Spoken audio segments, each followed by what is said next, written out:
This is Audible. Podium Audio presents Brink City, Book 1 of Brink City, written by Dante King, performed by Marissa Parness and Alex Perrone. Chapter 1.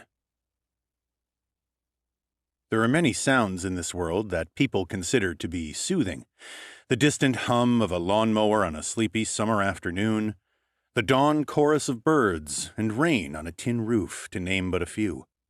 To me, though, nothing relaxed the spirit and calmed the mind like the soft rasp and gratifying click of a 12-gauge shotgun shell being slotted into the loading port of my Winchester Model 87. I took a deep breath, sighed it out slowly through my nose, and allowed myself a small smile. Outside the enormous window of my converted warehouse apartment in Bushwick, a capricious drizzle was starting to fall over New York, along with the evening. The streetlights had only just flickered lazily into life, each one now crowned with a halo of orange mist. The ubiquitous sound of sirens wailed mournfully in the distance. Overhead, the last rays of the dying sun fought a losing battle with the light pollution across the underside of the mackerel skin clouds. "It's going to be one of those nights, is it, you moody bitch?" I muttered, my eyes gazing out across the East River at the unmistakable 102-storied Art Deco celebrity that was the Empire State Building. Fuck me, but I loved New York.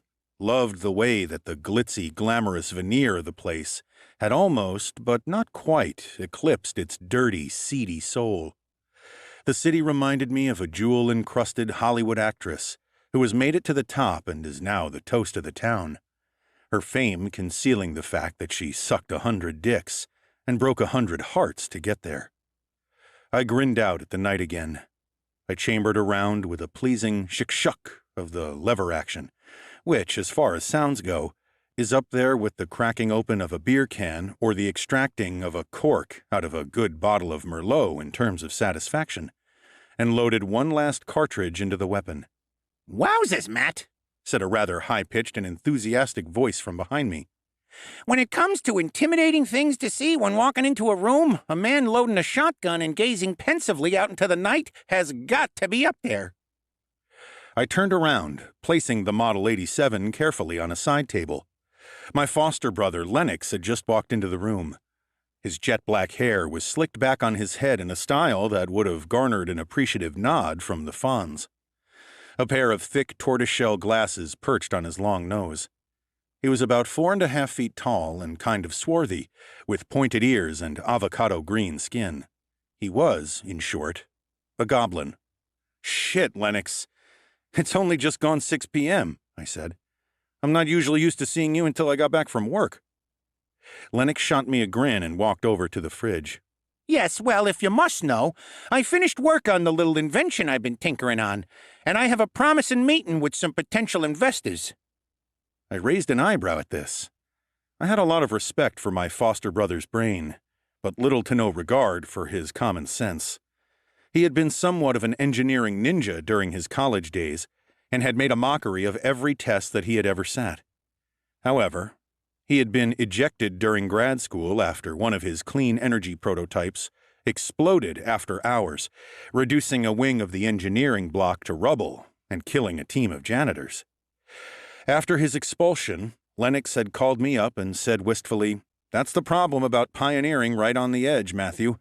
You get a cracking view with a new perspective, but it's not very safe."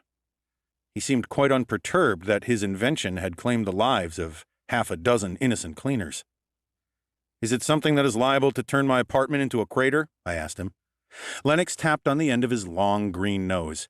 "I'd tell you," he said, "but then I'd have to kill you." I looked slowly from my foster brother to the shotgun on the side table and back again. "Is that right?" I said, smiling wryly. Lennox cleared his throat uncomfortably and extracted a bottle of cranberry juice from the fridge, unscrewed the lid with a deft twist of long, dexterous fingers, and took a long pull.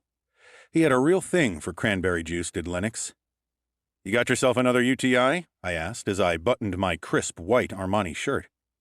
"No," said Lennox, missing my stab at humor as usual. You know, the cranberry's power of healing is not limited only to the urinary tract. Though, for some reason, most people focus on this aspect of their nutritional properties. They also aid in digestive health, liver function. I tuned out while Lennox rambled on. That was the thing about geniuses and wunderkind. They might be able to give you the square root of pi as easy as, well, pie, but Lennox wouldn't have been able to spot irony if it was served up to him with a parsley garnish. I carefully fastened my tie while my foster brother babbled on. It was one of my special bespoke working ties, hand-stitched Italian silk with a thin garrote of high-tensile piano wire running through it. I had personal experience of how well it could handle the strain when it came to quietly disposing of a 350-pound were rhino, and it looked the bee's knees, too. Once my tie was knotted just so, I took my jacket from the back of the chair over which it had been resting.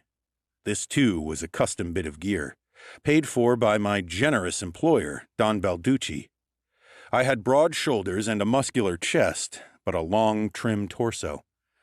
My favorite suit, a fucking beautiful three-piece of blue herringbone tweed, was tailored to fit me like a glove. It was also what they called bullet-resistant, made from a material that was 50% lighter than Kevlar and a shitload thinner and more flexible. I didn't know the ins and outs of it. No doubt Lennox could have bored the pants off me if I'd asked him about it. But I did know that it had cost Don Balducci a cool 15 grand. I hadn't yet been required to test its efficiency when it came to bullet stopping, but I hoped that for that sort of money it'd do its job, if it was ever required. Matthew? Matt? I blinked, looked up while I shrugged into my fancy jacket. Yeah, Lennox? I just wanted to say, man, that, I'm grateful for you putting me up these last couple of weeks, Lennox said. He fidgeted on the spot. You're my foster brother, I said simply. We're family, it's no problem. Lennox nodded. The bottle of cranberry juice twisted backward and forward in his clever hands. I prided myself on my intuition, but even Stevie Wonder could have seen that Lennox had something else on his mind. The two of us had attended the same college, myself on a track scholarship. Lennox riding the tsunami-sized wave created by his prodigious brain, until I was forced to drop out. That was the year when I, along with about 1% of the population of the United States, found out that I was an Umbra. Umbras are, essentially, a race of people that sit between normal humans, whatever the fuck a normal human is, and the other worlders, your goblins, lichens, boogeymen, and other monster folk that came through the portal at the turn of the 20th century. Umbras are, physically, human in every respect. The only hint that a stranger might get that the person they were talking to was not strictly human was in their hair color. Mine, for instance, was a midnight black so deep that it shone a rich blue in direct sunlight if I let it grow out. That, as well as to showcase the scar that looped from my temple around my right ear, was why I kept it short on top and shaved around the back and sides. Physiologically, though, we are stronger, faster, and possess far more endurance than the average human. We are gifted with the sort of abilities that are found only in the most elite of human beings, Olympians, professional athletes, and strongmen, for example. With training, an Umbra can easily surpass the cream of the human crop. Needless to say, when our race and its abilities were discovered, neither humans nor other worlders were very happy about it. In a world that preached acceptance for all, it was impressive the way that both of the other races formed a mutual dislike for the Umbras. There were many upshots of our new classification, one of which was that I had my scholarship rescinded. It was deemed that my natural abilities were in some way unfair. Still, it wasn't all bad.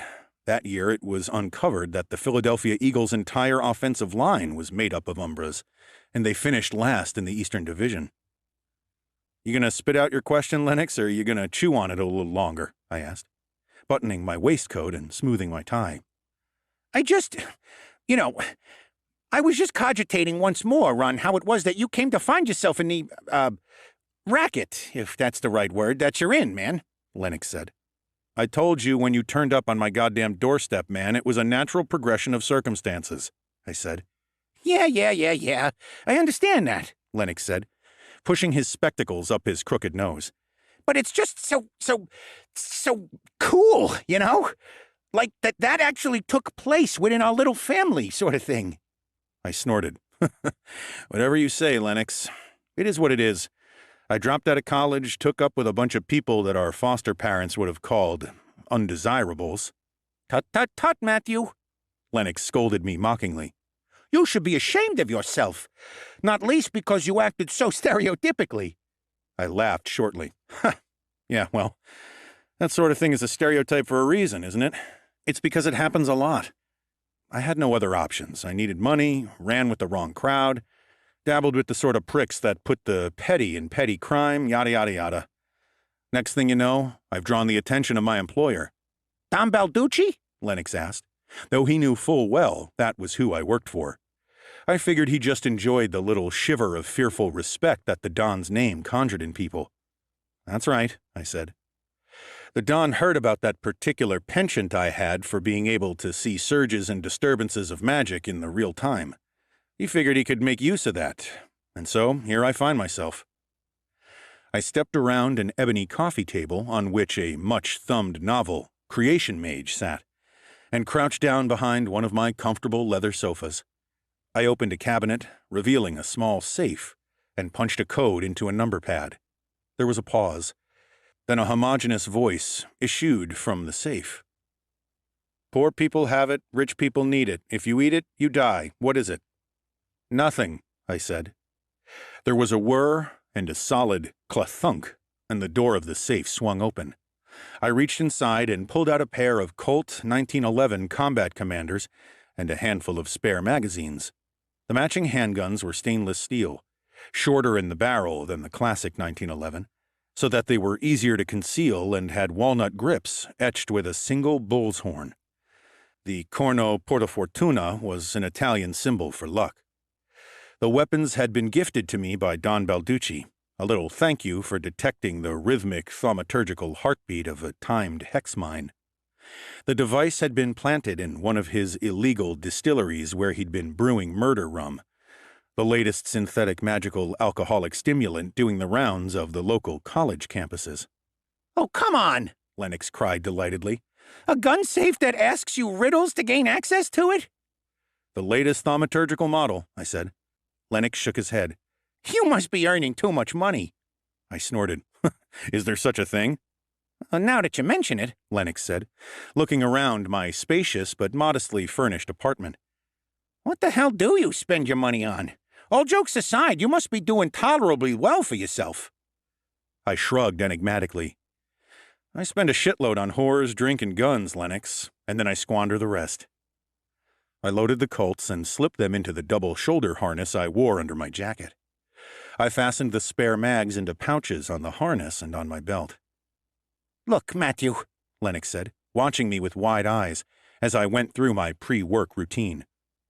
I know that before I appeared on your doorstep and sought succor, we hadn't seen each other in a few years. And I appreciate that you're into the whole mafioso scene now, and there's probably a code of silence or whatever, but can you tell me something? I buttoned my jacket and then sat on a chair and fished my boots out from under it. What? I asked.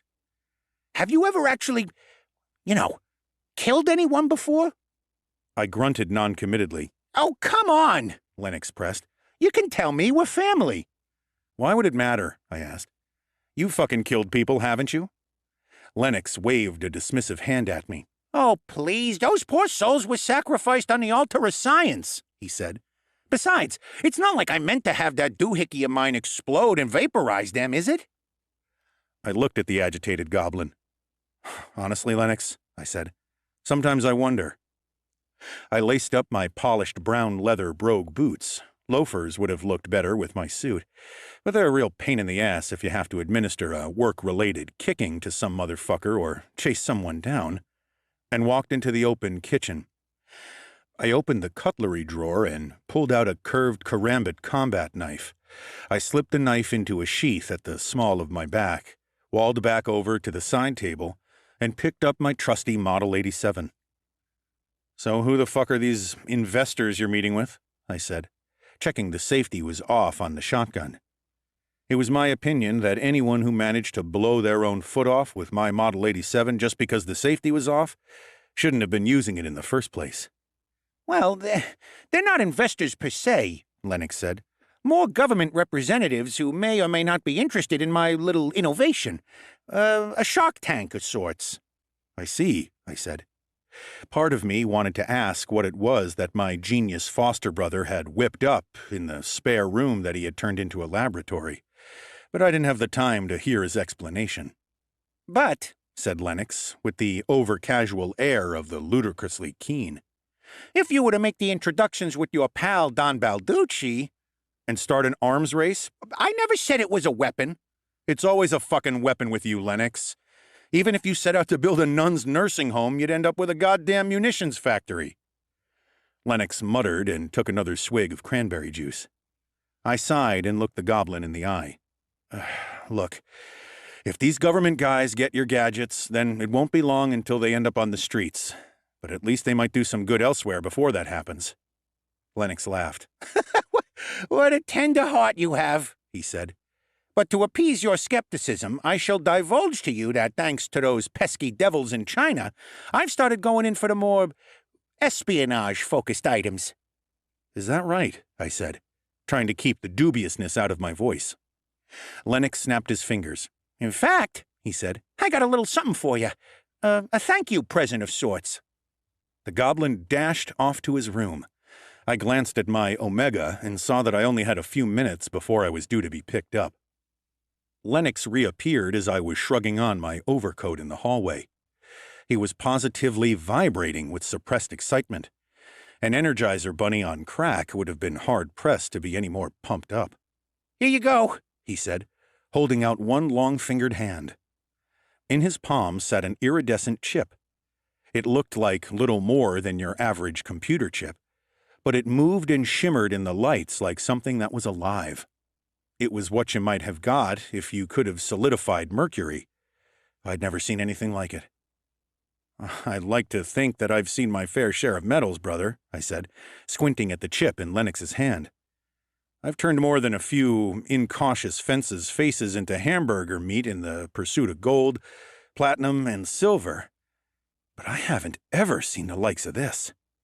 Well, I'm hardly surprised, Matthew, Lennox said. This little baby is constructed from the few fragments of reclaimed metal that I managed to salvage from around the site where the portal opened. The portal through which our monstrous brethren, my ancestors, entered the world all those years ago.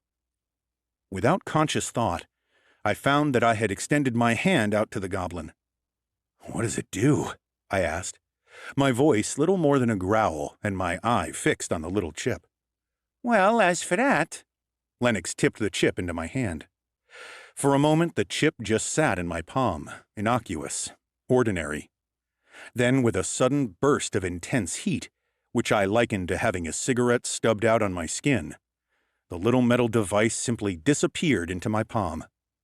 Lennox, I said slowly, fixing my foster brother with the sort of stare a wolf might give a sheep that it bumps into one day. What the hell was that thing? Well, to be precise, it was...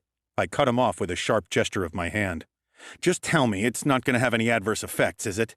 The job I'm tasked with tonight, it's not the sort of thing that lends itself to having me spontaneously shit myself at some point. No, nothing like that, Lennox said, holding up his hands in a placating gesture. Nothing at all like that, Matty boy.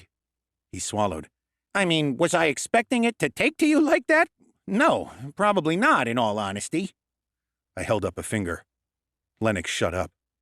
Remember, Lennox, we're family, which means that I probably won't kill you if anything untoward happens to me tonight because of this, I said. Lennox relaxed slightly. Well, that's My hand shot out and grabbed the goblin's nose. No, I don't get to kill you. Just give you the sort of slapping that'll result in this pretty proboscis of yours ending up on the other side of your face. Lennox swallowed. His eyes flicked down to the shotgun in my hands. Right. So what ammo you packing in that shotty tonight? He asked, in a transparent attempt to change the subject. Segmented shells, I growled. A solid slug that divides into 3 parts. It'll turn a beastkin's head into something you can pass through a sieve. Lennox gulped audibly. I clapped him on the shoulder. Have a good night. I'm off to work. Good luck at your government shark tank. I waited by Irving Square Park on the corner of Halsey and Wilson, with my shotgun concealed under my overcoat. I wasn't there long before I was picked up by Don Balducci's chauffeur, a taciturn man known solely as the driver. I stowed my boomstick in the trunk, climbed into the front seat of the Bentley Mulsanne, and shut the door. Instantly, I was transported from the damp Brooklyn streets to first class. It was a hell of a motor, that Bentley, and well worth picking up if you had a spare $500,000 kicking about. The Don was a man who clawed and pulled his way up from the bottom of the crab bucket, and was not shy of flaunting his ill-gotten gains. The driver greeted me with a nod of his head and a grunt. I settled myself in the luxuriously appointed leather seats, and the driver pulled out into the traffic. We sat at the lights, waiting for the little gas imp, sitting in its tiny booth, to change from red to green. I looked over at the man next to me. "Chatty today," I said. The driver looked at me. "You telling me that you're excited to play bodyguard on Miss Alessia's 21st birthday, Lane?" His Queen's accent was so thick you could have smeared it across a bagel and sold it to tourists. "I don't reckon what I feel comes into it one way or another," I replied. "Besides, if I wanted to kill a man like the Don, who swaddles family up in his own ideological wrapping made up of honor and reverence, and places them on an untouchable pedestal which he expects others to respect just because he does, his only daughter's birthday would be as good a time to pop him as I can think of." We drove along in silence for a while. Then the driver said, "You're a special kind of bastard, ain't you?" He was probably right. It took us just over half an hour, taking the 278 over the Brooklyn Bridge, to fetch up outside the Don's stunning townhouse mansion in the Tribeca neighborhood. Many of his business associates, and by that I mean those people nursing the biggest rivalries, acidic jealousies, and toxic grudges, were surprised when they found out that the man who practically ran New York's underworld lived in the city. I guess they expected him to be in some estate on Long Island or something, not surrounded by neighbors. However, they didn't know that the Don had bought the properties opposite him, behind him, and on either side, and filled them with his own men. We were only parked at the curb for about 20 seconds or so, just long enough for me to clamber out and open the rear door, before Don Balducci and his daughter, Alessia, stepped out of the imposing front door, and were ushered to the car by a team of trusted guards. The Don stalked down the path that fronted his mansion like a great hunting cat, like someone who knew that he was the king of one of the most hostile urban jungles on Earth. This impression he exuded was emphasized by the fact that the Don and his daughter were beastkin, tigerkin to be specific, other-worlders who looked basically human except for a few tiger traits. Tiger ears poked out of their hair, and they sported long striped tails and larger-than-average canine teeth. "Matthew," the Don said, in greeting as he climbed into the Bentley's capacious rear. I nodded, waited for Alessia to climb in next to him, my eyes scanning the street, then shut the door behind them.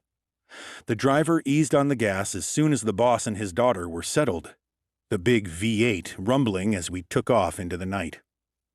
The weather looked to be closing in as we drove north toward West Village, and the club that Alessia had apparently singled out to host this seminal birthday.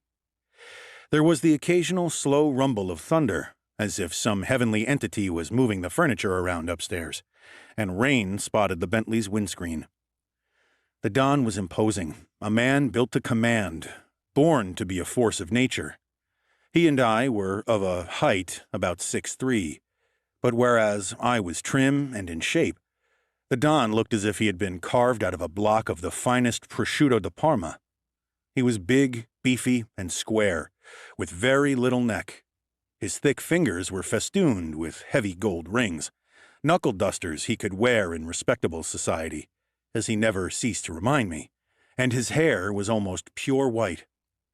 Alessia resembled her father in the same way that a butterfly resembled a caterpillar. She was drop-dead gorgeous. The Don and her might have been related, but thankfully, she had inherited her mother's devastating good looks. If she had been any other powerful New Yorker's daughter, she would have been married off to some eligible rich boy by the time she was 20, and would no doubt have raised a few kids of her own out in the Hamptons. The Don, however, was not your average wealthy Italian New Yorker. He was hell-bent on grooming Alessia to take over the family business, despite the fact that the young woman could quite easily have taken up a career as a supermodel if she had wanted. She was long-limbed, willowy, and graceful. Her shimmering copper-orange hair and green eyes were the sort that would have stopped traffic, had she ever been allowed to wander the streets like a normal person. I had always wondered, if not been surprised, at the Don's insistence in making Alessia his protégée. She and I had always been on cordial terms, but she'd never really struck me as particularly interested in taking over the family operation. She had more of a passion for reality TV, shopping, and socializing than she did for heading a criminal enterprise. Despite this, the Don was adamant. Alessia was the only surviving member of the litter that his wife had died giving birth to. The Don and Alessia were talking business in the back, carrying on a conversation that they had obviously started in the house. "An immovable blockhead, is he?" the Don asked. Daddy, you could sharpen an axe on that man's head," she replied. "He's not gonna move in his views. Easier to just expunge him and find a business partner who's more malleable." "We cannot just go around killing all those who differ in their views in business, mi tesora," the Don replied. Alessia sighed impatiently and flicked her tail in annoyance.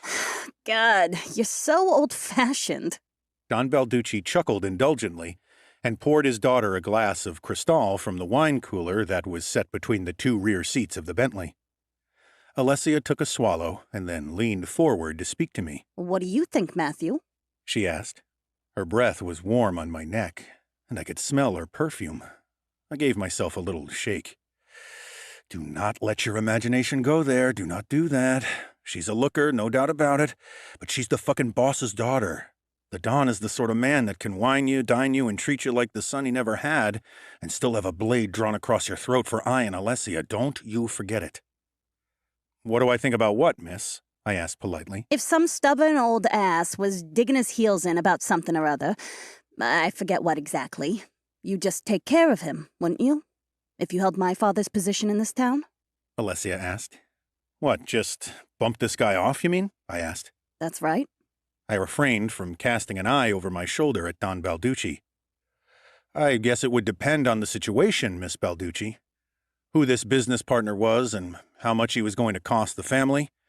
Your father has always said that he never confuses business with sentiment unless it's extremely profitable." Don Balducci gave a deep bark of laughter from behind me. "Ah, Matthew, my boy, I've always said you were a sharp one, eh?" Spoil sport.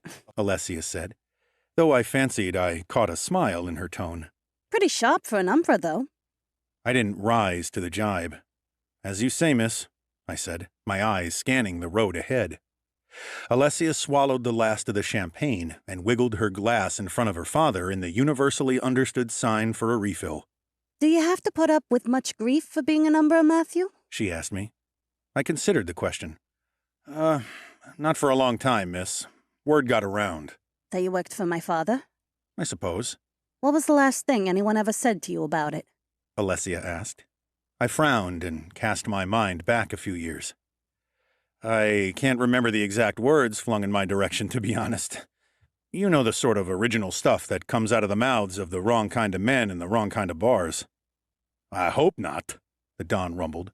"But you dissuaded this man?" Alessia said. "Oh, sure. I told him to close his head," I said. "Huh. And that worked?" Alessia asked. "Well, not exactly, but putting his head through the wall did," I said in a neutral voice. A thoughtful silence greeted these words. "You didn't know your parents, did you, Matthew?" the Don said abruptly. No, I didn't," I replied carefully. "They were from Brink City, so I figured they were most likely arcane dust addicts, same as most of the Umbras who end up there." "You've no reason to assume your parents were dust addicts, Matthew," the Don said. It took all my reserve not to turn in my seat and scrutinize the old man's face, but a slight frown creased my brow nonetheless. "And you have a reason to assume they weren't?" I shot back at him, before I could check myself. Out of my periphery, I saw the Don shift slightly in his seat. He tugged at the lapel of his brand-new white linen suit, rubbing it between forefinger and thumb in a short L, which I had identified long ago to mean that he was sitting on something, and not just his ass. The motherfucker does know something. But what? It was then that I comprehended how I had just spoken to the man. "Don, I apologize," I began, turning around to face him. Don Balducci waved my apology away. "It's fine, boy," he said in his deep cigar-laden bass. "There are few things more delicate than family, eh?" And it was then, as I turned back to the road, that I caught it. A pulse, a surge in the very fabric of the world. It was the equivalent of a thaumaturgical heartbeat, and was the reason that I had come to the attention of the Don all those years ago. As far as I knew, I was the only human or Umbra that could detect malicious magic with the naked, whatever the fuck part of my anatomy I detected it with. A lot of the time it pulled at my chest and guts like an outgoing tide, while sending my skin to prickling. I also saw, clearly if it was close at hand, the generation of magic as a neon blue aura around the caster. "Pull over," I said curtly to the driver. The driver looked at me. We were cruising down Greenwich Street on a Saturday night in a river of headlights. It was clear that he thought I was out of my fucking tree. "Pull the car over now," I said, in a voice that brooked no argument. "Do as he says, driver," Don Balducci said. The driver swerved over to the curb, right outside the New Ohio Theater, and a storm of horns greeted us. A gaggle of theater-goers, fresh out from enjoying a performance, looked in our direction. I saw the tall, black-clad forms of a coven of witches among them, blinged-out Versace broomsticks over their shoulders. New York's witch population must have been why half the crummy theaters in this town were still in business. They loved a bit of melodrama. Heedless of the anger of our fellow motorists, I flung open the door and stepped out into the falling rain. Where did that magical energy come from? Where did I feel it issue from? The magic had been faint, but it had felt as if it had the potential to get stronger somehow, as if the caster was moving fast. I stared around me, but the myriad headlights refracting off the rain and water befuddled my eyes. The rain was coming down a little harder now. Perfect streaks, caught in the flat orange glow of the streetlights, and turned to liquid fire. The traffic hissed by. Thunder rolled sullenly through the forest of skyscrapers. The storm was building. They say that New York never sleeps, but I disagree. I believe that it sleeps with every single man and woman that calls it home at one time or another. New York fucks us all in the end. Tonight, though, was not to be Don Balducci's night, or mine. I was determined on that point. Another throbbing pulse of magic, this time far closer, was the only warning I got that shit was about to hit the fan. Then out of nowhere, out of the sky itself, half a dozen figures crashed down into the road. They landed with such force that they cracked the asphalt where they hit, sending up sprays of mist into the phosphorescent glare of the countless ambient lights. "Gargoyles!" I yelled over my shoulder at the idling Bentley. "Fucking stone-spined goons!" Cars slammed on their brakes and tires screeched wetly as 6 more gargoyles came punching down out of the heavens, landing in crouches and looking about them with their gleaming red eyes. A van careened into the back of a yellow cab and sent it skidding sideways through the window of a florist.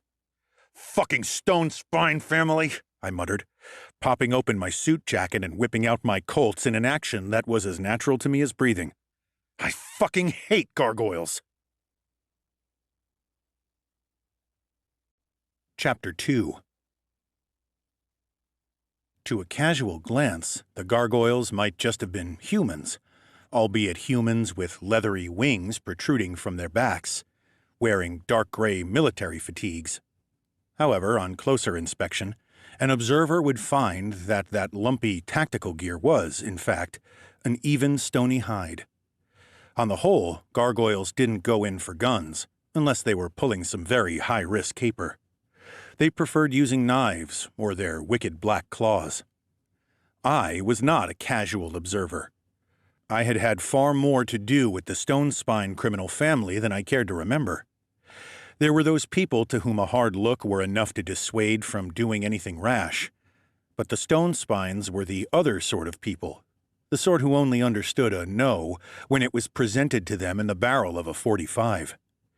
There was no negotiating with them, so I didn't waste my breath.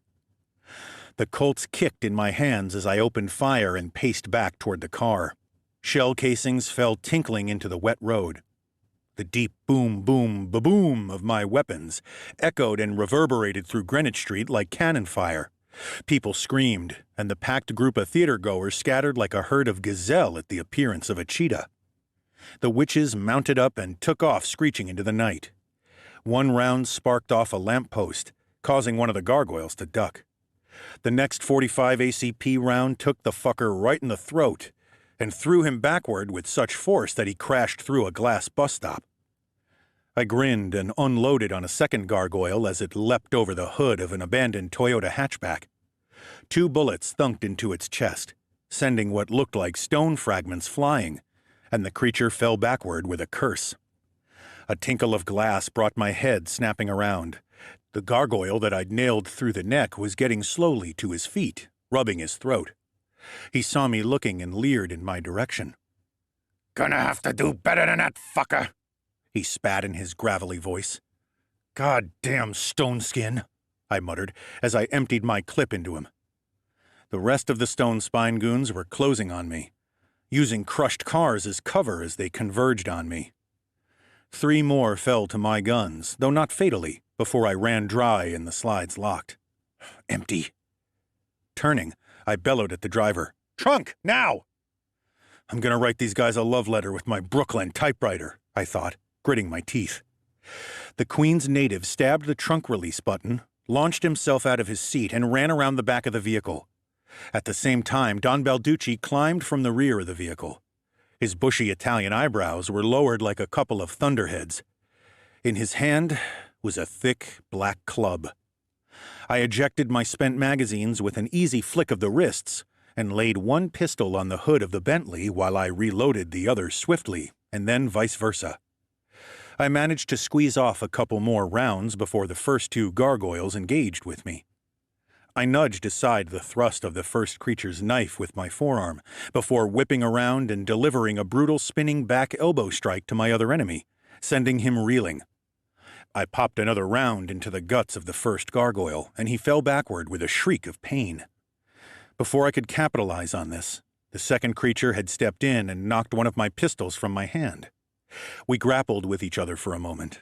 My prodigious natural Umbra strength, increased by 2 hours in the gym every morning, was easily a match for his monstrous brawn, and we strove in a stalemate for a few seconds. "Vafungu, you sons of whores!"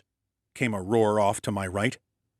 I cast an eye in that direction and saw the Don laying about him with his club. He moved well for an old guy, and it was obvious to me that he and the club were intimately acquainted. In the heartbeat or 2 that I watched, he cracked the skulls of at least 3 gargoyles and sent them staggering. The gargoyle I was grappling with also shot a glance at the Don. As the red eyes slid momentarily away from mine, I wrenched my weaponless hand out of the gargoyle's grip and grabbed him by the throat. In that instance, as my skin touched that of my foe's, a burning shock emanated out from where Lennox's weird little chip had sunk into my hand. At the same time, the skin around the gargoyle's head and face faded from a granite gray to a fleshy pink. "What the fuck?" the gargoyle rasped, clearly feeling something was amiss. I raised an eyebrow. "Yeah, that's new," I said, and put a bullet through my opponent's bottom jaw. The gargoyle's head exploded like an egg, sending brains and blood showering out to mingle with the rain. He dropped like a stone. I emptied my gun at a few more of the Stone Spine gang. Bullets ricocheted off metal and tarmac. Glass shattered. Screams pierced the night. "Driver, reload these for me," I yelled at the other man, scooping up my dropped Colt and tossing the pair of handguns and a couple of spare mags at him. "And pass me that fucking shoddy, will ya?" The driver lobbed the Winchester 87 at me, and I plucked it deftly from the air. I leveled it at a gargoyle heading in the Don's direction, its knife raised, intent at skewering Balducci through his unprotected back. A 12-gauge segmented shotgun shell, when fired from only a few yards away, will go through a car door like it's a cola can, and will leave an exit wound in a wild yeti the size of a volleyball. I don't care how fucking tough your skin is. If you catch one of those puppies in the back of the melon, you're gonna know about it. Or not, as the case may be. The head of the gargoyle, who had been about to stick the Don in his broad back, burst like a cement cantaloupe. Shards of bloody stone flew in all directions. I worked the lever action and sent an empty smoking cartridge somersaulting into the New York night. You're dead, you filho de putanas! Bellowed Don Balducci. I dropped 2 more gargoyles with my trusty 87, then a third. They were definitely dead, those guys. You can't go running about the place, fighting and carrying on, with only half a head, a hole in your chest the size of a grapefruit, or your entire throat missing. My last 2 shots found their marks, but were too far away to deal lethal damage. One plucked a gargoyle from midair as he leapt at the driver, who had taken charge of my Colts and was laying down some suppressive fire, and flung him unceremoniously through a coffee shop window. The last round sent a female assailant spinning into the back of a crashed SUV, caving in the rear windshield. It was clear that bullets and clubs were not going to win us the day. In a desperate flash of understanding, I realized that there was only one way that we were going to get out of this ambush alive. I had to make use of whatever the hell it was that Lennox had accidentally implanted in me. I set my empty shotgun on the hood of the Bentley, wincing slightly as the barrel left a groove in the paint. Throwing caution to the wind, I snatched my little curved knife from out of its sheath at the base of my spine and engaged the enemy head-on. There is really, truly, nothing more exhilarating than a good old-fashioned knife fight. I tackled the gargoyle closest to me around the middle, and the 2 of us tumbled over the hood of a Corvette. The gargoyle landed as lithely as a cat on the other side, and came at me with a textbook hook kick. I blocked it and countered with a knee strike, followed by a roundhouse kick that caught my opponent right in the face.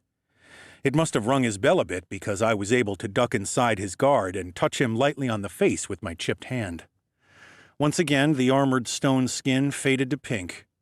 The gargoyle darted at me with a jab, growling low in his throat, which was ironic because that was exactly where I planted my knife. I wrenched the blade sideways, blood fountained up, and my enemy dropped.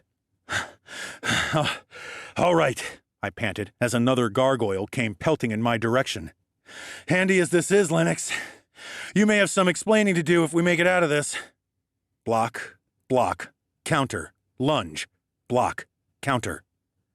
I allowed the gargoyle to land an uppercut to my ribs, absorbing the brunt of the blow with my abdominals, then stepped in and hit him with a palm strike, hard under his arm. The skin in that region of his torso faded to pink, and I plunged my hooked knife up into his armpit. The gargoyle gave a gurgle of surprise and spasmed backward, collapsing to the deck and tearing my knife from my grip in his anguished death throes. Just then, a cry made me spin. I squinted, rain speckling my vision as I saw the Don pointing in my direction. Matthew, get Alessia out of here! I turned and was just in time to grab Alessia as she tried to sprint past me. Her face was twisted in a snarl of fury. Hey, wait, where the fuck do you think you're— It was then that I realized I was clutching her bare arm with the hand in which Lennox's augmentation nestled. In front of my eyes, Alessia morphed. Her canines became even more pronounced, elongating down toward her chin. The muscles in her legs and arms became more defined. Her beautiful countenance took on a more predatory and feline cast, more tiger than human, and her bared limbs sprouted the unmistakable white-striped orange fur of nature's biggest hunting cat. What the fuck? I started. Alessia looked down at herself, running her jade eyes over her transformed body. That was unexpected, she said. Then she looked up at my surprised expression. What's the matter, Matthew? She purred. Cat got your tongue? Those lines snapped me out of my frozen state. I gave her a small smile. Stay close, I said. The 2 of us made our way through the mess of ditched and wrecked vehicles and began taking out the rest of the gargoyle ambush party. The Don was still holding his own with his club, holding off a pair of cautious, dagger-wielding members of the Stone Spine outfit. It became quickly apparent that Alessia's outward appearance was not the only thing that had been changed. As we engaged with the few remaining gargoyles, it was clear that she had been imbued with a tiger's instinctive thirst for blood, killer reflexes, and lack of compunction when it came to shuffling someone off their mortal coil. We fought together, weaving a ballet of death with our enemies. I was by far the more skilled and technically proficient fighter, so I would scrap it out with our foes until I got into a position in which I could utilize Lennox's augmentation and change their skin from stone to flesh. At that point, and with little urging, Alessia would charge in like a fucking freight train and carve them apart with utter abandon. She eviscerated 2 gargoyles and gouged the eyes out of a third's head with the claws that sprung from her thumbs like a pair of switchblades. Eventually, I managed to get a hold of the final member of our ambush party and corner him between 2 vans that had smashed head-on into each other. I could see what was going through the stupid motherfucker's head. I'd seen it countless times before. First they try to run, then they try to bargain. He's looking to make a break for it. He's looking to fly out of here. But that wasn't going to happen anytime soon. Don Balducci, breathing heavily and leaning against a smoking GMC pickup, had broken one of the gargoyle's wings with a savage overhead strike of his club, and the limb dragged uselessly on the ground behind the member of the Stone Spine gang. The gargoyle stopped, his back to a van. His red eyes met mine. He must not have liked what he saw there because he started to babble, pleading, thinly veiled in bravado. "Hey, you fucking Balducci scum!" he hissed. "Ain't you got any decency? Ain't you got any integrity, huh? Coming from a creature that just tried to ambush me on the way to my daughter's birthday party, I find your words as nonsensical as I do insulting," Don Balducci said from behind me. The gargoyle licked his slate-colored lips with a stony tongue. I looked at the Don, who gave a curt nod. "Decency and integrity are fancy words," I said, turning back to the gargoyle. "But they never kept a man alive." I patted the ugly fuck on the side of the neck. My touch turned his skin an inviting pink. I pulled him close. "And I've got a fucking zest for life, pal." The edge of my hand crunched into the gargoyle's windpipe once, twice. The creature's eyes bulged. His mouth opened as he tried futilely to draw air past the unclearable obstruction of his own smashed throat. I watched him sink slowly to the ground, his fingers clawing at my bullet-resistant suit, claws scrabbling across the thin armor. He dropped into a puddle, twitched a little, his heel kicking weakly, and then lay still. Without a word, I signaled that we should all head back to the car. "Where's my shotgun?" I asked the chauffeur. "Trunk," he grunted. "Good." Once we were back inside the luxurious vehicle, the driver planted his foot down and got us the fuck away from the scene of the fracas. I scrubbed rain and gargoyle blood out of my stubbly beard. The shit smelled like gasoline. I pulled out a handkerchief from my coat pocket and cleaned off the filth before I ran a hand through my saturated hair. I reloaded my handguns, which the driver had tossed into the footwell. The snapping of the magazines into the magwell seemed to act as a catalyst for the Don to clear his throat. Instinctively, I turned in my seat to face him. The Don wasn't outwardly furious. He was completely calm and collected as he smoothed back his mane of white hair between his tiger ears. It was only because I was so familiar with the man's moods that I knew that his silence indicated how livid he really was.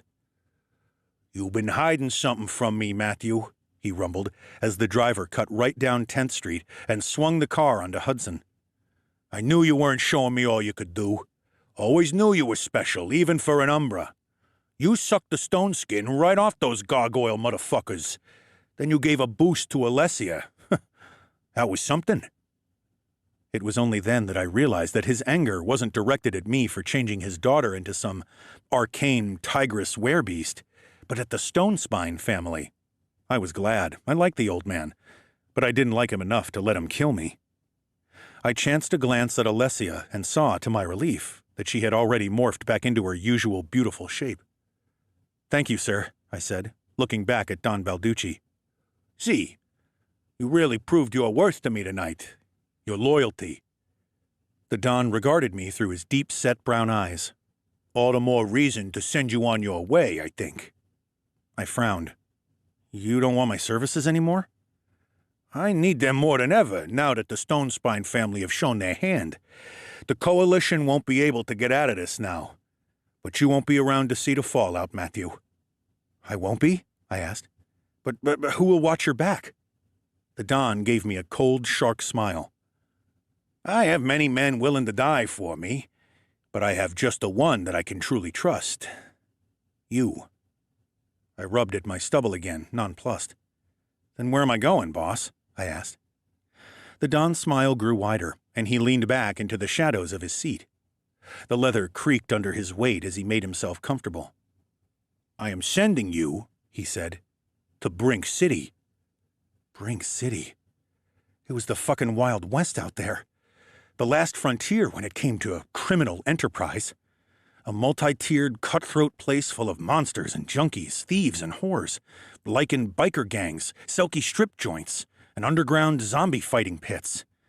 It was a city of bandits, a place where many Umbras were born, raised, and died at the bottom of the barrel. It was a land of opportunity for anyone ruthless, driven, and smart enough to reach out and take it. I opened my mouth to speak, though my mind was blank as to what I might actually say. The Don held up one large hand.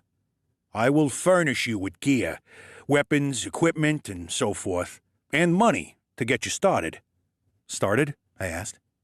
The Don ignored me. I'm also going to send my sweet Alessia along with you because, while I trust you, Matthew, you are not blood. Besides, perhaps Alessia might learn something, no? Perhaps you can temper the fire in her soul. I was at a loss as to what to say.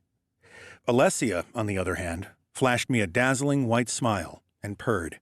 If whatever you did to me earlier is anything to go by, I think we're in for a hell of a time, Matthew. While Don Balducci gazed out of the window at 4 cop cars roaring across Charles Street, I looked at the stunning, auburn-headed vixen next to him.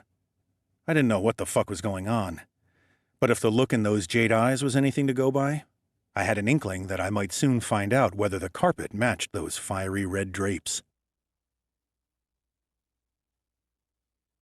Chapter 3. The driver pulled the Bentley Mulsanne up outside my Bushwick apartment building and glanced over at me. We had made a quick stop at one of the Don's many hidden safe houses to have showers and wash the stink of gargoyle blood off of us.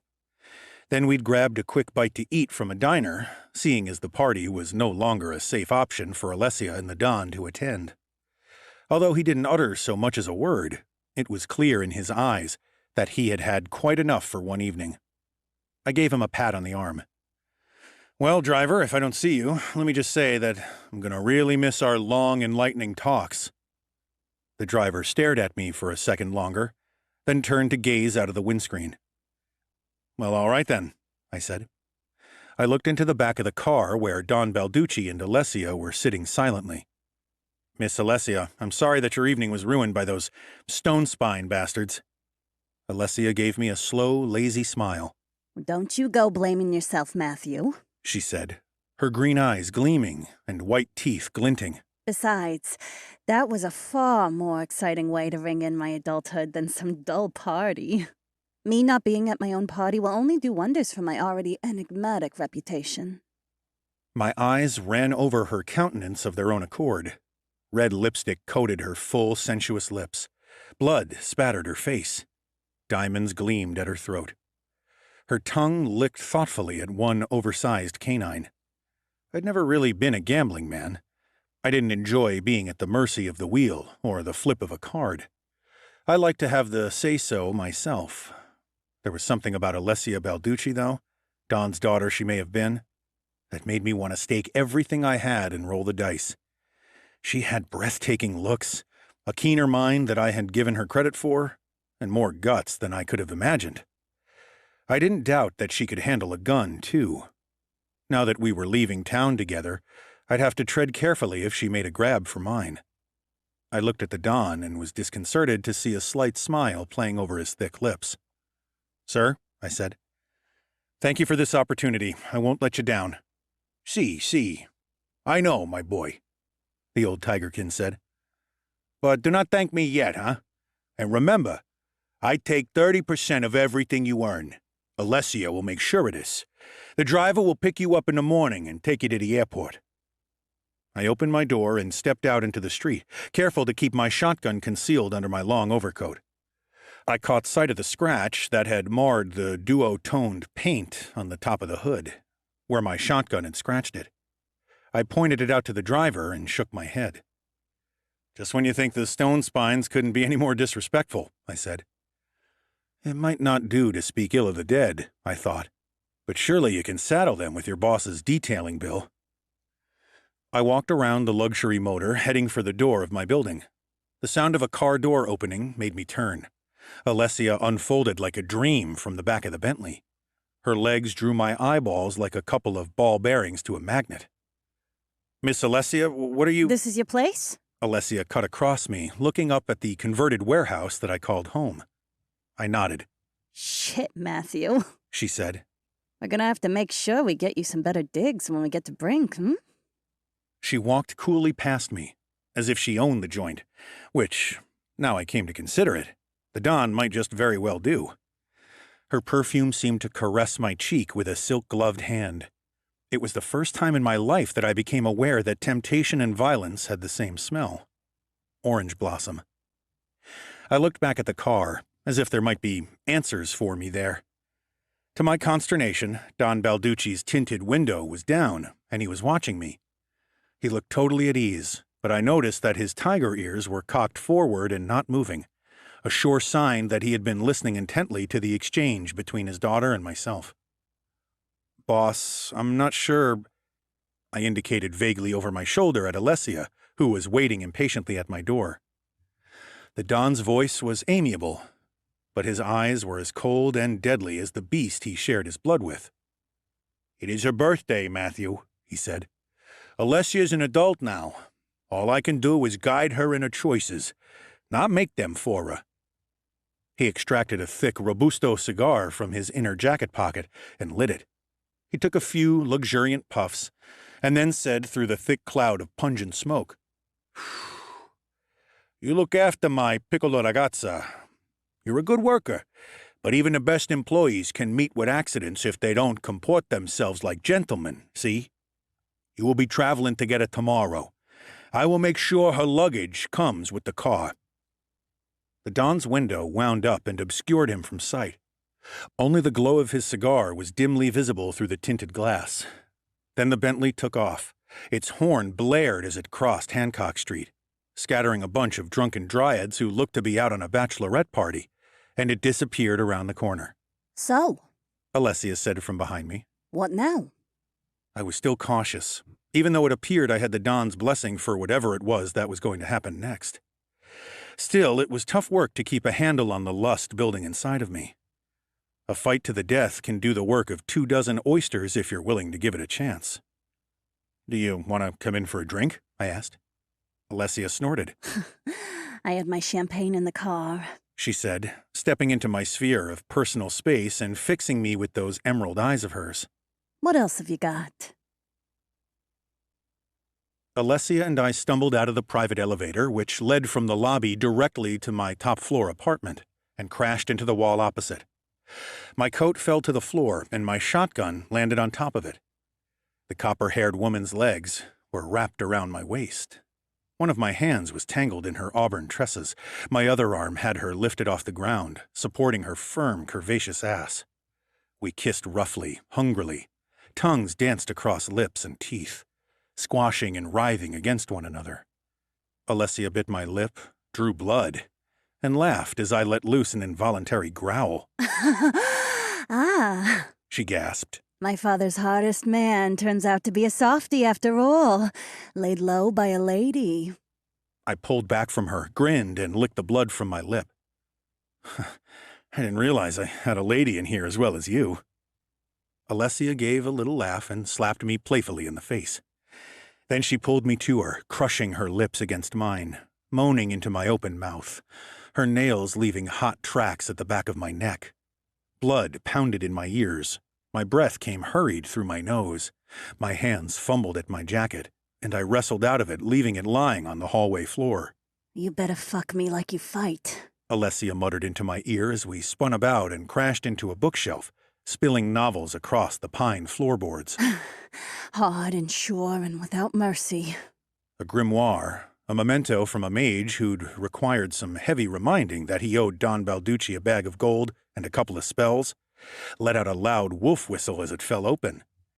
The spellbook then filled the hallway with miniature fireworks. With great agility for someone wearing 4-inch heels and clinging to me like a koala on a eucalyptus tree, Alessia extended a leg, flipped the spellbook shut, and kicked through the door that led to the laundry. Where's your bathroom, Matthew? She asked me, peeling herself out of my grip. I gestured down the hallway with a nod.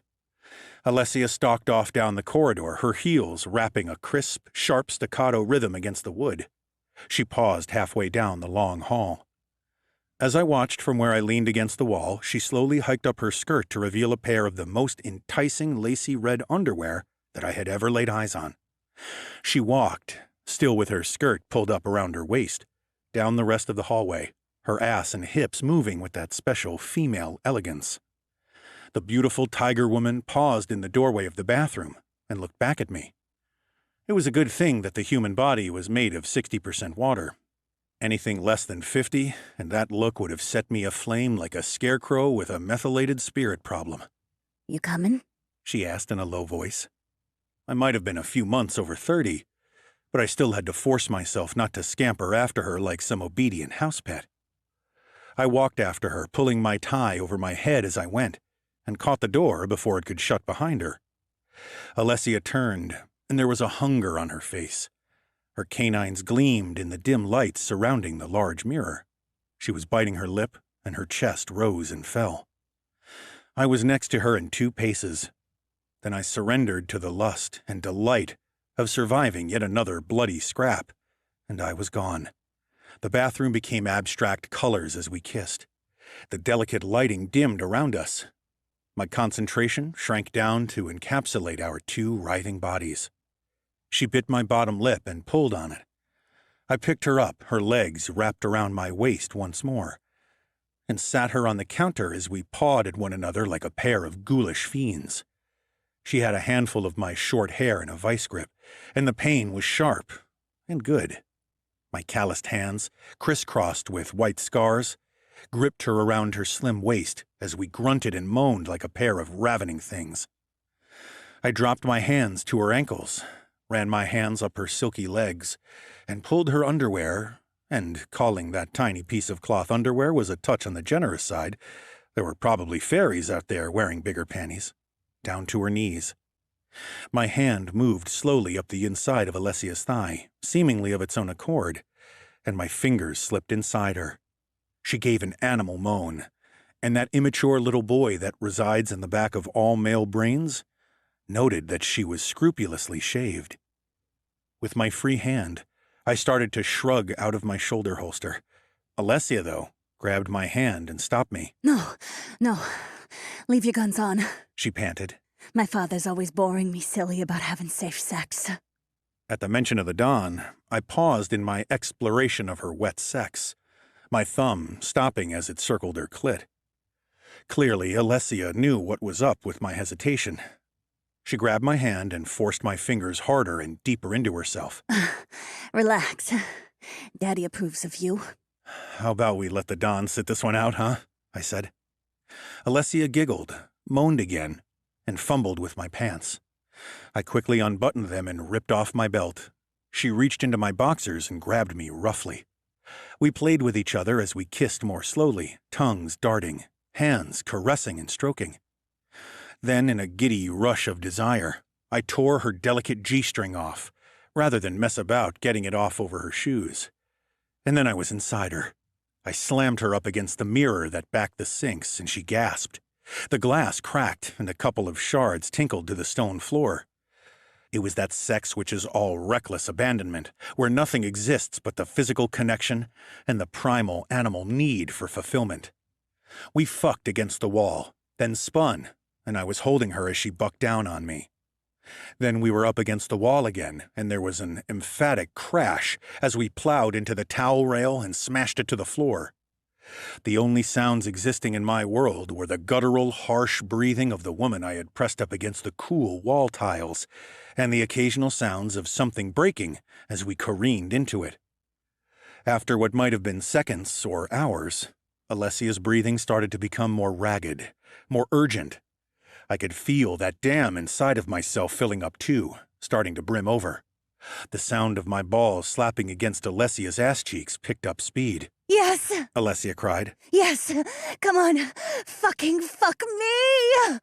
The last word dissolved into a wail of ecstasy and pushed me over into my own private red abyss. I grabbed Alessia by the throat, while her tigress's tail whipped back and forth as we climaxed together. I felt the chip Lennox had given me burn in my palm, and as she came, Alessia morphed from one shape to another, flickering from Italian tigerkin goddess to a sexy creature that was more tiger than human, and back again. Half an hour later, we emerged. It was only then that I realized that Lennox still wasn't back from his meeting. I counted myself lucky that we hadn't barreled into the bathroom and caught him releasing some bum slugs, as he colorfully referred to taking a shit. I imagined we looked slightly disheveled, but we probably weren't all that bad. Alessia's wavy copper hair was mussed, and I guessed mine probably looked similar. As we dressed, it was nice to see that all our clothes were cum-free. All our clothes, that was, except Alessia's ruined panties. She used them to clean herself up with, judged them to be superfluous to her needs, and discarded them in the trash. I led her into the kitchen. We stood on either side of my granite-topped counter while outside. The storm that had been brewing upped its game and lightning flickered over Manhattan Island. So, Alessia said, pushing a lock of hair out of her face and cocking her head at me. how about that drink? Martini? I offered, knowing that I definitely had some vodka in the freezer. So long as you have olives to go with it. Oh, you're one of those fussy... Matthew. Alessia said, wagging her finger at me and stretching like a cat. The devil is in the details, remember? I pulled the vodka from the freezer and took a swig straight from the bottle. I think the devil already had his money's worth tonight, don't you? Chapter 4. It was 3:30 in the morning when Lennox burst into my room and came nose to nose with the muzzle of the Colt that I kept on my nightstand for just such nocturnal disturbances. The smell of cranberry juice and disappointment followed him in. "Oh!" he said in a sharp whisper, his eyes crossed, as he looked down into the yawning maw of the barrel. Sorry, didn't realize that you weren't alone. Slowly, I uncocked the hammer of my semi-automatic. Well, now you do. I lowered the Colt. Lennox's gaze flicked over to the sleeping form of Alessia next to me. His crafty yellow eyes narrowed. Is that Alessia Balducci? He hissed delightedly. I kept my trap shut, hoping vainly that this might encourage my foster brother to shut the fuck up himself. No such luck. It is, he whispered. Oh boy, you don't discriminate when it comes to letting off your pistol, huh? When I still refrained from answering, Lennox slapped me gently on the shoulder and said, Coffee? I sighed. Oh yeah, it's almost 4, I muttered. That's when I usually have my first cup of joe. Great, Lennox said, missing the sarcasm as per usual. See you in the kitchen. Jackass, I said, as I slipped out of bed and pulled on a t-shirt and boxers. On entering the kitchen, I found Lennox sitting on the benchtop swinging his bandy legs and looking at the floor morosely. Coffee? I asked. The goblin pointed at a steaming mug by the sink. I took a slurp and sighed appreciatively. Like most good chemists, engineers, and scientists, Lennox made a hell of a brew. So, I said, let me guess. Turned out not to be a UTI after all? Gonorrhea? You loved a woman that wasn't clean, right? Lennox glanced up at me. He looked gutted. The bastards double-crossed me, he said simply. I nodded sagely. Who are you meeting with again? The government. Right. And you're surprised that they fucked you over? I smiled. I shook my head and rubbed thoughtfully at my stubby chin. I might be what many consider to be a gangster, Lennox. But governments, well, let's just say that a man who dips his hand into another man's pocket is considered a thief, and he's ostracized by society. But a bunch of guys who can dip their hands into everyone else's pockets simultaneously, well, they run the country. Lennox shook his head. But I was really onto something with this one, Matt. He hopped down from his perch, opened the fridge, pulled out the cranberry juice, and added a generous splash to his coffee. He took a fortifying slurp. Yes. I was really onto something. But they bloody well took it, looked at it, and confiscated it. See, I said, that's the problem with a university education. You get these lofty ideas as if what you create elevates you above normal people. The fact is, life isn't like those old tragedies you studied in classics. Men don't fall from the heavens after doing some worthwhile deed. They fall from the curb and into the gutter. Lennox shook his head. There's just no reward for the hard-working entrepreneur in this world. Seems that the man who makes something doesn't matter as much as the bastard who can steal it and sell it. I took another sip of coffee. Yeah, well, what do you want me to tell you? Life's a bucket of crap with a razor wire handle. Now, dust yourself off and get back on the horse and all that shit. Lennox squared his knobby shoulders. You're right, he said. How was your evening, anyway? How was the party? Clearly you had a good time, huh? He wiggled his eyebrows at me in a manner that made me want to knock his teeth out. Yeah, the party, I said slowly. Turned out that what should have been a pleasantly mundane evening, guarding Don Balducci, turned into an assassination attempt by the Stonespine family. Lennox looked up delightedly from his coffee. No way, he said, awe coating the two words like honey. Yes way, I said. I stretched and looked at the clock. 4 o'clock in the morning. Too late to go back to bed, too early to do anything else but sit and drink coffee. What's more, I got a promotion, I guess you'd call it. Doing what? Lennox asked. I think I'm going to head up a new little offshoot of the Balducci organization out in Brink City. Even as I said it, a secret sliver of my heart wondered how I might go about turning this branch of the Don's business into my own separate empire. Carve my own legacy out of Brink City bedrock. You're going to Brink City? Lennox asked. That's right, with Alessia. But what about me? Lennox said, his spectacles teetering on the end of his long nose. Look, I was happy to keep you out of trouble and up to your eyebrows in cranberry juice, Len. Though I admittedly became less keen on the idea after that goddamn chip sunk into my skin. But I don't think Brink City is the place for you. Speaking of your fucking chip, that thing gave me powers. It did? My foster brother said ecstatically. To my surprise and consternation, as nothing that excited Lennox this much could possibly be anything less than bad news, the goblin downed the rest of his Café au Cranberry and executed a perfect backflip. What happened? He asked, his face suddenly contorted into scientific concentration. Relay every minutia. So I told him what had gone down in the West Village, the whole shebang. When I finished, Lennox looked at me thoughtfully. This is very odd indeed. Impossible, I might even dare to say, if it had come from any other source but you. Why impossible? I asked, draining the last of my coffee. That chip was only meant to enhance what was already there within you. It shouldn't be able to make you do it to other people. I shrugged. Maybe you made a mistake. Lennox shook his head. Nah, I don't make those. I grinned. What about the clean energy project that blew up the science labs and killed the janitors? The goblin looked a little chagrined.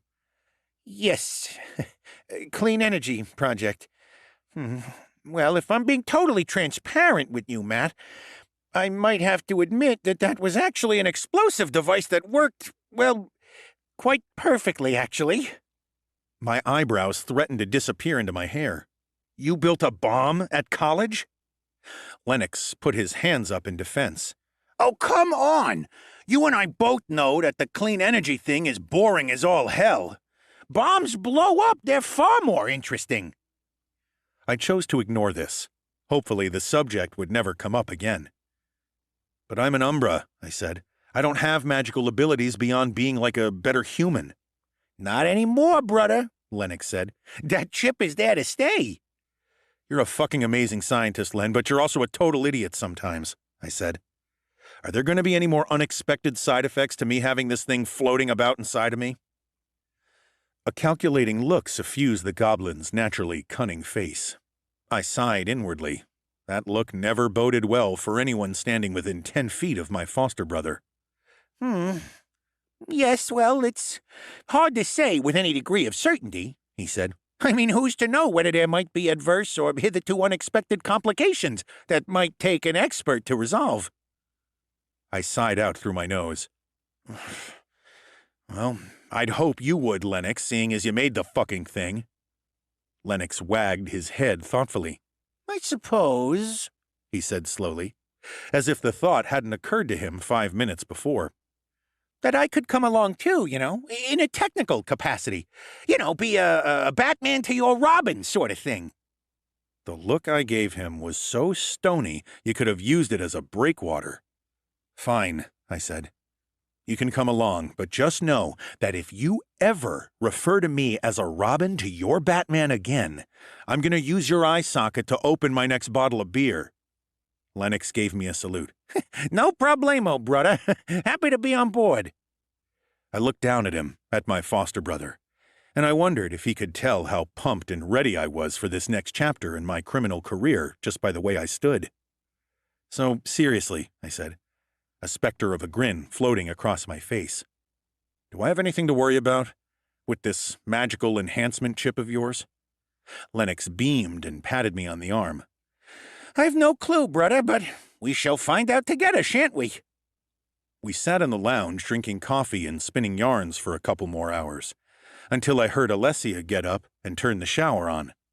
I only had to wonder for a second how she knew where the bathroom was, and I smiled to myself when I remembered. She emerged 20 minutes later, looking as radiant as all hell. She was dressed in her skirt from the night before, but had thrown on one of my dark navy silk shirts and tied it up at the navel. Somehow she made even this look glamorous. She was like that, was Alessia. She could throw on anything and make it look like she'd had it custom-made just for her. Her heels clicked against the floorboards as she walked lazily into the room. Her red hair was piled up in glamorous disarray on top of her head. The river of inane babble that had been flowing unchecked from Lennox's mouth dried up at the source when Alessia entered the room. She looked down at the goblin. Her gaze left him squirming like a worm on a hook. Who the fuck are you? She asked in her coolest voice. This, I said, is Lennox. He's the one responsible for imbuing me with the powers we all got to enjoy last night. This guy made me able to turn you into that were-tiger, thing. Alessia's eyes narrowed as she scrutinized the goblin. Lennox, smiling awkwardly, held out his hand. How do you do? He said. A were-tiger, huh? Just when you thought life couldn't get any richer, huh? There was a pause. Then Alessia pointed a finger at Lennox and looked at me. I like this one, she said. I like this one, Matthew. Who did you say he was again? Lennox, I replied. He's my foster brother. I took a breath and wondered if I wasn't going to regret bringing the nutty little shit along. I knew that I probably would. And he's coming with us. The driver picked up the three of us a couple of hours later. I had a fair-sized bag packed, while Lennox only carried a duffel stuffed with all sorts of electronic equipment. You're not bringing any spare clothes, genius? I asked. Lennox gave me a pitying look. Of course I'm bringing spare clothes, Matthew. Honestly. I got a spare pair of boxers tucked down one end. Jeez. One spare pair, I said, as the driver squeezed our 2 bags into the Bentley's massive trunk, which was already full to bursting with Alessia's luggage. That's it? Yeah, but that's 2 days, isn't it? Wearing them inside and outside. I rolled my eyes. Don't forget back to front, too. Oh, yeah. Hey, Matt, Lennox said. What? You reckon they'll have cranberry juice in Brink? Get in the fucking car, Len. It was only a 20-minute drive from Bushwick to LaGuardia Airport, and we arrived with plenty of time for our flight. The driver dropped us in an underground parking garage while he went off to take care of the luggage. He told us that he'd been on airport runs more times than he could recall, and that if we wanted to get to the terminal with the least amount of stress and bother, all we had to do was walk up a level and take the stairs. "They'll take you right into the domestic terminal, Miss Balducci," he said. Then he glided off to get the luggage seen to. I should have known to treat any advice given to me by a native of Queens with extreme caution, but I was feeling jacked up with excitement and the prospect of the expansion in Brink City. Not to mention the thought that perhaps Alessia and I might take up where we had left off the night before. The muggers materialized out of the myriad shadows of the underground parking lot with commendable quiet. None of them were using or brewing magic, which explained why my thaumaturgical senses didn't give us any warning. "Well, well, well," came a rough voice from behind us, out of the shadows cast by a pair of dusty cars that looked like they had been parked in the underground parking lot for 20 years. Nothing, and I mean absolutely nothing good, ever followed on the heels of the words "well, well, well." The only people who used those words on a regular basis were cops and robbers, and I had plenty of experience with both. I turned resignedly around, reaching instinctively under my armpit for the gun that wasn't there. I couldn't pack heat while traveling through an airport. Chapter 5. "Hello, boys," I said. "What can we help you gentlemen with?" There were 8 of them. 8 desperate, stinky-looking motherfuckers. Hairy, matted, and on the short side. You'd have to be as thick as a rhinoceros omelet not to recognize them as dwarves. Mountain dwarves, judging by the rusted pickaxes they carried on their belts. Probably wandered down to the big smoke from the Catskill Mountains. Hello, boys, Lennox piped up, trying and failing miserably to imitate my threateningly debonair tone. What the fuck? I clipped the goblin around the ear to shut him up. There are many fine things in this life, lads. I gestured at Alessia. The whisper of a beautiful woman in your ear, the firm press of the walnut stock of a Model 87 into your shoulder, the sharp bite of good spirits in the back of your throat. The dwarves looked blearily at one another. It was clear they'd been down here for some time. By the wild, lost look in the eyes of the one standing closest to me, I wagered that they'd gotten their hands on a bit of arcane dust and had been living the dream down here for a week or so. Now, I continued, judging by the state, not to mention the smell of you, I'd say none of you have had a woman for quite some time. The fact that we're still standing means that you've no guns, otherwise you pussies would have used them without declaring yourselves. So all that's left to you is the booze. "What the bloody hell are you on about, stranger?" slurred one dwarf with a particularly foul and matted beard that stuck out at a right angle from his face. I pulled out a crisp $100 bill and flourished it. "I'm offering you beer money, lads. Beer money if you'll let us mosey on our way." I had no beef with these inebriates, and I didn't want to waste time or potentially ruin my suit in dealing with them if it could be helped. Plus, there was always the chance that they might use the money to buy some food rather than something they could hoover up their noses. The dwarf with the gross beard started choking and slobbering. It sounded like he was gargling his teeth. Took me a moment to twig that he was laughing. "How's about we have your old wallet? How about that for a deal, mister?" He spat. "This is all the money I have," I lied. No, it's not, Matt, Lennox said helpfully. I saw a wad of cash in your billfold. Must have been at least... He tailed off as his clever brain caught up with his stupid mouth. "I think you're lying, boy," Grossbeard said to me. I nodded. Biggest mistake we can make in this life is to think that we know anything about anything, buddy. "So, your wallet's not on the table? Is that how it is, mister?" Grossbeard took a step toward me, and the other 7 dwarves closed with him, like a pack of hyenas. "There's no wallet," I said. "And if there was a table, I'd only smack you over the head with it. Now, do you want the C-note or not? You're about to make us late, and if that happens, I'm going to have to let this lovely woman go Chuck Norris on your asses." The 8 pairs of dwarf eyes looked at Alessia. "I think we'll take our chances," Grossbeard said. He pulled out his rusty pickaxe. "Righto," I said with a shrug. I pressed my chipped palm to Alessia's neck.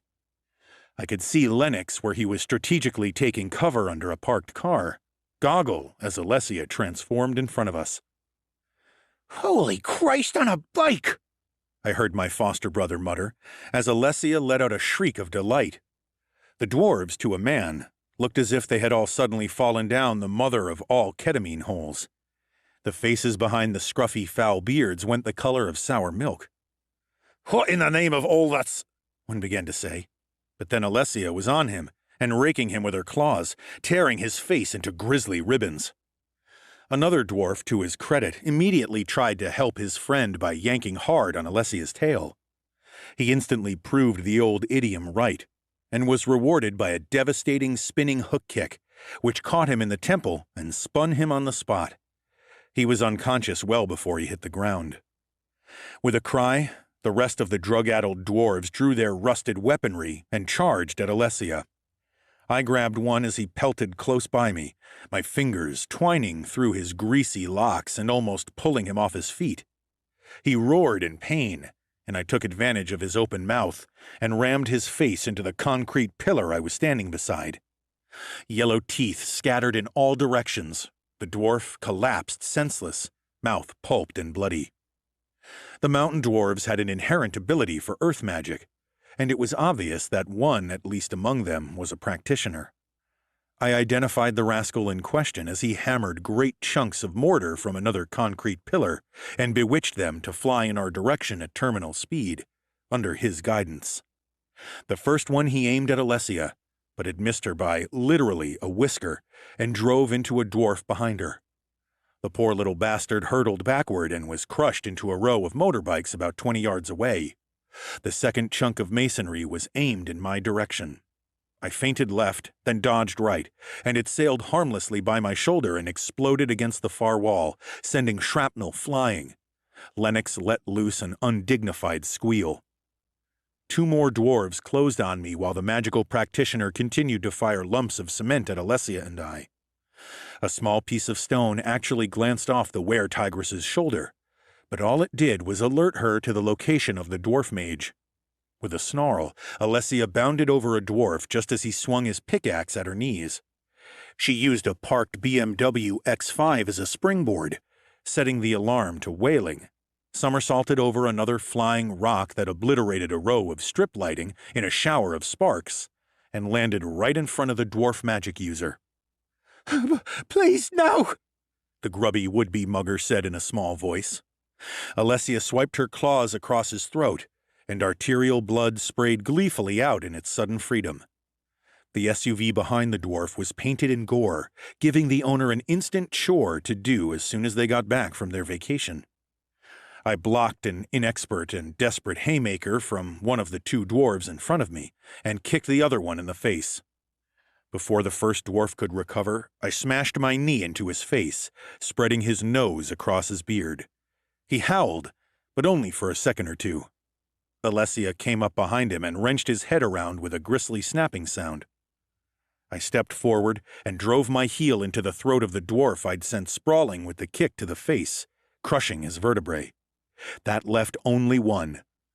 To say that he looked like a lost little boy who bitterly repented mixing with the bigger boys would be doing him a great injustice. I was pretty sure he would have pissed himself if his cock and balls hadn't already crawled up into his belly. Alessia and I regarded him for a moment. Alessia made to step toward him, but I held out a hand and stopped her. "No, let's leave this one, shall we?" I said. "Magnanimous in victory and all that." Alessia gave me a look and then shrugged. Fine, She managed to say past her huge canine teeth.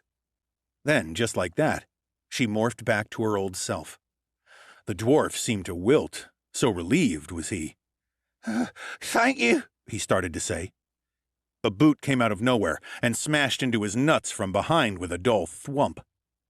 The dwarf went cross-eyed, grabbed his plums, and sank to his knees. Lennox stood triumphantly behind him. "Lennox, wait a sec."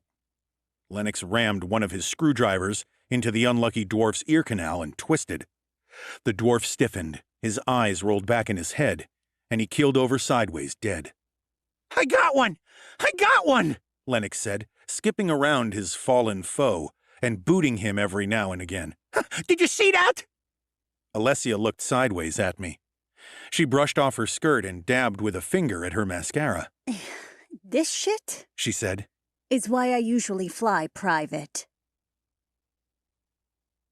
So you see, Lennox explained to Alessia through a mouthful of complimentary peanuts. the chip that took to Matt here like a fish to water has granted him the ability to enhance the powers of those of the magically inclined around him. It has given him this ability, but I don't think it actually grants anyone else any new powers. It just enhances those that they already have. Which is why, because of my status as a tigerkin, I turn more tigery? Alessia asked, careful to keep her voice down, even over the roar of the Airbus's jet engines. Correct, Lennox said. Now tell me, what is a transformation like? Alessia made a thoughtful face. It's intense. She said, I feel myself sharpening, honing down to a finer edge, if that makes any sense. Oh, interesting, Lennox said. Clearly the chip boosts your predatory senses and your killer instinct. Very interesting. Yet it would seem that it doesn't override your logic. The way that you're able to listen to advice, like not killing that last dwarf, wrong as that advice might be, proves that. We had been flying for close on 4 hours. For 3.5 of those hours, I had put up with Lennox nattering away next to me as I had pored over the manila folder that Alessia had produced from one of her many bags. It was a file that the Don had put together on Brink City, the rough layout of the place and what he knew of the families there. Those organizations we might rely on for help, and those we should try not to fuck with. I craned my head to look past Alessia and see out of the window. My breath caught in my chest. A blaze of light, visible even now in the late afternoon light, spread out below us, a neon cancer eating up the untouched desert around it. So this is it, I said, not taking my eyes off the spread of glass and concrete, towering apartment blocks, and smoke trails that issued up into the clean air. Brink City, the place of my birth. I felt a hand on my forearm. And the place where you'll rise in infamy, Alessia said. The smile that tugged at the corners of my mouth was an eager one, the smile of a shark that scents blood. Chapter 6. By the time that we had gone through the whole rigmarole of leaving the Brink City airport, the afternoon was on its way out, and the early evening was starting to reach tentative fingers across the skyline. I led the way out of the airport with Alessia tight on my right shoulder and Lennox tagging along at the rear. This is it, I couldn't help thinking, as we strode through the sliding doors and out into the warmer climate of America's last great cesspool. This is it. This is your future. Your opportunity to take greatness in hand. Daddy will have a car waiting for us. Alessia said in my ear. Like I told you when we landed, someone will have already grabbed our baggage. A warm wind was blowing off the desert that completely surrounded the city. The airport, like most airports, was on the outskirts of Brink. Beyond the control tower and the airfield, all that could be made out was barren scrub, stunted trees, the sharp brown outlines of distant arroyos, and some low, arid hills. The smell of jet fuel hung heavy in the air. The whine and roar of planes and the cry of cabbies waiting in the ranks drowned out almost everything. It was a tricky place to spot an ambush, so I quested out with that handy extra sense of mine, trying to detect any hint of malicious magic. Nothing. My attention was snared, however, by a sign held aloft by one of the many uniformed drivers that loitered outside of the terminal. Well, I say held aloft, but the actual sign was levitating in midair, suspended there by magic. It wasn't scrawled in black permanent marker either. The name glittered and glinted like silver braid against a background of deepest sable. Lane. It was a surprise to see my name up in lights, as it were. Normally it would have been the Don's, or, in this case, Alessia's. However, it made sense to have mine up there. No point broadcasting to anyone that might be watching and in the know that a Balducci was in town. That sort of information would probably be worth a lot of money to certain people. The driver, positioned under the sign and leaning nonchalantly against a blacked-out Range Rover, wasn't the sort of chauffeur that I might have been expecting. Though the driver wore a well-cut black suit, dark aviators, and peaked cap, the angle of her hips and the impressive swell of her tits proclaimed it was most assuredly a woman, and she was of the fairy persuasion. "This way," I said, keeping my head on a swivel as I led the way toward the waiting vehicle. I chanced a quick look behind Alessia's svelte form to make sure that Lennox hadn't wandered off somewhere, or accidentally exploded something or someone. As we neared the chauffeur, I saw that she wasn't exactly cut from the same sort of cloth as your average Tinkerbell. Sure, she might have been a fairy and had the glittering wings folded on her back, but this chick was wearing her suit, wing slits tailored into the back, with a sort of fashionable disdain. Under her chauffeur's cap, her hair was shaved along one side and the rest was dyed a bubblegum pink. Tattoos flowed across the shaved part of her scalp, and I do mean flowed. They were obviously done with an occult ink, because the designs moved and rippled as she moved her head. Piercings ran all along the edges of both her pointed ears, and each nostril was studded. As we approached, the fairy pulled her aviators down a fraction and regarded us over the top of them. The sclera of her eyes were mauve instead of white, and the pupils violet instead of black. "You're Lane?" she asked in a melodic voice. "Could be," I said. The fairy pushed up the sleeves of her blazer, revealing more moving tattoos depicting leaves and wind gusts and griffins. She pulled out a thin black cigarillo from her breast pocket and lit it with a snap of her fingers. After she took a deep pull, twin streams of smoke issued from her nostrils. "Lane," she said and nodded. "you look like him. You look like the sort of man I was told to keep an eye out for." "Oh yeah, and what sort of man is that?" I asked. "A man who moves like the shadow under a thundercloud. The fairy said. A polite guy. A killer. Someone who should not be fucked with." I grunted. I liked this girl. I liked her style. I gestured to my companions. "These are..." "I know who they are, Slick," she said, through another mouthful of clove-smelling smoke. "Who do you think sent me to pick you up, huh?" She opened the rear door of the Range Rover and motioned for Alessia to get inside. "It's a pleasure to meet you, Miss B. She said to the tigerkin woman as she clambered into the back seat. My name is Macy." I'm Lennox, said my goblin foster brother, smoothing back his black hair and holding out a long-fingered hand. Macy took his proffered hand, and they shook. "How nice for you, Lennox. Now, in you hop, and I advise you to keep those fingers to yourself if you like their current configuration, okay?" Lennox nodded and went to open the front door. "In the back, Lennox," I said. I always found it preferable to keep Lennox as far from the controls of a moving vehicle as humanly or goblinly possible. Lennox sighed, climbed in beside Alessia, and shut the door. "Luggage?" I asked Macy. "Already taken care of and in the trunk," she said. "All right then, let's hit the road." Macy stubbed out her smoke, blew one last smoke ring, and sent a smoky swallow fluttering through it. "Neat trick," I said, grasping the handle of the passenger door. "I've got better ones than that." Macy said as she walked around the front of the SUV. "I bet," I said with a small smile. Macy raised her hands. "Welcome to Brink City. From what I've been told by Don Balducci, it sounds like you're gonna have yourself quite an interesting time here." I raised my eyebrows at that, and my smile took on an excited edge. And here was me thinking it was shaping up to be a cocktail of crappy options, bad decisions, and dire consequences. Macy grinned back and opened her door. "Like I said, interesting." We rolled out through the airport gates and took a looping road out onto the two-lane highway that led into Brink City proper.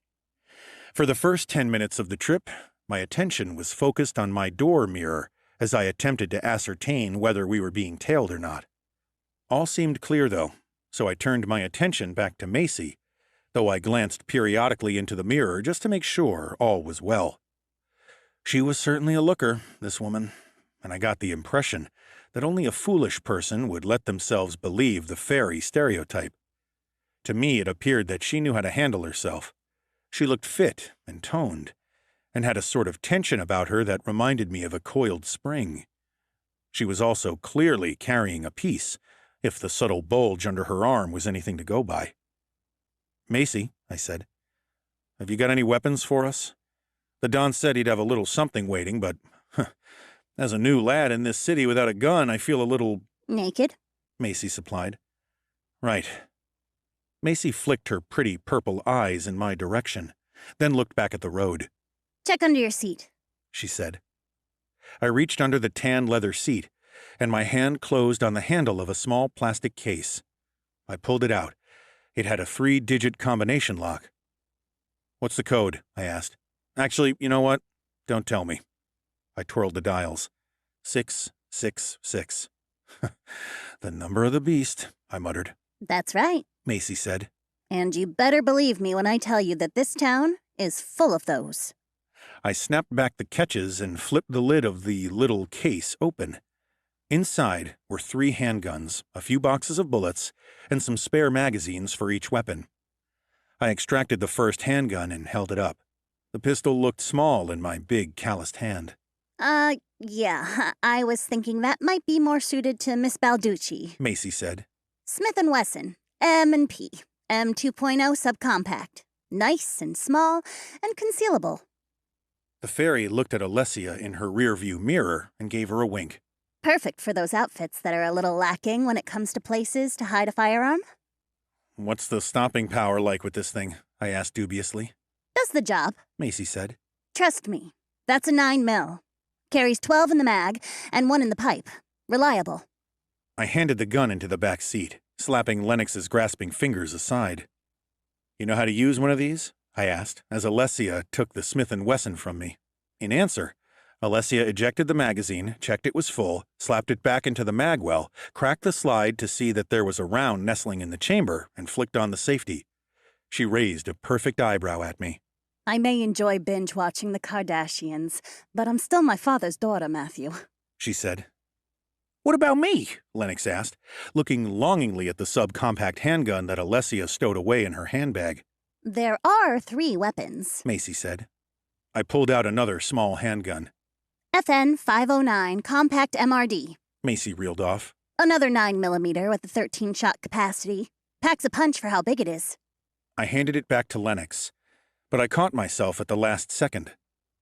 "I'll hang on to this one, I think," I said. Hey, what the— Lennox started to complain. "Lennox, the chances of me handing you over a weapon are already so slim that they might be considered anorexic," I said. "There's no way in hell I'm going to give you one in an enclosed space." I let Lennox grumble and pulled out the last gun. I sucked in an appreciative breath. I heard you were a fan of the Colt 1911. Macy said. The Don made a point of saying so. That there is Nighthawk Custom Kestrel, I said. I whistled softly to myself. The handgun was finished in all black nitride, except for the hammer, trigger, ejection port, and muzzle. I cracked the slide and saw the fat .45 ACP round sitting in the chamber. "It's got the threaded barrel upgrade, I see. And the gold bead sight," I said, turning the beautiful and deadly bit of engineering over in my hands. I'm glad you like it, Macy said. I ran a finger over the hawk that was set against the moon on the grip.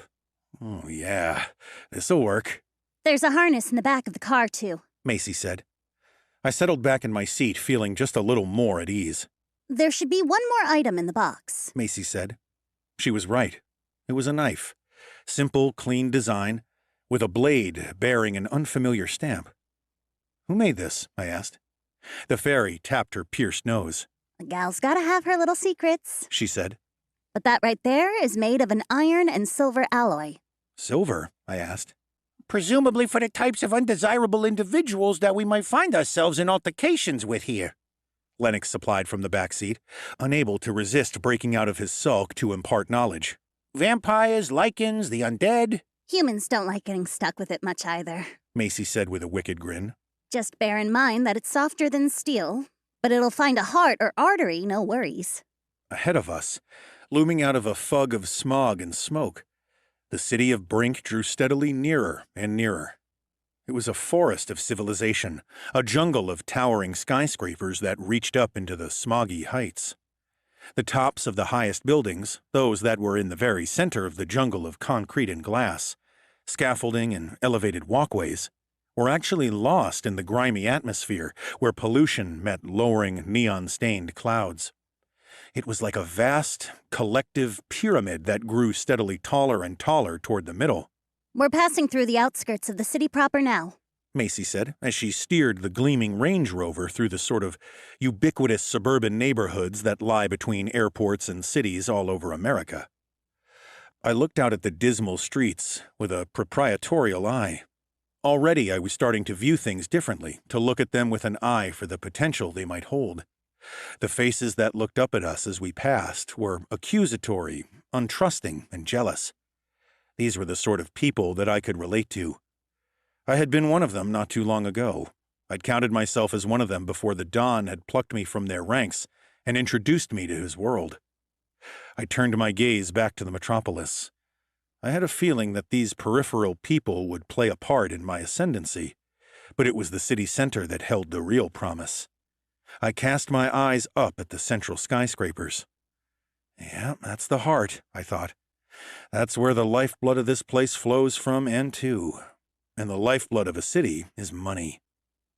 From what I could make out, the city became more and more built up as you worked your way into the very center of Brink. The buildings became taller and more elaborate until your eye was drawn to the very center, to a building that rose, like a spear of pearl and mercury, up into the abode of the saints.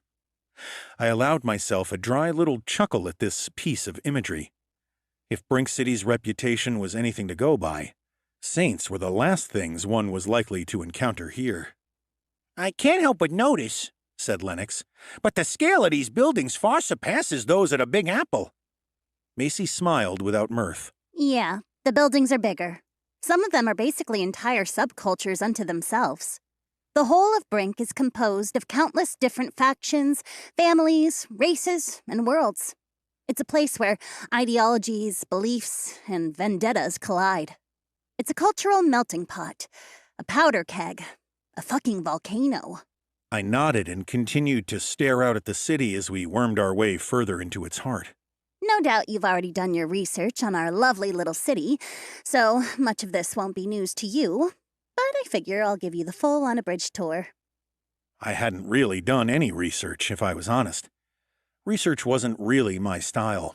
I preferred to get a feel for different environments on the ground, go into things with an open mind, without any preconceived notions as to how things should be or should work. I approached all things with a certain degree of caution and distrust, which had served me well.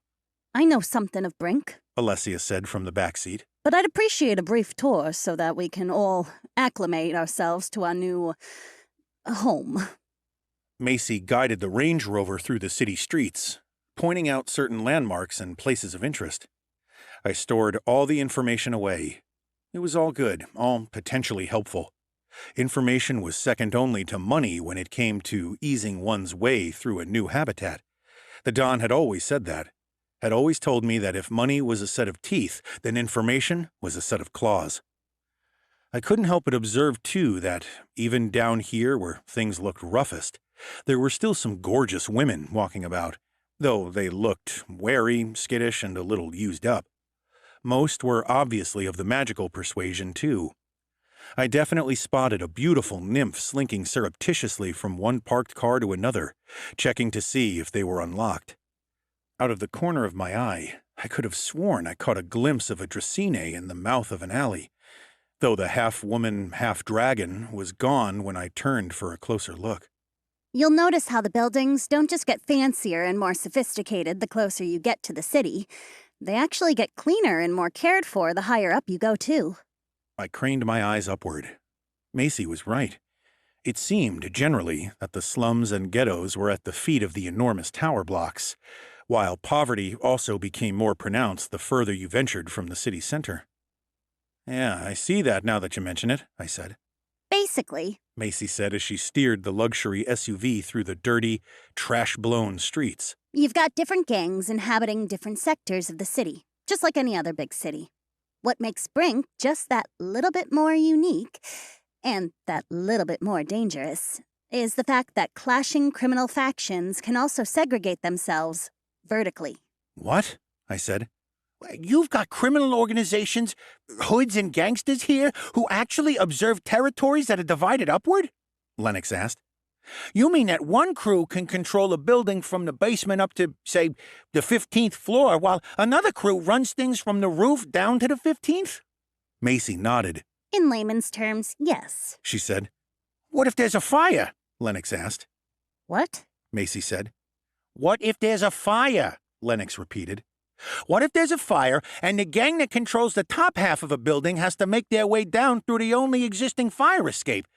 Does the gang that controls the bottom half of the building let them through, seeing as it's an emergency? Is there a toll that needs to be paid? How does that work? Lennox, I said, just button your lip, yeah? Lennox lapsed into silence. We cruised through a few neighborhoods without stopping for the traffic lights. When I mentioned this blatant disregard of the road rules, Macy told me that the sector that we were currently traveling through was a hot spot for carjackings. There are a lot of folk, Umbras mostly, whacked out on drugs here. She said. They're desperate. Steal anything to get their next fix. Harpies and half-elves, for the most part. What's their drug of choice? I asked. Macy puffed out her cheeks. Take your pick. Dingers, rip, sparkle rub, efreet juice, blue caps. Mostly, though, it's arcane powder. I nodded, trying to concentrate on her words. The further we drove into the heart of this criminal utopia, the more haywire my magical sense seemed to be going.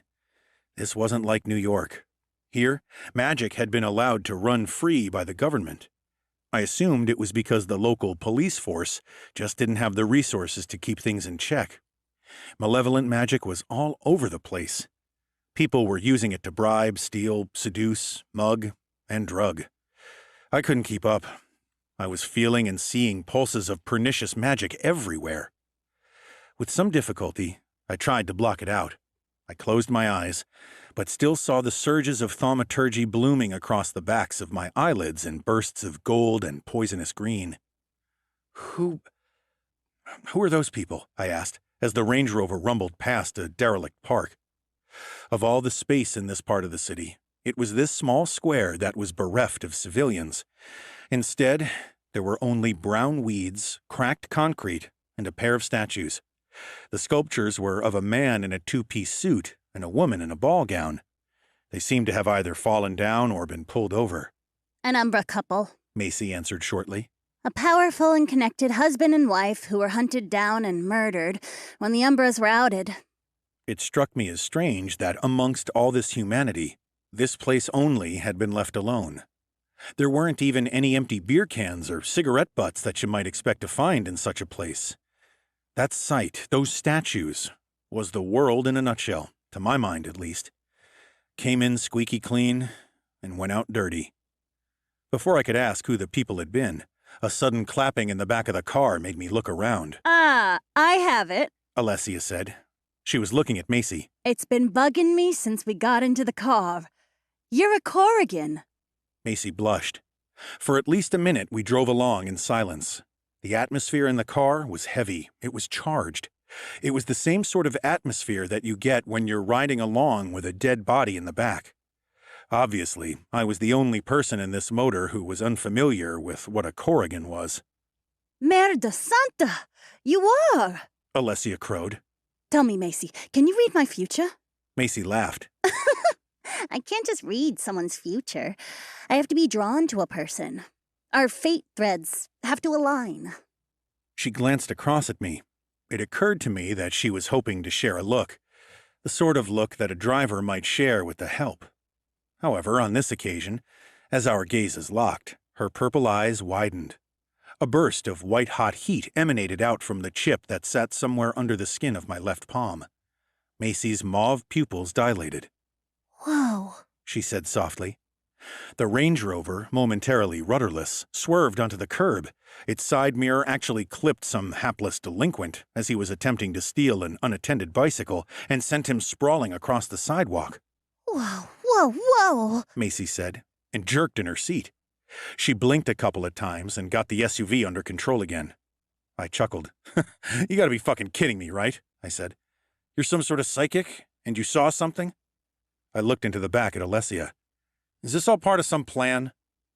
The Tigerkin woman shook her head mutely. I turned back to our driver.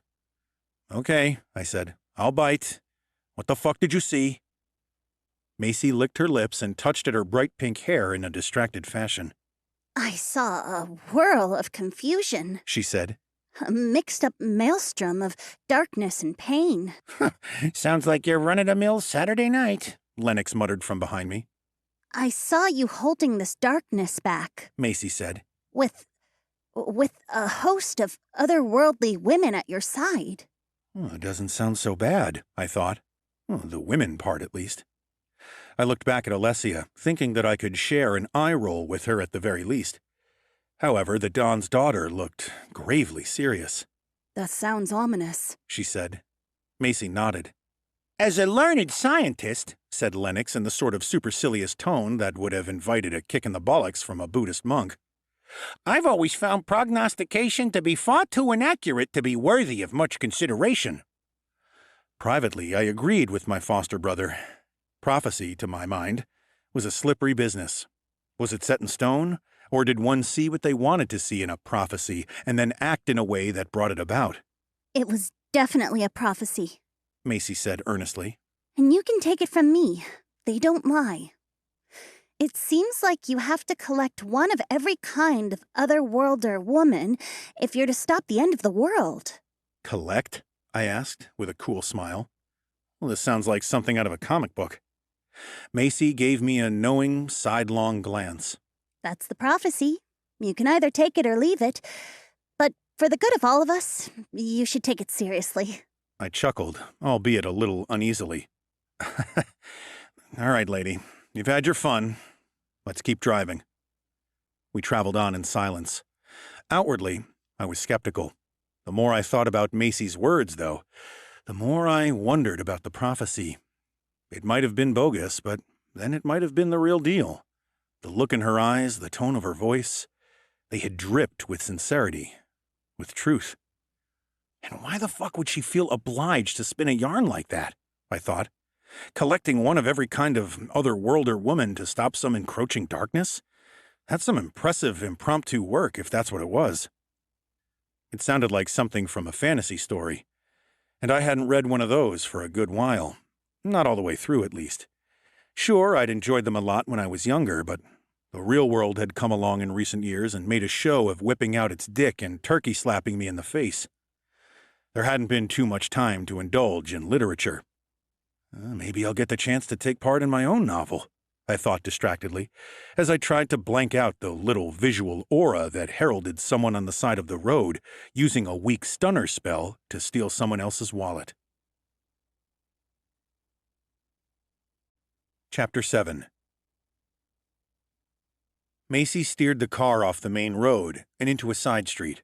All right, we're nearly there. There? I asked. Where is there?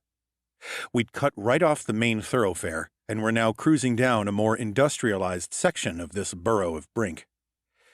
There were mechanics, my trained criminal eye identified them immediately as chop shops, and gunsmiths, tire shops, and welding workshops.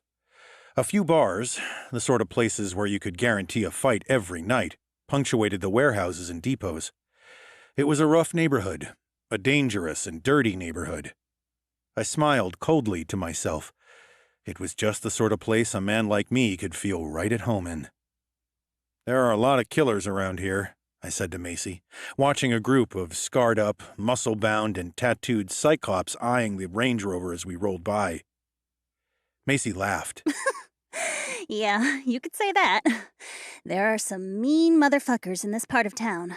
The sort of folk who will kill someone for their girl and their money, but end up with neither. I nodded.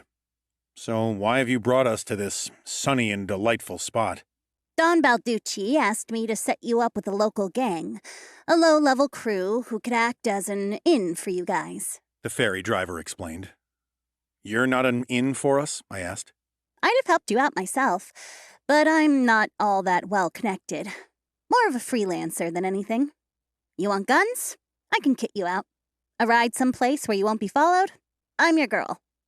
My father has already talked to me about this, Matthew. Alessia said, leaning forward and touching my arm. We could have strolled into the city with my father's money and father's reputation and my father's contacts and set up shop with no initial worries, but... I nodded, understandingly. Right, no initial worries. But as soon as the big mutts that run this junkyard got wind of a new dog in the mix, throwing about money and leaning on a name that carries weight in New York, they'd be on us quicker than a sneeze through a screen door. Alessia squeezed my shoulder. That's right. You're here to set up your own outfit, right? No one needs to know that the empire you build has any affiliation to the Balducci family. So, I've used a contact of mine to sort out a meeting between you three and a lieutenant of the Bloody Rams, said Macy. The Bloody Rams? I asked. They're basically a bunch of half-organized hoodlums that push drugs out of the warehouse I'm taking you to, Macy said. You meet with them, use some of the Don's money to purchase some of their product. I think they're trying to move a fresh shipment of Knoll nugs at the moment. And that helps you build a reputation as someone who it is safe to do business with. They don't know you're connected to Don Balducci, so unless you want them to know about it, don't go saying anything. Macy squeezed the Range Rover down a side alley, past overflowing bins and the huddled forms of the homeless, dead, and the freshly mugged. Here we are, she said, bringing the SUV to a halt outside a particularly grotty and dilapidated warehouse door. Lennox, I said, reach into the trunk and pass me that shoulder holster, will you? Lennox obviously recognized my tone. It was the tone that didn't invite any sort of smart-ass comments. It was my no-fucking-about tone of voice. The tone of voice that acknowledged that no matter how many people were standing in the room that this meeting was to be held in, there would be one extra entity in there that no one should see, and that was death. I messed about tugging off my jacket, pulling on the harness, fastening the Nighthawk into place, and wriggling back into my jacket again. Let's go, I said. Even me? Lennox asked, as Macy and Alessia opened their doors. I smiled wryly at my foster brother. Don't tell me that now that you're about to get your first proper taste of the mafioso life, you've suddenly remembered you've got better places to be. Lennox gulped. What if, theoretically, of course, I was to tell you that I was a little, nervous?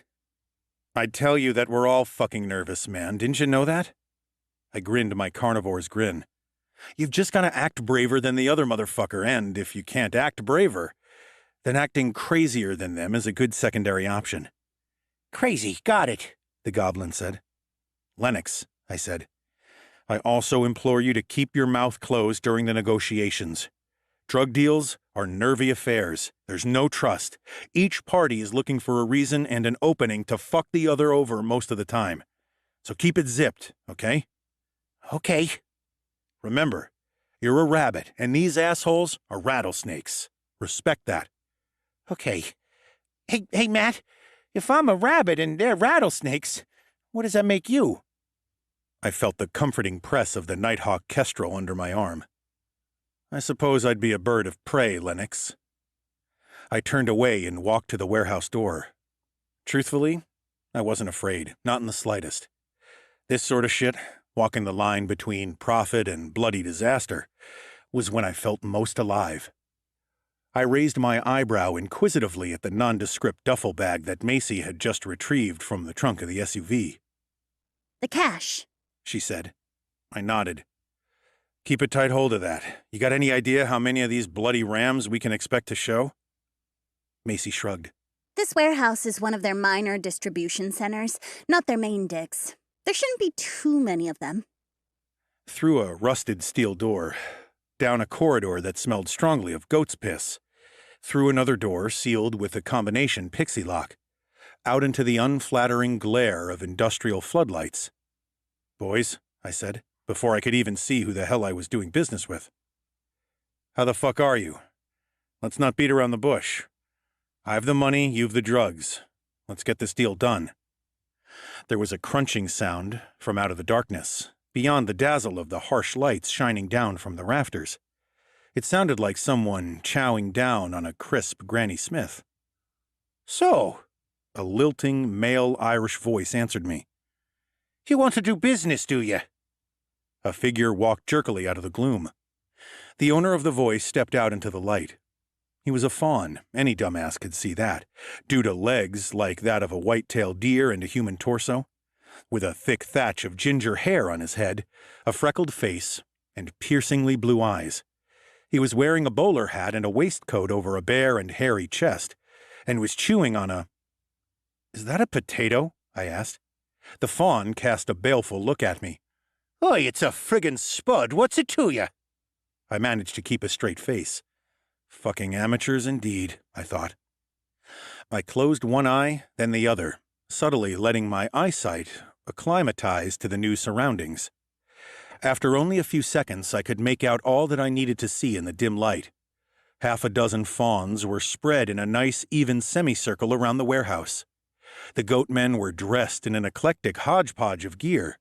A couple wore leather jackets over bare, hairy chests. Another sported a string vest and had a sawn-off shotgun resting over his shoulder, while yet another was completely naked, apart for the furry legs which acted as pants for a fawn, except for an eye patch and a cowboy hat. Apart from their goat-like legs, what all the fawns had in common was a patch or tattoo somewhere on their person. A bloody ram skull set against a four-leafed clover.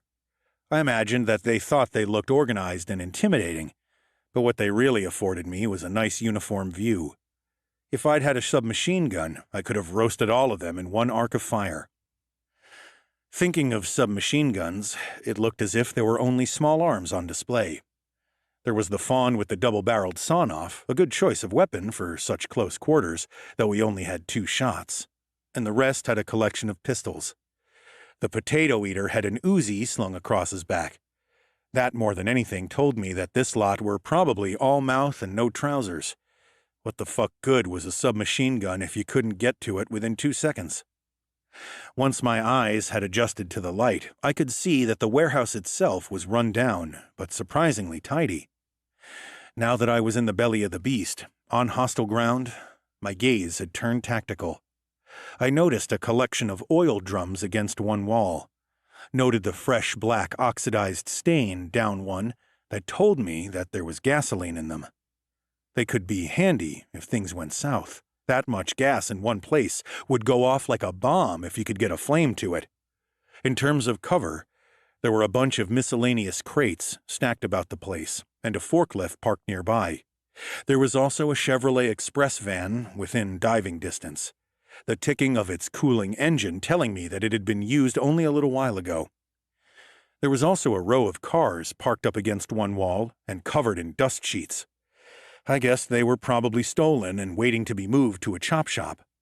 One wall was actually an enormous roller door, presumably leading out to a road that was large enough to admit trucks into the warehouse. I could see the mechanism that opened it to one side. If we couldn't go back the way we came, that would be our next best exit strategy. "So," said the lead fawn, a geezer who had a pair of curling horns sprouting from his forehead and a sour expression plastered across his mug. Macy tells me that you're a man that I'd do well to do a bit of business with. Is that right? He took an overly large bite from his potato and crunched on it, in what he probably thought was an intimidating manner. I said. Yeah, I could be, so long as you motherfuckers don't scamper back to Narnia once I give you the money. The fawn with the potato stopped in mid-chew.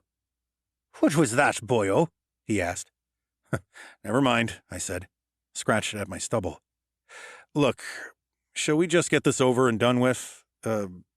What's your name? The speed at which the fawn blurted out his name was a testament to the amateur nature of his operation. Leroy, he said. Right, okay.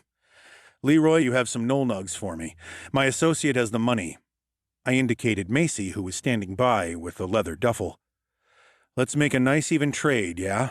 Then we can fuck off, go and eat some sushi and retire to our hotel rooms, and you guys can step back through the wardrobe and make sure that Aslan is tucked in for the night. I shouldn't have made the wisecrack at all, but this little shit was grating on my nerves. Leroy didn't get the specific jibe, which was a good thing, but he understood the tone. Macy sorted out a deal with you, I understand that, the Irish fawn said. but judging by the cut of your clothes and the car you arrived in, I'd say you're worth about 25 grand more than what we agreed on. Is that right? I said. I'd had this kind of thing happen before, back when I was lower on the totem pole in Balducci's outfit. But it was a fine balance. Make yourself look too poor, and you might find the dealers don't think you mean business. Come across as too stacked, and you're likely to get this kind of problem, where the dealer thinks you can afford to pay 10 times the going rate. Aye, Leroy said. That's not going to happen, Leroy, I said. I felt more than heard Alessia and Macy shift behind me. Actually heard Lennox gulp. I didn't take my gaze from Leroy's face, but in my peripheral vision, I could see the hands of the semicircle of fawns inch just that little closer to their weapons. Suddenly, Leroy's temper flared up. He flung his half-eaten potato away. Who the feck are you lot, anyway? He snarled, his hooves snapping against the concrete of the warehouse floor. You're new in town, so maybe I'm doing you a favour and showing you how things play out in Brink. Now, give me the fucking backup cash. I know you have in the car back there. I sighed. Why can't life be easy? Let's just remain calm and keep things affable, yes? Alessia said. Shut up, bitch! Leroy spat, his blue eyes bulging, veins standing like cords in his neck. No one's talking to you! I heard Alessia take a deep breath. I held out a hand to cut her off before she gave this fawn a tongue lashing. Anything else you want in this whole grand double-cross narrative you seem intent on pursuing, Leroy? I asked. Aye, he said, missing the irony with as much adeptness as Lennox would have. Now that you mention it, I think it might be nice of you to pay a bit of a fresher's tax to us, like. To the bloody rams, you mean? I asked. Aye. Well, this is Don Balducci's daughter, I said, so you can see where the trouble might lie in that proposition. There was a very pregnant pause. I could understand why, too. There was a lot hanging in the balance. There were some hurried whispers. Then Leroy said, She ain't the Don's daughter. She's your fucking trophy wife. You're just trying to make her out as Balducci's kin so that you can get out of... His voice tailed off when he met my mercilessly level gaze. She's just some whore, Leroy the Fawn said, though his voice betrayed his increasing desperation. There's no way that I would have been silly enough to insult the daughter of Don Balducci. Is there? There was a scuffling of hooves from out in the gloom. Another fawn shuffled forward and whispered into Leroy's deer-like ear. Leroy's ear twitched, drooped. Oh, he said. Yeah, I said. The Nighthawk kestrel had appeared in my hand without me realizing it. My thumb moved, the silver hammer cocked back. That pistol's a piece of crap, Leroy said, his voice rising an octave or 3 in its hysteria. It's too pretty. You can't hit shit with that thing. I looked down at the matte black handgun in my hand, then up at the fawn standing in front of me and wringing his hands. I concluded that there were a couple of ways to build a reputation in a town like this. One was in fair dealings and prompt payment. The other was swathed in fear and soaked in blood. Leroy raised his hands in a placating gesture. You don't have to do anything crazy, he said. I raised my gun and pointed it at the fawn's head. I shrugged. Sounds like a challenge, Leroy. Chapter 8. The fawn, Leroy, wasn't what you might have called a handsome dude in the first place, but he looked a shitload worse after my 45 ACP hollow point went through his eye and blew out the back of his head before he could even consider firing his Uzi. Skull fragments and gray matter went in all directions, coating the two fawns nearest Leroy in blood and gore. There was a stunned silence, broken only by Leroy's body hitting the floor with a dull thump. And here's me thinking his head was bound to be bone all the way through, I said. The fawns scrambled for their weapons. Into cover, I bellowed, squeezing off another couple of shots at the shotgun-toting fawn and heading for the shelter of the parked van. One of my bullets smacked into his shoulder and sent him to the ground, swearing as only an Irishman could. My goblin foster brother, Lennox, was standing, shell-shocked. I grabbed him and towed him behind the Bloody Ram's parked Chevrolet van, just as a burst of small arms fire strafed across the windscreen and showered glass in all directions. I chanced a quick glance around the rear of the van. Alessia was crouched behind a skip bin filled with garbage and scrap bits of rusted metal.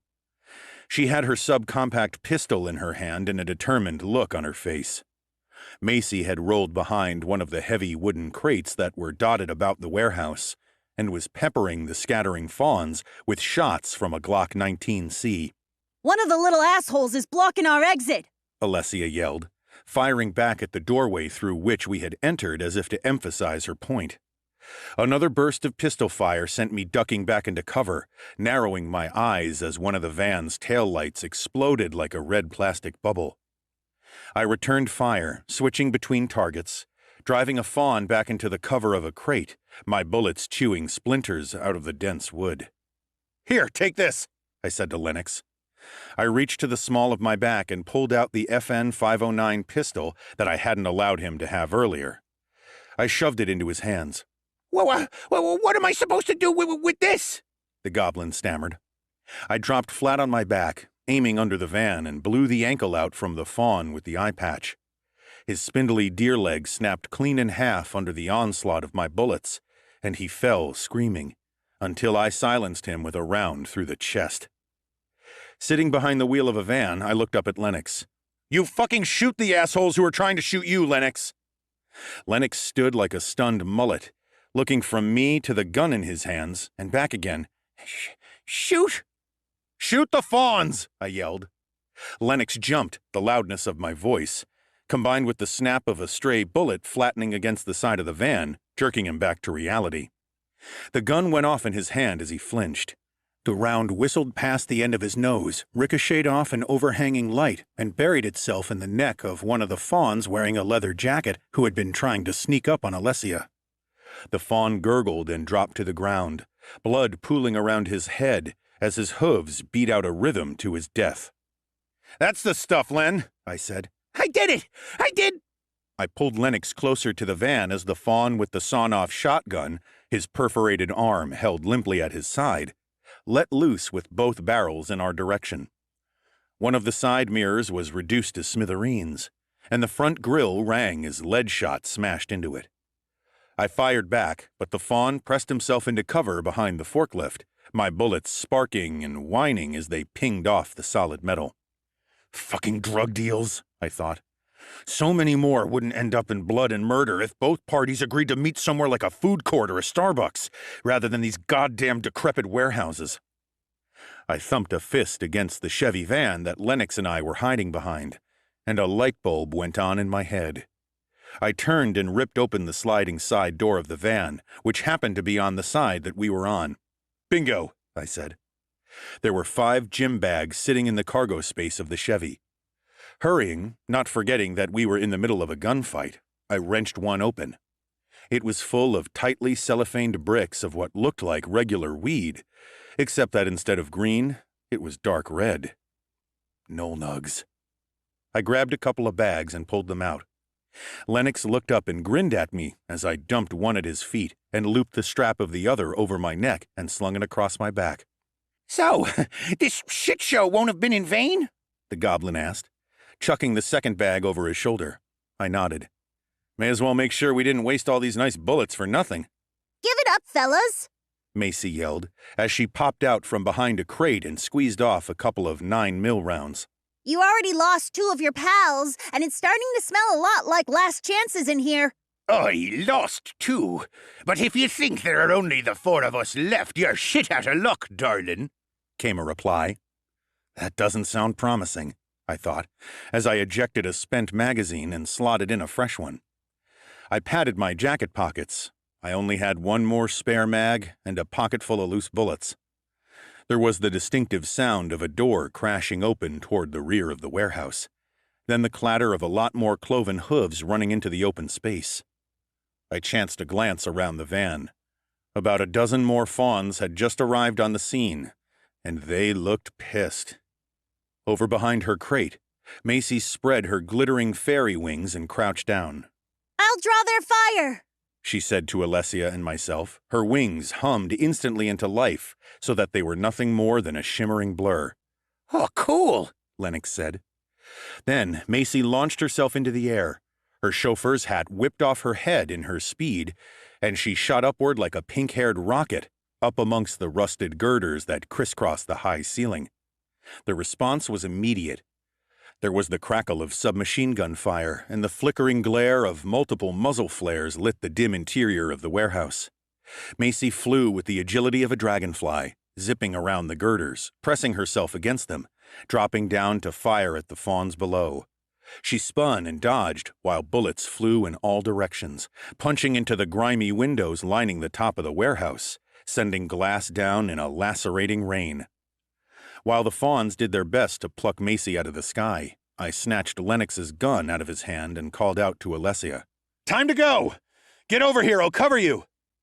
I didn't wait for her to reply, but stepped around the van with 2 handguns raised and started shooting at every fawn in sight. The sheer noise of all those weapons being discharged in that enclosed space, large as it was, would have made the Alamo sound like a soothing lullaby. 3 fawns went down under my hail of gunfire before the other reacted.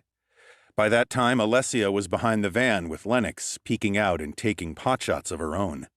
I nailed one last fawn, my bullet ripping off his bottom jaw in a savage spray of blood, which left his tongue lolling against his chest like some hideous purple eel, before I spun back behind cover. Macy, let's go! I yelled. There were too many fawns for us to take now that reinforcements had arrived, and I'd learned long ago that the best way to survive odds that weren't in your favor was to hightail it out of there. For an instant, I contemplated trying to set off those gasoline drums, but quickly dismissed the idea. That much fuel going off would most likely incinerate everyone in the building, including me and my team. It was too bad. It would have been quite something to see. Back the way we came, Matthew? Alessia asked as Macy dove like a falcon for the warehouse floor. Yeah, back to the car. Lennox, make a dash for it and get that door open. Go! Lennox, propelled by my voice as effectively as if it had been a hot poker, sprinted for the door through which we had come. Bullets chewed up the ground at his heels as his spindly legs ran, the bag of knoll nugs bumping up and down on his back. He crashed unceremoniously through the door with a flying shoulder charge that quite impressed me. Macy landed heavily next to me. Her gun was empty in her hand, and her face was creased in pain. My wing, She groaned. I looked and saw that there were a couple of neat holes, still smoking around the edges, perforating the thin membrane of her left wing. We'd have to get them patched up, but that wasn't likely to happen just yet. You can't fly? I asked. Macy shook her head. But you can run, can't you? Alessia asked. Macy nodded. Then go, I told the women, loading my last spare magazine into my Kestrel. Go! The 2 women made a dash for it, and I followed behind them, my pistols bucking in my hand, my face lit with the joy of battle and the flash of gunfire. Cordite hung heavy in the air. 2 more fawns fell to my guns by the time I reached the door and found the others in the corridor. I'm almost out, I said. Judging by the weight of my pistols, I had maybe 4 or 5 rounds left in each weapon. I popped back out of the door and gut-shot a fawn that was charging toward me. He dropped shrieking, some of his insides now very much on the outside. That gave the rest of the bloody rams pause for thought, and they hung back, peppering the doorway with bullets. There was a thunderous, wrenching crash at that point. I risked a look back into the warehouse and saw that one of the most badass pickups I had ever laid eyes on had just rammed its way through the warehouse's roller door, leaving it buckled, busted, and open to the street. The vehicle was a Dodge Ram that looked like it had overindulged on steroids and spent all its free time at the gym. It was layered with homemade armor plating that had been welded inexpertly to the bodywork and had a cow catcher welded to the bull bars. In the bed of the massive rig was a crew of 4 fawns manning a heavy machine gun set on a tripod. "Ah," I said. The gun swiveled in the direction of the doorway, but I was gone already. I hurtled down the corridor after the others, just as the fawn on the trigger opened up. 7.62mm rounds tore into the rusted door, pulverizing it and ripping it from its hinges. They ate into the stonework, sending chunks of brick plummeting to the floor. A few stray rounds whizzed down the corridor and struck the ceiling. Dust rained down. I burst out of the door that led into the alleyway in which Macy had parked the Range Rover. Alessia and Lennox were already in the car, but the wounded fairy hung by the open driver's door, her gun in her hand. I said, pointing to the passenger side. "You got us into this mess. I'm not about to let you drive us anywhere." Macy opened her mouth to argue, but I stopped her. "A gun pointing in your face will do that." "You can either get the fuck in the other side or I'll shoot you here and leave you," I said simply. It wasn't a threat, it was a statement, and I meant every word. Macy walked around to the other side of the car as I jumped into the driver's seat and tossed the gym bag full of drugs that I was carrying into the back seat. I pressed the ignition button, and the Range Rover's powerful 5-liter supercharged V8 rumbled into life. As soon as Macy was in, I flicked the car into reverse and turned to the injured fairy. "I hope you've got comprehensive cover," I said, and planted my foot into the carpet. Chapter 9. The car roared backward down the alleyway, leaving the acrid smell of burnt rubber in its wake. I used the mirrors to navigate as best I could, but it wasn't long before one, and then the other, was ripped off the car as the Range Rover scraped backward down the alleyway. A couple of the bloody rams emerged from the doorway that we had just vacated and fired a few parting shots after us, but only one sparked off the hood, leaving a nice tear in the paintwork. Oh, man. Macy moaned. She was sitting awkwardly in her seat, trying not to put pressure on her perforated wing. "I've got a feeling that a bit of missing paint is going to be the least of your troubles, Macy," I said, my body twisted in my seat as I strove to see out of the rear windshield. "Because chances are I'm going to fuck this ride up." The Range Rover smashed through a collection of trash cans and then suddenly burst out of the alley and onto the road. I wrenched down hard on the steering wheel and flicked on the electronic handbrake. The car slid sideways and around. The horn of a tricked-out old Cadillac blared as the nose of the Range Rover slid an inch past its grill. I caught sight of a couple of dumbfounded orcs staring at me from the front of the Caddy. But the next moment, I had switched the Range Rover into drive and applied the gas pedal once more. The V8 bellowed. The 20-inch tires took hold of the road, and we boosted off. That was close. Alessia began. The bloody Ram's pickup-cum-armored personnel carrier roared out into the road behind us, its back end fishtailing wildly.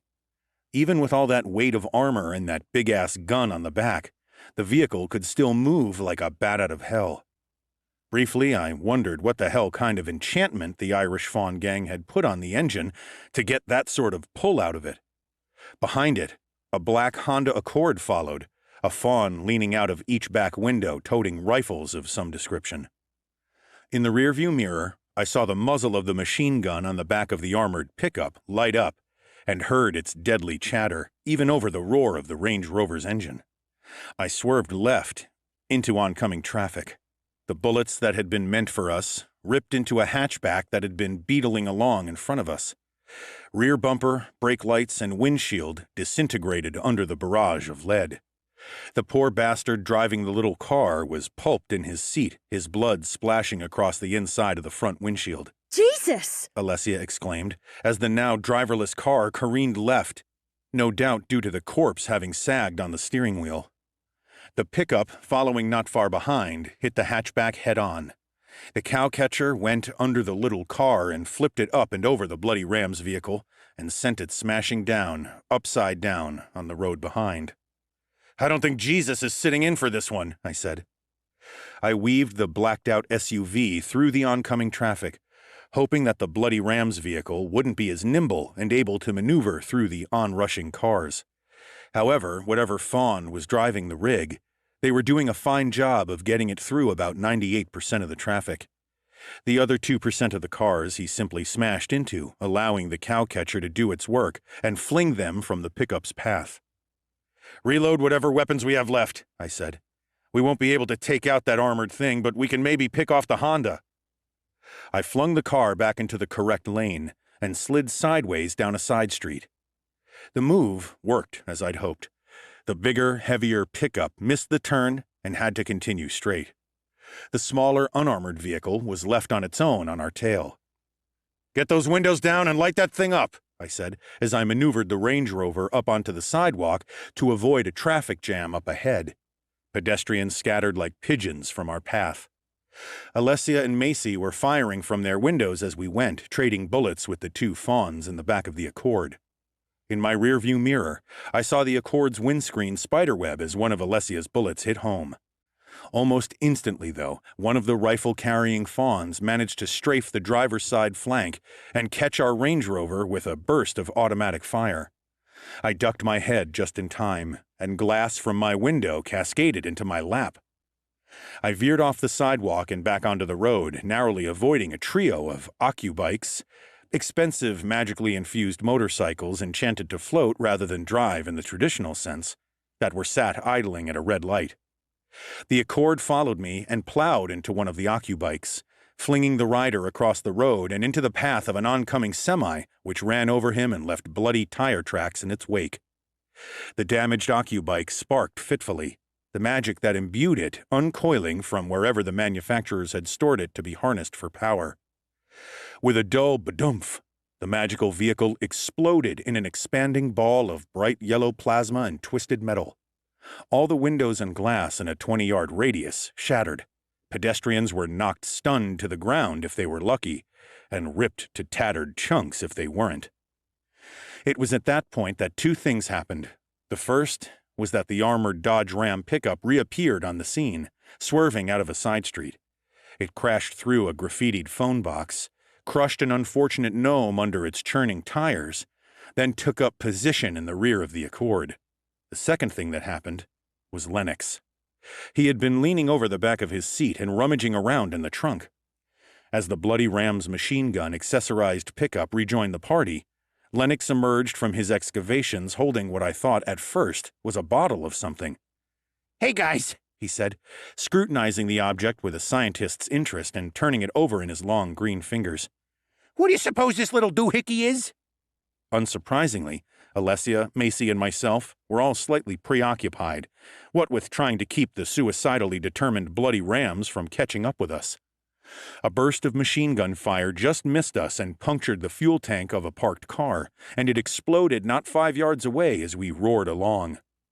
The heat of the explosion washed through my busted window even as we passed it, and I thought I caught the whiff of my hair smoldering.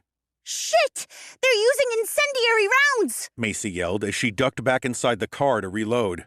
It kinda looks like a weird grenade or something. Lennox was continuing to babble to himself. He flipped the object over in his hand. A glance in the mirror revealed to me that it was about the size of a beer can and painted a dark blue with a pink ring around it.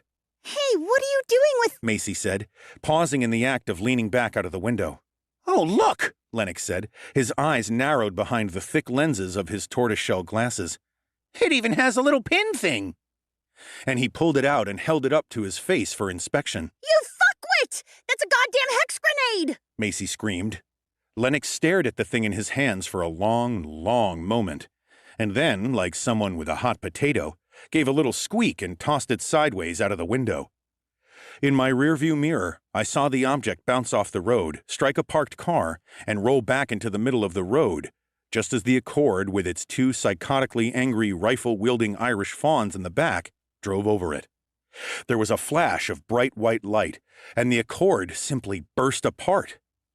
For a moment, every single component of the vehicle, the exhaust, the wheels, the wheel nuts, the fan belt, the radiator, as well as the 3 unfortunate members of the Bloody Rams riding in it, were outlined in brilliant, pure light. Then, the next second, with an awful sucking, rending noise, the separate parts of the car and the 3 gang members were sucked back together again and compressed into a ball of metal, plastic, rubber, and flesh, about the size of a trash can. Lennox pulled his head back into the window. His eyes were wide, his hair windswept. Then, bizarrely, a huge grin illuminated his cunning face. He reached over and punched me on the arm before he let out a loud "Kshaw!" of delight. Great sizzling shitballs! Did you see that? Lennox crowed. Did you see that? The way it burst apart and then collapsed in on itself like a neutron star? And the fawns! Did you see the fawns? Good gravy granules, the fawns! Crushed into nothing! Pulped, macerated! It was, I was fairly sure, the first time that I had seen someone strut while they were sitting down and wearing a seatbelt. Surprisingly bloodthirsty little fucker, isn't he? Macy said to me in an aside. You've no idea, I said. And who, might I ask, is going to pay for the hex grenade? Macy questioned. Those things don't come cheap. You're welcome, Lennox said to Macy. Then he glanced at Alessia and myself in turn. You're all welcome. Before Lennox could break his arm from patting himself on the back so much, he was silenced by a rattle of bullets hammering across the back of the Range Rover. It's the damned pickup! Alessia yelled, firing a couple of futile rounds at the armored vehicle. The 9mm bullets may as well have been plastic ball bearings for all the damage they inflicted. And we're also about to run out of road, I said. It was true. There was a smoking, steaming obstruction up ahead that looked like an accident of some sort. Traffic was backed up for about a block, and this particular piece of road was devoid of intersections or alleyways down which we could have turned. A movement to my left made me snap my head around. The Bloody Ram's pickup had pulled alongside us. The team of fawns manning the machine gun were laughing. One of them waved cheerily at us. The gun swiveled around. The gunner took careful aim, obviously savoring the moment before he squeezed the trigger and sent us all careening to hell like a fat, juicy steak. Then my guts throbbed and tugged uncomfortably, a sure sign that some serious hostile magic had been unleashed nearby, though my attention was glued on the muzzle of that big fuck-off machine gun. There was a searing, crackling burst of purple energy, and the armored Dodge Ram stopped as if it had just plowed straight into a brick wall. Actually, it wasn't like that because even a brick wall would give a little when 3 tons of metal slammed into it at 60 miles per hour. No. It was more like it plowed into the side of a mountain. A big one. The armored car crumpled up like a metal accordion, the fawns in the back thrown forward and turned to slurry against the magical wall of crackling purple energy. The force of the expanding spell, whatever it had been, actually caused our car to lurch into the air and jump sideways. The accelerator went soft under my foot, telling me that we had lost power. I yanked on the steering wheel, but it had locked in place. In a last-ditch attempt to do something, I stamped on the brake with both feet. The Range Rover touched back down to earth, slid sideways, clipped a bench, and spun in a full 360. It came to rest in a stinking cloud of tire smoke. Looking down at the dash, I saw that the surge of magic must have tripped the onboard computers and turned the SUV off. "What the hell was that?" I asked no one in particular. There was no need to check whether the Bloody Rams were dead. The only way they could have been deader was if they were already boxed and buried. The law, Macy said simply. She pointed through the cracked windscreen. Chapter 10. The Brink City PD descended from the heavens like a bunch of superheroes. They wore tight-fitting uniforms of navy blue, which I recognized as police-issue trauma suits. Over the top of these, they all wore hard body armor. Seeing as cops usually wore soft Kevlar armor, which could stop pistol rounds but little else, this was a testament to how dangerous the streets of Brink could be. Their feet were booted, their hands gauntleted, and their heads helmeted. They were armed mostly with standard assault rifles, but one of them had a large, unfamiliar cannon in their hand. Purple energy flickered in its wide muzzle. It was the magically powered jetpacks that the officers wore on their backs, though, that had captured my attention. "I always thought that that was just a saying," I said. "But I guess pigs really can fly." The 4 of us climbed out of the Range Rover and walked out to meet the cops with our hands held aloft. The figure that had been holding the supernatural cannon stepped from the group, handed the weapon to an associate, and removed their helmet. Platinum blonde hair streamed out as the police officer turned and tossed her helmet to one of the other cops. When she turned away, I realized that she alone didn't wear a jetpack. Her ability to fly came from a pair of feathery, angelic wings protruding through specially cut slits in her uniform. Bereft of her headgear, I could see that the woman was tanned and blue-eyed, with full lips and a pixie nose. The way that she moved, the clipped instructions she gave the other members of her squad, and the alacrity with which they obeyed all pointed to this stunning woman being the commander of this particular unit. The woman walked boldly up to us, her bright blue eyes flicking from one face to the next, as if she were trying to read the thoughts behind our eyes. Mind reader? No. She was some breed of angelic otherworlder who thought she could divine the thoughts of someone if she stared long enough. When she was 10 paces away, she stopped and stood with her hands on her hips regarding us. Casual, non-confrontational stance, I noted, but her hand's only a few inches away from her sidearm, and her holster is unclasped. She's no fool, this one. The woman's eyes came to rest on Macy, and a small smile flitted across her lips. Macy managed to hold the woman's gaze for a few seconds, but then the fairy blushed and looked away.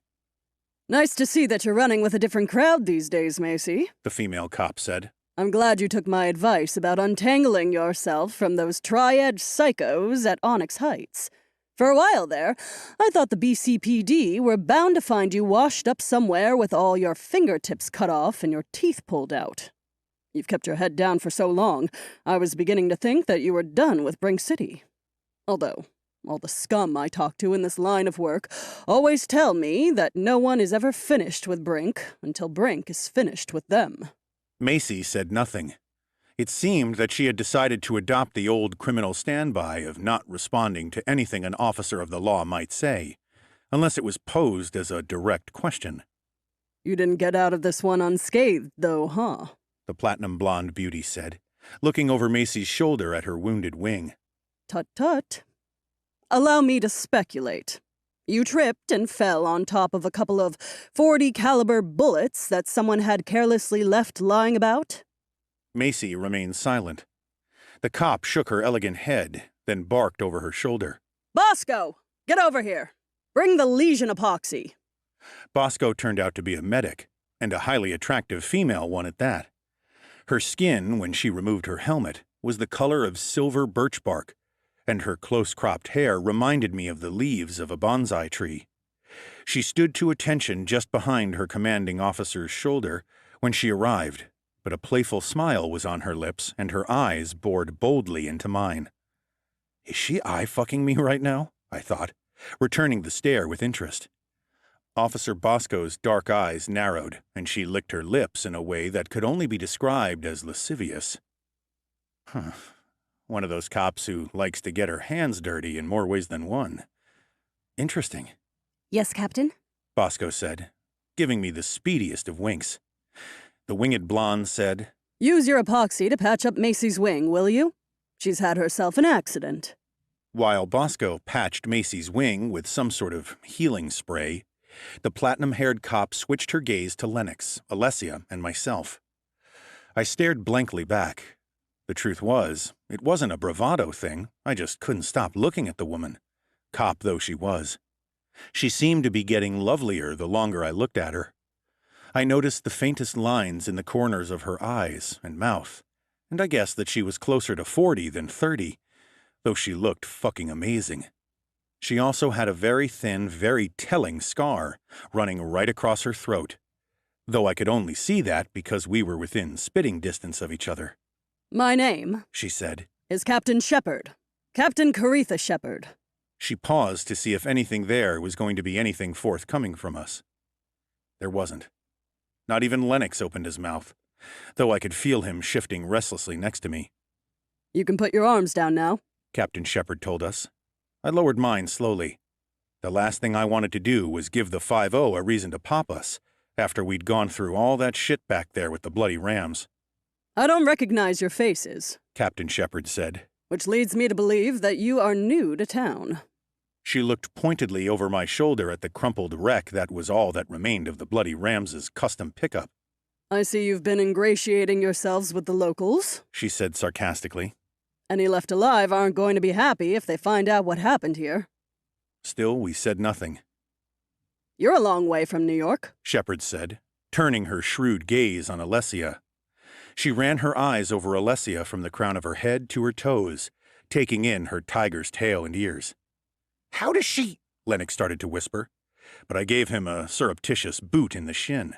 Why not take a picture? Alessia said coldly. Well, funny you should say that. Captain Shepard said. But I was going to take you down to the station for just that reason, you know. However, my commander is on good terms with Don Balducci, and he might not approve of me bringing in his daughter and the hired help. He'd probably suspend me just for talking to you, let alone hauling you to the precinct in handcuffs. Despite the tightness of the corner we were in, I couldn't help imagining certain scenarios involving Caritha Shepard in which I wouldn't mind wearing a pair of handcuffs. I hitched a diffusing smile onto my face and said, Don Balducci? What's that respectable New York businessman got to do with anything, Captain?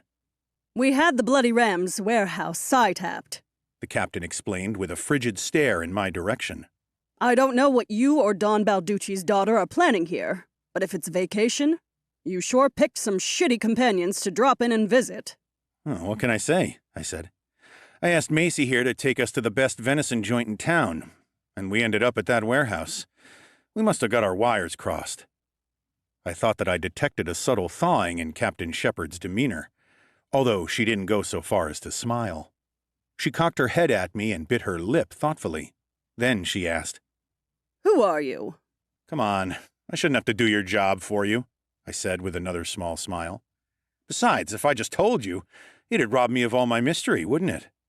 You might feel more inclined to talk if you were sitting on the other side of an interrogation table from me, Captain Shepard said. in one of our special rooms, where there are no cameras. Jumping right into the torture, I said softly. My smile stayed on my face, but my eyes were hard. Call me an old romantic, but you'd have more luck with a good bottle of Pinot Noir and a T-bone steak than with half an hour of waterboarding. In spite of her icy cool, Captain Shepard gave a little incredulous laugh. It was a pretty sound and made me want her all the more. She shook her head.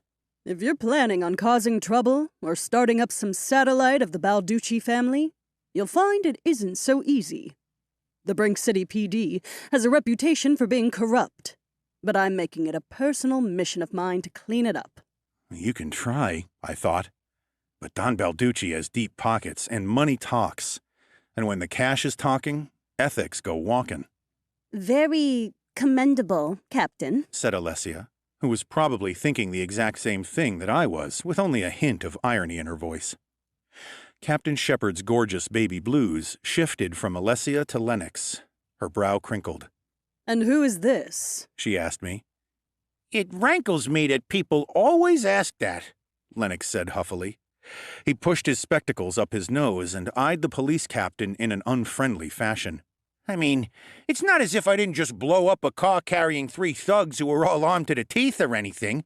Not as if I didn't make the mother of all shots by rebounding a bullet off a light fixture and hitting a fawn in the carotid artery or anything. Captain Shepard shot me a dazed look. It was one that many people wore on first meeting my foster brother. Is he confessing? She asked me. To a multiple homicide? To a police captain? It's shock, I said half-heartedly. Doesn't know what he's going on about. I must say, Lennox went on, that I find it very fitting that the captain of the police department is an astral, and going by the name Shepard, too. Very fitting indeed. Captain Shepard gave Lennox one last look and then turned to Alessia. Miss Balducci, you're on our radar now.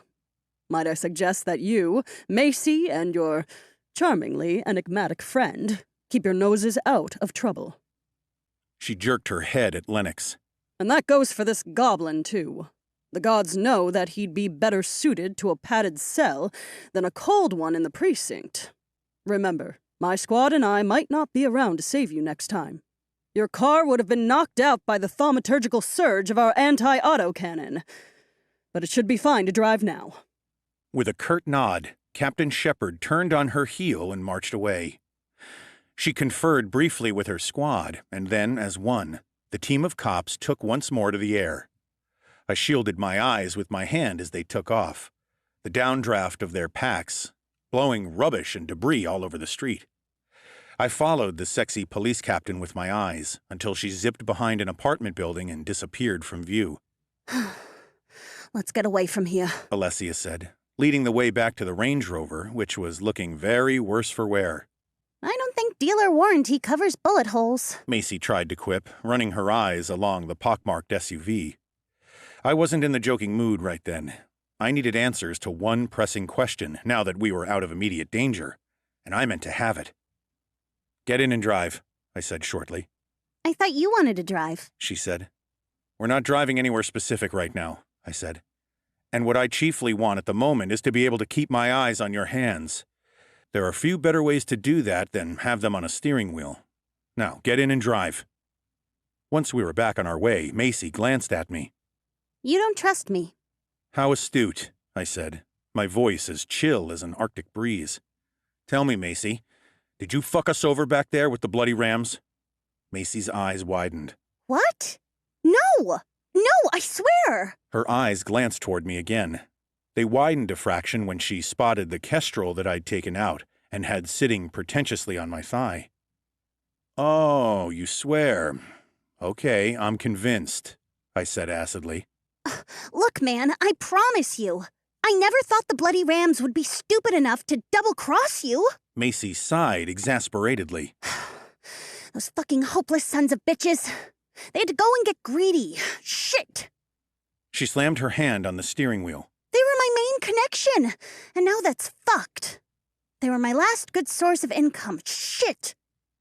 Now that the shooting had stopped and the smoke was clearing, it was evident to me that Macy was evaluating her situation. You can't fake the sort of desperate anger that bubbles up once a person realizes that they are back to square one. I put my gun away. I hadn't ever shot a woman, let alone executed one, and the thought that I might have to pop that particular cherry today did not sit very comfortably with me. The way that she was considering her future, more than the possibility of me capping her, made me figure that she was telling the truth. Clearly, she didn't think she had done anything that deserved a bullet in the head. There would have been a lot more tears and sobbing and begging if that had been the case. Guilt sits heavy on people, twists them, turns them into shitty actors. Macy just looked desperate, though, and while I might not be able to trust her completely, I could still make use of her. Desperate people made amenable tools. All right, I said. I believe you. Alessia, what does your womanly intuition tell you? She's telling the truth, Matthew. Alessia replied. I'd wager my Manolo Blahnik collection on it. I nodded. Hey, don't you want to know what I think? Lennox blurted out. Fine, I said. What does your womanly intuition tell you? Ha ha, My foster brother replied. Yeah, you can trust me. Macy said. I can help you. You're new in the Brink. You need someone to show you around. Yeah, because you've been a stellar tour guide so far, I said dryly. Macy licked her lips, knowing that her future hung in the balance. Well, Macy, I said after a little more thought. It looks like my entourage needs a driver, and until I decide otherwise, you've got the position. The run-in with the bloody rams might have looked outwardly like a step backward, but it was actually a success. I'd built our reputation, shown that we weren't to be fucked with. We'd managed to salvage a couple of gym bags stuffed with knoll nugs that I could push when the time came. Macy was a semi-permanent employee of my outfit, and now totally in my pocket. I'd even had an amicable meeting with the local law enforcement, the lovely Captain Shepard and flirtatious Officer Bosco. And while many career criminals had a blanket hatred for the pigs, I'd always been partial to a bit of sizzling bacon. Overall, it was a pleasant introduction to Brink City, all things considered. Macy let out a long breath. Thank you. I promise I won't let you down. I'll do my best. And if you don't, Lennox said, in what he probably thought was an ominous voice, but only made him sound like a sex offender hiding in someone's closet. this is what happens. He drew a thumb across his neck. Ugh, ugh, ugh. Then he rolled his eyes into the back of his head, poked out his tongue, and fell back into his seat. Wow. Alessia said. Bravo. And the Oscar for biggest numbnuts goes to... Macy let out a breathy laugh. Okay, She said. now that that's settled, where are we off to? Alessia leaned forward. We're off to our new base of operations, She said. where hot showers will be the order of the day, I think.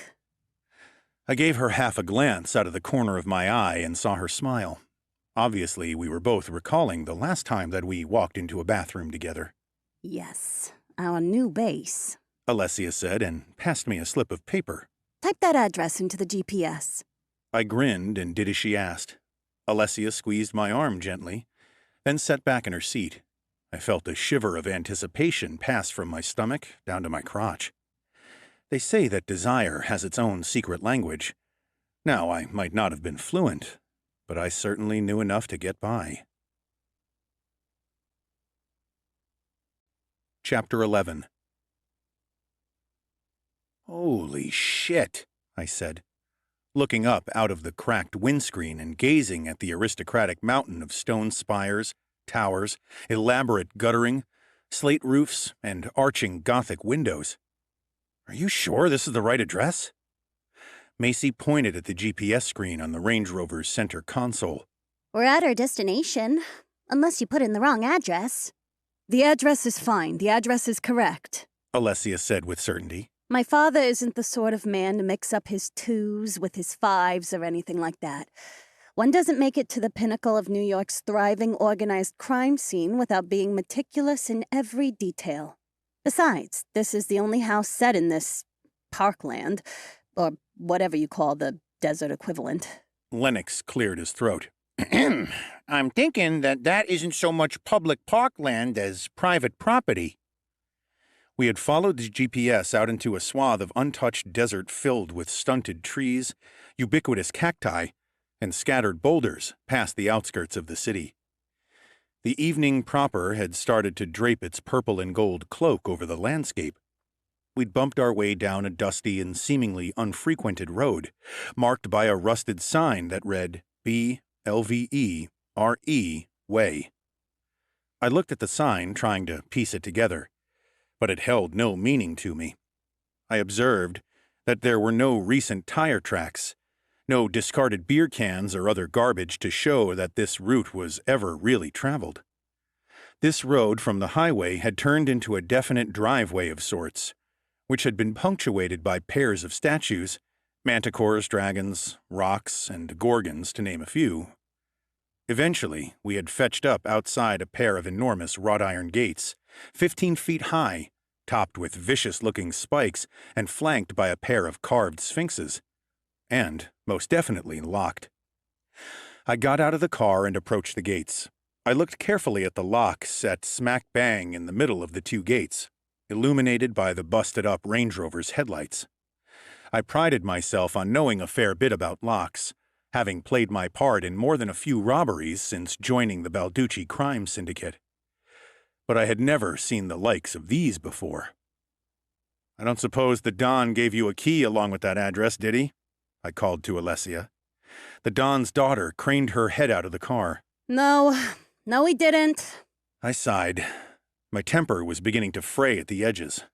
All I wanted was to get under cover, somewhere I could be relatively certain that no one was going to try and kill us. I wanted a drink, one stiff enough to use as an ironing board, for preference, and maybe a little alone time with Miss Balducci. I raised my booted foot and took aim at the lock. Wait! Came the squeaky voice of my goblin foster brother. I lowered my foot and turned to see Lennox scurrying forward, his small feet scuffing through the dust. He gave me a commiserating look and patted me condescendingly on the arm. Violence never solved anything, he said. This coming from someone who blew up a car not 2 hours ago, I said. Well, yes, there are times when very special circumstances. Look, violence never solved anything as far as locks are concerned then. Can we say that? Sure, I said, although I didn't quite believe him. Lennox peered closely at the lock. He made a few little noises, which I took to mean that he was thinking hard. He muttered and scratched at his head. Well, he said after a few moments, as far as keys go, this is an arcane lock, and does not have a key in the traditional sense of the word. It doesn't even have a keyhole. What kind of lock doesn't have a keyhole? Macy asked. She had stepped out of the car and come to inspect the gates herself. It looks too old to have any sort of electronic mechanism, surely. Correct, Lennox said. Macy frowned as she looked up at the gate. I guess we can just scale it then? You can't fly over? I asked. Macy shook her head. The spray that Officer Bosco chick used on my wing has patched the holes and started the healing process, but the epoxy wouldn't stand up to the rigors of flight. 30 beats per second puts a lot of strain on wings. You don't want to be flying half-assed, you know. Fair enough, I said. But I can climb this thing, no worries. Macy said. I threw out a hand as she stepped toward the gates. I wouldn't do that if I were you. Why? She asked. I pointed to the top of the gates and all along the high stone walls that stretched out from them. Above the spikes running across the very top of this barrier, there was also a shimmering sort of haze, almost like a heat haze. What the hell is that? Macy asked. Lennox, I said. Lennox peered up. Yes, that would make sense. That slight shimmer in the air that you see is caused by a magical disturbance distorting the air molecules that it comes in contact with. Magical protection like that is very old, very powerful, very rare, and very, very expensive. I wouldn't be surprised if the whole building— and Lennox pointed to the forbidding stone mansion beyond the gate— were encased in an invisible dome. No wonder there's no outward sign of squatters. How's it going, you three? Alessia called from the car. She sounded bored. Cautiously. Macy called back. I'd keep chilling if I were you. This magical force field, I said. What does it do? Do you get zapped or something, like an electric fence? It's less an electric shock and more a case of being microwaved, Lennox said, a definite note of relish in his voice. I'm fairly sure an enchantment of this strength would cook you from the inside out in a few seconds. Ooh, nasty, I said. Matt? Lennox said, in that tone of voice that always made me dread what was about to come out of his mouth next. Yeah, I said. Have you ever tortured anyone? What kind of fucking question is that? A yes and no one. I let out an exasperated sigh. Look, I mean, sometimes people might require a little bit of forceful persuasion when it comes to divulging information. Coughing up money or remembering certain things like lockbox combinations. What are you getting at, though? The goblin shrugged. I just thought, that if one was able to harness this sort of magic, microwaving someone might just be quite handy in certain situations, that's all. So, I said, hoping to change the subject and cut Lennox off before he really warmed to his theme and had us standing there all day. We have a lock and no way to open it. Great. On the contrary, Lennox said, I think these two Sphinx statues are a clue as to how to open these gates. My mind analyzed what he was saying in an instant. A riddle? I asked. That's right, Lennox said. The Sphinx were always known to be a bunch of annoying puzzlers, according to legend. Shit. Macy said. I was gonna say that I might know a guy who's good with locks, but not that kind. Riddles, huh? That's not my bag. Luckily, it is my dear foster brothers, Lennox said, grinning at me. If you want to get your hands on his weapons at home, you have to answer a riddle to get into his safe and— I waved Lennox into silence. I stepped forward, expecting one or both of the stone sphinxes on either side of me to come alive, but nothing happened. All right, I said shortly. Let's have your fucking riddle, then. The voice that answered did not come from the sphinxes, but issued from the gate itself, in a metallic voice like the clang of bells and crash of pots. Poor people have it. Rich people need it. If you eat it, you die. What is it? I blinked, momentarily taken aback. It was the exact same riddle that opened my gun safe back in New York. Nothing, I said in a suspicious voice. There was no ominous squealing creak of rusted hinges, no forbidding flash of lightning or gust of desert wind. The gates simply opened straight away, swinging wide as if they had been oiled that morning. Overhead, the sky faded from the yellow and mauve of an old bruise to the calming blue of early night. That was easy, Alessia called from the car. Yeah, I said as Macy, Lennox, and I made our way back to the waiting Range Rover. Yeah, it was.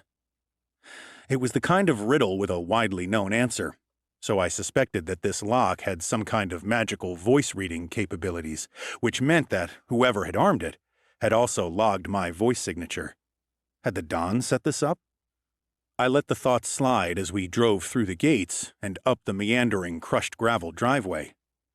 There were gardens on either side of the driveway, overgrown affairs that looked like they hadn't been tended to in decades, rank with spiky desert shrubs and weeds, all but handed back to the wild. There was no sign of any living creature, though. No mice, no lizards, no snakes.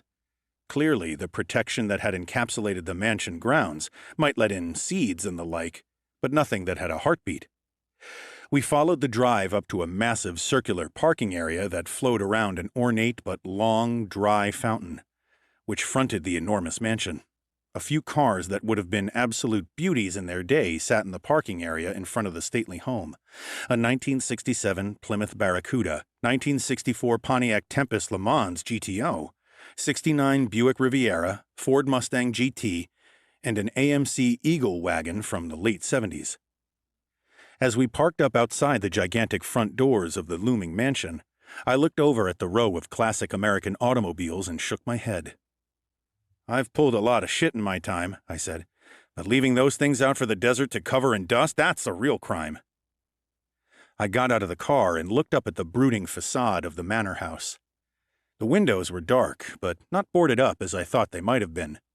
The exterior of the gigantic house was in little better repair than the gardens which we had driven past. Desert dust coated much of it, a couple of stretches of guttering had fallen, and there was just a general air of neglect about the place. Once, though, this would have been one hell of a residence, I thought to myself.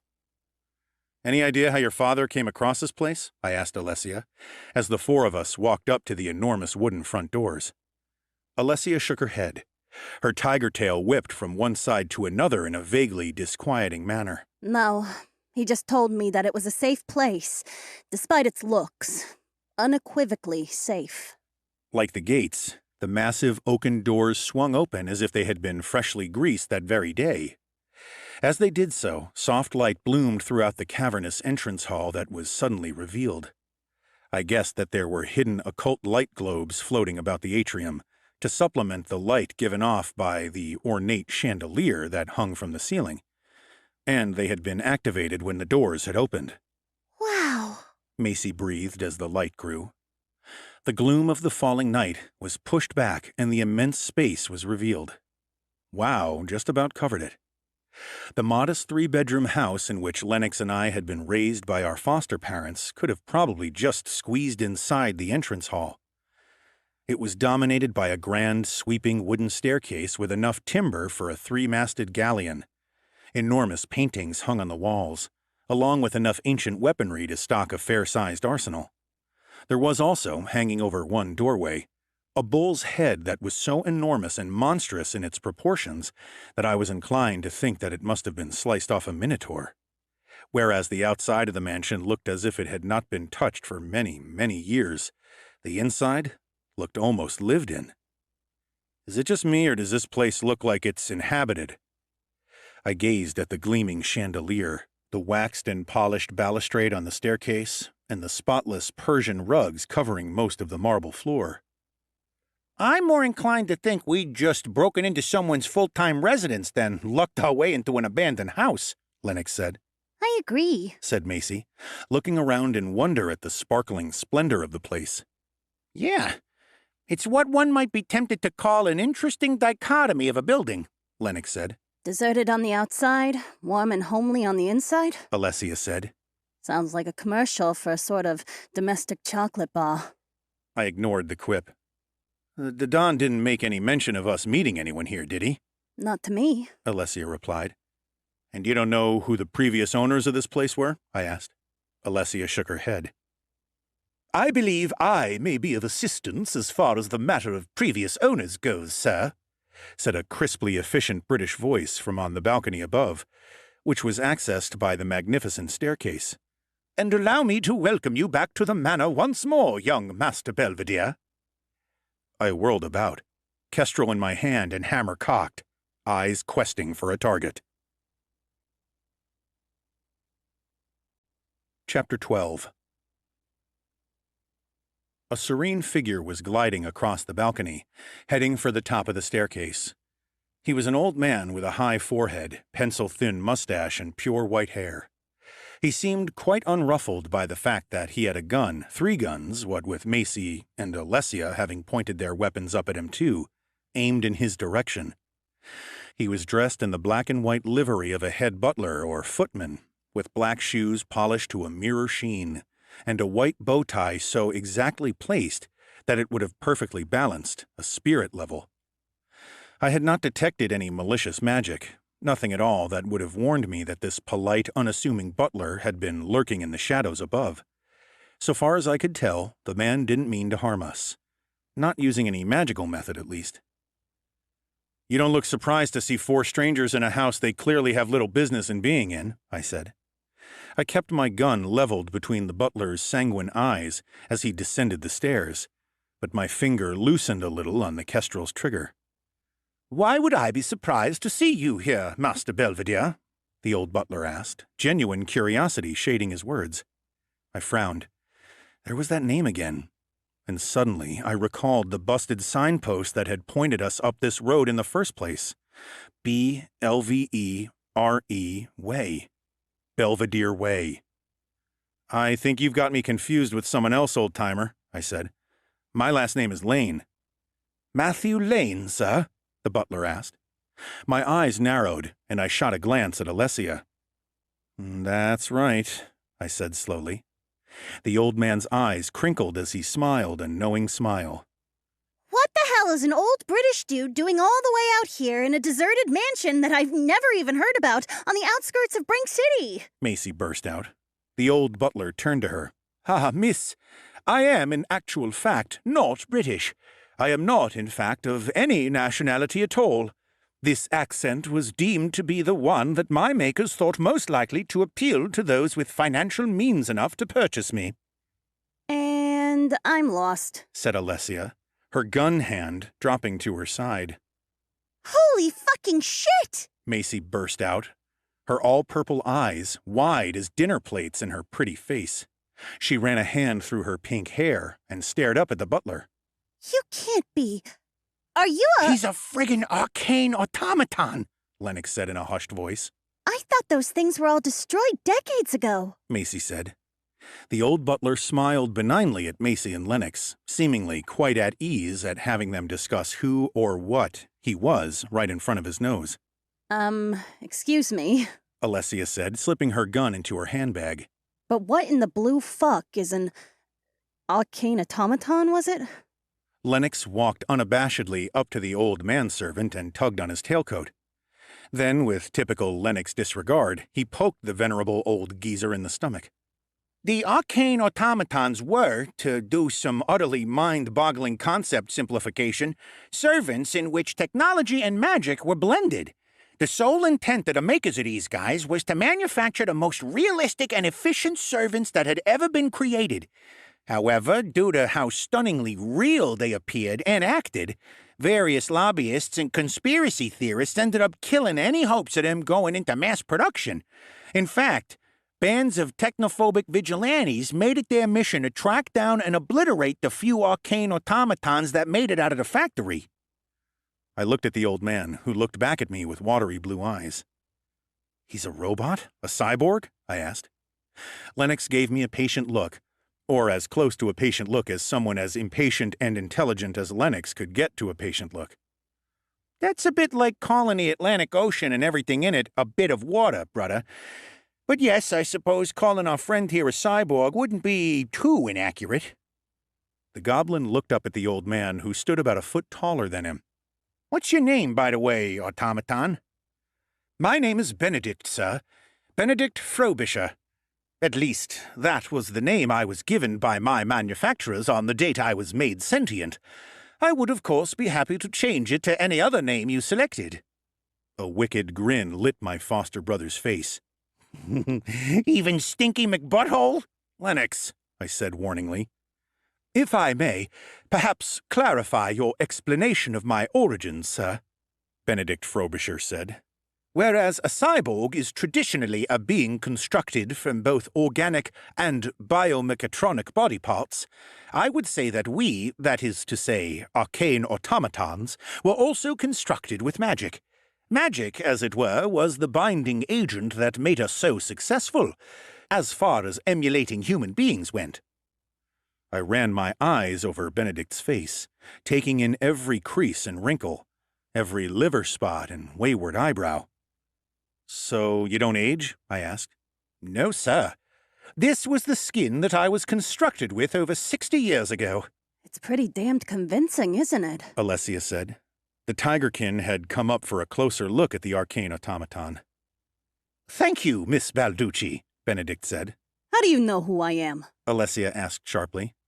Your father described the 3 members of the party he was sending here in some detail, miss, Benedict said. He turned to Macy.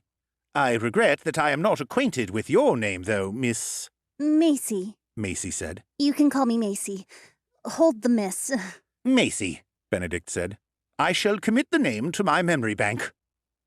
All this talk of names suddenly brought an extremely pressing question to the forefront of my brain. Benedict, I said, cutting across Lennox's babblings about how excited he was to be able to study a real-life arcane automaton. When we walked in here, you called me Master Belvedere. Benedict looked at me, past the pistol which I still had pointing at his wise old face. I wasn't much of a one for trusting humans, let alone robots that looked like humans, with the sort of unsettling pride that a parent might bestow on their child. That's right, sir. Why? I asked bluntly. Benedict smiled warmly and gestured around the extravagantly decorated hall. Because this is Belvedere Manor, sir, he said, and this is your home. I blinked and lowered my gun before I slipped it back under my jacket. I ran a hand through my hair, feeling the long scar that looped from one temple around my ear, a reminder of what happened when you didn't keep your eyes all the way open. What do you mean this is my home? I asked, trying to keep my voice level. I had wanted a drink before, but now I felt like I really needed one. The butler took me by the arm and guided me over to where an enormous portrait hung, above a gleaming suit of armor. Perhaps this will help you understand, sir, he said. I looked up at the painting, at the faces of the 2 people that were depicted in it. A man stood behind a woman who was seated on a straight-back chair. He was wearing an all-black suit and looked to be tall, if the woman sitting in the chair was anything to go by. His hair was bright, traffic light red, as was his beard, which he cut in the shovel style. The woman was elfin, slim and pretty. She had large eyes that exuded a liquid quality, even in painted form. In her arms was a baby, bundled up in a light blue swaddle. Her hair was a deep blue, almost black. But I knew that, were she to stand in direct sunlight, the blue would come leaping forth like a flame. It was what happened to my hair. You know, they look a lot like you, Macy said from over my shoulder. I guess they do a little, I admitted. Macy snapped her fingers distractedly. I feel like I've seen these 2, or their likenesses before. But where? I felt a hand on my arm. It was Alessia. She was peering intently at the picture. You said, in the car the other night, that your parents were from Brink City, didn't you? She asked me. I continued to stare up at the portrait that this old butler robot, or whatever the hell he was trying to tell me was of my parents. Yeah, I said. Yeah, they were from Brink City as far as I know, but, I mean, I always figured they were like most of the other luckless bums in this town. You assumed? Alessia said. Yeah, I admitted. My father has always said that assumptions are dangerous things, Alessia said. I rubbed distractedly at my beard. Then I looked from the painting and around the sumptuous appointed hall. But this... I can't have come from all this. Could I? Why not? Macy said. Chances are, that baby grew up to be someone. Why not you? Yeah, and if you really don't think you can have come from all this, can I have a go at coming from all this? Lennox asked. I think I could give being a millionaire a red-hot go, if I was just given a chance. Shut the fuck up, Len, I said distractedly. Roger that, Lennox said. Your father knew about this, I said to Alessia, turning to face her. You remember, on the way to your birthday party, he said something about my parents not being arcane dust addicts. Even then, he said it with such certainty, didn't he? Benedict Frobisher cleared his throat with a sound like a biscuit being carefully broken into 3 pieces. If I may, I believe Don Balducci was aware of your connection to this place, Master Belvedere. I came to such a conclusion while I was on the telephone with him. He was telling me how I should prepare for your imminent arrival. This house has not been lived in by humans for a little over 60 years, you see, so he was instructing me on how best to make it habitable for your party. The kitchens have been totally revamped, a new fridge, freezer, dishwasher, etc., as well as stocked with food and alcohol. The bedroom furniture is all new, as are the sheets and towels, which have all been freshly laundered. I have kept the rest of the interior of the house in fine order, as I would have done had the Belvederes still been in residence. Where did you get all the gear from in so short a time? Macy asked. Amazon, obviously, Lennox said. No, Mr. Lennox, Benedict replied. Fortunately, I did not need to send out as far as Brazil for the comestibles or linen. I was able to source most things locally. Lennox looked confused for a second or two, then he chuckled. No, Benny boy, what I meant was you obviously just jumped online and ordered off the internet, right? This time it was the automaton's turn to look puzzled. I am unsure of what line you are referring to, sir, he said. But I assure you I did not jump on anything, though I might have shifted from foot to foot while conversing with suppliers over the landline. Lennox shot me a startled look. A landline? They still have those? Wait, Macy said. Hold on 1 second. Our good pal Benedict here just said that this place has been abandoned for 60 years, right? That is correct, Macy, the old butler said. Yeah, right. So if this place has been sealed up for over half a century... Macy pressed. And Matthew is, like, what, 30? How can these people be his parents? Surely you mean they're his grandparents, Benedict? Benedict shook his venerable head. I assure you, Macy, that once I have learned a fact and verified it, that fact remains within my memory banks for as long as I remain operational. There is no way that I can be wrong in this. But how can that be? Alessia asked. I am not sure how to answer that question, Miss Balducci, Benedict said, a slight apologetic cadence to his voice. It is how it is because that is how it is. Additionally, I served the 2 people in the portrait faithfully for quite a few years before they disappeared one day forever. I remember talking to them. I remember seeing young Master Belvedere here when he was brought home from the hospital. I remember everything I ever witnessed. An automaton doesn't have any reasons of its own to fabricate things, Lennox interjected. Yeah, but the timeline, Macy said. The timeline makes no sense. Matthew can't be 60. If he is, I want the name of his dermatologist. Alessia chipped in. Don't you remember anything weird in your past? Macy asked me. I kept my mouth closed, not wanting to say anything. Course he doesn't, Lennox sneered. Bit of a hole to have in your memory, isn't it? Having your age miscalculated by 30 years? This fucking insane discussion dissolved into an incoherent babble of voices, each one trying to outdo the other in terms of volume and urgency. My head was whirling, and I put my hands to preempt any more of this insane blathering. "Everyone shut it!" I bellowed. The noise died. My 3 companions turned to look at me. It was a good feeling, a potent, rushing sort of feeling. I realized that it was, perhaps, my first taste of power. "Look," I said, "all this information would be overwhelming at the best of times. At the end of a fucking long, fucking bloody day like today, it's too much." I turned to the butler. "Benedict, point us toward the comfiest sitting room that this joint has to offer. Get us some of that food and alcohol that you mentioned earlier. While I'm drinking and looking at the food over the top of my glass, I'd like you to unpack the little luggage we have in our car out there. You can't miss it. It's the Range Rover that looks like it's been to hell and back.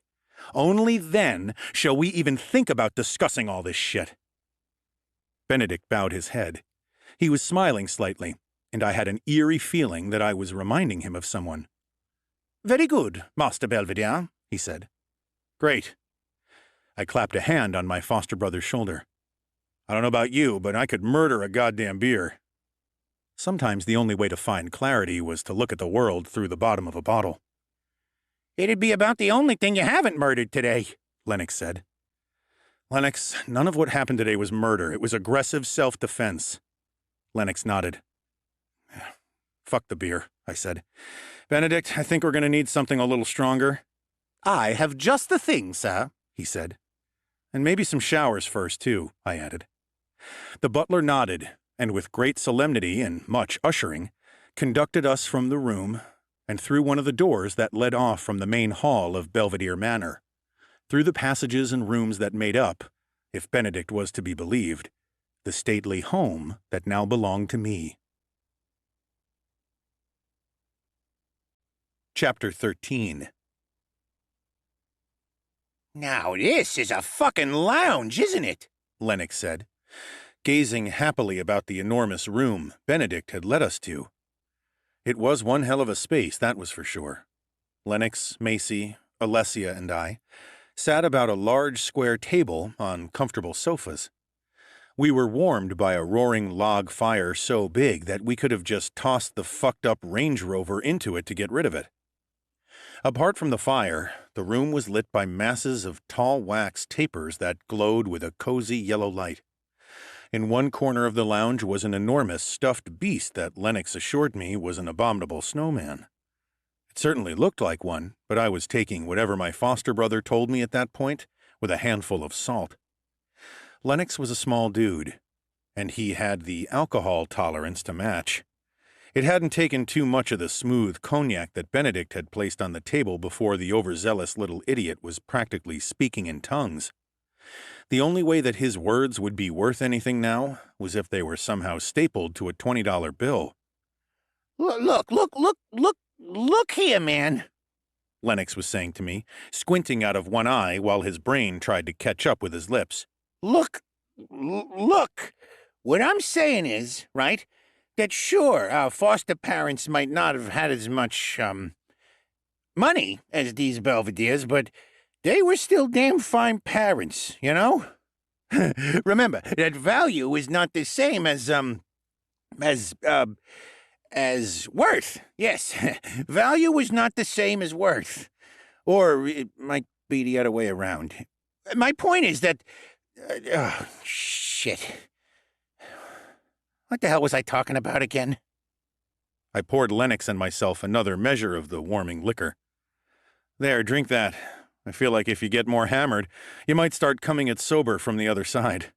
Either that or you'll pass out. It's a good result for the rest of us, no matter what. Lennox wagged a finger at me, or at least, he wagged his finger at where he thought I was. Ah, dearie me. You know, sometimes, just sometimes, you know, I think that winos must be the happiest people, he hiccuped. At least they know what to blame their problems on, you know? I knocked back my drink and poured myself another. Yeah, and in your case, the list of potential reasons for your problems must be as long as you are short. His words had made me start thinking about a problem that Benedict had drawn my attention to as he was showing us to our rooms and the showers. Regrettably, Master Matthew, the family accounts have all been frozen. I have managed to pay the property taxes and purchase those items with what was remaining in another account, but unfortunately you are, to put it plainly, rather broke. Well, that just meant we'd need more of an infusion of cash from the Don, but he'd need to see some progress before he did that. The sharp smack of a palm being slapped onto the wooden tabletop stole my attention from my foster brother's philosophizing, if you could call it that. I've got it! Macy said, slapping the table again and pointing at me. I've goddamn got it, boss! Got what? I asked. I've been trying to remember where I've seen the likenesses of those two people holding the baby in that portrait, she replied. Your parents, Alessia supplied, from where she was slumped on her section of couch, one long leg flung artfully across the other. My tipsy eye ran up that leg before I could stop it, all the way until it reached the hem of Alessia's skirt, which had ridden up just enough to kickstart my imagination into life. Potential parents, I said. We don't know anything for certain. The timeline is certainly a bit of a head-scratcher. Anyway, Macy said. I realize where I've seen them before. They had a marked resemblance to those two fallen statues that we passed in that deserted park. when I was taking you on that little tour of the city. With all the shit that had hit the fan between getting picked up at the airport and now, it seemed like a lifetime ago. I tried to recall the statues, but couldn't picture their faces. I hadn't taken that much notice at the time. I'd had more important tactical concerns to worry about, whether we had a tail, scanning ahead for potential ambushes, and keeping my eyes skinned for potential sniping positions and killing corridors. I honestly can't recall the specifics, I said. They were just fallen humanoid shapes in a park to me. Macy sipped her cognac and swilled the delicious liquor around her mouth. She swallowed. I passed that park 100 times, 1,000. It just became one of those things that you end up looking at all the time but never really seeing. It's like the name Belvedere. I heard that name so much when I was growing up, but it's only now that we're sitting down and relaxing that it's taken on any significance. What are you talking about? Alessia asked, taking the words right out of my mouth. You know something about them? Macy shrugged, plucked a couple of grapes from a platter on the table, and popped them into her mouth. I know something of the family name, she said carefully. Whether it's about the two people in that portrait, I couldn't be sure. Well, what the hell did you know? I asked shortly. It had been quite the day. I wasn't in the mood for pissing about. Well, basically, the Belvederes were a philanthropic family who focused most of their time and money on helping the Umbra population of Brink. Why specifically the Umbras? I asked. Macy shrugged. They were Umbras themselves. They managed to claw their way out of poverty, despite all the discrimination that Umbras have to put up with. Lennox raised his head from the table on which it had been resting. A piece of brie was stuck to his forehead. Half a cracker was wedged into the bit of melted cheese. He held up a finger, as if he was addressing a university lecture hall. Allow me to pontificate, if I may, he stammered. And guess that things did not work out well, huh? When a type of people buck the trend in a civilized society, make something of themselves and try to even the playing field for the less fortunate, well, that's what's called rocking Lennox tapped his chin with one long finger. Boat? I suggested. That's the one, Lennox said, and slumped back against the sofa cushions, his mouth hanging open. The cheese and biscuit still stuck to his head. Well, he may be a useless drunk, Macy said. but he hit the nail on the head with that one. How do you mean? I asked. Well, this was all years ago, you understand. Macy said. And I'm only recounting rumors and gossip that trickled down from on high, as it were, Essentially, from what I can gather, the Belvederes were garnering a lot of support, unsurprisingly, from the Umbra population. They were helping them break down the stigma that surrounded them, the jealousy of the humans and the disdain of the otherworlders. Then, one day, the Belvederes just vanished. Poof! Vanished. Lennox hiccuped, and the cheese and biscuit let go of his forehead and fell into his lap. Don't mind if I do. The goblin popped the morsel into his mouth. Alessia made a little noise of disgust and muttered, Ugh, goblins. Macy continued as if there had been no interruption. They were found a week or so later, butchered all to shit, but the baby was never found. I think, from the rumors and the tales that still get bandied around in bars and stuff like that the high-risers were involved. High-risers? I asked. Who the fuck are they? They're the Celestials that live on the top floor of the Neon Flower, the tallest skyscraper in the city. I don't think you would have been able to see it yesterday because of the smog, but the pinnacle opens up like the petals of a flower during the full moon. And, these high-rises, Alessia said, seeming almost more interested in this local history lesson than I was. people think they had something to do with the disappearance of the Belvederes? A log shifted in the enormous fireplace, and a flurry of sparks rose and made a break for it up the chimney. Macy shrugged again. Then she helped herself to a toast point and some chicken liver pâté. It was talk, speculation, She said. Nothing ever came of it, as far as the cops were concerned. Maybe because there was no truth in the rumors, or maybe because there was, and the high-risers hushed it up. If you keep your ears open, in some of the Umbra bars around town, You'll still hear, in the small hours, theories on why the Belvederes were taken out. An old grudge from the other world is a common one. The Celestials are an old race, you know. They've been around a while. They're filthy rich and play pretty dirty by all accounts. I nodded. For me, who had spent most of his adult life embroiled in the seedy underbelly of society, that tale was as old as time. The most ruthless family or group within a city cheats, steals, and murders its way to the top of the dung heap. Then they use their ill-gotten money and connections to transform themselves into the upper crust. This social mountain conquered, they weave about themselves an aura of cultured respectability.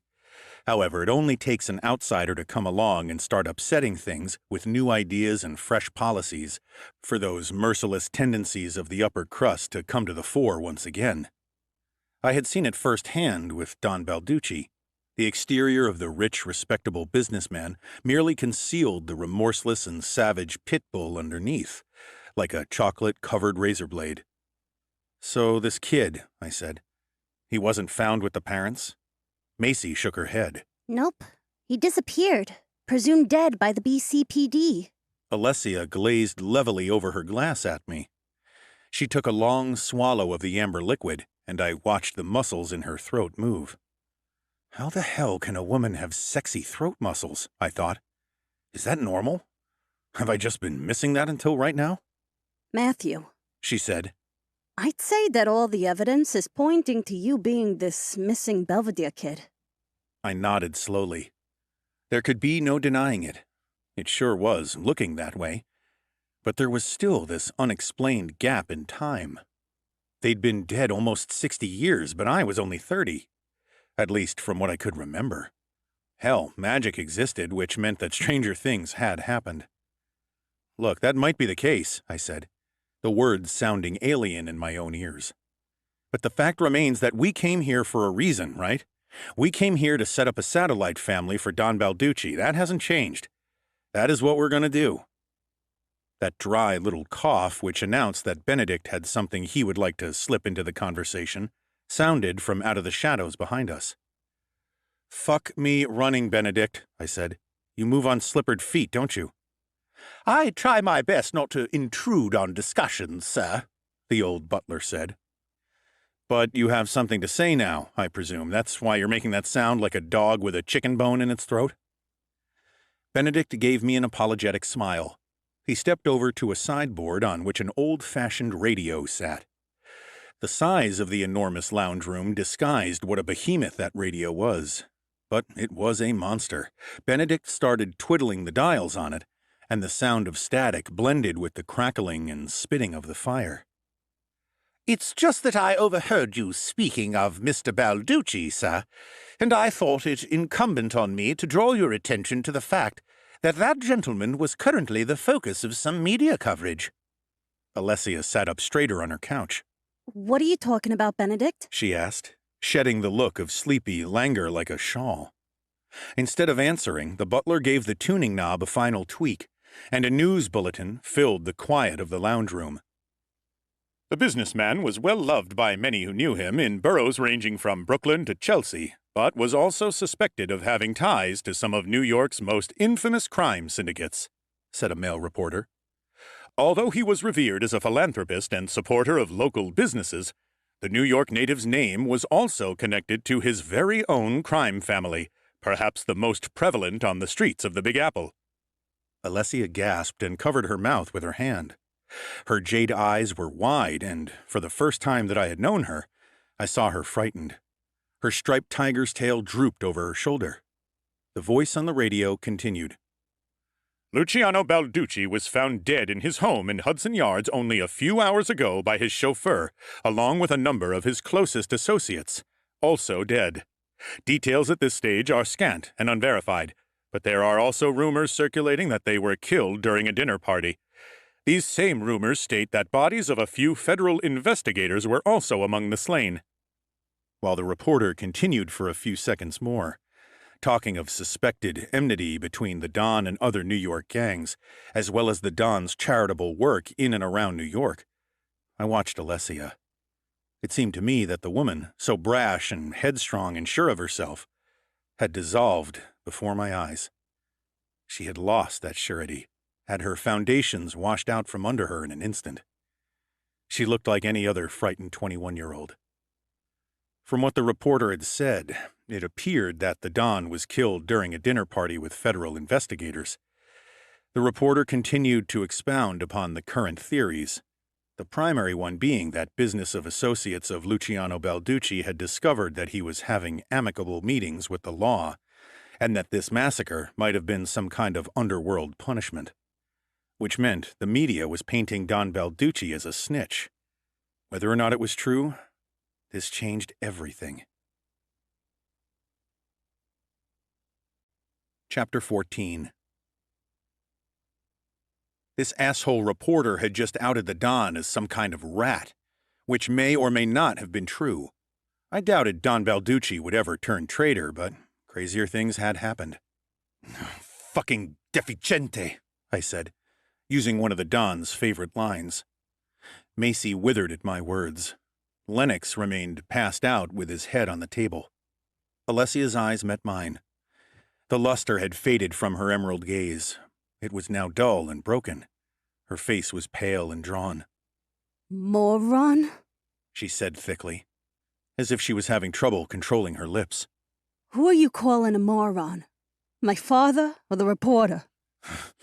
Both, I growled. Alessia opened her mouth to automatically defend her father, but I held up a hand to cut her off. I'm not saying that your father had turned rat before you jumped down my throat about it. God knows what he was meeting those assholes for. But the Don should have known better than to meet personally with fucking federal agents. He should have sent a representative. Like you mean? Alessia asked softly. I blew my cheeks out before I poured myself another drink, a big one, and necked it straight back. The subtle bite of the smooth liquor in the back of my throat seemed to open a part of my brain that I'd put to bed for the evening. Suddenly, my mind was spinning, running ahead like a cheetah over grasslands, chasing down the fallout of this little pickle of a situation.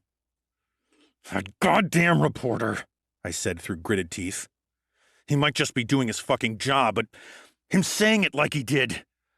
Every wise guy from Manhattan Island to Brink is gonna think that the Don was nothing more than a snitching pezzo di merda."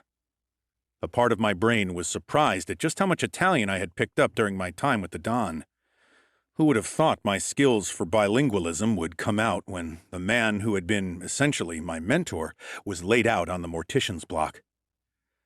Lennox came to with a snort and looked blearily around. He caught sight of Alessia's wan face and nodded to himself. I wasn't dreaming then, he slurred. The Don has, been shuffled off his mortal coil.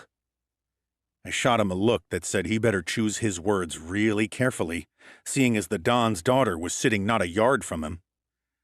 Then, to use the immortal words of Shakespeare, Lennox said, holding up his empty glass in salute, we're fucked. Macy shot him a cold look and turned to me. Are we? She asked. I gazed levelly at her until she looked away. Things certainly weren't looking as rosy as they had been a mere 5 minutes ago. Not only was the Don a corpse, but his entire empire was compromised. Anyone who had anything to do with the Balducci family, if they believed the reports on the news, was going to think that the boss had been a rat. That was only natural, only human instinct. Criminal families worked from the top down, so if the boss was dirty, then the whole family was dirty by affiliation, painted by the same brush.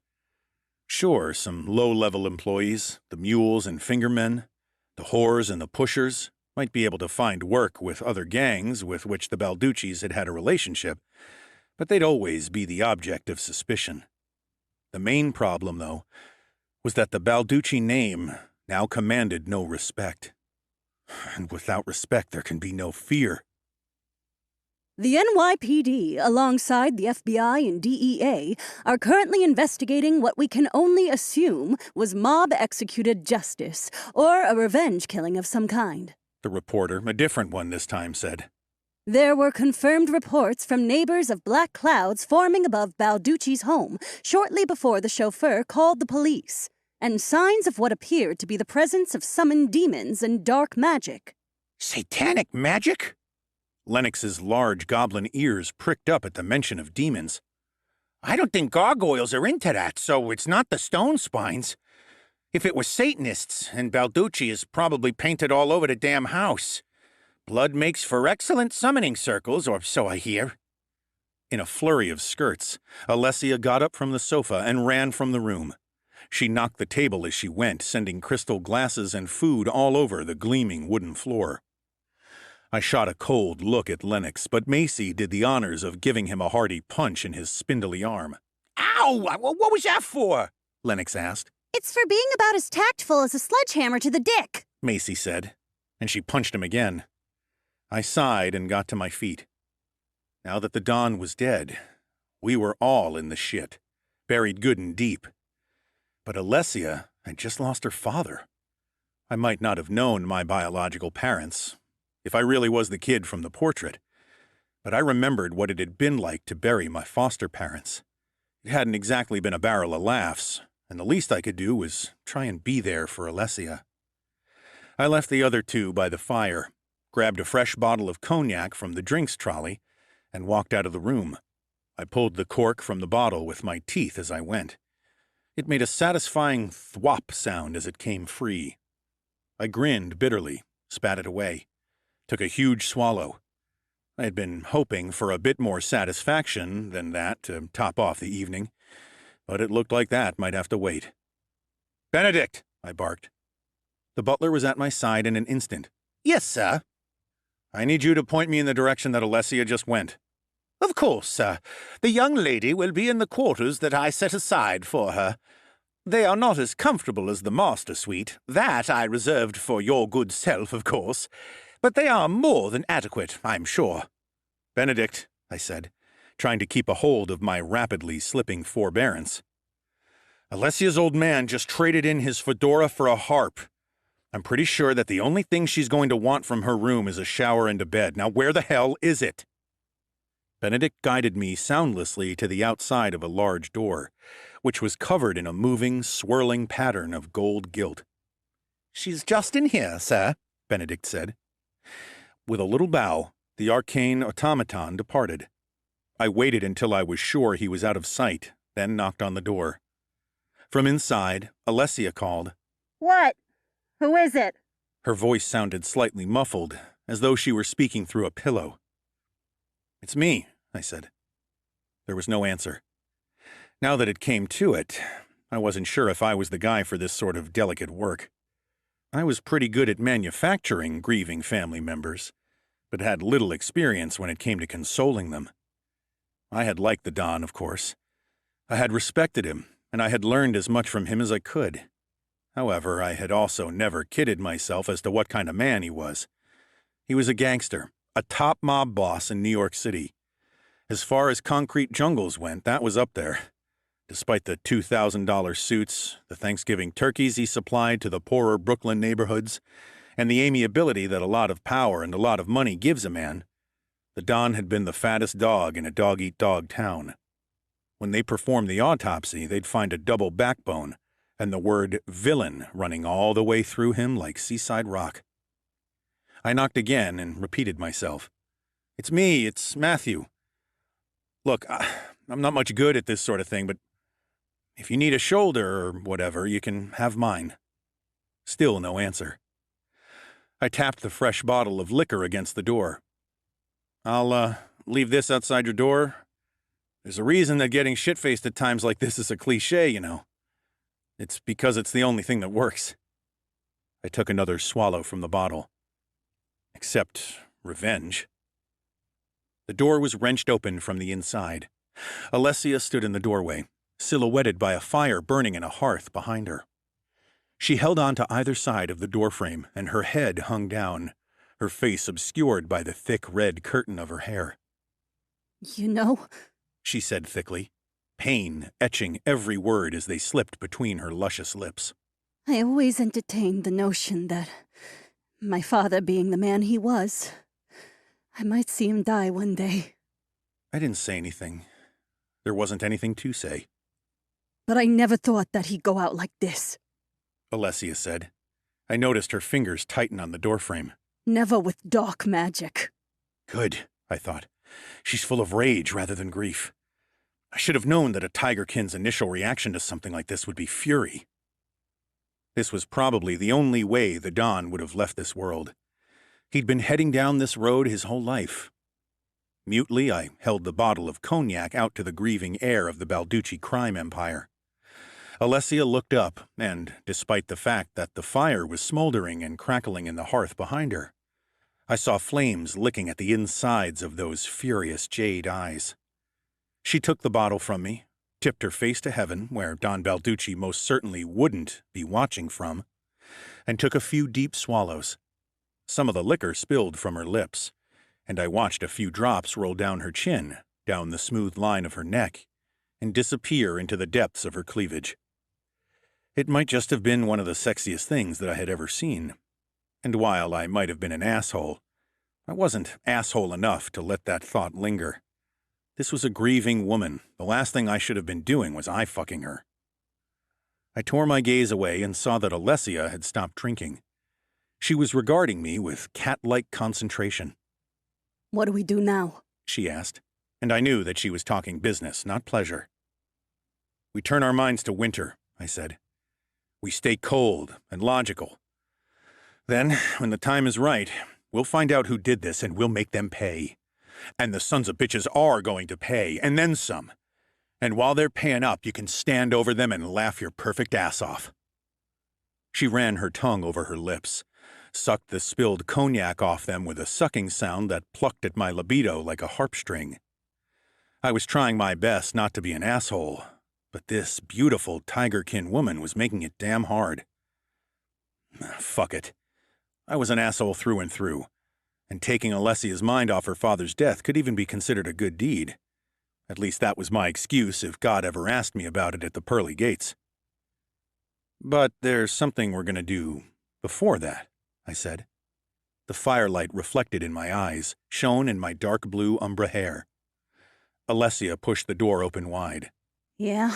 She said. You better get your ass in here then.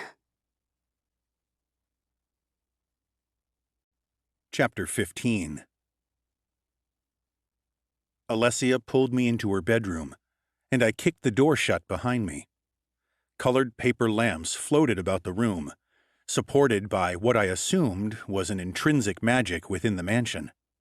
The fire glowed, fanned every now and again by the desert breeze that blew in off the step and through the open window.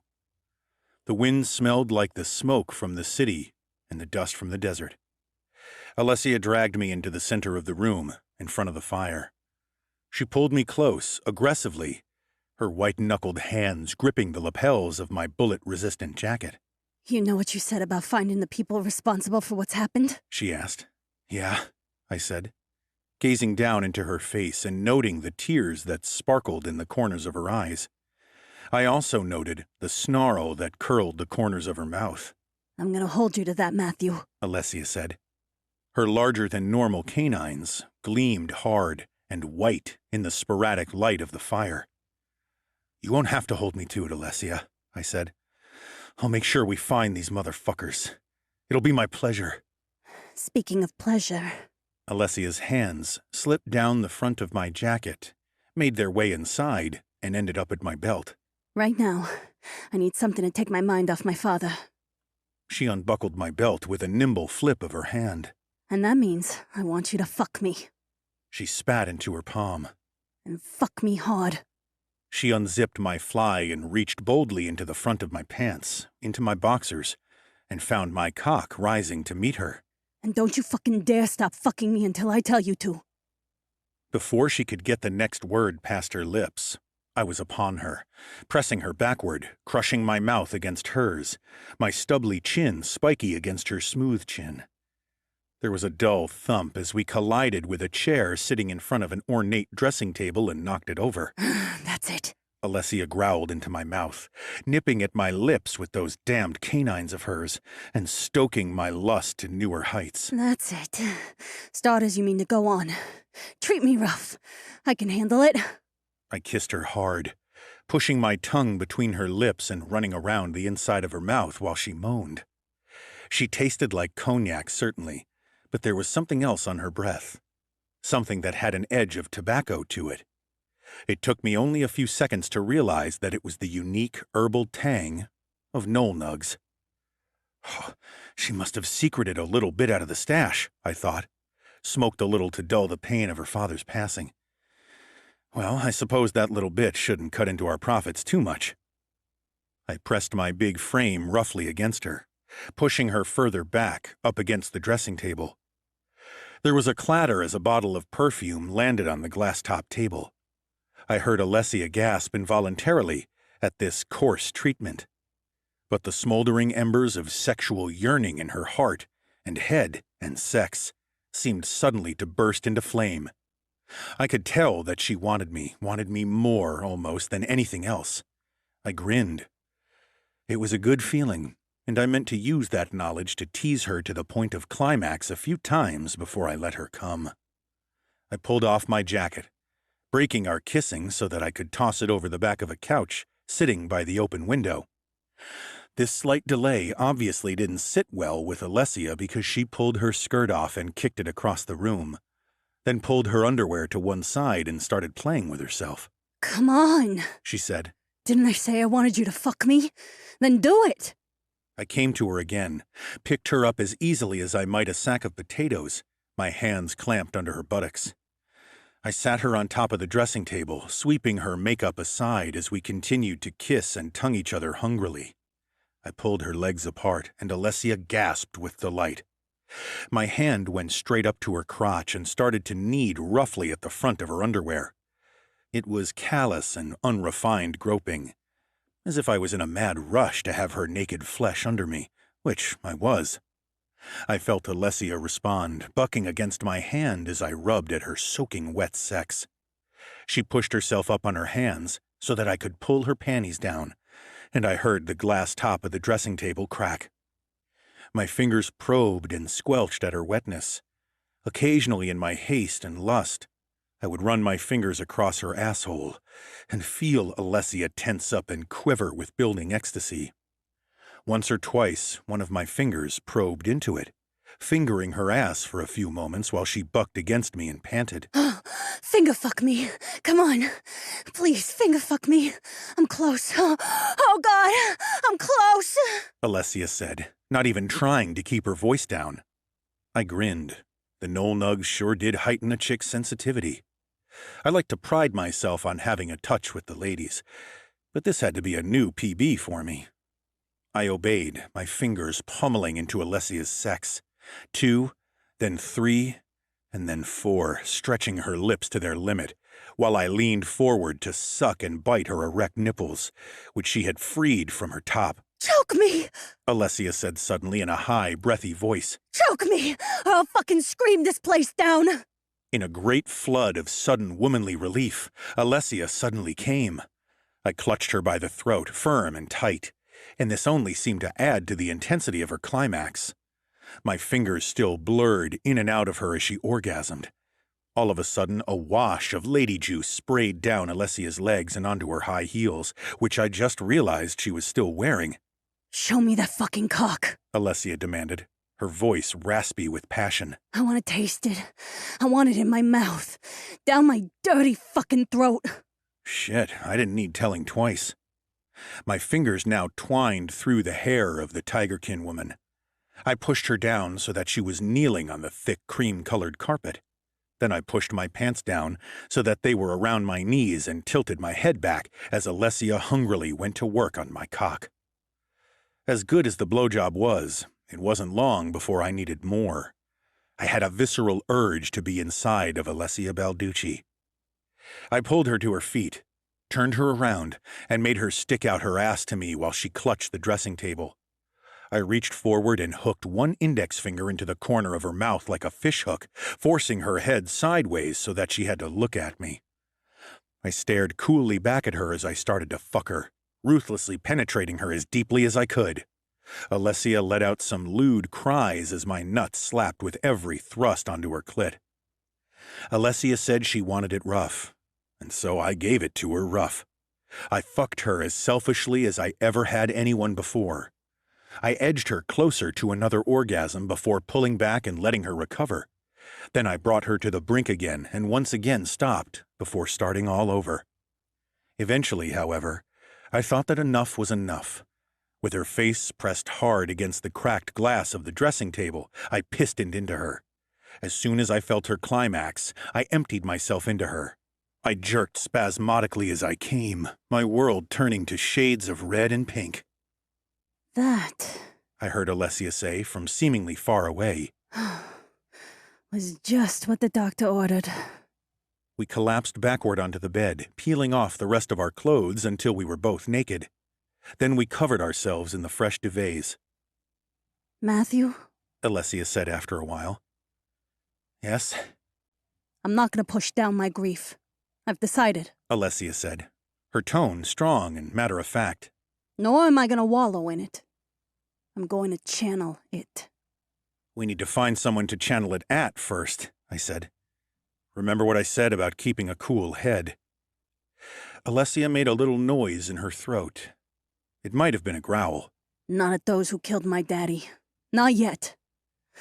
I'm gonna lead in Brink City with you, Matthew. I'm gonna channel my rage into that. What do you think about that? I turned slowly to look at her. Something about what she was suggesting, that we should be some sort of team, was it? Didn't sit right with me.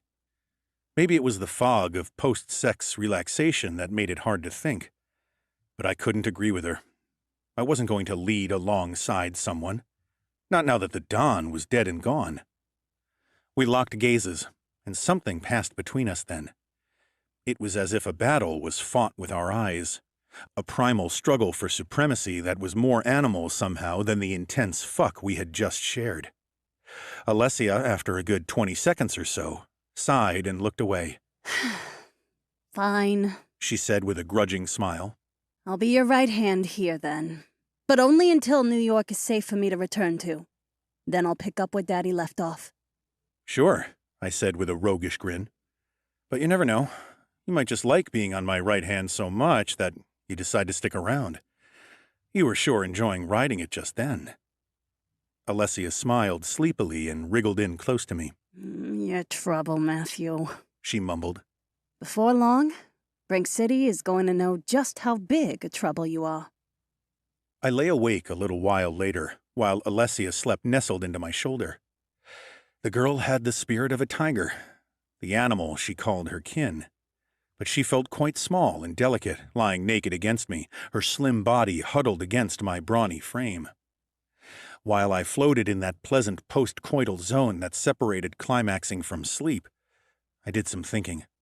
The Don had always done good by me, but like Alessia, I wasn't about to wallow about his demise.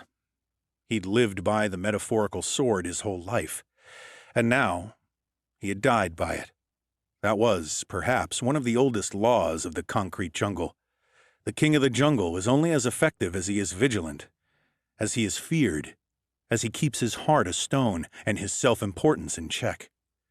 He had sent me to Brink City to make a satellite family for his organization, to craft a new arm for his empire. Now that he was dead, though, I had no reason to do that. I could start something of my own. And with that exciting and comforting thought, I gave a little groan of satisfaction. I let the cognac and the post-sex fuzz enfold me in their velvet embrace, and I fell into a healing sleep that was as dark as the devil's riding boots. Chapter 16. Alessia and I reconvened with Lennox, Macy, and Benedict the next morning. We sat around a beautifully laid breakfast table in a conservatory overlooking the shitty, dusty yard and toward the vast smoke of Brink City, the place where I was determined my empire would rise. After the brief conversation Alessia and I had shared the night before, I was feeling more focused and more inspired than I had ever felt. I would sculpt something out of the shit and mess of this world. I was going to take Brink City by the balls and show it who was boss. It didn't matter what obstacles lay in my path, whose toes I'd have to stand on, or who had to fall for me to achieve my ambition. This was a serious business, as serious as the business end of a 45, and I meant to get it done. The mood was subdued, but my mind was full of possibilities as I sipped the excellent cup of coffee that Benedict placed in front of me. So, Lennox said through a mouthful of Pop-Tart. what do we do now? My foster brother was looking a little fragile this morning. I attributed that to an almighty hangover courtesy of last night's cognac.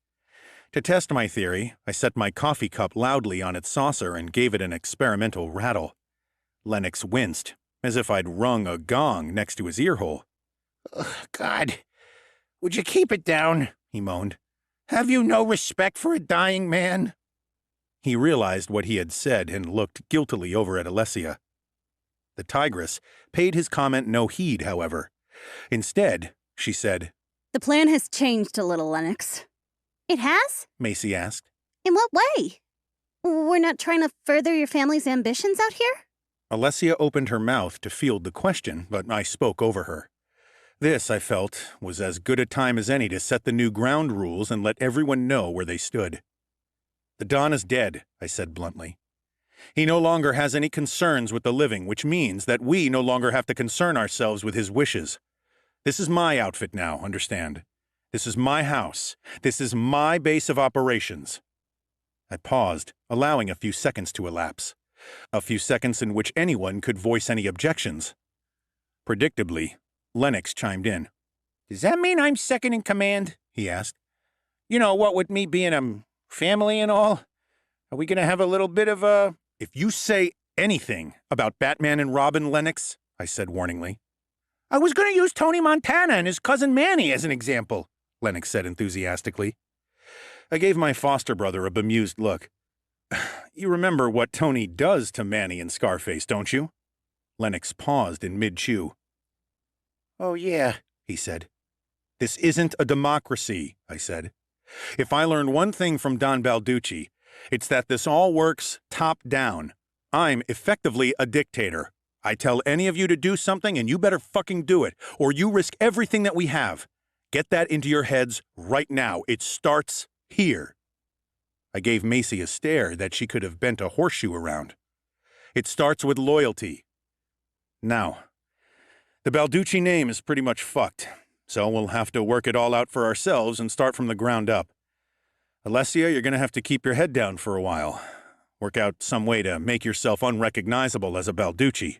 I could think of some ways, she said. That chip of yours did a number on me once. Do you reckon it could do it again?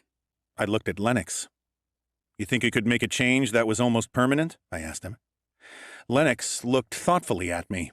He tapped his chin with a spindly green finger. There was a light in his eyes that spoke of a challenge laid down. I believe it could make a change nearly permanent, the goblin said. It might require a touch-up every now and then, but you don't seem to have any problems, well, touching up Miss Balducci here. Alessia rolled her eyes at Lennox. Not Balducci, I said, as a plan crystallized in my mind. I drained my coffee, stood up, and looked out of the window toward the city. Her name's Allie Belvedere now. And me, I'm Matthew Belvedere. We'll say that Alessia is my wife, and I've returned to claim my family's fortune. It'll make a good front for our less reputable business endeavors, which, I might add, we'll be starting as soon as we get a good lay of the land. This... I paused to reach into my jacket and remove the creased manila folder Don Balducci had given me. It contained the various groups in Brink who were either allies, enemies, or fair game. Is now useless. I tore it to shreds and tossed it onto the breakfast table. We make our own way from here, I said, and turned to look back, out over the desert toward Brink City. Chapter 17. The next few days passed in a slow whirl of preparation as I got our new base of operations sorted out and organized. I ordered Benedict Frobisher, our friendly resident robot butler, to start making the neglected 60s and 70s muscle cars outside Belvedere Manor roadworthy again. We still had Macy's Range Rover, scarred, beat up, and riddled with bullet holes as it was. But it was hardly the sort of vehicle to reconnoiter a city in. It'd stick out like a diamond in a chimney sweep's earlobe. Luckily, Benedict proved to be a dab hand with a wrench. Soon, my robot butler had the Buick Riviera up and running again. Once the Buick was working again, I sent Macy and Lennox to scope out the urban terrain within Brink City. Lennox had, among other things, packed a selection of surveillance gear, along with his single extra pair of underpants, and so they went out to hear what might be heard and see what might be seen. Chiefly, I was interested in whether any word of Alessia Balducci's arrival in Brink City had been picked up by the ever-sensitive Brink City grapevine. Seeing as we had killed all the bloody rams at the meeting, as far as I knew, if any whisper of her presence was circulating through the city's intricate criminal network, I'd attribute it to one of Captain Shepard's squad, supplementing their police salary with a bit of light informing. I wanted to trust Macy, but the professional criminal in me was having a hard time with it. I liked her, and my gut suggested that her trusting the bloody rams had just been a mistake on her part. Still, I'd sent Lennox to accompany her on these recon missions to ensure that she wasn't playing two sides. If she came through with the goods and managed to secure the meeting that I was after, I was prepared to put the past behind us. Much to her frustration, I made Alessia, or Allie as I kept having to remind myself to call her, stay at the manor with me. This was not just for her own individual protection, but for the protection of this new organization that I was now heading. The Belvedere family, as I called it in my head. I didn't need an acerbic, vengeful tigerkin out on the street, bringing all sorts of heat down on us. Allie had assured me she was capable of staying patient when it came to hunting down those persons responsible for her father's death. Even so, I wasn't going to take any chances. I'd been handed a golden opportunity to start an empire of my own here, and I wasn't about to blow it through lack of intelligence and prudence. If I'd learned one thing from Don Balducci, it was that pride and overconfidence would kill you just as assuredly as a bullet or a spell. I can control my passions, Matthew, She told me, the first time I stopped her walking out the door with Lennox and Macy, who were off on a recon mission. I smiled at her then, recalling the sex we'd enjoyed on our first night at the mansion, and every night since. Allie grinned back. Well, I can control certain passions then, is what I mean. She said. No, you stay here with me, I told her. There are things to organize. Besides, I've seen people promise to keep their emotions in check and fail when pushed, and that had been involving things far less intense or personal than the murder of their father. To her credit, Allie hadn't put up a fight, but she hadn't looked very happy about it either. We spent the intervening days sorting and categorizing the equipment that Don had shipped over to us before his demise. It had arrived, according to Benedict, the very night that we ourselves had arrived. I had wondered how the hell the Don had managed to do that, transport a couple of very hefty crates, stuffed to bursting with weapons, ammunition, equipment, and blocks of cash at the same rate as we had traveled. It just went to show, I supposed, just how effective lubricant money could be, when it came to greasing wheels. With enough money and a generous enough hand, a man could move mountains. The Don, as was his wont, had not skimped when it came to the supplies, weapons, and ammunition. I would have liked to think that this was purely out of respect for the years of loyal service that I spent in his employ, but realistically, it was safer to assume that he had wanted his little girl and heir to be as protected as was humanly possible.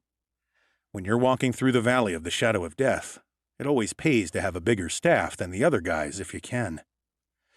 During transit, the weapons and gear in the crates had been disguised behind a single layer of Lucky Charms cereal boxes. An irony of sorts, seeing that the first thing we had done in Brink City was turn a bunch of Irish fawns into burger meat. I was surprised at this, as the Don would have paid off anyone who might have potentially kicked up a fuss about him air freighting a large consignment of guns from the mayor of New York to the custom agents. However, it became apparent that this had been a personal touch, for when I cracked open the first wooden crate with a crowbar and revealed the layer of Lucky Charms cereal boxes, Allie let out a muffled half-gasp, half-sob. What? I asked, bewildered. Surely no one had that much of an aversion to Lucky Charms. Allie quickly got a hold of herself and wiped away the single tear that had managed to escape down her cheek. She swallowed a couple of times, cleared her throat, and said, It's nothing. Lucky Charms were my favorite cereal when I was a kid is all. For a while, they were all that I'd eat. I remember that my dad would make an effort to be home for dinners every Wednesday night, and I'd serve us up 2 bowls of Lucky Charms, you know? It was just a thing. I didn't say anything, but handed her a box of cereal, and she grinned. Maybe we can have a bowl in his memory later? She said. But first, let's see what else he sent us. The answer to that question was firepower, and lots of it. The first case was crammed full of Heckler & Koch 416 assault rifles, boxes of 5.56mm NATO, 9x19mm Parabellum ammunition, and half a dozen Brugger and Thomet MP9 submachine guns. I picked one of these little babies out and turned it over in my hands. I ejected the magazine and saw that it was pretty big, probably held 30 rounds, and the weapon had a silencer already attached to it. Handy if we ever have to do any quiet work, I said to Allie, setting the MP9 on a table. Oh, yeah, because quiet work is so you, Matthew, She said dryly. Well, she had a point there. At the bottom of the crate, under the boxes of the ammunition for the assault rifles and submachine guns, was a layer of Safe Life Defense FRAS body armor. These vests, FRAS standing for Flexible Rifle Armor System, provided level 3 armor protection while still being fairly easy to move around in and not overly bulky. This particular body armor would help to stop any bullet up to about a 7.62mm rifle round, though you'd still be in a world of pain if you were unfortunate enough to take one of those in the ribs. Your old man wasn't messing about, huh? I said, holding up one of the vests. It weighed about 15 pounds. I suppose he didn't want to take any chances with me. Allie said. If only he'd been so careful himself. The second crate contained a selection of explosives. M67 fragmentation grenades that looked like they'd been picked right out of the factory. MK3A2 concussion grenades that relied on producing intense short-range shockwaves to fuck up enemies. M84 flashbangs, and about 24 bricks of Semtex plastic explosive. All this shit looks like it came straight off the factory floor, I said to Allie. She shrugged. Daddy had a lot of connections amongst the military contractors. You don't want to be buying second-hand when it comes to grenades now, do you, Matthew? You've heard the expression, buy cheap, buy twice? Well, you don't get that option if you've got a subpar grenade on you. I couldn't fault that. As shiny and new as our little collection of explosives were, the pistols had obviously been around the block. There was a batch of CZ75 BD 9mm pistols, which had had their serial numbers welded over, while a bunch of the ever-popular Beretta 92A1 looked to have had their serial numbers erased with a milling machine. I could see Don Balducci's logic in this, in the middle of some particularly kinetic disagreement. It was all too easy to misplace a pistol. It was also sometimes necessary to throw away a handgun after completing some little assignment, and the less chance there was of that pistol being traced, the better. There were also a few small tactical drones, Black Hornet 3s, which weighed only 32 grams and could fly at about 13 miles an hour, and tracking dots. The tracking dots I had used before, and was well aware of how helpful they were. They were adhesive, could be stuck on practically anything, and then tracked on your cell phone. The second crate was topped off by a few sets of ATN PS-154 night vision goggles, a couple of Mossberg Shockwave shotguns, and enough 12-gauge and solid slugs to give any adversary pause for thought.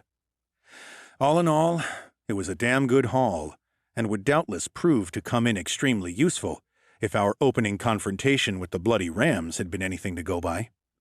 The cherry on this gunpowder-rich sundae, though, for me, was the fact that my lever-action Winchester 87 shotgun was stowed in with the 2 Mossbergs, and in one corner, wrapped in a cloth bag, were my matching Colts.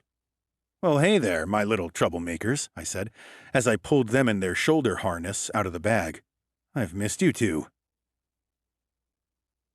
By the 4th day of us having established ourselves at Belvedere Manor, Macy had determined that no word of Alessia Balducci's arrival had reached the keen ears of the street. This was managed through some careful and patient detective work on her behalf, and no doubt hampered by my overeager foster brother. This was great news for us. I wanted the Brink City underworld to be as stable as ever it was. Even the rumor of a Balducci being in town would have the Brink crime families tightening their security, especially after the disgrace that the Don had been seemingly working with the feds. Macy had also succeeded in organizing a meeting with the head of the Guernsey family, a reputable, beautiful, and ambitious fawn going by the name of Queen Charlotte Guernsey. It was the Guernsey family that controlled, and took a tribute from, the Bloody Rams gang. It was this woman that I hoped to meet with. We'd slaughtered one of their tributary gangs, and the only way we could clear the bad blood would be to meet with each other and talk it out. It was risky business, entering the den of a family who probably wanted your head. But I figured it better to face the problem head-on and come to an agreement rather than get popped when you weren't looking.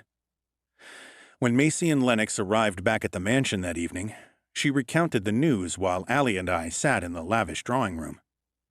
"Nice work, Macy," I said after she and Lennox had finished giving me the details. "This meeting will be essential for clearing the bad blood between us. You didn't tell her that we were actually the party directly involved in the fight at the warehouse, did you?" Macy shook her head. I just said that my boss had information about it that she would find helpful. I nodded, turned away, and shot a quick glance at Lennox. My foster brother gave a subtle nod, indicating that what Macy said was the truth. I still don't get why we want to make friends with these people, Lennox said, walking over to a sideboard and grabbing a handful of pecans from a bowl. Why don't we just ice them? Nothing is less likely to kill you than a dead person, surely. Unless, of course, the corpse in question had had all its orifices sewn shut by some fiend and been left to decompose for a few days, and the resulting methane buildup was then touched off by a naked flame causing a fairly localized but potentially lethal explosion. I let the goblin talk himself out. Sometimes that was easier than finding something suitably heavy to throw at him.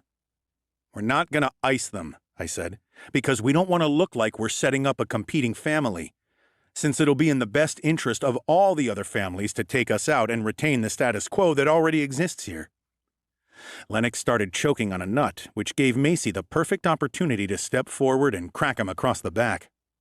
The pecan shot out of the end of Lennox's nose and was caught deftly by Benedict the butler, who happened to be gliding through the door at that moment. He looked at it with mild interest. I getcha, Lennox wheezed, dabbing at his streaming eyes. With the preservation of this family in mind, you're gonna make some sort of deal with a low-level family. These Guernseys? 10 points to you, I said. That makes sense, Macy said. Queen Charlotte Guernsey has lofty ideas, but the Guernseys are, at the end of the day, still only running casinos and gambling parlors on level 1 of the city. Only a fool would try and muscle their way to the top of the food chain with no sort of relationships with any other family in the city underneath them, Allie said. She took a sip from the glass of white wine she was drinking. All you end up doing is completely surrounding yourself with enemies. Exactly, I said. I'm going to be patient and smart about this. There's no real rush. Too much haste will only result in us ballsing the expansion of our enterprise up. In this game, fucking up is tantamount to digging your own grave. Lessons are sharp, razor sharp. I glanced over at Allie, but she was stoically drinking her wine. Her jade eyes betrayed not so much as a glimmer of anger or sadness. In just 4 days, she had managed to move on from her father's death and put her mind and heart into our new direction. The aim of the game, I continued, is to find ways to put everyone in our pockets. We have to hold off any real altercations with the high-risers until it's completely unavoidable. Basically, we need to find a way to ensure that our existence is more beneficial to other families than our eradication. Is that what you're saying? Lennox said. I always said you were a smart cookie, Lennox, I replied. So, Allie said in a smooth voice. Now that this meeting is set up, does that mean we'll all be attending? I nodded. Yeah, we want to cement a relationship with at least one other family as soon as possible. We'll all go. Even me? Lennox asked excitedly, spilling his nuts all over the ground in his delight. Yeah, even you, brother, I said. I made a show of looking around the grand drawing room, which we had made an unofficial war room of sorts. There were weapons stacked about the place, and a few maps of the different levels, boroughs, and subsections of the city spread on tables and pinned to the walls. I mean, I've just inherited a mansion, I said. I can't be leaving you here all alone and have you burn the thing down around your ears. Chapter 18. Lennox came to me the following morning, his long-fingered hands clasped in front of him, a look of preoccupation on his sly, goblin face. "Len," I said, taking a last bite of the bacon sandwich that I had been enjoying, "what the hell are you still doing here? I thought you and Macy were going into the city for one last bit of reconnaissance before the meeting tomorrow." Lennox nodded, his green-skinned fingers twisting around each other like a bunch of randy, emaciated snakes. That was the plan, yeah. But something's come up. I sipped my coffee, washed down the bacon sandwich, and took a second to study my foster brother. He looked unusually serious. The coffee was dark and sweet, just the way I liked it. I had to hand it to Benedict. Once you explained how you liked your food and drink, he hit it out of the park every single time. "Something's come up, has it?" I asked. "It better be important because you and Macy's mission is pretty goddamn crucial. We need to know whether any word has spread that Alessia Balducci is in Brink." Well, you see, Maddie, Lennox said slowly, I think I've found something. A hidden area of the manor, so to speak. "Hidden? Hidden where?" I was poking about in the cellars, seeing what sort of grog the Belvederes had squirreled away. I came across a barrel of excellent Shiraz, with a lovely cranberry nose to it, by the way. "Stay on topic, Len," I said mildly. Right you are, Maddie. Anyway, I was having a little sticky beak down there, and I came across a row of those really fucking massive barrels, you know? What the Frenchies call a foudre, right? Now, there were half a dozen of these enormous vessels. I'd say, at a rough glance, they hold about 300 hectoliters, and 5 of them were dead empty and had had the bungs knocked out of them. "And the 6th?" I asked. The 6th was empty too, Lennox said, but the bung was still in place. I tapped on it, right at the bottom of the foudre, but there's not a drop in it, I swear. I had a bit more of a look, and what do you reckon I found on one edge? "Hinges," I said promptly. Actually, I found Hey, how the hell did you know that they were hinges? "You said you thought you'd found something hidden," I said. "Makes sense that it'd be a door." "Okay, smartass," Lennox said. "There you have it, a hidden door." "Did you open it?" I asked, voicing the pertinent question. Lennox shook his head. "Wasn't strong enough." I could believe that. There had been many times when Lennox had been required to call in reinforcements when confronted by an uncracked cranberry juice lid. "Have you asked Benedict about it?" I said. "If anyone can clear up whether there are any secret parts of this place, it'd be him." Lennox nodded and cocked his head as he looked at me. "That's just it, you see.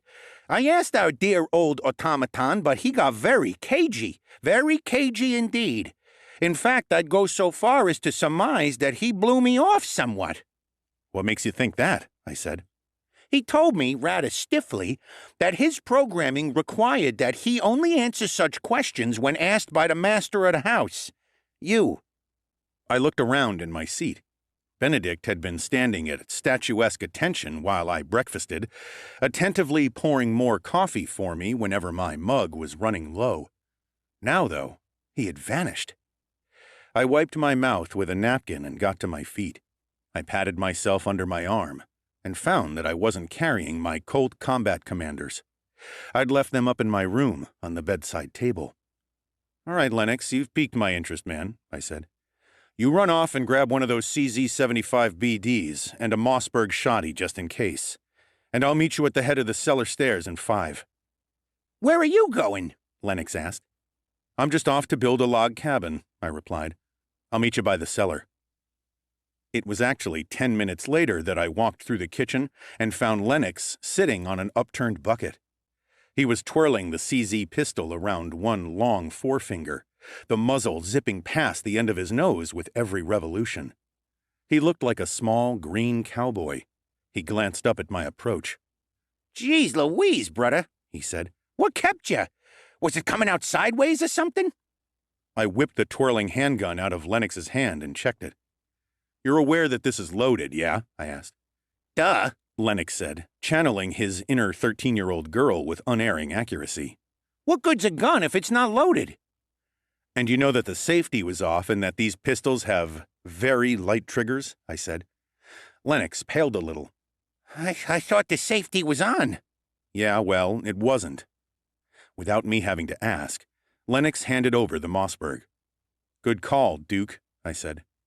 Lennox led the way down the stairs and into the cellar. I had expected to step down into a dank crypt of a place, all stone arches, puddles, and oozing, slimy walls. However, after descending some 15 worn stone steps, I stepped out into a very dry, very tidy open space. It was dark down here, the cavernous place lit only by the odd flickering hover bulb powered by magic. If properly conjured and contained, magical lights could last for years, but it was clear that no one ever came down here. Which way?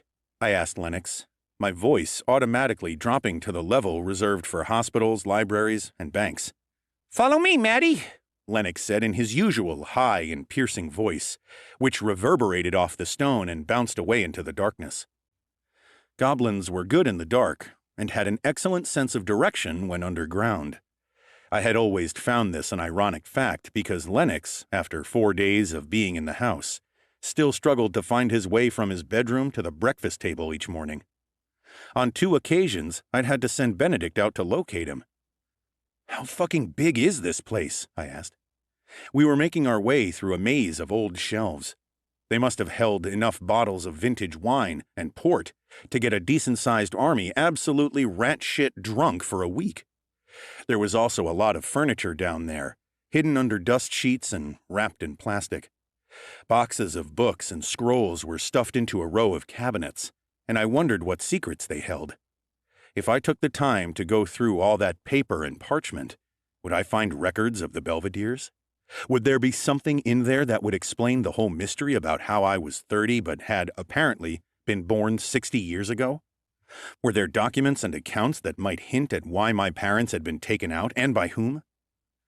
It stretches away right under the house as far as I can tell. Lennox tapped on an enormous buttress as we walked past it. These are the support columns for the main building, he explained. There are heaps of them, as you'd expect for such a big old place. I'm pretty sure, though, that this hidden door leads beyond the perimeter of the house. I think that wherever it leads has been carved out of the desert rock. We passed some more dust sheet-covered furniture, then the shapes of a few objects snagged my attention. Are those? I started to say, before I pulled off the dust sheet of one thing we were approaching. It is, I said, as the object beneath was revealed. It was a beautiful vintage Triumph Bonneville motorcycle. The dust sheet, combined with the dry, airless conditions of the cellar, had done its job, and the motorcycle looked perfect. It was painted in an eggshell blue, except for the fuel tank, which had a red racing stripe along either side. I whistled with appreciation, then looked over at the dust sheet next to the motorcycle. I pulled this one off, too. Underneath this one was a BSA Rocket 3. You know what I see here, Len? I asked my foster brother. Pussy magnets on wheels? Lennox suggested. No. I see a reason for this big-ass cellar to have another way in. What do you mean? Lennox asked. You don't ride motorcycles like this up and down the stairs, brother, I said patiently. I'd say there's an entry point somewhere that leads out into the desert. A secret entrance? Like the Batcave? Lennox asked, his eyes shining with excitement. Yeah, I guess, I said carefully. Oh, cool, Lennox breathed dreamily. Lennox led us on, snaking through the assorted debris of things that had been tucked away for storage without any real intention of being pulled out ever again. The whole massive space reminded me of someone's attic crossed with a crypt, but on a far grander scale. With the stone that pressed in all around and above us, no sound permeated from outside or upstairs. It was utterly quiet. Finally, after 5 minutes of scuffing along, the row of 6 enormous barrels loomed out of the ill-lit gloom. It's that one there. Lennox pointed to the second one from the right. I moved closer. My eyes had adjusted to the poor light, so I was able to make the hinges of the secret door when Lennox pointed them out to me. Yeah, looks like a door, doesn't it? I said. Do you reckon you can get it open? Lennox asked. I have had 2 bacon sandwiches and 4 cups of coffee this morning. May as well give it a try. I handed Lennox the shotgun. I heaved on the spigot at the front of the foodra, trying to use it to get a purchase. As soon as I gave it one heaving pull, I knew that it wasn't rust or anything like that which was making the hidden door so hard to open. I can feel a resistance from this side, too, I said, pointing at the other side of the foodra. Like there's some sort of bolt engaged. Lennox and I looked around the edge of the great barrel for a few moments, but could find nothing that might tell us where the concealed lock was. God damn, you son of a whore bitch titty head! Lennox suddenly raged. We're one lock away from getting our very own bat cave, and we've been defeated by some fucking no-good French giant barrel piece of cat-turd He gave the bung a vicious kick. There was a grinding kerchunk as the bung slid into the face of the wooden foodra. Then a click. I looked down at my foster brother, who'd stopped in the middle of throwing a John McEnroe of a tantrum. Did you just accidentally Sherlock Holmes that shit? I asked. Lennox shrugged, his eyebrows heading so far north that I thought he was going to lose them in his thick slick of black hair. I pulled on the door, and after a moment of resistance, it swung ponderously open. Immediately, a wash of potent and malignant magic washed over me, sending my magical sensory faculty into DEFCON 1. Shit, I said, grabbing Lennox by the shoulder as he happily hopped into the opening jaws of whatever the hell was waiting down there. I pulled the goblin along behind me and, as quickly as I could, closed the huge door. Though it was hard to describe, if the sensation had been a smell, it would have been rotting meat. If it had been a sound, it would have been claws down a chalkboard. It had sent shivers all the way up my spine and through my molars. What the hell, man? The goblin asked in a peeved voice. I explained what I had just felt. The feeling that had assailed my extrasensory perception had been so strong I was almost astounded Lennox hadn't been able to feel anything. Lennox looked puzzled, as well he might. Magic? Potent bad magic? He asked me again. Without a shadow of a doubt, I said. But how could anything be alive down here after 60 years? And if it's radiating such evil magical intent, it can't have snuck up to the house in the dead of night to get food or anything, can it? You would have felt it. Yeah, I would have. Even if you were asleep? Lennox, I said. That's the thaumaturgical equivalent of someone throwing a bucket of cold water over you. I'd have felt that even if I'd drunk 2 bottles of whiskey. I wonder what it could be, then, Lennox said, and the light of fascinated scientific interest was kindled in his eye. I didn't like that look. It was the sort of inquisitive look that Lennox got shortly before he reduced a building to rubble, or laminated some poor college lab partner to the ceiling of their laboratory. I was spared telling Lennox to get his skinny ass back upstairs and grab every gun he could hold, while I stayed down here and watched the door by the arrival of Allie and Macy. The 2 women were both holding Brugger and Thomet MP9 submachine guns, and I could see that Macy also had a Beretta tucked into her belt. What the hell are you 2 doing down here? Allie asked. More relevantly, I said, how did you guys know we were down here, and what's with the hardware? I was looking for Lennox. Macy said. We were meant to hit the road 20 minutes ago. When I couldn't find him, I came looking for you, and I bumped into Allie, and she said that she hadn't seen you this morning either. Then we managed to track down Benedict, Allie interjected. And he told us that he didn't know where the 2 of you had gone, but he suspected that you were in the cellars. When I asked the old boy what the hell you were doing down there, he got a little weird about it. Wouldn't give me a straight answer. Yeah, that's right. He was guarded or something. Macy said. Anyway, it gave me the bad juju. So we grabbed a couple of bits and pieces from the war room and came down. As for tracking you, Allie said, I'm part tigress, darling. And also, she clicked on a penlight and pointed it down to the ground where mine and Lennox's tracks were clearly visible in the dust and grit of the cellar floor. It's not like you have to be a detective to figure that mystery out. What are you guys doing down here anyway? Macy asked. Lennox explained, more or less, that he had been following a hunch that had grown on him after he had found this concealed door, and asked for an explanation from Benedict. I wonder what his deal is about this door, Allie asked. I'd be willing to bet that it's got something to do with the fact that there's some fucking mean and potent magic behind this door, I said. What do you mean? Macy asked. I felt it. I felt this surge of vindictive magic as soon as we opened the door, I told her. But I thought that you only felt or saw magic when it was aimed at you. Aimed at you and with malice in mind? Allie asked. Isn't that right? Yeah, but I still get little tastes, even if the bad magic is only being used in my surrounding area, I said. This, though?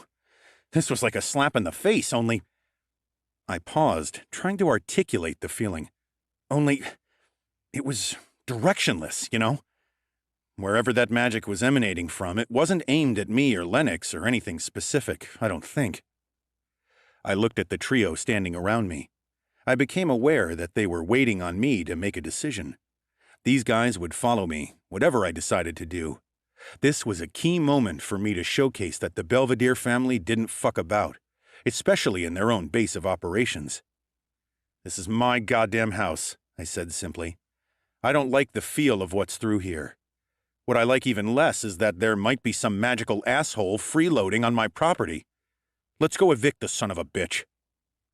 There was that wonderful snapping, clacking chorus of weapons being cocked.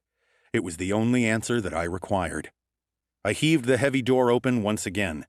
Once more, that feeling of very bad, rotten magic, full of bile and aimless hate, flowed out and hit me in the chest like a wave of sewage. My extra sense picked up no visual sign. This was enough to tell me that whatever was loosing this magic wasn't too near us. "Follow me," I said to those behind me, as I held the Mossberg at the ready. Chapter 19. The doorway opened into a rough-cut, subterranean passageway that led from beneath the mansion toward the desert. There was the sound of water flowing distantly. Strangely, there were still floating globes of light occasionally hanging in the air of the passageway. "So, this is man-made," I said to Lennox, Macy, and Allie. "But it definitely looks like the Belvederes wanted to keep this place secret," To me, Allie said. these look like catacombs. Though why there'd be catacombs out here, I have no clue. But the Don used to store drugs and liquor in tunnels similar to this out near Pelham Bay Park. We carried on through the catacombs. We moved silently, only talking to point something out or call a halt so that we could listen. I could feel the aura of malignant magic building. Eventually, when I could almost taste it, I turned to Allie. "I think you're going to need a boost for this," I said to her. She smiled at me before I upgraded her with my augmented chip.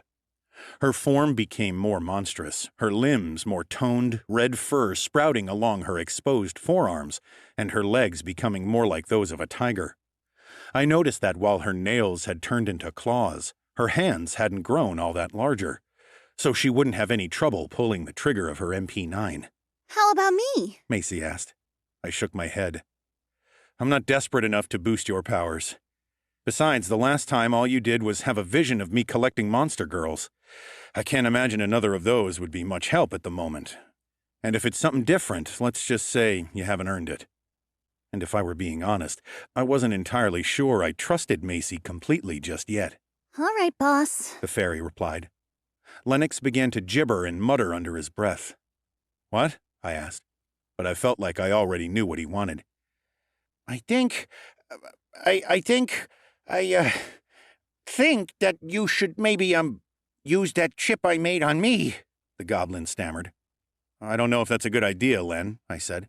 "Maddie, I get that you'd be reticent in handing me a firearm. I get that, I do," Lennox said. "I'd probably only manage to blow my own elbow off or something. But the chip only enhances what is already there." A long, drawn-out wail of apoplectic despair suddenly echoed down the corridor. It shivered through the air and ended on a mournful note that hung around the back of my brain. "The fuck was that?" Lennox squeaked. A ghoul. Macy said promptly. Another moan seemed to issue out of the bowels of the earth. The sound somehow managed to articulate that the issuer hated everything and everyone without reservation. Then there was another and another. "Ghouls," I said. I checked that I had indeed got a 12-gauge shell sitting in the chamber of the Mossberg shockwave. I turned back to Lennox. "All right, brother. I guess you get your chance. Those fucking things would have smelled us by now." I clapped my augmented palm to my foster brother's clammy green cheek. I felt the cigarette-hot burn in my palm as the energy flowed out from me. I waited to see what shape Lennox would turn into, but there seemed to be no outward difference. "Shit," I said, shaking my hand. Maybe I broke it." "That'd be about my luck," Lennox said in a quavering voice. "Just when we're about to get picked apart by ghouls." "Look, man," I said, "I promise we'll figure it out. But right now, I need you to creep down there and use your goblin stealth to see what we're dealing with, okay?" Lennox looked appalled by this plan, but he raised his chin and said, "Yes, boss." Then in a twinkling, he vanished. I blinked. "What the—" I began to say, but then skidding to a stop in front of me with a huge grin on his face was Lennox. "Oh, did you see that speed?" he crowed. "Actually, no," I said. "Exactly! They're not ghouls either, by the way." They're not? Macy asked. "Nope. They're some type of lizard men. But they look dead to me, or undead. Whatever. Anyway, they smell pretty ripe." "Ghouls or lizard men," I said. "They're squatters and they've got to go." "Well, come on, then," Lennox said. "Get your slow elderly ass out there and take these things down," he urged. "There must be only a dozen or so, and you won't believe the place they're milling about in." And he was gone again. Christ, I thought. That's all we need. Lennox ripping around at 70 miles per hour on foot. My foster brother, a regular speed demon. I followed his lead, though, and walked briskly out into the cavern beyond the passageway to find the source of this malignant magic and put an end to it. On exiting the passageway, the first thing I noticed were the lizard men. No surprise there. Their grossly elongated, spindly arms dragged across the ground behind them. Their bulbous red eyes glowed in their sockets. Black pointed teeth knifed out from rotten gums. Spine tails whipped out from behind their malnourished forms. Lennox was right. They looked dead. The scaly skin, which was visible through the rents and holes in the brown wraps they wore, appeared to be soft, rancid, and a nauseating gray color. Also, Well, they stink. Allie gagged, stepping out of the passage behind me and gagging. Talk about being in need of some serious Chanel No. 5. The undead lizard men were moaning and groaning their way around a large cavern that looked to have been quarried and blasted out of the rock without the slightest bit of finesse. There were all sorts of rusted metal tables, cabinets, and pieces of equipment that I didn't recognize. The latter was probably what had excited Lennox so much. There were all sorts of instruments hanging on the rough walls, and over in one corner, a couple of strange-looking booths that reminded me of all-glass English telephone boxes. The lizard men had been shuffling around like old drunks when we'd entered, but on seeing us, they suddenly lifted up their heads as one and cried out in their hideously miserable voices. Their red eyes blazed, and they came lurching quickly toward us. "No time for introductions, then," I said, before I let loose with the shotgun in my hands. I was expecting the 12-gauge slug to tear through the diseased-looking flesh like wet newspaper. However, to my surprise, the zombie lizard man I'd fired at took the shot in the thigh with little consequence. The gray flesh rippled and seemed to absorb the force of the buckshot. The little lead balls tinkled to the floor. The lizard man came reeling on. I tried another shot at him, this time hitting him in the chest, but with the same disappointing result. Next to me, Allie unloaded at another lizard man with her MP9, but the 9mm rounds simply bounced off him. What the fuck? She cried in exasperation. Then Lennox zoomed out of the blue and tripped the lizard man heading my way by kneeling where he was about to take his next step. The playground tactic worked. The lizard man went head over biscuit and landed at my feet. I put the muzzle of the shotgun to the top of the reptilian head and squeezed the trigger. This time, the lizard man's noggin popped like a dropped egg. Green, decomposing brain matter splattered across the floor and over my boots. "Son of a bitch!" I cursed. "Just had Benedict polish these puppies." Then I turned to Macy and Allie at my side. "Headshots!" By then, the 11 remaining lizard men were on us. I struck one with the barrel of my shotgun, then sent another stumbling back with a kick to the chest. In the room this afforded me, I pointed my shotgun at another, pulled the trigger, and turned its head from a solid into a liquid. The lizard man dropped, twitching. I switched my aim to take out the one next to it, but then had to abort the shot. Macy had got herself in a bind with it and was straining to get her MP9 up to fire at its head. I watched on as Macy let go of her submachine gun, which her lizard man was twisting out of her grip with terrible strength. She reached down, whipped the Beretta from her belt, stuck it under the lizard man's jaw, and put 3 rounds through its face and head, taking it down. Allie was the only one of us who had broken free of the close-quarters fighting. She had used her tigerkin agility to leap over the closing circle of lizard men and come at them from the rear. She shot one of our foes through the back of the skull with a burst from her MP9, then batted another aside with a meaty punch to the side of the head. As I shot another of our scaled foes in the chest to push him back and give me a little breathing room, Lennox zipped in like a streak of green lightning. The goblin smashed the lizard man right between the legs with a sledgehammer that he must have found on one of the workbenches. The lizard man let out a dismal screech of rage. As it opened its mouth very obligingly, I shoved the barrel of my Mossberg between its black teeth and let loose the last shell, spraying gore in all directions. There were only 7 of the fuckers left now. That quickly became 6 as Lennox sped invisibly into the fray and cracked another lizard man behind the knee with the sledgehammer, sending him down to the ground so that Allie could dispatch him by smashing in his skull with a ruthless stomp. I rolled over a rusted bench and out of the reach of one of the zombie lizard man's long, grasping arms. The thing's needle-sharp claws hissed over my head. The shotgun was out of ammo, and I had no time to reload it. The lizard man flung the iron workbench, which must have weighed at least 100 pounds, out of its way like it was made of cardboard. It advanced upon me, where I was back up against the cavern wall. It made a keening whine in its throat, and its crocodilian mouth opened wide. I reached for the pistol in my holster. Macy appeared over the creature's shoulder and cracked the monster over the head with the butt of her MP9. Then, while it was bent over, its neck snapped. She emptied 30 rounds into its back. I stepped aside, and using the lizard man's own impetus to help me, rammed its head into the rock wall with a sickening crack. Then I did it again and again and again, and one more time for good luck, until my hand was slick with foul-smelling green goo, and the lizard man had crumpled to the floor. 5 to go, I thought, catching my breath. I nodded at Macy in thanks, and the fairy flashed me a grin back. As I rejoined the fight, I saw Allie, claws out, shaving slices of dead flesh from the face of one of the lizard men like slivers of meat from an Iberico ham. She stabbed her claws through the creature's red eye and into its brain, killing it, then lunged at another that was making tracks toward me. The upgraded tigress twisted the monster's head around a full 360 degrees before the other dead lizard man had hit the ground. With space to maneuver now, Macy popped one of the surviving lizard men through the back of the head with a headshot from her pistol from about 20 yards as it attempted to escape down the passageway we had come from. Another lizard man came at me, screeching, its elongated arms held above its head.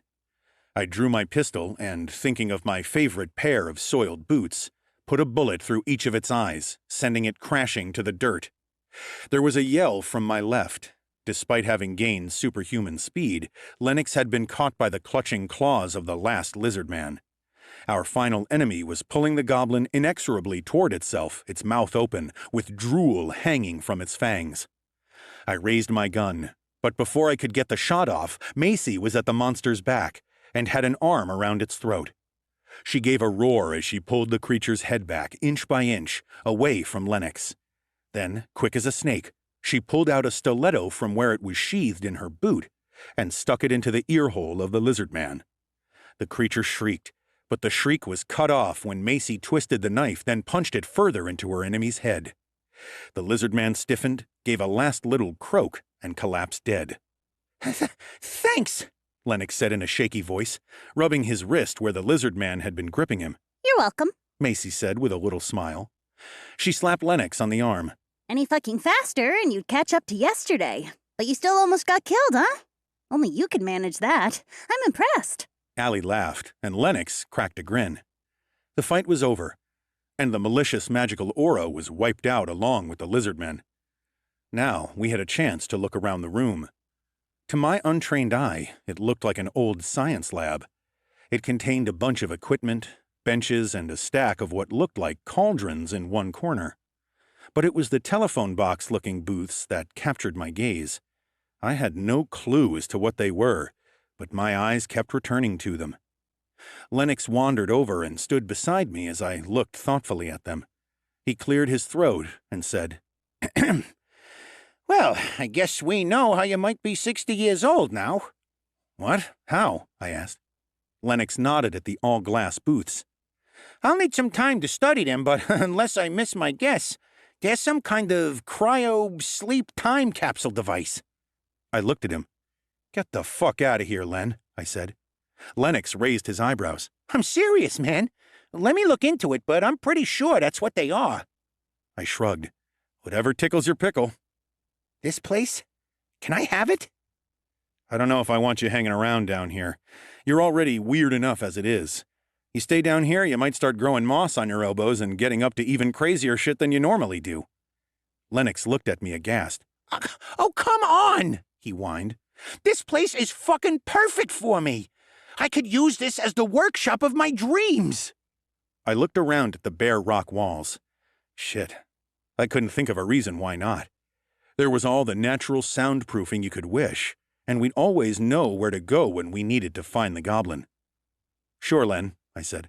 "It's all yours." As we trooped back through the catacombs and into the cellar, I found myself walking along next to Macy. The fairy had really proved herself tonight. She had helped me out of a tight corner and had single-handedly saved the life of my foster brother. As far as gaining my trust back, she was doing a fucking good job. "Good job back there," I said, touching her on the shoulder. "That was gutsy, ruthless fighting. Exactly the sort of attitude this family needs." Macy shrugged. I told you, I want to help the Belvedere family. That wasn't bullshit, Matthew. "I'm starting to believe it," I said. We trudged along in silence for a little bit longer, and then I asked, "So how come I haven't heard of more of your kind, more Corrigans?" Macy licked her lips, glanced at me, then looked fixedly at the floor. There aren't many of us left. She said. Not anymore. We were pretty much killed off in the 80s, during the lynchings that surrounded the Satanic Panic. We aren't viewed as evil anymore, but there are few people who trust us, even amongst the criminal fraternity. "Oh, shit. That's saying something," I said. Macy grinned sadly. Yeah. "But, I mean, what kind of crime wouldn't want you as part of their organization?" I asked, trying for delicacy but not really nailing it. "You can read the future. That in itself makes you a hell of an asset." Yeah, but you see, Macy replied as we strolled past the vintage motorcycles. Corrigans can't really tell the future anymore. Not with any certainty. Somehow our magic is weakened, become less accurate. "But you—" Matthew, if you were to enhance me, like you did Allie, like you've just seemingly done with Lennox, I could be more of a boon to you. I considered this, but something still held me back. "Not just yet," I said. "I don't know if I can trust you completely. Just keep doing what you're doing, and when the time is right, I'll give you the boost you want. I can't afford to take chances, Macy. You can either respect that, or we're going to have a whole different conversation." Chapter 20. The AMC Eagle station wagon rumbled along with a throaty, deep reverberation. I grinned to myself as I sat behind the wheel of the squat, square machine. Under Benedict's tireless and meticulous cleaning, the Eagle had emerged from its covering of dust and sand and revealed as a beautiful midnight black. The multi-spoke chrome wheels gleamed in the light of the setting sun as we rolled through Brink City. The 4.2-liter straight-six grumbled richly, like something that was fed on caramel and fire rather than petrol. Sure, maybe I should have been chauffeured, seeing as I was the head of this operation and all. But there are some cars that you get driven in, and some that you just have to drive, and the Eagle was the latter. As it was, Lennox sat next to me in the front, while Allie and Macy sat in the back. When we were 5 minutes away from the address Macy had been given for the meeting, I turned down the radio and addressed the others. Let me please reiterate, especially to you, Lennox, that the first order of business today should be diplomacy. I stressed the word and poked my goblin foster brother in the side of the noggin. Oh, I get you, he said. Just making sure, I said. There's no need for us to make any additional enemies. Additional? Macy asked. We haven't made any yet, have we? Look, we don't know for certain what this Queen Charlotte knows or suspects already, I said. Not for certain. By taking on the Bloody Rams, we could have started a war with the Guernseys and not yet be aware of it. So let's find a way to make that bad blood, if there is any, go away. We'll provide them with something as a bit of a peace offering. But what do we have to offer? Allie asked, her tiger ears twitching. Well, that's just it, I said. I'm hoping that we'll be able to find out what this Queen Charlotte needs and help her out. What if she doesn't need anything? Allie asked me. I gave a mirthless laugh. A criminal that doesn't need or want anything? Jesus, wouldn't that be something? We pulled into the valet parking area of none other than the Neon Flower, the highest and broadest building in all of Brink City, a few minutes later. While we were waiting in a short queue of cars, I turned around in my seat and beckoned Alessia. Allie, I thought. The sultry Italian tigerkin woman leaned toward me. Can I help? She asked, that captivating perfume of hers wafting over me. I need to change you again, I said. Turn you into that form that you were in the night we fought the gargoyles. I don't want any sharp-eyed employees of this Guernsey woman to pick you out and realize who you are. All right, Allie said. I reached out my chipped hand. As I moved it slowly toward the bare skin at the side of Allie's throat, the chip in my palm started itching and vibrating. As soon as I touched Allie's skin, the chip burned white-hot for an instant. Then before my eyes, the Don's daughter morphed.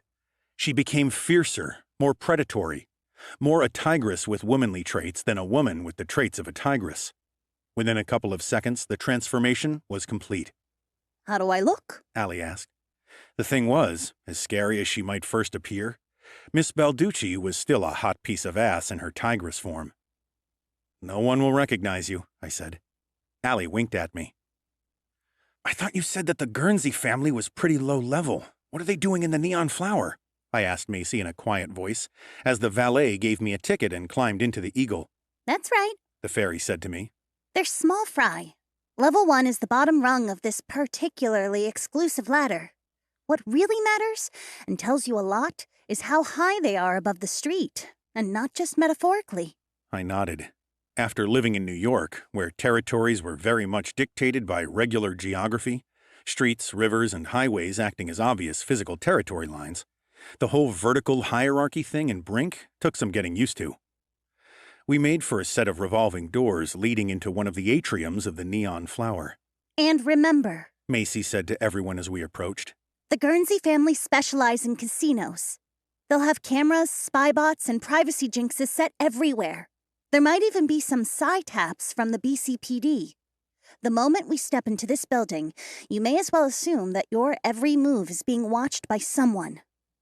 As we waited at the elevator bank in the main lobby, Lennox let out an awed gasp. He glanced around in wonder, soaking in the technology that surrounded us like a goblin-shaped sponge. He kept letting out little squeaks and gasps as he noticed things, muttering about security and tech-to-magic ratio. Eventually, he let out a hissing gurgle, like a pot boiling over a stove. I tapped him on the shoulder. "Will you try and play it cool, man?" I hissed at him while Allie and Macy wandered over to a big-screen monitor showing some of the Brink's hottest celebrities and where they were headed for the night. I am playing it cool, he said. Playing it cool is being dressed in a tuxedo and sipping on a martini. Whatever the fuck you're doing is the equivalent of a man in leopard print underwear doing shots of formaldehyde out of a hooker's butthole. Sorry, Lennox said. It's just that, well, I just figured out the answer to my fire escape conundrum. Fire escape conundrum? I asked. You remember, when we were first driving through the Brink, I asked about fire escapes in the Neon Flower. In the event of a fire, people on higher levels would have to navigate their way through the territories of lower-level families and organizations. Well, please, enlighten me, if the sharing of this knowledge is going to stop you prancing from foot to foot like someone who's about to shit themselves. I think the higher levels have access to a corporeal transporter, Lennox said, looking as if he was about to bust a nut, he was so excited. I looked at him with a carefully blank expression. A corporeal transporter, Lennox said again. You mean a teleporter? I asked. Lennox winced, as only those burdened with insane intelligence can, when confronted by a simplified and commonly used idea. Well, no. Calling it a teleporter wouldn't be strictly correct, he said, trying to keep his tone level and hide the pained look that flickered across his cunning face. I loved it when he got all scientifically defensive like this. All our life growing up together, that big old brain and insatiable curiosity of his had landed us in trouble, and always I had managed to bail us out of it. These were the moments where I was able to pay back a fraction of the debt he had racked up with me over the years. Dumbing these sort of things down really rubbed my foster brother the wrong way. Does it transport people from one place to another by magic? I asked. Yes, but... Then it's a teleporter, I said. Yes, but you see, it's not just magic that... Teleporter. There's also an element of science to... Lennox tried to say. Yeah, it's a teleporter though, isn't it? In a manner of... You step into a booth of some kind, and the next second you step out of another in another building or another floor, I said, really playing the general idiot card for all it was worth. Sounds pretty teleporter-like to me. Lennox hung his head. I could see his thin chest moving. He was clearly caught up in some deep emotion. After a few moments of intense inner turmoil, he looked up at me. He appeared far from impressed with my tactics. He pushed his spectacles up his crooked nose. I know what you're doing, you geriatric fuck, he said. What? I asked. Geriatric? I'm a year older than you. Not according to Benedict and that painting, you dusty old fart. Look, don't throw a tantrum at me just because I told you you're talking out of your ass with these teleporters. They're not. I'm a simple man, Len, I said. I call a spade and a teleporter a teleporter. I thought I heard my dear foster brother mutter something about sticking a spade somewhere where the sun doesn't shine. But then Lennox shook his head. I'm gonna be the bigger man here, Matthew, he said. That'll be something to see, I said, just about managing to mask my grin. Seeing as you're a foot and a half shorter than me, and a goblin. My point is, Lennox burst out, is that this technology, having a corporeal transporter, teleporter, I supplied, is a huge expense, Lennox finished. I'm talking lots of moolah here. There must be some serious coin floating about in this city, brother, because I think I read somewhere that the White House is only equipped with one of these things. If I'm understanding things correctly, this building alone has 5, maybe more. I laughed. All right, brother. I beckoned Macy and Allie over. We're just going into level 1 of the Brink City Criminal Underground, Macy said. But we'll need to be careful. Level 1? Lennox asked. How many are there? 5, I said. Lennox looked at me like he couldn't believe I'd know this. I memorized all those documents I tore up from the Don, I explained. He had it all in there, all 5 levels, and a good number of the families who make them up. Well, Macy said. There's technically 6 levels, if you count the street as a separate entity from level 1. It's made up of street gangs that have associations with different families on different levels. The Bloody Rams, for instance, are one of those, and they're overseen by the Guernsey family, a level 1 group of fawns. I nodded in the affirmative. What are the levels, then? Allie asked. Macy held out one hand.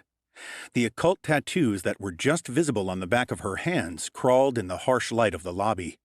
She began to tick the levels off. Level 1 is ruled by loose associations of beastkin families and is mostly given over to gambling. Level 2 is the territory of the changelings, were-creatures of various kinds, lichens, shapeshifters, and all those sort of nasty motherfuckers. There are a lot of contract killers on Level 2. You want a cut-price assassin, that's where you go calling. They've also got a few other legal and not-so-legal enterprises under their sway. Level 3 belongs to the undead. The vampires, ghouls, liches, banshees, etc. They make a huge amount of money in the underground fight circuit. Like illegal street fights? I asked. Macy waggled her hand. You've seen a cockfight? She asked. Or pit dogs? Yeah, I said, feeling a little uncomfortable. I could kill a man, beastkin or otherwise, but to torture an animal? That was fucking disgusting. Right. Well, they make a killing, excuse the pun, on zombie pit fights. Zombie versus zombie, sure, but they make the bulk of their money having humans or umbras fight zombies. Macy swallowed and looked awkwardly at me with her odd, all-purple eyes. They get the Umbras that are fucked up and addicted to arcane dust. The ones who will do anything for a fix or money to buy their next fix. Then they have them fight to the death with zombies. I raised my eyebrows. That's pretty barbaric, I said. People pay big money to go and see it. Macy said. Reminds me of the days of ancient Rome, Lennox said, his tone waxing lyrical. when man and beast were pitted against one another in... And level 4? Allie asked, overriding him. Level 4 belongs to the dragonkin families. Dragonlings, wyverns, and whatnot. Macy said. They sell high-value items. High-class clothing, jewelry, metalwork, all that kind of thing. They're basically fences for the upper crust. Most of the works are genuine. Most of it is plundered from poorer, less civilized peoples from around the world. And level 5? I asked, as I noticed the elevator starting to come to the ground floor. Level 5. Macy said. Level 5 are a conglomeration of celestials, angels and demons, and rumored to be led by a court of demigods. These guys are, as you'd expect, cloaked in mystery. They're the fucking billionaire movers and shakers of this town. Functionally, they're the leaders of Brink City. And while they don't outwardly show themselves as corrupt, they could definitely be considered as the head of a very long and very dangerous snake. They're the high-risers, the ones who live at the top of this very building. All the crime families live in the same building? This neon flower? Lennox asked. No, Macy said. but it's the biggest building in the world. It's more like a city in itself. And that means there's a lot of territory to war over. You have Brink City, then you have the flower. We'll only get a taste today, but it'll be sure to put some zing on your taste buds. There was a soft ding, and a set of elevator doors over to our left slid open. Come on, ladies, I said as I held the doors open. The two monster girls hurried along into the elevator with Lennox and I. Macy pressed the button for floor 6. There were over 80 floors in total. The elevator rose up for a few seconds before it came to a halt. The doors slid open. We stepped outside into the whirling maelstrom of chaos that was a bust casino floor. Chapter 21. All right, I said. We have a few hours before the meet. Let's use that time to get the lay of the land, feel the energy of the place, try and see what kind of operation this Queen Charlotte is running here. Looks like a pretty fucking sweet one if you ask me, Lennox said, ogling a pair of showgirls as they flounced past. They were fairies like Macy, but were wearing about 400% less clothes than she currently was. Their wings were glitzed up and covered in diamantes, their sizable breasts covered only by nipple tassels. As they shimmied their way through the heaving crowds, Lennox's wide eyes followed them like a Labrador that had just seen a couple of meatballs bouncing off down the street. The gaming floor was a vortex of color and noise, a deafening, maddening, wonderful confusion of vice. The bellow of drunken customers crashed and mingled with the noise of the slot machines. There was music and laughter and cursing. I led the way through the throng, taking in the sights while trying to keep one eye on Lennox. Luckily, after the clusterfuck with the bloody rams, Macy seemed to consider herself on probation. She was shadowing me as competently as any bodyguard. When it became evident that I was making sure that Lennox wasn't going to wander off and screw the pooch in some mammoth way, she caught my eye. Don't worry, She said. I'll make sure he doesn't get lost and end up bringing World War III down around our ears. In this casino, the traditional games that punters enjoyed the world over had been injected with a little pizzazz. I didn't know whether that was a feature of Brink City casinos in general, or whether it was exclusive to those run by the Guernsey family. Either way, I couldn't help smiling at the many weird and wacky games. I walked past a roulette table just as the ball was released down the little ramp and onto the ball track, only it wasn't a ball. It was a tiny little white imp, which had a forked tail, miniature horns, and a tiny trident. It looked like a child's caricature of the devil, though not red. The little magical creature tumbled down the ramp, rolled onto the wheel, and started hurtling from one number pocket to the next, like a horse running a steeplechase. Eventually it tripped up and was whisked away by the spinning rotor part of the table.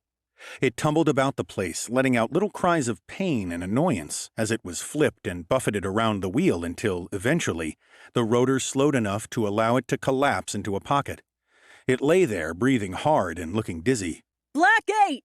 Cried the woman manning the wheel. The waiting gamblers roared in frustration or screamed in joy, depending on their bets. You reckon anyone ever goes to the cops about, I don't know, imp brutality or something? Lennox asked me. I nudged him and pointed over to a blackjack table where a couple of Brink City's finest were sitting and idly watching the crowd.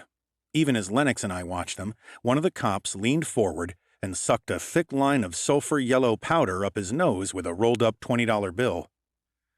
I don't think they're looking into any fresh cases just yet, do you? I said to him.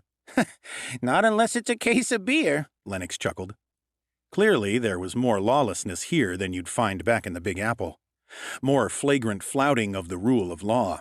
More obvious corruption. It was little wonder that Captain Shepard was in the minority as far as honest cops went. We continued through the teeming mass of people, pausing only to watch two Centaur security guards, both wearing the classic black shirts with security emblazoned across the front in white capitals, earpieces, and matte black horseshoes, drag a shabby-looking half-elf away from a craps table. "We told you, Ernie," one of the Centaurs said as they pulled the struggling half-elf away. "The Queen don't want to see your face in here until you settle your debt. And the clock is ticking on that, my friend. Now we gotta kick you out." Oh, come on, boys, Ernie wheedled as he was towed through the jeering crowd. "We know, Ernie," the other Centaur said. "and you know that we're good for a fucking good kicking, huh?"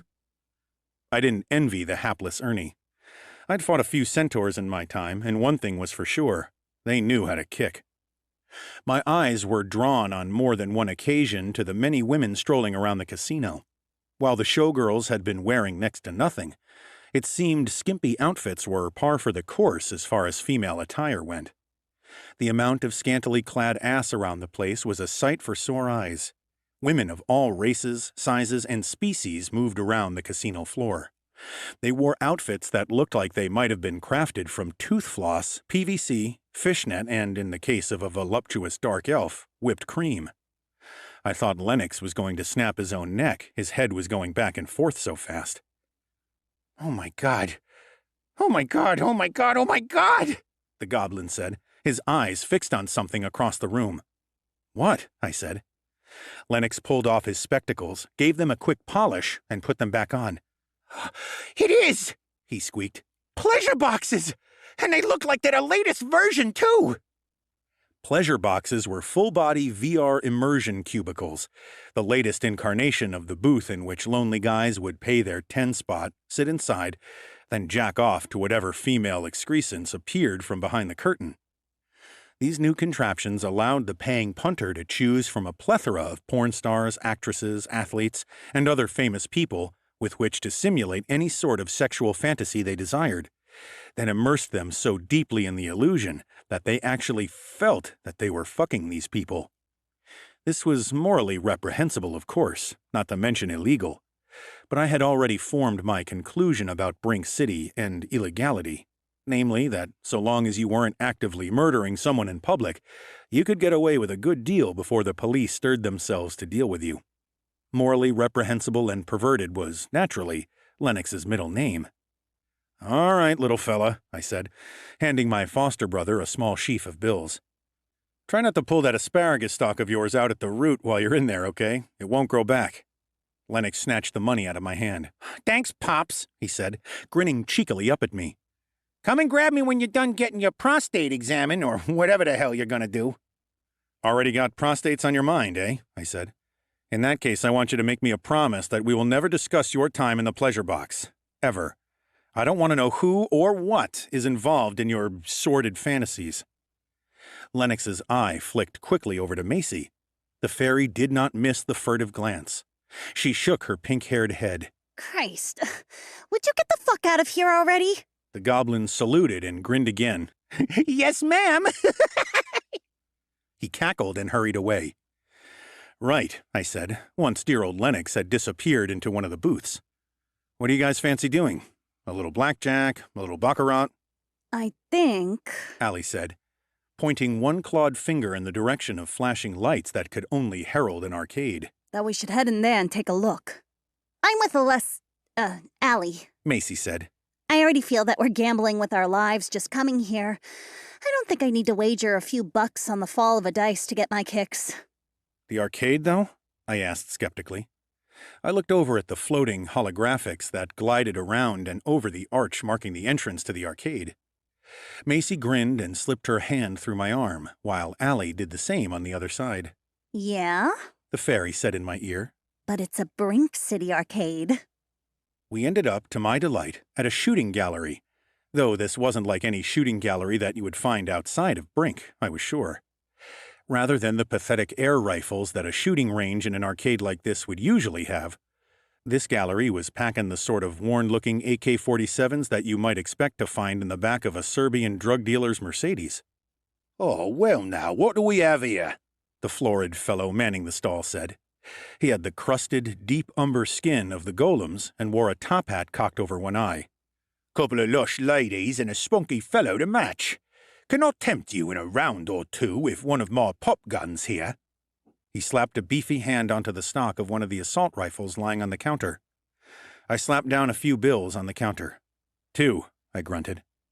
The golem scooped up the notes like a man who had learned long ago that no matter what you did, you always got your hands on the money first. You aren't shooting? Macy asked me. Spoil sport. Allie said, smiling widely.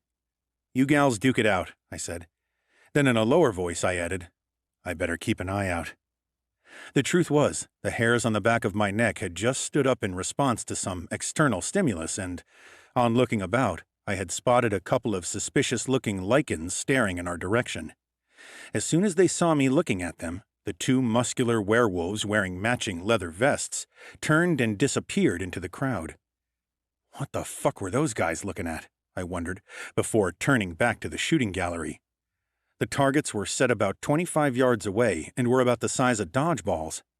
They were holographic too, and while the guns were real, it quickly became obvious that the ammunition was also, somehow, holographic or magical in nature. The guns roared and bucked in the hands of the women, shell casings fountaining out of the ejection ports. The bullets struck the targets in puffs of rainbow smoke, and the targets vanished with a glitching flash. Oh, you she-devils! The golem behind the counter roared good-naturedly when Macy and Allie had spent all their bullets. Didn't do too badly, did we? Macy said, nudging Allie. Not bad at all. The tigerkin replied. It seemed the 2 women were getting along swimmingly. Nothing like spending some lead to build a bond, even if what you were shooting were just a couple of ephemeral targets. The golem plunked down a pair of stuffed showgirls on the counter. Doubtless you'll rob me blind with your skills, but let me propose this wager. You get a magazine each, 30 shots, and you have to hit 50 targets between you. You do that, and you both get your pick of outfits from the winner's wardrobe. He indicated a selection of extremely skimpy outfits hanging on the wall beside him. Collectively, the 20 garments hanging there probably contained the same amount of material as one regular t-shirt. How much? Allie asked. She was smiling at the challenge. And even $200 for the pair of you, and that's as fair as you'll get anywhere, the golem said. And you'll get your money back if you win. The girls turned around and looked at me. I peeled off another note and handed it to the golem. He whipped it out of my hand, snatching it like the wind. The girls were good, but it quickly became apparent that they weren't good enough. The magical ammo thumped into the back of the gallery as a few of their shots missed. Since the golem had mentioned this intriguing deal with the costumes, and I had actually looked at the delightfully skimpy things that he was putting on the line, I had taken a bit more interest in their shooting. I was counting the shots as they squeezed them off, their rifles set to single shot. "Stop," I said suddenly. Allie and Macy held their fire. Oh, is a big bad wolf about to come over and save the little lambs? The golem said. Is he gonna huff and puff and blow the targets down? The thought had crossed my mind, I said with a shrug. The golem licked his lips. They've got to get 25 more targets between them, he said. I'll let you have one of their rifles. By my count, this lass, and he motioned to Allie, has 26 shots left, yeah, I said. All right, buddy. You've got a... The AK was pressed into my shoulder, and bucking in my hands before the crusty shit could finish his sentence. Target after target glitched out of existence as each and every one of my rounds hit home. Within 20 seconds, the 25 targets had been eliminated.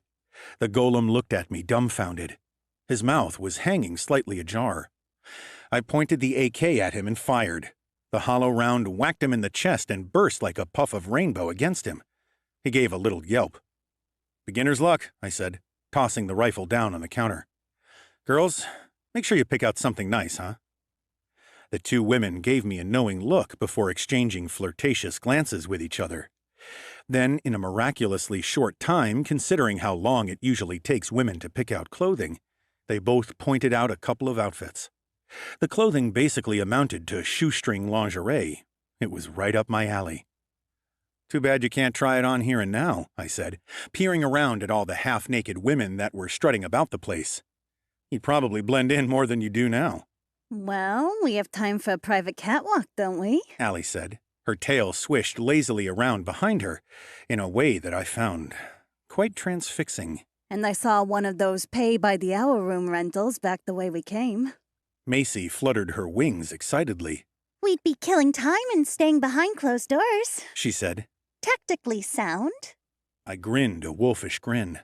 A warmth spread through my stomach at the thought of what they were really suggesting. "Oh, sure," I said, looked over toward the pleasure boxes. "We can't let Lennox have all the fun, after all." We checked ourselves in for an hour into the casino's very own, very modestly named Palace of Love Hotel, relationships by the hour. The garishly uniformed fawn clerk ran his eyes over me in a way that told me he didn't trust me, which suggested that he was a smart fellow. His gaze moved from my boots up my body and onto my face, but when he met my eyes, his own stare swerved away. "Your key, sir," he said simply. "Thanks," I said as I took it. With Allie and Macy by my side, I led the way through the small lobby and up the stairs toward the second floor where our room, according to the small map by the reception desk, was located. At the stairs, I looked back. I couldn't be certain, but I thought I saw a couple of broad, hairy backs wearing leather vests, which I could see now were emblazoned with some sort of patch on the back, vanish out of sight from where they had been observing the hotel reception. Those lichens again! I opened the door and let the two women, who were chattering excitedly, walk in ahead of me. I kept it open for just a fraction longer than usual, checking the corridor in both directions, then closed it and drew the deadbolt across. When I turned back into the room, Macy and Allie were already in various stages of undress. The room was exactly how I would have imagined such a room to be. Cheap furniture made to look far fancier than it actually was. Cheap sheets. No windows. Perfect for what was doubtless about to go down. Chapter 22. "Without being presumptuous," I said, "if anything of a sexual nature is about to go down, did you want me to turn you back to your regular form, Allie?" She shook her head. Oh no, I feel so much more powerful and aggressive in this form. I want to see what it's like when we, you know. Oh, I didn't even think of that. Macy said, her fairy wings fluttering with excitement. Matthew, is there any chance that you can use that chip in your hand to alter me, maybe? Bring out the fae side of my fairy nature? I shrugged. I wasn't about to turn down any request asked of me by these two hotties. Fairies were notoriously promiscuous and flighty creatures, and so I wasn't surprised when Macy casually shrugged out of her jacket, removed her pants, then pulled her shirt over her head. Now that she was standing in her lingerie, which was the same shade of bubblegum pink that her hair was, I saw that her tattoos covered most of her body. Inked ivy crawled and moved up her toned legs, and a couple of dragons snarled and blew flames at one another across her chest. I reached out my hand and caressed Macy's smooth thigh with my chipped palm. Instantly, the chip burned. Macy gave a little gasp, then morphed. Her skin darkened and changed to a rich blue. A couple of little horns sprouted from near her temples, and her wings grew larger and shone with a captivating pearlescence. Oh, man. She said. Oh, man. I feel... Allie patted the other woman on her winged back and grinned. Yeah, The tigerkin said. it's invigorating, isn't it, babe? Macy grinned back. Then she snatched up her new outfit and thrust the other outfit into Allie's hand. The transformed fairy then dragged the other woman by the hand toward the bathroom. We'll be right back. She said from over her shoulder. And you can tell us what you think of these outfits that your speedy trigger fingers won for us. I settled myself on a red velvet sofa and smiled. Sounds good to me. The women disappeared and left me alone with my anticipation, but not for long. When they emerged from the bathroom, I was almost at a loss for words. Holy shit, I managed to say, as the two newly clothed women giggled. Allie and Macy were wearing identical lingerie, confections of black and red leather and lace that left absolutely nothing to the imagination. Allie did a slow twirl, and I saw that the back of the lingerie playsuit was a thong. Holy shit, I said again. The women laughed. You said that already, boss. Macy said. Allie put her arm around Macy while I continued to watch from the sofa. The tigress stroked the fairy's pink hair and ran a finger down her cheek. Then Allie reached backward, grabbed a handful of Macy's toned ass, and said to her, You know, I am a little jealous of you, Macy. What about? Macy purred back, cocking her horned head to one side. I mean, look at that ass. Allie said, and she gave Macy's bottom a playful smack. And then look at mine. And Allie turned around and ran her hand over her own delicious derriere. She gave her own, more rounded ass a smack. To me, sitting on the couch as I was, the two behinds looked equally fantastic in their different shapes. Macy turned to look at the tigerkin, and there was a crooked smile on her lips. Yeah, but look at these titties, though. She said, nodding at the Italian mobster daughter's impressive rack. The fairy took hold of Allie's bra and pulled it slowly over her head and tossed it onto the floor. Then, slowly and teasingly, Macy ran her hands gently around the tigerkin's beautiful orbs, her trailing fingertips leaving goosebumps in their wake. Allie shivered with delight. The two women were face to face now, standing right in front of me.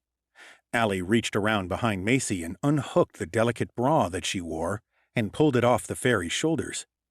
Macy's smaller breasts with their little dark blue nipples were revealed. The two women moved together so that their tits rubbed up against each other. The women looked at each other and giggled shyly. Macy gave Allie's nipple a little tweak and then held out her hand to me. I got to my feet, drinking in the sight of the two half-naked women. That view would stick with me for quite some time, I knew that with certainty. Macy took my hand and placed it in one of Allie's big jugs. I squeezed it. Then, with my other hand, I took one of Macy's breasts and rubbed my thumb over her nipples. I did the same with Allie. As I toyed with the two women's nipples, Macy reached down and pushed her hand into my trousers, managed to unbutton them and work them down to my thighs. My half-erect cock sprang cheerfully out, like a puppy invited for a walk. Macy took it in her hand and stroked it. Then Allie leaned forward and kissed the fairy gently on the lips. I watched, entranced, as Allie's tongue darted out and licked Macy's lips and probed into her mouth. Macy sucked it gently.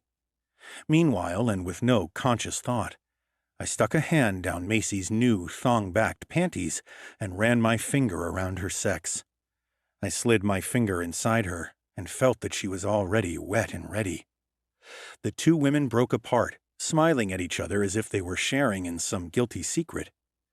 Then Macy turned to me and kissed me. Lost momentarily in a blaze of lust, I was only distantly aware that Allie had gotten to her knees. She enveloped me in wet warmth, and I groaned. The tigerkin had the tip of my member in her mouth and was running her tongue around the tip. Don't mind me. She said. Then she plunged down on it, taking the whole length down her throat in a deep throat that would have had Jessie Jane applauding. I pulled my top off and watched Allie work my prick like a professional. I glanced at Macy and saw that she was standing in that unbelievably erotic outfit, gazing at the spectacle of Allie giving me head with a hungry, intrigued expression.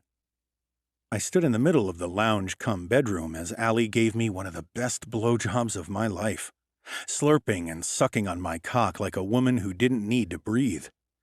Every now and again, she would lean her head back to spit on the head of my knob and stroke me while she looked submissively up at me. Her tiger ears twitched as she smiled up at me. Had it not been so fucking sensational, I might have worried about those huge canines turning me into a eunuch, but as it was, I was plenty distracted. Macy pulled off her new lingerie and placed the outfit carefully on the back of the sofa. Then she lay herself down on the couch I had vacated, her wings spread behind her and her legs spread in front of her. Idly, she started fingering herself as she watched Allie sucking me off. I found the spectacle of the fairy playing with herself while she watched me and the Italian tigerkin a huge turn-on.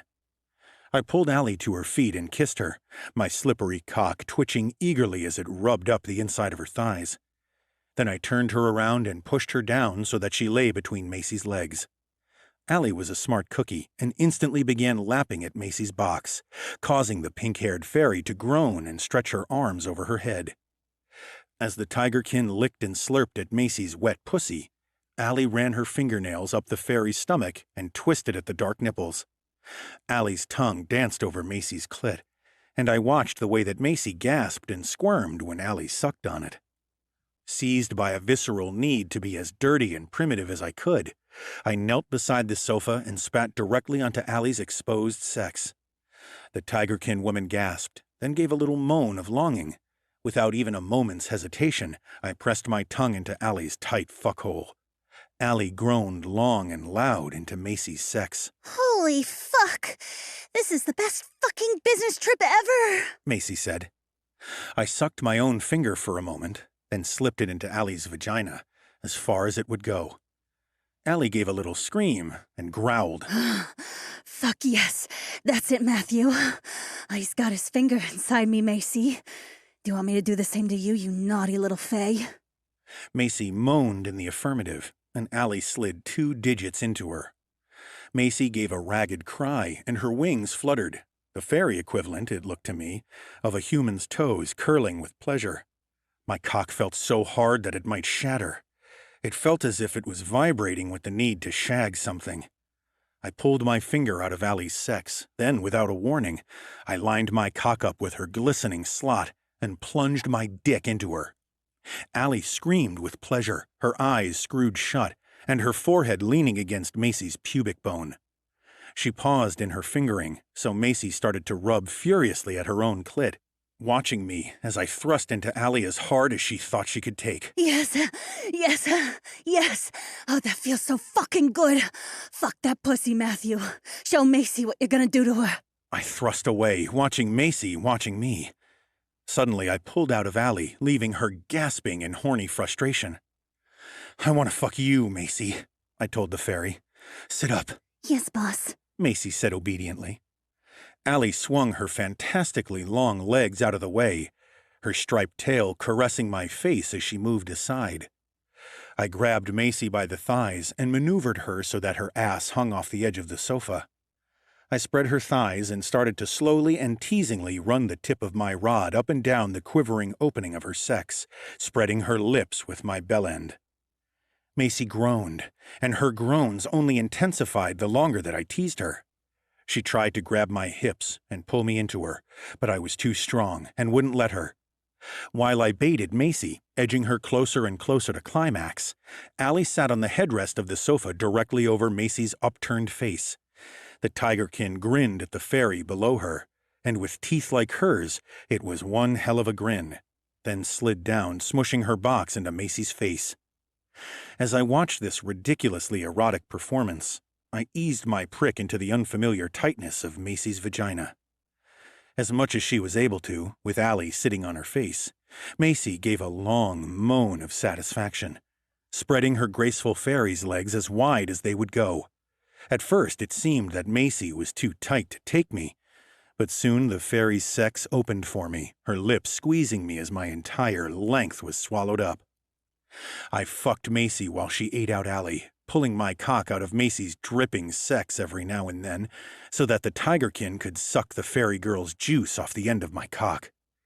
It was, by a country mile, the most erotic encounter that I had ever experienced.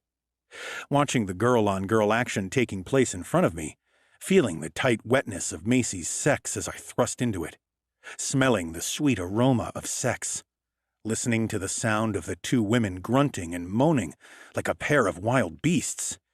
It was a complete sensory overload. Eventually, I pulled out. Allie clambered off Macy's face, then lay on the thickly carpeted floor. Come on, Macy, She said. lie that skinny ass on top of me, and let's see who gives the best head. I bet I can make you climax first. I sat on the couch and watched the two young women take up the time-honored 69 position. They started to grind their pelvises into each other's faces as they licked each other out. Every now and again, one or the other would extricate her head out of the other's crotch, and, with eyes tight shut, start to whine with ecstasy. Oh, what a show, I muttered to myself. It turned out that as far as cunnilingus went, fairies had the edge over tigerkin. It wasn't too long before Allie's tail began to twitch spasmodically, and she began to growl deep in her throat. She was teetering on the brink of an orgasm. I decided I'd even the odds a little, so I got off the couch where I'd been watching. I knelt down behind Macy, who was on her knees, and slipped my cock back into her. Macy let loose a guttural cry as I began pounding into her. All three of us reached the point of no return at the same time. Allie let forth a mewling roar as she came, her tail suddenly stiffening, then going limp. On top of her, Macy's back arched. As I fired my load into her, and her wings blurred for a second or two, making me close my eyes against the surge of air. It was a release as I had never known it, strengthened all the more by three of us climaxing simultaneously. The two supernatural entities and I collapsed onto the carpet in a sweating, tangled heap. We lay there for a while, panting, smiling up at the ceiling, and enjoying the rush of endorphins that bathed our brains in a comforting glow. The ambitious crime boss inside me refused to while away time that could be spent scoping out Queen Charlotte's domain. I slapped the two women on their gorgeous rumps. Come on, let's hit the shower and get the hell out of here. Our time must almost be up. The shower was only just big enough to fit all three of us. We were all pressed up in a deliciously close, slippery, and soapy proximity. Now that I was under the hot water, I found that my mind was sharp, focused.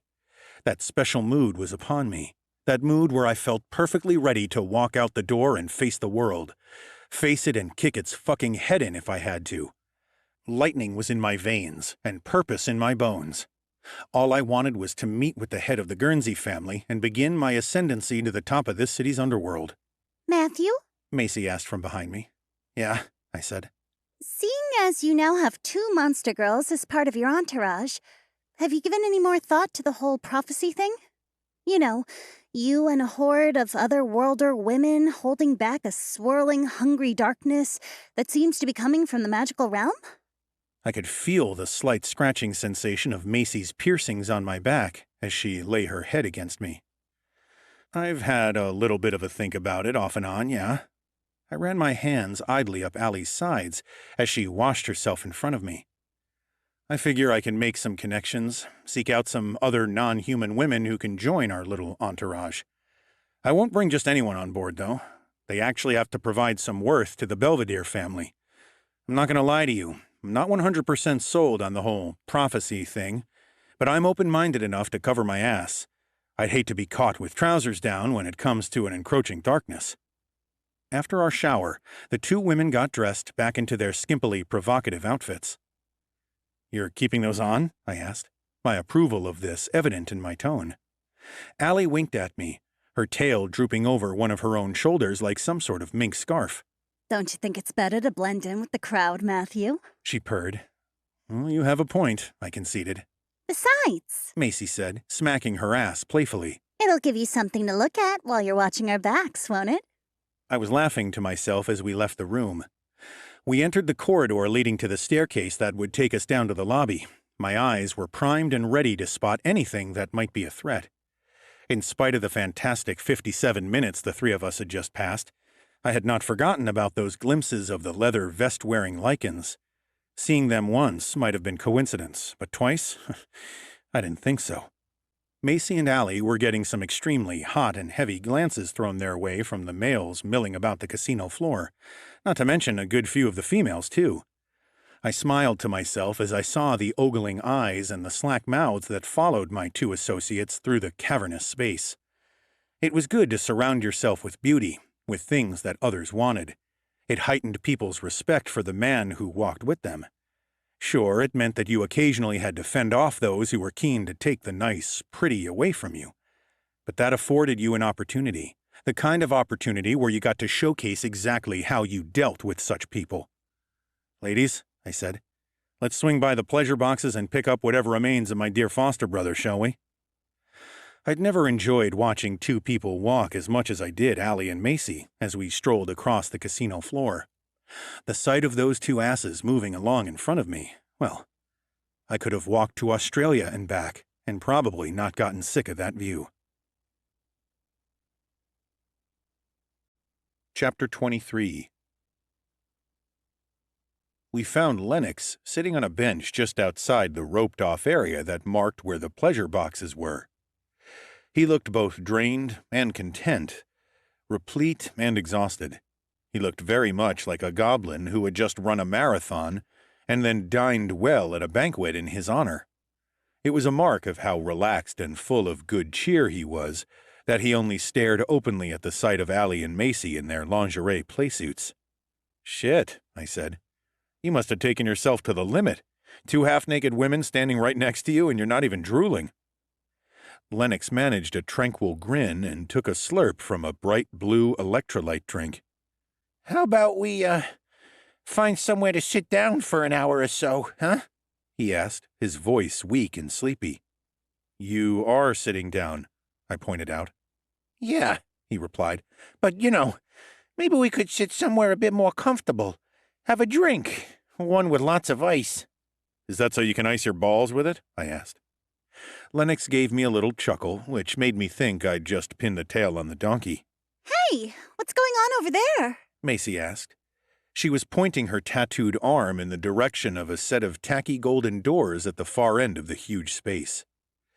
Even from where we stood, some 40 yards away, we could see the gleam of the crappy golden paint and the press of people attempting to get through.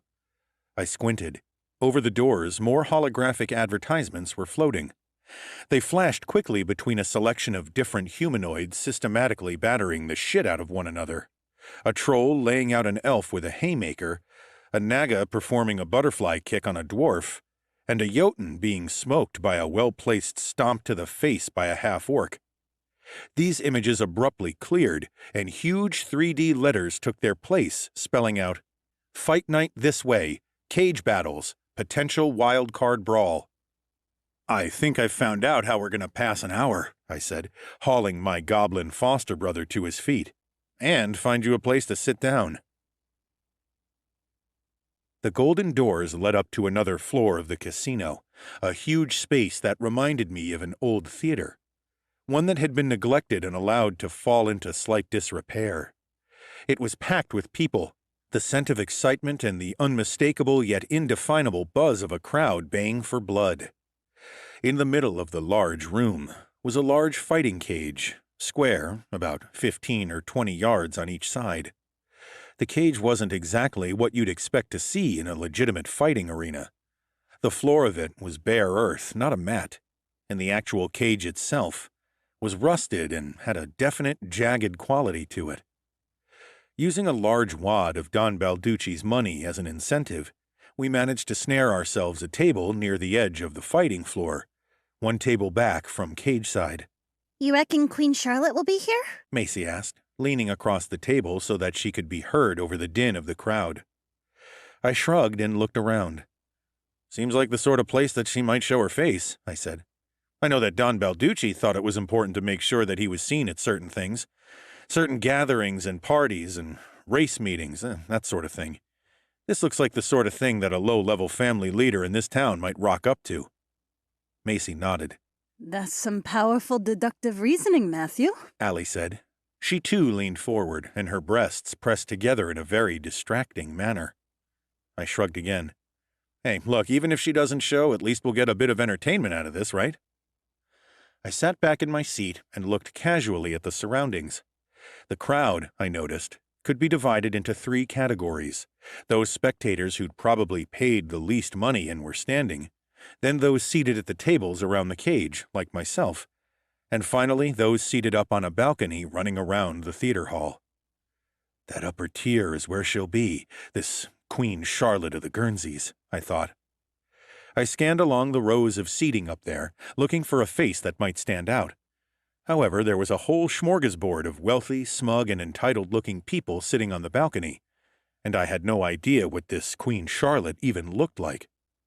"Hey, Macy," I asked, "do you know what Queen Charlotte looks like?" Macy shook her head. I never spoke with her to get this meeting, just with representatives. Her purple eyes narrowed, and she looked sideways at Lennox, who was sitting next to her and had just slumped against her blue, naked shoulder in a sort of exhausted daze. She gave him a sharp jab in the ribs with her elbow, and he yelped and sat up straight. There was nothing for it but to settle back and enjoy the fighting. A suitably eloquent and captivating announcer entered the cage 10 minutes after we sat down and began to list the rules of this particular brand of cage fighting. He was a hefty dwarf, as hefty as a dwarf could be, who was about as wide as he was tall, but had a voice on him that could crack stone. According to him, the only rule of brawling in the Guernsey casino cage fights was that there were no rules. Should one of our contestants in the heat of battle, and by absolute accident, of course, be tragically shown the door to the next world, they will, with much sorrow and lamentation, be tossed into the alleyway behind this building and left for the rats," he cried. The crowd roared. "The winner will be supplied with a handsome cash prize, the purse being dependent on the battle," the dwarf announcer continued.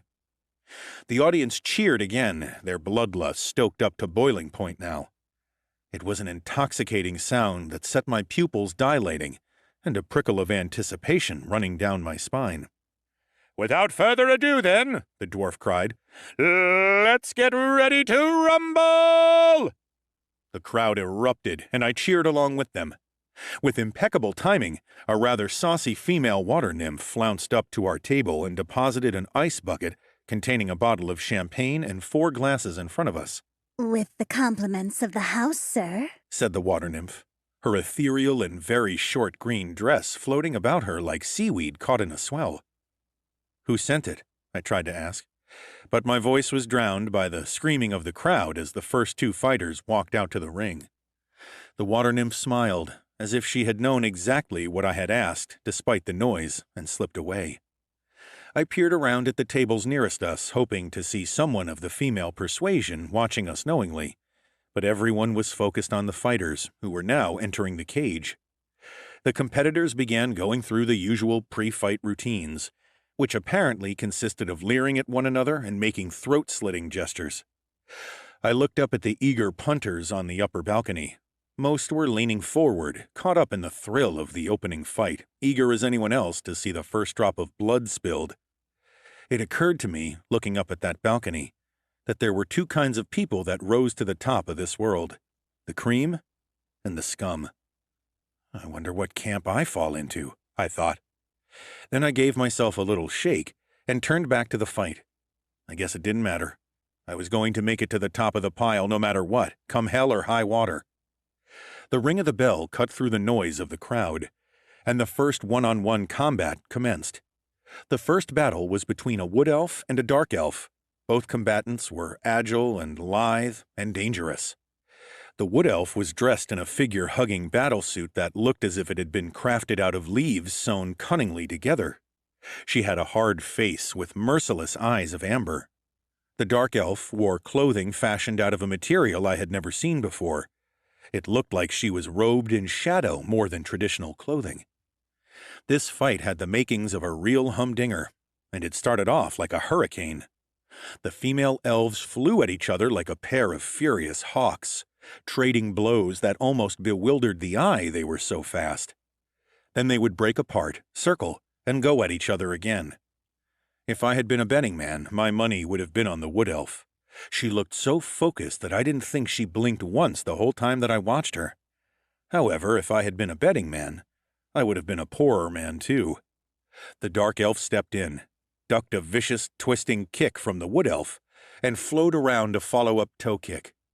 With a coolness that almost had me breaking into spontaneous applause, the dark elf headbutted the wood elf hard in the temple.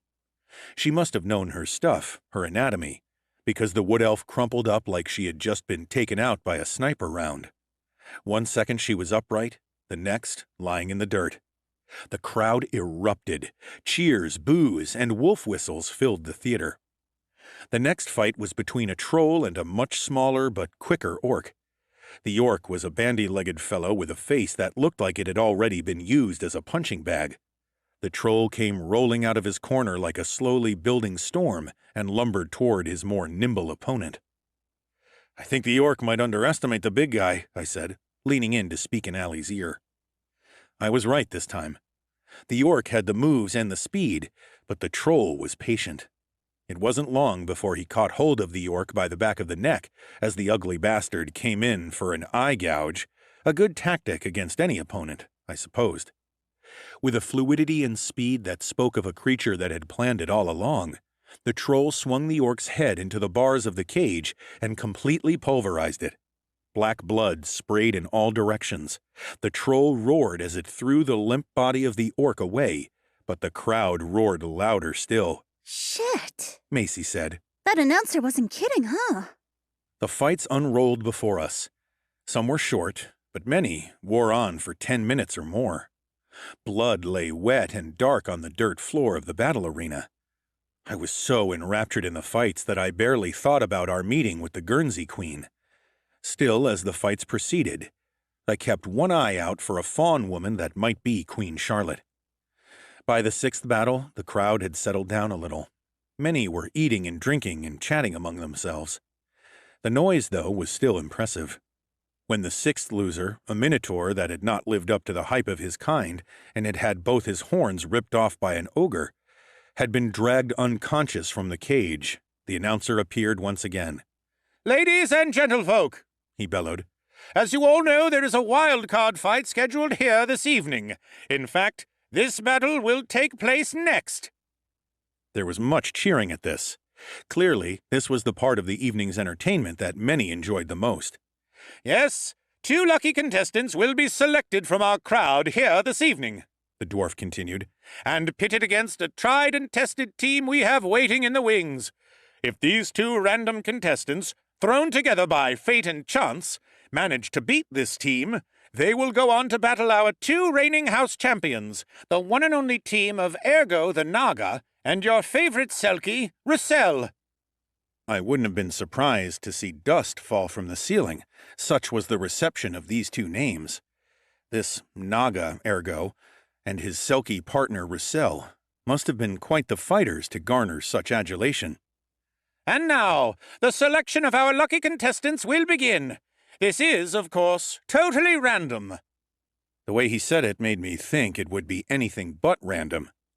"Your Majesty, if you would project your spotlight onto one who has caught your eye."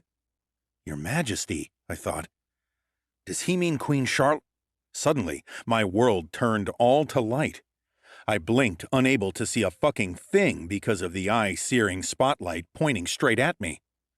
Across from me, Lennox suddenly said, "You must be fucking joking me! Matthew, it's you!" "No shit, Len," I managed to say, as a couple of strong sets of hands hauled me to my feet and dragged me out of my seat. "No shit!" As I was bundled unceremoniously toward the cage, the spotlight that had been shining directly into my face tweaked off to the side. My vision was unobscured for just long enough that I was able to see the person behind the light. A woman, short, very short, propped up on a pile of cushions in the VIP seating above. She had blonde hair piled haphazardly upon her head, a great deal of makeup applied to her face, and a pair of small horns protruding from her forehead. As I looked up at her, she caught my eye and batted one heavily penciled eyelid at me in a very theatrical wink. "Queen Charlotte," I muttered to myself, as I was hauled toward the fighting cage. "A pleasure to make your acquaintance." Chapter 24. I was towed inexorably backstage by the two large and quite insistently muscular golem security guards. That was the thing about golems. They were supremely suited for this sort of heavy, unrefined work. Hell, they must have weighed a good 600 pounds apiece, and only about an ounce and a half of that weight would have been brain. Instead of tattoos, the squat creatures were carved with runes and golem hieroglyphs. The golems pulled me into a dingy room with a shitty dressing table that looked as if it was used to cut up and do drugs rather than apply makeup. A rake-thin female Ifrit stood up from the chair behind the dressing table. This is our first random contestant, is it? The Ifrit sneered, running her fiery eyes over me. I gave her one of my coolest, killing looks. Call me a cynic, but I'm starting to think that there might not be too much about this that's random. The Ifrit woman had blue flames for hair, and they flickered as she laughed. She popped a cigarette into her mouth and lit it by pressing her finger to the end of it, as if her digit was one of those in-car cigarette lighters. She puffed thoughtfully on her smoke. My name is Melinda the Cinder. Not that it matters to you, I suppose. Most likely you'll be dead in about 30 minutes, an hour tops. She cocked her head and exhaled a plume of smoke out of the side of her mouth. Though, to be honest, you don't look like you'll go down easy. To my eye, you've got more of the look of a fox that's just been shown into the hen house, rather than a cow being led to slaughter. Despite the fact that this fire demon was obviously in the employ of Queen Charlotte, I couldn't help but like her. She was as spiky and sharp as a needle and lemon juice cocktail, but at the same time, there was something undeniably honest about her bluntness. Strip him down to his trousers, Melinda the Cinder told the two golems. I like the idea of this one half naked, but still in his suit pants. An interesting dichotomy to present to the crowd, don't you think?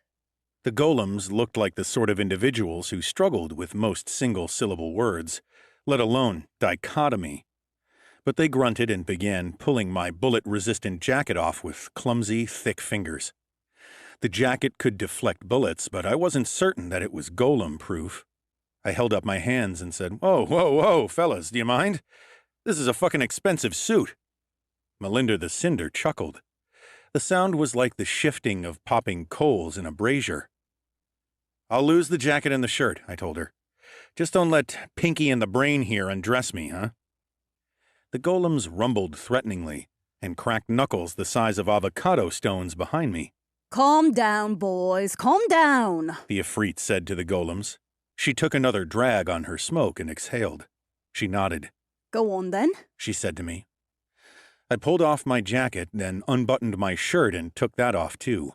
Melinda the Cinder ran her eyes over my chest and torso, noting the scars that punctuated my skin. My, She said, her dark eyes glittering in her dark face. the ladies are gonna love the look of you. Yummy. She leaned forward and ran a professional hand over my abdominals, then poked me hard in the chest with her finger. And not all for show, either. Not just some gym junkie. That's muscle with a purpose. I folded my jacket and shirt and handed them to her. "I'll be back for these," I said.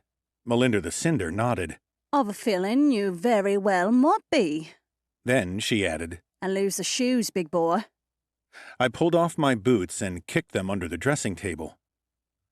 "What are the odds on any of these random contestants ever winning through this thing?" I asked. Melinda the Cinder seemed like a straight shooter, and she didn't disappoint me. The odds on your survival are of a considerable length. She was looking at my crotch as she sucked back another lungful of smoke. I nodded. Then I reached into the pocket of my pants and pulled out 5 crumpled C-notes and handed them to her. "That's what I like to hear. Put this on my team to go all the way, will ya?" Looks like all it had taken for me to become a betting man was my life on the line. Well, if you were going to bet on anyone, it might as well be yourself. The Ifrit choked on her next mouthful of smoke. Yeah, She guffawed. all the way to the fucking pearly gates. I was let out the way that I had come, stripped to the waist, adrenaline flooding through me. I could feel my heart beating, strong and sure inside my chest.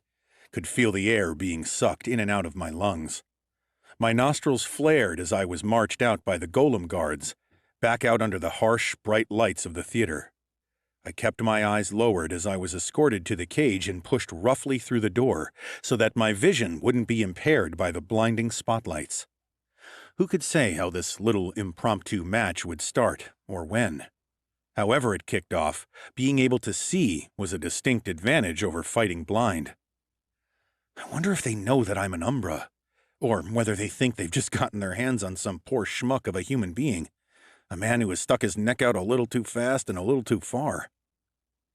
One thing was for certain. Queen Charlotte wouldn't know about Lennox's chip embedded in my palm. From what I had seen thus far, the fighting had been constrained strictly to the physical prowess of the contenders. That was to say, no magical abilities had been on show. However, it was some comfort, standing under the glare of those unforgiving lights, to know that I had the ability to strip other worlders of their powers, while being able to enhance the powers of anyone fighting alongside me. Speaking of which, I looked up from the hard-packed dirt at my feet as the harsh spotlight swung away to focus on the cage door once again. From out of the murk of backstage, a figure was being escorted by 2 golems. They could very well have been the same golems who'd hauled me into the arena. It was hard to tell since, when it came to golems, it was the decorative touches that set them apart.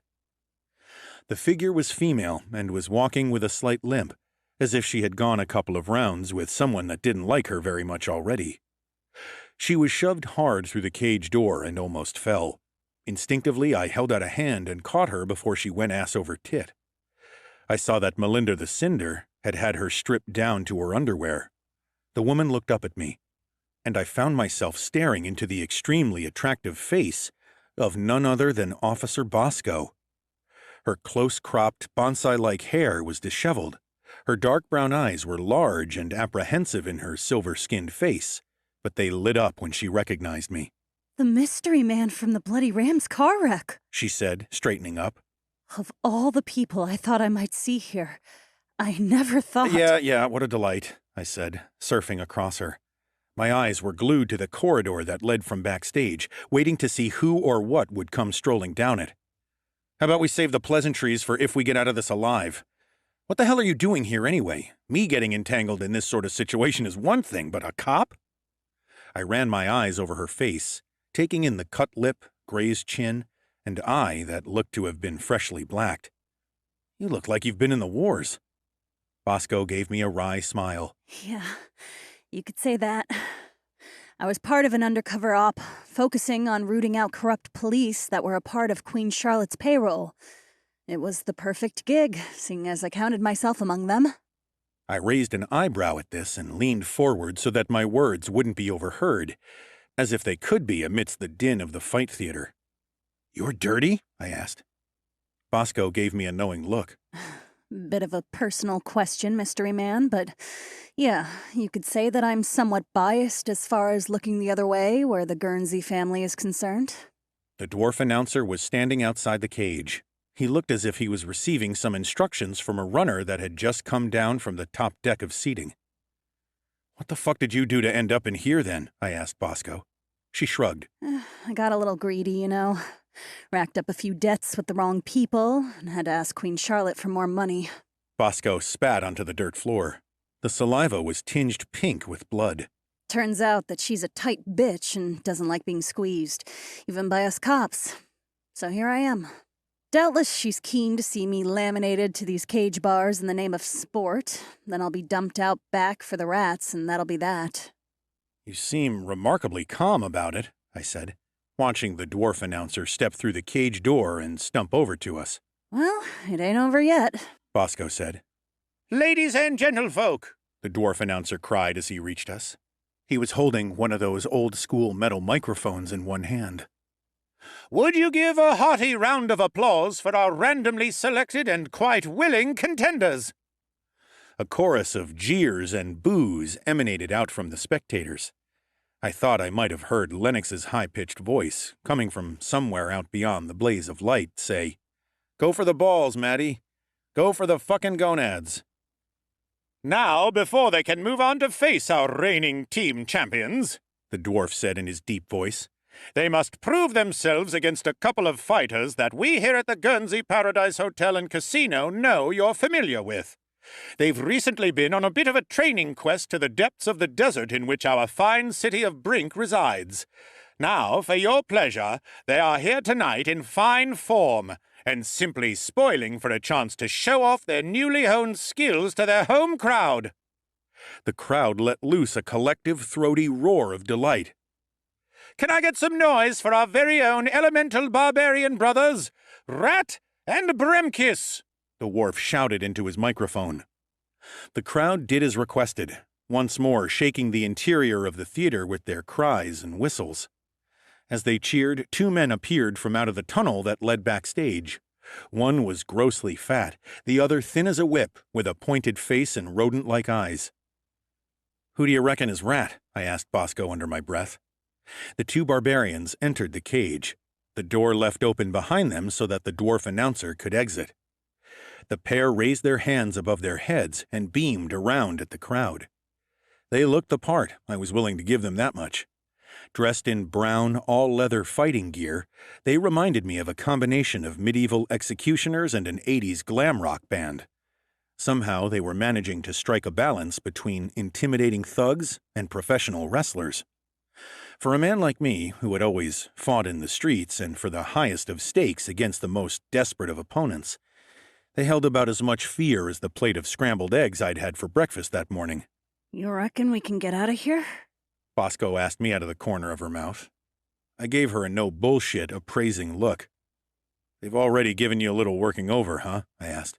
"A little softening?" Bosco nodded. Yeah, nothing too major, but not the sort of thing that I'd want to experience again. I made a noise in my throat. It was the verbal equivalent of a shrug. Yeah, well, I'll help you make it through this," I said. "But if we do, you're going to owe me." Bosco looked sideways at me, her lip curled. Is that so? She asked. "Yeah, that's so." I figured it was better to have a cop in your pocket than not. At least having them in your pocket meant that you knew exactly where they were. All you had to do was reach in there now and again to give them a squeeze to remind them that they were yours. "Yeah, that's so," I said. "Otherwise, I don't really have a reason to help you out here. In my line of work, a dead cop, be they straight as a dog leg or honest, is usually preferable to a live cop." Bosco gave me a long, penetrating stare, which I returned without blinking. Then she nodded.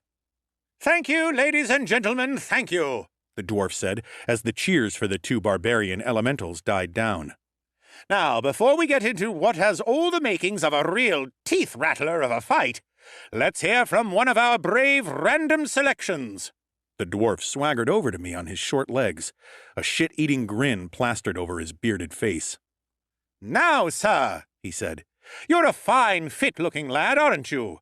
May I ask what your name is and what brings you to Brink City? The dwarf shoved the mic into my face. I wasn't sure whether this little fuckstick had been briefed by Queen Charlotte to ask me these questions, but it was a fucking clumsy bit of fishing nonetheless.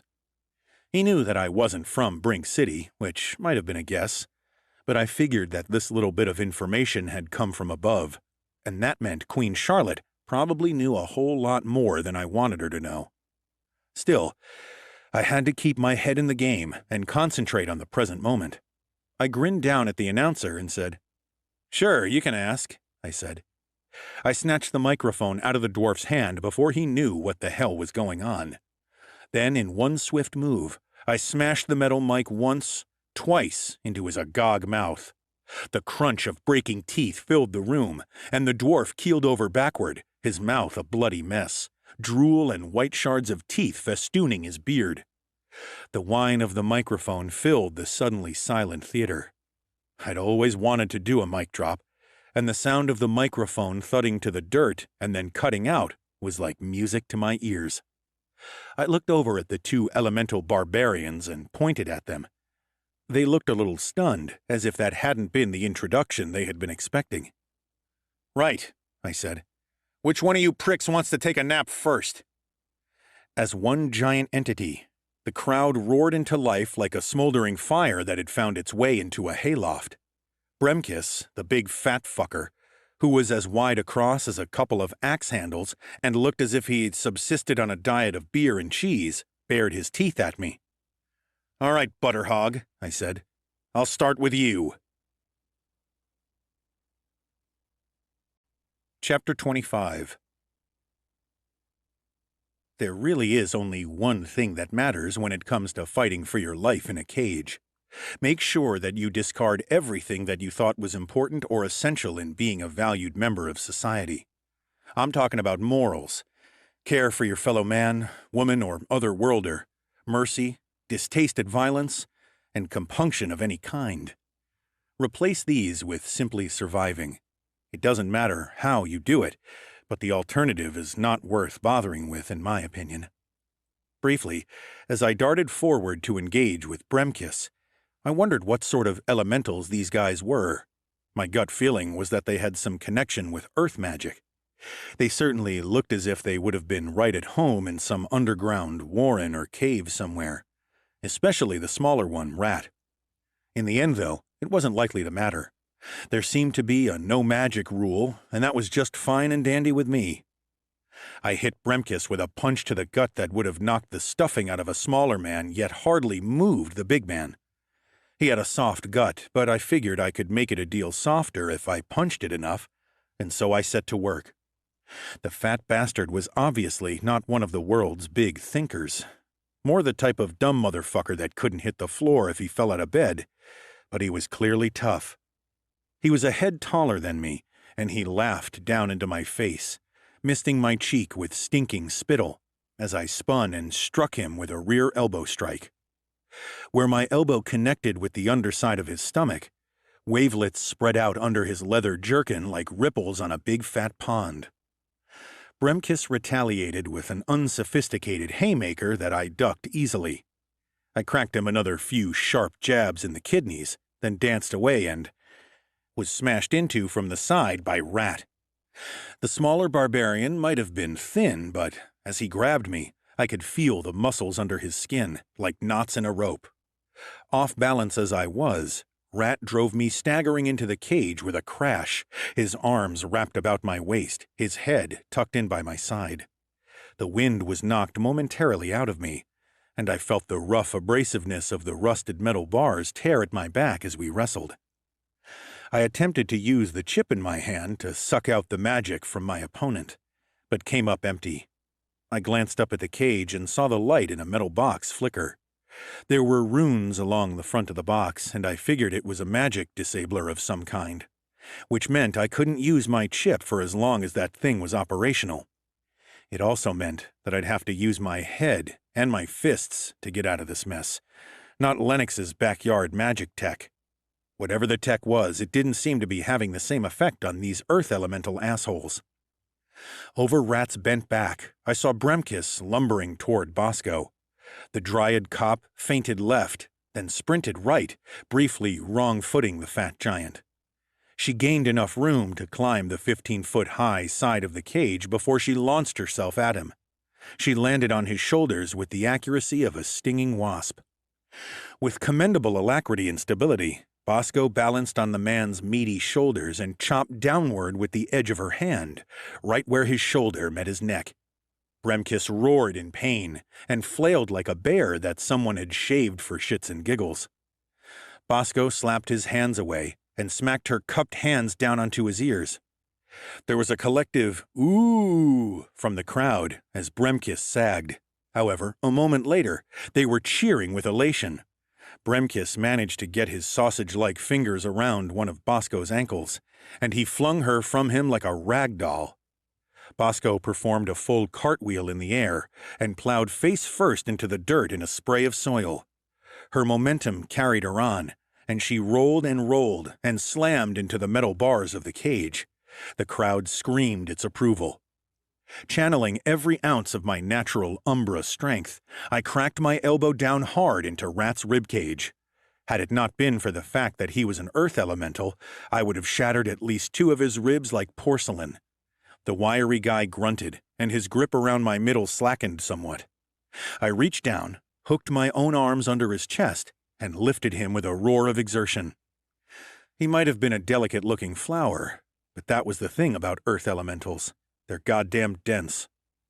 With an effort that involved every muscle in my chest, back, and arms screaming for mercy, I flipped Rat up and slammed him down onto the ground. It was what a professional wrestler might have called a textbook powerbomb. The crowd groaned as one, as Rat's breath exploded out of him in one great wheeze. His rodent eyes bulged in his head, and the force of the impact clacked his jaw together with an awful snapping noise and sent blood bursting out of his nostrils. Apparently, kicking a man when he was down was a reprehensible and uncouth action that was best avoided. But I'd never agreed with whatever ideological buffoon had first said it. As I swung my foot back and took aim at Rat's ribs once more, I wondered how long that same man would have lasted in this cage. Probably all of a second. I used that kick to send a message to Queen Charlotte, who was doubtless watching the action unfold with great interest. The message read quite simply, "Fuck you very much." My Umbra strength sent Rat flipping sideways into the air and across the fighting floor, where he landed in a heap and lay wheezing softly. That's taken him out of the fight for a little, I thought. Now to deal with the pork wagon. Bosco was in real trouble. As rotund as Bremkiss obviously was, the caged fighting area wasn't exactly huge, and he had gotten a hold of her again. The barbarian had her by the throat now and was laughing as she punched and kicked vainly at his obese and almost invulnerable torso. Lennox would have been proud when he saw me come up behind the gigantic blob of an elemental and drive my bare foot up and into the fork of his legs with as much gusto as I could manage. Bremkiss dropped Bosco, and she fell heavily to her knees, breath rasping in her throat. After only one full breath, she struck out with a lightning-fast inward strike that caught the fat bastard square in the sausage and beans yet again. Bremkiss fell silently to his own knees, not even having the ability to utter a cry or squeak of pain. I was just about to try and put my heel through the back of the big man's head when Bosco cried, Watch out! I dodged sideways as Rat returned to the attack, his punch, which had been targeted at the base of my skull, hissing past my nose.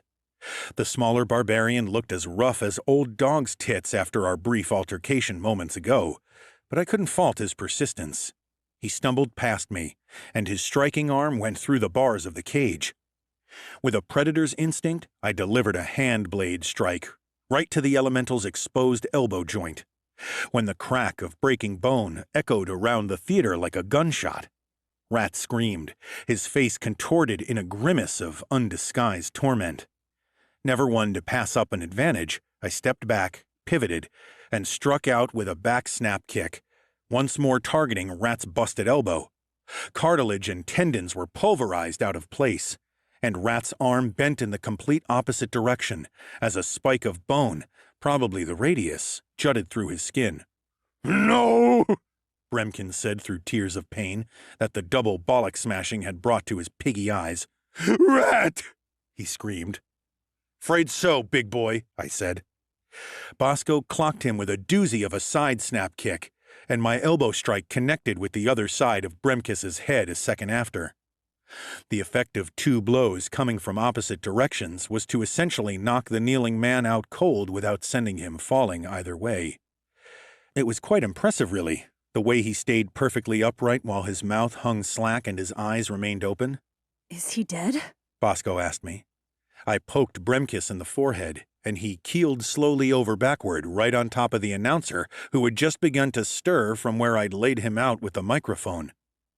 The dwarf attempted to cry out in sudden pain, but was unable to suck in enough breath for a proper scream, what with the fat barbarian catching some Z's on his chest. The crowd had fallen silent once more. Defiantly, I looked around at the crowd. I stared up to where I thought the good Queen Charlotte might be sitting and called out, I guess that should shorten the odds a little, Your Majesty? This show of cheek sent laughter ruffling around the huge space. A few jeers echoed out from the cheap seats. Then all of a sudden, the noise in the place had been turned back up to 11. It was all I could do not to channel my inner Russell Crowe, raise my arms and cry out, Are you not entertained? Are you not entertained? Instead, I grabbed the microphone from where it lay on the floor and looked up to where the queen was surely sitting. "I'd call that a win," I yelled into the mic. To my surprise, it still worked even after I'd used it to break the dwarf's face. "Bring on the next, and let's hope they've got more balls than this sorry pair." I nudged the fallen Bremkiss with a toe. "Especially this one." The cage door screeched open, and a team of golems trudged into the cage, staring at Bosco and me with baleful gray eyes. 2 of them lifted the unconscious form of Bremkiss and carried him away, while 2 more helped the still screaming rat and the dwarf with the broken teeth out of the fighting ground. Your goose is fucking cooked, the announcer said, through his fucked-up mouth as he trudged out. I winked at him. "You best be jogging on, friend," I said. "Otherwise I'll get back to whipping you like a red-headed stepchild." The dwarf spat a bloody glob at my feet and stumped out. Once the cage was free of the first aid party, there was the sound of a microphone being picked up and an excessively girlish voice with an Irish accent and just a slight dusting of whiskey and tobacco. Bring in Rochelle and Ergo. Chapter 26. There was nothing to herald the arrival of the Guernsey Paradise Hotel and Casino's best fighters. No fanfare of trumpets or over-the-top rock music. One moment the cage was empty except for myself and Bosco. The next it was home to 2 additional fighters, Ergo and Rochelle. I saw now why the crowd loved them so much, or at least part of the reason. Ergo was a Naga and Rochelle was a Selkie. Ergo was an athletic dude, as hairless as an egg, whose skin had a very, very light pattern of scales running just under the surface. He had no nose to speak of, a straight gash for a mouth that ran almost from one ear to the other, or at least the holes he had in the place of ears, and a cobra's cold, piercing eyes.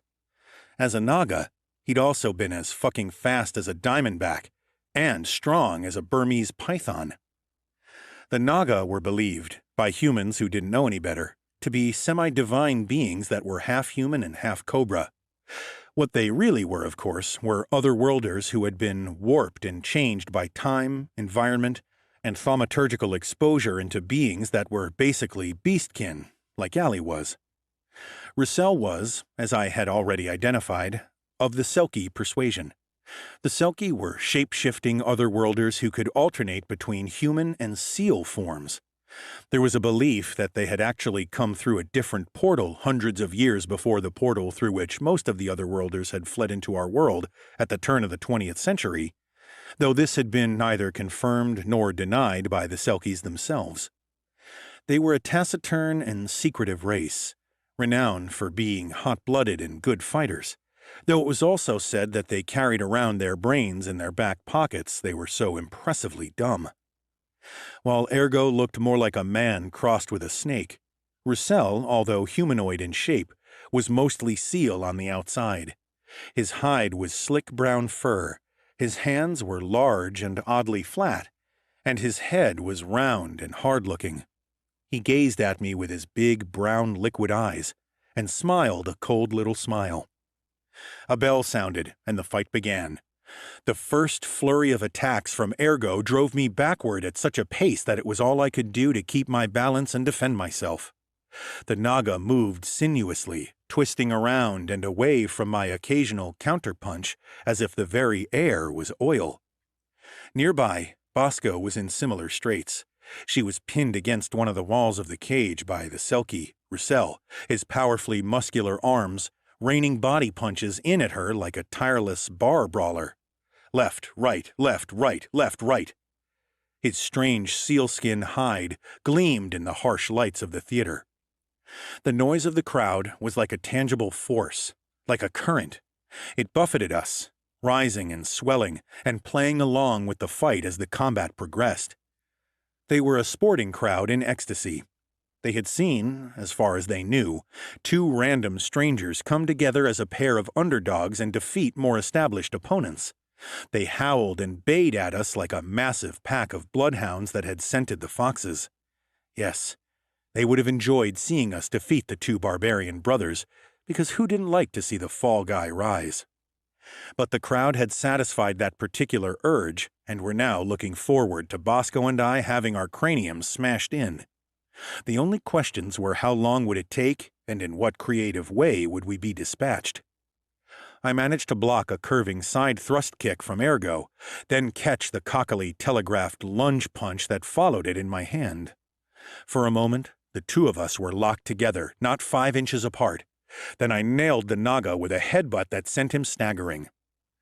I pressed my advantage, forgetting anything that resembled technique, and tried to get my hands around his neck so that I could squeeze the fucking life out of him. I managed to get a grip on the back of the figure-hugging shirt that he wore and pulled him close. Then I swung my arm up and jabbed him hard in the throat with a 2-finger strike. Ergo choked, and I lashed out with a sidekick that should have broken his kneecap and slowed him down some, but somehow he slipped aside. Then he was on me again, driving me back with a shower of punches, which I managed to mostly block.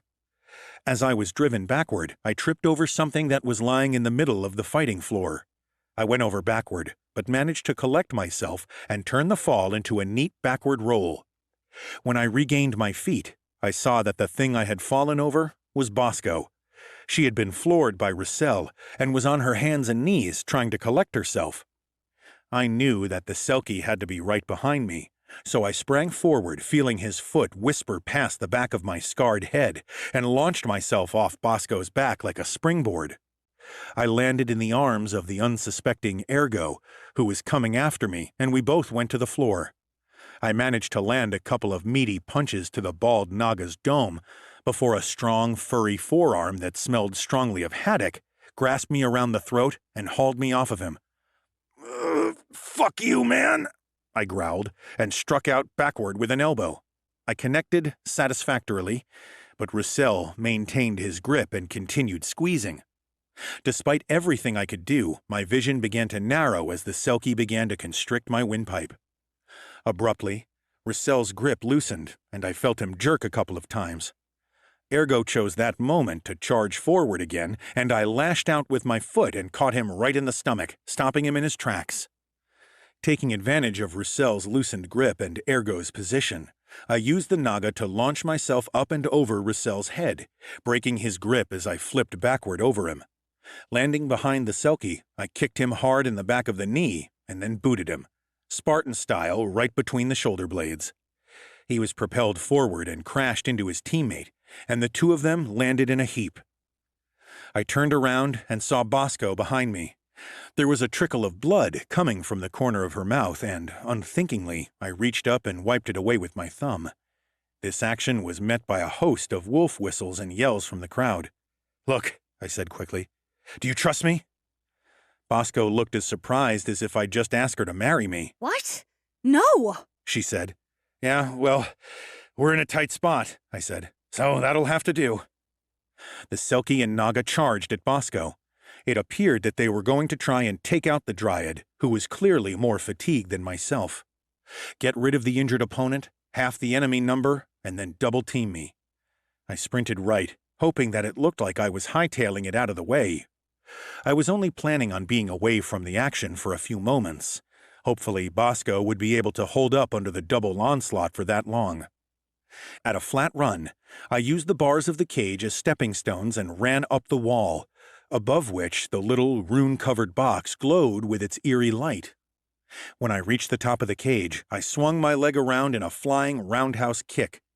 The strange little metallic box sat on top of its little pole, shattered and spun away into the crowd. Abruptly, a very slight pressure, which I hadn't even realized had been there until it wasn't, was lifted. The momentum of my kick spun me about, and I fell back into the cage. I landed on all fours just behind Russell and Ergo, who were pounding on Bosco. A sharp kick in the back of Ergo's knee, paired with a chop to the throat, sent the Naga falling backwards. Russell turned his attention to me, but by then I had already got my hands around his face and thrown him backwards over my outstretched leg. He hit the ground hard. Knowing we only had seconds before the two other worlders returned to the attack, I reached out and touched Bosco on the arm with my chipped hand. The Dryad stiffened, then morphed. Bosco was suddenly 2 feet taller, with longer arms and legs resembling the limbs of a young sapling in its prime. Her eyes glowed a menacing green now, instead of deep brown. The no magic policy, though? She said, looking down in amazement at fingers that now resembled knotted roots. Fuck that, I said. What are they going to do, kill us? I'd rather beat these 2 assholes and see what happens than potentially die in here in front of this crowd. Roussel and Ergo, now recovered and ready for round 2, started toward me and Bosco. The enhanced dryad sent her vine-like arms whipping toward Ergo the Naga while I lowered myself and ran straight for Roussel. Even as I moved towards him, I saw his teeth lengthen into sharp yellow tusks. He had realized that the device that inhibited magic use had been destroyed, and it looked like he meant to make the most of it. To gain himself some more time to change further, the Selkie attempted to dash aside, but I closed in on him, grabbing him around his waist and throwing him to the ground. My chip burned in my palm as my hands touched his slippery seal-like skin. He roared as the oily, dark flesh melted away, leaving pink, human-like skin beneath. While I was caught up with Roussel, Bosco had engaged with Ergo. As my tussle with Roussel went this way and that, and I attempted to keep him in his weaker human form, I saw that Ergo had changed too. His neck was swollen and had fanned out, taken on a very cobra-like shape, though not as pronounced as the actual snake. Out of the corner of my eye, I saw him open his wide mouth, a pair of thin fangs slipping free of otherwise toothless gums.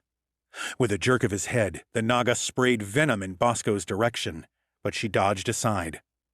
The spray of venom hit the cage bars and instantly started corroding them. Bosco stepped in and clobbered Ergo with a branch-like arm, flinging him out of my sight. That did not look good, but I had no time to dwell on it.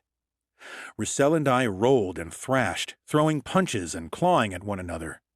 The Selkie had the weight advantage, and he used it well, pinning me to the dirt and working on me with powerful knee strikes to the thighs and stomach. We had worked our way up against the cage, the tops of both of our heads pressing against the widely spaced rusted bars. Just bloody die, Roussel said, as his thick, oily fingers crept up my chest toward my throat. I looked up and saw the one chance that I might have at getting out of my predicament. The light was glinting off of Roussel's dark hide, and his face dripped with slimy perspiration. With a superhuman jerk, I wrenched myself sideways, then kneed Roussel as hard as I could in the seat of his pants. The Selkie was catapulted forward, and his oily head slipped through the bars of the cage in front of him and got wedged. The rusted bars lacerated him deeply across the face, and blood welled out of the gashes. I rolled to my feet, watching the Selkie thrashing helplessly, his head stuck between the cage's bars. I realized that everything I did now had to be weighed against how it would serve my reputation. Should I show some compassion and save this seal guy? Fuck that, I said, as I stomped down hard on the back of Roussel's neck and broke his spine against the bar lodged under his chin. I looked around, just in time to see the supercharged version of Officer Bosco wrap her root-like fingers around Ergo and hoist him up from the floor. She had his dangerous mouth clamped shut with her strong fingers. She held him there for a second or two, looking unsure as to how to proceed. Then Ergo caught her with a juicy kick to the side of her head. Bosco's face snapped around, then turned slowly back to regard the Naga in her grip. Her eyes glowed a brilliant emerald. Vines shot from her forearms, wrapped around Ergo's head, and crumpled his skull. Just like that. She sucked her vines back into her forearms, and Ergo tumbled to the floor, his head a pulped mess. And then it was over. Our opponents lay dead in the dirt at our feet. Bosco and I were left in the center of the cage, breathing as if we had just completed a 1,000-yard dash, and then had to wrestle a couple of yetis. My chest heaved in and out, while next to me Bosco leaned against the cage and sucked in air for all she was worth. She had returned to her normal shape already, now that the immediate threat of violence had passed. The crowd were going apeshit, whether out of anger at the unexpected morphing of my partner, or by the result in general, it was hard to say. A team of golems swiftly entered the cage and roughly seized Bosco and I. We were pulled out of the cage, hustled us out of the bright lights of the fight theater, and shoved into the backstage passageway. Through the dizzying corridors we went once again, until, with a push, I was deposited in front of my old pal, Melinda the Cinder. Handsome, She said through a cloud of smoke. you're back. Told you I would be. I managed, as my breathing and heart rate started to normalize. Had to get my clothes, didn't I? The Ifrit laughed and motioned at the pile of clothes waiting for me on the dressing table. There was a large wad of money balancing on top. What's that? I asked, as I pulled my boots on and laced them up. You're fucking winning, smart boy. She said. Minus my bookkeeping commission, of course. I stood up and looked down at Melinda as she leaned nonchalantly against the dressing table. She was a little older than I would normally go for, probably verging on the half-century, but there was something about her that I found very alluring. Interesting fact, the word bookkeeping is the only word in the fucking English language with 3 consecutive double letters. Melinda said as I buttoned my shirt. Is that right? I said. Yeah, you can tell that to Queen Charlotte. Maybe it'll soften her up while she's deciding the best way to pull you apart. I don't suppose I've earned anything in that little death match? Bosco asked. You earned a few more minutes of your life. Melinda said as she puffed on her smoke. I'd say that's, well, it's priceless, really, isn't it? I shrugged my jacket back on, feeling my muscles groan at the movement. I like you, Melinda the Cinder. You ever feel like you want to change from dressing up the soon-to-be-dead? You come and see me. And who the fuck are you, handsome? Melinda asked. The Ifrit opened her mouth, revealing the inside of a throat that glowed like a furnace, and popped her spent cigarette into it. You keep your ear to the ground, I told her. You'll be hearing plenty more of me, don't you worry. After Bosco and I were dressed, we were escorted roughly along a series of corridors and up a couple of flights of corkscrewing stairs until we faced a plain green door without any sort of handle or lock. One of our golem guards gave the old rap-tat-tat-tat-rap coded knock. The door was opened from the other side. Bosco and I were propelled into a spacious room carpeted with thick cream-blue shag-pile carpet. The door closed behind us. There was a lot of gold gilt in evidence, relief carving, and numerous paintings in clashing styles hanging on the wall, as if the owner of the office was attempting to cultivate a certain level of class. They had been dead wrong on that score. It was perhaps the most hideously gaudy office I'd ever set foot in, and I'd accompanied the Don to some fucking eyesores. The only saving grace as far as furnishing went, though it did not go with the room at all, was a lovely walnut desk topped with green leather. Behind it was a chair of worn, studded leather, and in the chair was— Ah, the brave champions, said the blonde-haired, heavily make-upped fawn who had shone the spotlight down on me back in the theater. She had an overly syrupy voice, sweet enough to make your teeth rot. It might have been sexy were it not coming from a woman who was as likely to kill me as fuck me. Allow me to introduce myself. She continued. I am Queen Charlotte Guernsey. Welcome. You two fought bravely, but I believe we all have something to discuss. I'll say, I said, my face completely deadpan. I don't know if you noticed, but I'm pretty sure we were set up to be killed back there in the theater. Queen Charlotte smiled. The smile did not touch her copiously mascaraed eyes.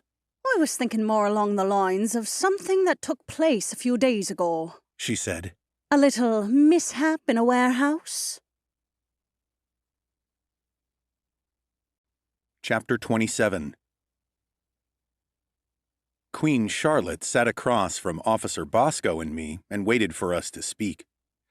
It was a tried-and-true tactic, letting the silence stretch, so that the person under interrogation eventually cracked and blurted out something, anything, to break the uncomfortable silence. The Queen should have realized that a bent cop and a career criminal weren't bothered by this silence. It was our bread and butter, though police officers and villains habitually ate from different sides of the table of the law. You've got nothing to say? The Queen eventually said while Bosco and myself stared stonily at her.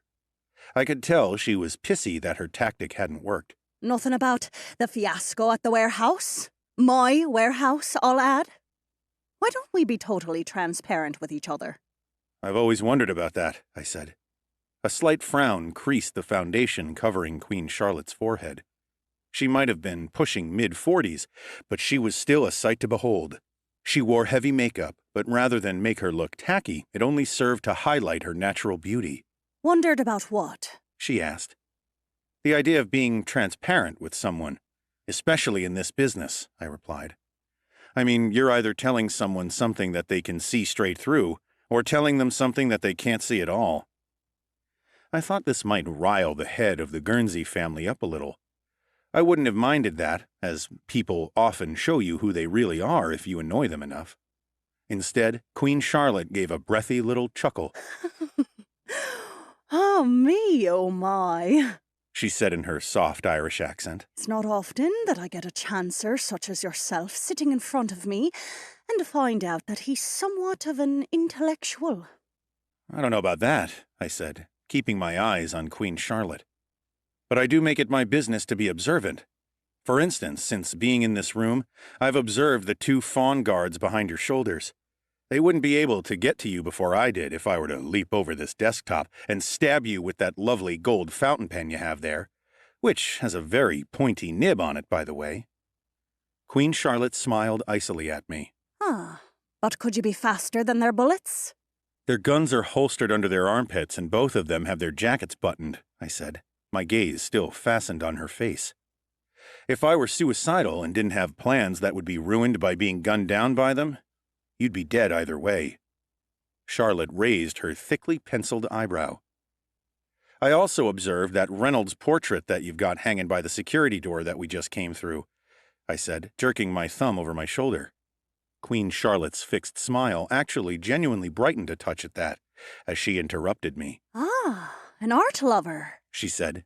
Yes, I bought that at auction. Is a fake, I finished. The smile on Her Majesty's face congealed like an egg left on a plate overnight. I shrugged. Trust me, I've knocked over enough auction houses to know that the brushstrokes on that portrait are too heavy to have been made by Reynolds himself. Queen Charlotte leaned back in her chair and studied me like an interesting bug trapped under a glass. Allow me to illustrate my powers of observation, she said. I know that you arrived in Brink City with none other than Alessia Balducci by your side. I felt Bosco look across from me, and I cursed inwardly. The fact that the crooked cop had reacted to that nugget of news may as well have been a thumbs up at the fawn sitting opposite me. Yes, indeed, said the fawn. The daughter of the man who once ruled New York with an iron fist decided to take a trip to Brink City. One would have to ask why and to what purpose would such a person be visiting. She left the question hanging in the air like a snare, but I refused to utter a word and land myself in it. Queen Charlotte gave a breathy little sigh. I suppose, now though, that it is an irrelevant question, she continued, seeing as how the word on the street is that Miss Balducci and part of her entourage left Brink to return to New York for her late father's funeral. That was news to me. I hadn't heard the rumor at all, let alone thought it up. It might have been one of the others, I thought, but they surely would have run something like that past me. Well, maybe not Lennox. Such a carefully blank expression considering the incident that followed, Mr. Incident? Belvedere, I said. The name would have to come out sooner or later, and right then I couldn't think of a reason why I shouldn't tell Queen Charlotte. I hoped that it might take the pressure out of her probing. Well, Mr. Belvedere, she said, as I was saying, I find it impressive that a man can retain such outward calm when someone else talks so openly of how Alessia was blown up in that explosion at the Don's funeral. Where the fuck did this rumor come from? I mused. There must be someone out there who knows what we're up to. Why we're in Brink. Are they looking to help us? If they are, what are they hoping to get out of it? Queen Charlotte laughed and tapped her bright red lip with a pale forefinger. Ah, Mr. Belvedere, she said. Let's have a dram, eh? She motioned to one of her guards that was stationed against the wall. You, Jacob, Make yourself useful and pour Mr. Belvedere and myself a couple of fingers of writer's tears. The fawn nodded and walked on his dainty-looking deer legs over to a cabinet and began busying himself with glasses and a bottle. I wouldn't say no to one myself. Bosco said. I bet there's plenty that you'd not say no to, Officer Bosco. Queen Charlotte replied smoothly. Bribes being one, a flutter on the ponies another. Thankfully, what bent rousers like yourself won't is something I don't concern myself with. Besides, the free air that you're breathing, not to mention the act of breathing itself, should be heady enough for you right now. The fawn guard named Jacob placed a cut crystal glass on Queen Charlotte's desk, then turned and thrust the other glass at me, almost slopping the amber liquid into my lap. I took the glass, knocked the whiskey back, and thrust it back at the fawn before he could return to his post. "Same again, thanks, pal," I said. Jacob's eyes flashed at me, and I saw his jaw muscle working as he ground his teeth. Queen Charlotte chuckled. Best do as he says, Jacob, she said, sipping her own drink. The man just beat my two best cage fighters after all. Jacob took the glass back off me with bad grace. "Good boy," I said condescendingly. Next to me, Bosco snorted softly to herself. Queen Charlotte waited for my glass to be refilled and delivered without incident by the furious fawn guard, before raising her own and saying, Sláinte. "Sláinte agazza," I replied and took a sip of my own drink. Queen Charlotte swilled her whiskey around her mouth while she studied me. She swallowed and said, I know that's all bullshit, of course. "What is?" I asked. The story of Alessia Balducci going back to New York, only to be conveniently blown up at her father's funeral, body burned beyond recognition. I know that, despite the airline tickets that were purchased and used, that she never went back to New York. "If you say so," I said. "It's always been my impression that this underground world that you and I have decided to call home is mostly built on bullshit. Anyone who tries to convince you otherwise is probably hustling you twice as hard as you are them." Very true. But I know that she wasn't killed, Mr. Belvedere. Charlotte said. And to my extensive knowledge, I am the only one that knows that. I didn't like to point out that, compared to the criminal components of Brink City that operated above her, the Guernsey family probably knew next to fuck all. However, if Queen Charlotte really did know beyond doubt that Allie was alive and in Brink City, others in this law-breaking hemisphere probably did as well. We'd have to keep an ear out. Eventually, it wouldn't matter, but for now it was best that people didn't know about Allie Belvedere being Alessia Balducci, or that Matthew Belvedere had ties to the now disgraced Balducci family. All those who saw you and her and the rest of your little posse, the few phones that survived the battle at the warehouse, have been liquidated, Queen Charlotte said, unerringly reading the thoughts that were at that moment scrolling through my head. What does this woman want? I pondered. Convenient, I said, in a temporizing tone. So you see, your little secret is safe with me, Mr. Belvedere, Queen Charlotte continued. But I must confess, I was surprised to see you here tonight with those two women and the goblin. I had imagined you'd be more concerned with keeping your head down and keeping a low profile, perhaps in the same hidey-hole that Miss Balducci is currently occupying. So, the disguise that Lennox's chip had worked on Allie had come under intense scrutiny and not been penetrated. In keeping this secret under her hat, Queen Charlotte was only one of a few people who knew Alessia Balducci was in Brink. The others were Captain Shepard, Officer Bosco, and the rest of their elite squad of flying pigs. Yes, Queen Charlotte said. Having you pop up here was something that I found intriguing. You looked very much to me like a man that had thrown off the shackles of an employer and decided to start up on his own. It smelled a little bit of disloyalty, Mr. Belvedere, and that is one thing that I abhor above all others. Which is why you randomly, deliberately selected me for your cage fights? I asked. That's right. I nodded. The obvious disdain that Queen Charlotte had for anyone who double-crossed their employer tallied with the reason that Bosco had given me for being in the cage too. So you thought that you had paired up a double-crossing crim and a cop who you had paid to be loyal to you, but had taken liberties with you? I asked. That's right. Queen Charlotte said, taking another sip of whiskey. I bet your Irish soul was singing at the poetry of that, I said. Queen Charlotte laughed. A little. She admitted. A little. So you thought that you were ridding the world of a couple of rats, though they were slightly different species? I asked. But we survived, and so here we are. Queen Charlotte swilled her whiskey around her mouth, obviously enjoying the dull burn of the peaty liquor. Then she nodded curtly. I see in you some great potential for business, Mr. Belvedere. But I want nothing to do with a rat, of any species. So with that in mind, I think it only fitting that you prove to me that you aren't one. That you are a man capable of taking orders and doing the right thing at the same time. I knocked back the rest of my drink and put my glass carefully on the table. And how do I do that? I asked. Shit, I bet I know. Bosco said next to me. You can see now why I didn't want to bother with offering you a drink, dear. Queen Charlotte said to Bosco, in that syrupy, sweet voice. I looked from Bosco to the head of the Guernsey crime family.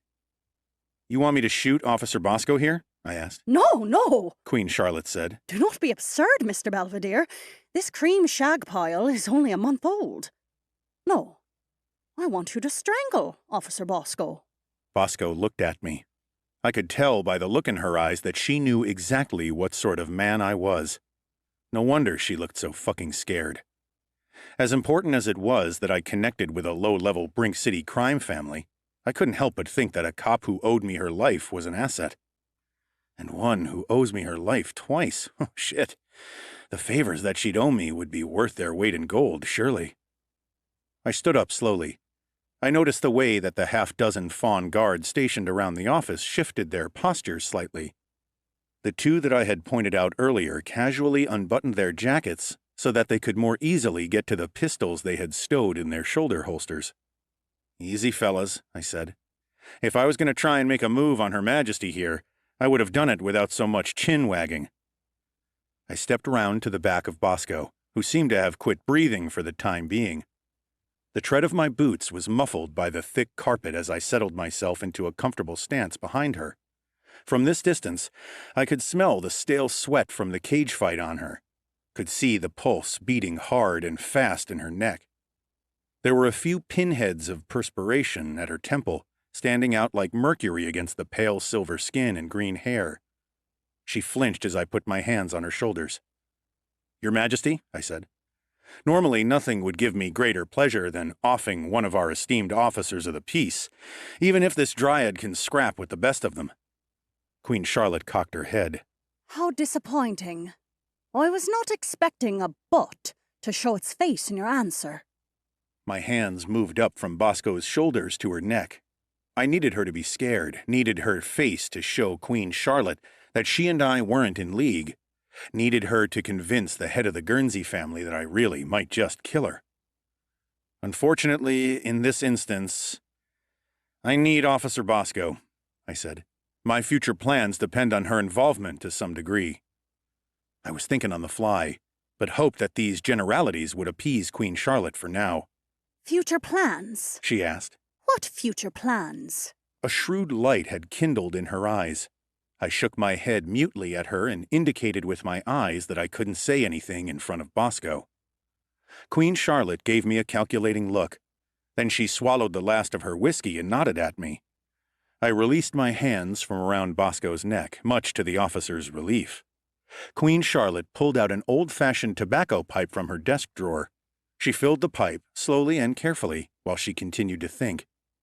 When she was done with this ritual, she stuck the pipe between her teeth, and one of her guards stepped forward with a lighted match and held it to the bowl. Acrid yellow smoke billowed into the air. Fine, she said through a cloud of yellow pipe smoke. Frank, show Bosco here the exit, will you? All the way to the street. And Officer Bosco? Bosco, still trembling but doing quite a good job at hiding it, turned and looked at Queen Charlotte. Yes? She asked. It's worth mulling over how close you came to dying today, lass, Charlotte said, twirling a thick strand of her peroxide blonde hair through her fingers. Might be worth mulling over, too, just how easy it'd be for you to still snuff it. Bosco swallowed and nodded before she was ushered from the room. Now, Mr. Belvedere, let's cut the shit. Charlotte said. What is this plan you have that greedy rat Bosco can't know about? It involves the BCPD, I said. Obviously. I sat back down in my vacated chair and crossed my legs. Firstly, I said, let me just say that there are plenty of other ways that I would have liked to spend the last 2 hours in your casino other than in that cage. It was fortuitous in a way, though, because I had been trying to win Officer Bosco over to my cause for a little while, trying to get her to be my inside woman within the Brink City Police Department. There were grains of truth to this yarn I was spinning. I did plan on calling the debt that Bosco now owed me for saving her life twice, but I still wasn't quite sure what fictitious grand design I was going to reveal to Queen Charlotte. It would have to be one that merited me actually wanting a cop on the inside of the force. Now, through your cage fights, Bosco owes me her life, I explained. I plan to use her as an integral component to further my cause in this town, but I couldn't have her hear how exactly that'll be achieved. I see. Queen Charlotte said. That makes sense, I suppose. But what the hell is your cause? Elaborate for me. Look, I said expansively. I came back here because I'm a Brinker through and through. I'm the grandson of the Belvedere family. We have, of course, roots in this town, though they have been somewhat neglected over the past 60 years. I was an employee of the Balducci family, yes, and our aim was to come out here and start up a satellite branch of that family. However, and I spread my hands, you know what happened. The Don is dead, the family name flushed so far down the shitter that it'd take a miracle for it to find its way out again. Queen Charlotte looked at me. You don't feel guilty for casting aside your loyalty to the Don or his daughter? Loyalty to a dead man ain't loyalty, I said. It's stupidity. As for Alessia Balducci, I never pledged myself to her. Henchmen like me aren't included with the furniture and family heirlooms in the will. Queen Charlotte indicated with a gesture that I should go on. So my foster brother and I decided to do something different here. We... Make and sell weapons? Queen Charlotte interjected. You're an arms dealer? Weapons? Arms dealer? Despite my confusion, I managed to keep my face blank. Like the one that you used in the cage fight? Queen Charlotte pressed. Ah, now I see why she kept me alive this long. Why she really brought me up here. The Queen thought the chip that Lennox had built, the one which was now inside my arm and could upgrade anyone with its magical abilities, was an example of the weapons I could deal to prospective buyers. Well, this was an assumption I could use to my benefit. Queen Charlotte had just given me a plan, not only to get myself out of this little bind, but a plan that could be the first stepping stone in my fledgling criminal empire. Chapter 28. That's right, I'm an arms dealer, I said, making out as if this was an astute bit of reasoning on the Irish fawn's part, rather than a gift of a suggestion that she had just given me. Queen Charlotte gave me a smug look. Then she gestured at the fawn, Jacob, and said, Bring them in. I turned in my seat, as the main double doors to the office were flung wide, and watched as Lennox, Allie, and Macy were led into the room. I noticed instantly that Lennox's feet were bound in shackles. Allie, still in her overblown tiger form, was covered in blood. Thankfully, it did not look like it belonged to her. How many died? The Queen asked, in the same indifferent tone of voice with which she might have said, Is it raining outside? One of the guards who had escorted the rest of my team members in stepped forward. He glanced sideways at Allie, as if fearful what she might do to him if he got too close. Allie gave him a wink, and the fawn took a step to the side. The tigress killed 3, Your Majesty, he said, shivering slightly as he recalled what must have been a grisly scene. The fairy took out 1 more, and the goblin... Yes, I was about to ask. Why the feck have you left the 2 most dangerous-looking guests untethered and yet bound the goblin in irons? Queen Charlotte asked. The goblin, the goblin didn't kill anyone, but he's faster than any goblin has any right to be. We could barely get a hold of the speedy little bugger, and when we did... Spit it out, Queen Charlotte said. It can't be that bad. Look at him. He looks like he should be working in some tech shop somewhere. The fawn guard swallowed. Well, When we did get our hands on him, Your Majesty, he ripped Bernie's nuts out. He killed Bernie? Charlotte asked incredulously. Didn't kill him, Your Majesty, the guard said. Just tore his balls out. Every eye in the room focused on the goblin with the tortoiseshell glasses, who, at that moment, happened to be digging around industriously in one nostril. What? Lennox asked, ceasing his nasal excavations for a moment. Oh, don't look at me like that. It was in the heat of battle, wasn't it? I couldn't help but smile. Lennox might have been an unpredictable, bloodthirsty genius, not to mention a pain in the ass to rival a four-fingered proctological exam. But there were times when I was proud to call him my brother from another mother. Queen Charlotte has just rumbled me, Len, I said to the goblin, hoping he would catch on to my ruse. She figured out why we're here, the whole making and selling of your newfangled weaponry, like the chip in my hand? Ah, yes, said Lennox, cottoning on with gratifying speed. The whole pavilion of weaponry scheme, yes.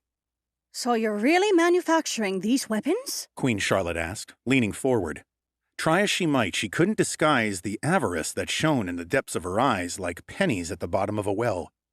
That's right, I said, and Lennox nodded. That's what she wants out of this, I realized.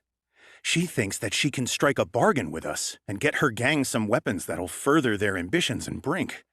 Good to know, I see, the head of the Guernseys said. Well, seeing as you basically robbed me of my two best fighters down there in the cages, Mr. Belvedere, I feel like the least you can do is use your enhancement weapon on a few of my men to settle the debt. The words, or else, hung invisible in the air.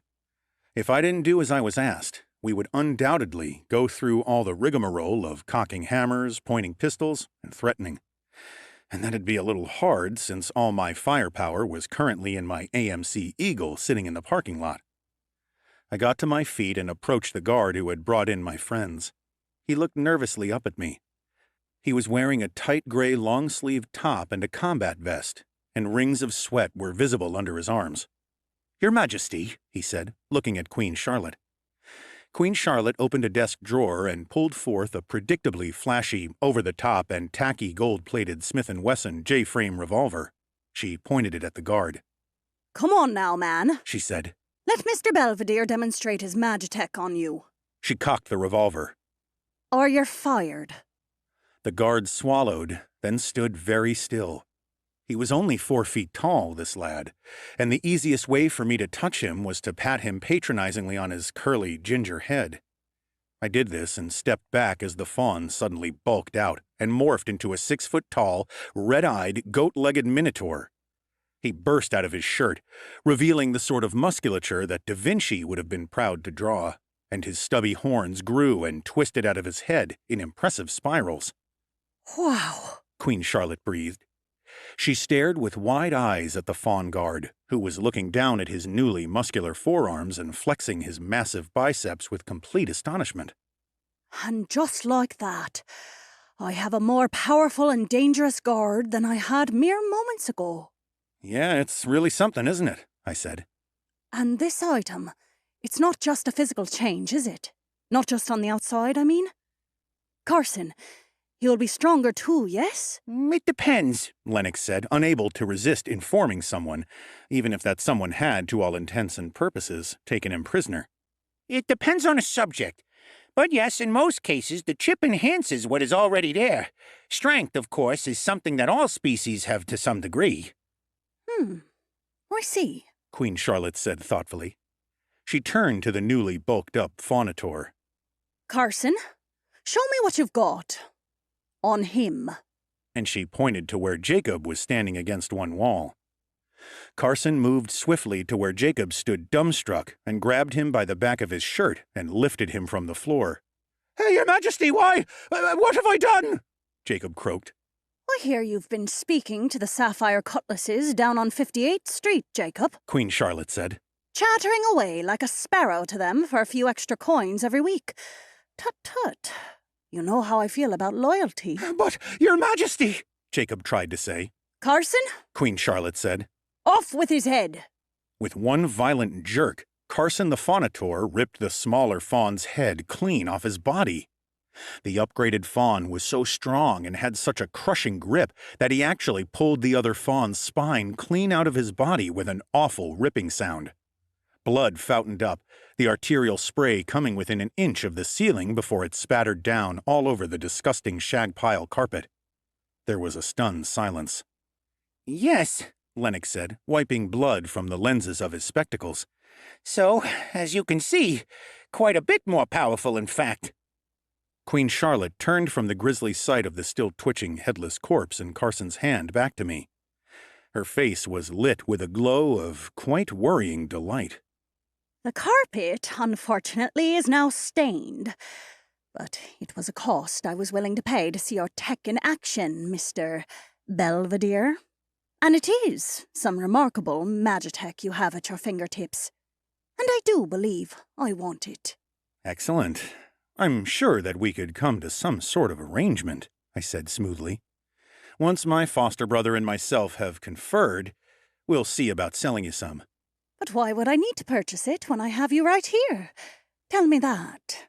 I could see what Queen Charlotte was trying to do, but she didn't have a natural gift for this sort of thing. For someone who owned and operated a casino, she should have known how to bluff. Besides, you didn't have to possess a Lennox-sized intellect to realize that we, if we really had been arms dealers, held all the cards. We had the merchandise inside of my body, where there was no really convenient way for Queen Charlotte to steal it, and it was so technologically advanced that they wouldn't have been able to replicate it, even if she had been dumb enough to try and cut it out of me. I think we both know why you should purchase it, Your Majesty, I said, and the woman seemed to read my meaning, which was that she wanted us a lot more than we needed her.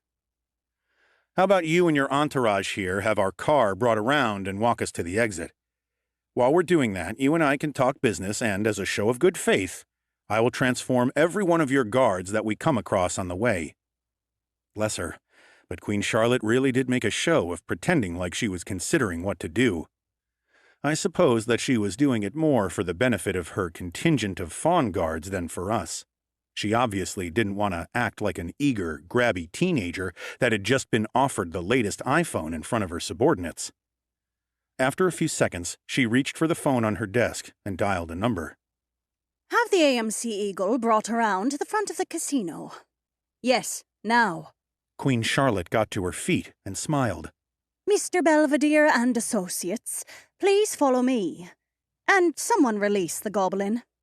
We were led down into the casino proper by Queen Charlotte and about a dozen fawn guards, all of whom I worked my bit of magic on by touching them with my chipped hand. I thought that the novelty of the transformations would wear off, but Queen Charlotte looked more and more like a young girl who'd been escorted into a life-sized doll's house, complete with every model of Barbie and a matching Ken. We followed her across the floor of the casino, loosely flanked by the Faunator guards. While we walked, Lennox and I took it in turns to tell Queen Charlotte exactly what she wanted to hear, feeding her consignment numbers and time frames that we just pulled out of the air. It was imperative that we got out of there. We'd worry about delivering all these bullshit promises later. I itched to get back into the AMC Eagle, where I had stowed a small arsenal in the trunk and rear footwells of the car. There was something very soothing about the smell of gun oil and the touch of a polymer grip in my hand. Having a gun within reach was the equivalent of a nice mug of hot cocoa for me, albeit a mug of cocoa that you could use to blow someone else's head off. Eventually, and with my mouth aching from all the fake supercilious smiles, we reached the exit. We passed through the large set of revolving doors, the valets and faunators clearing a path for Queen Charlotte as she walked with myself and the rest of my small crew toward the waiting AMC Eagle. Queen Charlotte cast an eye over the boxy station wagon. An interesting choice of ride. It's a classic, I said, picturing my Colts sitting in the glove box. I held out my hand to Irish fawn woman. She took it. It's been quite the experience, Your Majesty, I said. It ain't over yet, Came a snarling, husky growl from off to our right. I looked up, and as I did so, I became aware that the air was throbbing with the unmistakable sound of multiple motorbike engines drawing nearer. Judging by the bass rumble of the exhaust notes, I figured that the bikes were more likely Harley-Davidson fat boys than Kawasaki ninjas. There was a lichen, a werewolf, standing not 15 yards away from us. He had emerged out of the crowd, his wicked, pointed muzzle drawn with hatred, his gleaming yellow eyes staring daggers at Queen Charlotte. A tug on my shirt from behind made me turn. Lennox was pointing to the left where another lichen had emerged from the general crowd. This one was wearing the same sort of cut-off leather vest that the other was wearing, as well as a bandana through which his pointed wolf ears poked. Ah, Said Queen Charlotte. You know these guys? I said, as the roar of approaching motorcycles drew ever nearer. Oh, sure, snarled the werewolf to the right. Snarling, of course, was basically par for the course with lichens. Queen Charlotte fucking well knows us all right. Oh, yes, doesn't she just? these are the Widowmakers. Charlotte said, as her hand slipped down to the glitzy bag that she carried over one shoulder. A biker gang. Business partners of mine. Of a sort. Of a fucking sort! Snapped the lichen on the left, drawing closer, his long fingers flexing, his hackles raised. You're proving yourself too much of a liability, you Guernsey lot. Especially after the little warehouse mishap. That was a fucking lot of product that you tried to shift without cutting us in on it. Yes, well, Queen Charlotte said. there were exceptional circumstances. The Guernsey family is fucking done, said the lichen on the right. I could feel the tension ratcheting up as the newly transformed faunators closed in around us, waiting for Queen Charlotte to give the kill order. Even the crowd waiting for taxis and cars around the entrance to the casino seemed to sense something was about to go down. There was a sort of breathless silence building as people stopped to look at what was going on. Oh, shit. If things go south, do I side with the Guernseys or leave them to their fate? I looked at the AMC Eagle and its hidden cargo of stashed weaponry. Then my gaze turned to the two powerful, lethal-looking lichens closing in. Things were looking like they couldn't get any messier. And that was when the Widowmaker gang roared into the valet parking area on their motorcycles and opened fire. Chapter 29. 25 or 30 Harley-Davidson motorcycles came in hot. The sheer, unbelievable, apocalyptic noise they had made was enough to scatter most of the crowd of onlookers. The rest were sent scrambling for cover when the werewolves unloaded their automatic and semi-automatic weapons at the fawns. As soon as the first of the bikes rolled into the valet parking area, I had grabbed Queen Charlotte by the scruff of the neck and shoved her unceremoniously to the ground, bundling her into the cover of the AMC Eagle that still stood idling by the curb. My decision, seemingly, had been made. It was highly doubtful that the Widowmakers would be bothered with letting any unfortunate bystanders go, let alone the people who had been walking out of the casino with the very woman they had come here to kill. "Hit the deck!" I yelled at Lennox, Macy, and Allie. Many of the motorcycles carried two lichens, a driver and a pillion acting as a gunner. The werewolves were dressed in similar attire, their long, rangy hybrid legs sticking out from the bottom of shredded black or blue jeans. Some were bare-chested as humanoids covered in fur could be at any rate, while others wore plaid shirts or ragged t-shirts. They all wore leather vests with their gang patch sewn onto the back, a snarling wolf's head with a black widow spider dangling by a thread from its jaws. The word Widowmakers MC topped the patch, while underneath, the words Brink City were emblazoned. The erratic strobe of gunfire filled the covered valet area like some sort of hellish discotheque. Screams of pain and panicked shrieks instantly punctuated the cataclysmic din. Bullets whined and cracked off the flanks and hoods and trunks of the cars parked in the valet station. Sparks winked and flared as streams of submachine gun rounds crackled off fenders and steel bumpers, punched into doors, and drilled in neat rows across windshields. Lennox had used his incredible ability for speed, which I had instilled in him with the chip in my palm, to pop the trunk, grab a handful of weapons, then hunker down behind one of the Eagle's wheels, and all in the space of a few seconds. Currently, he had his hands pressed over his large, pointed ears, as all around us the world dissolved into breaking glass, exploding plastic, and splintering asphalt.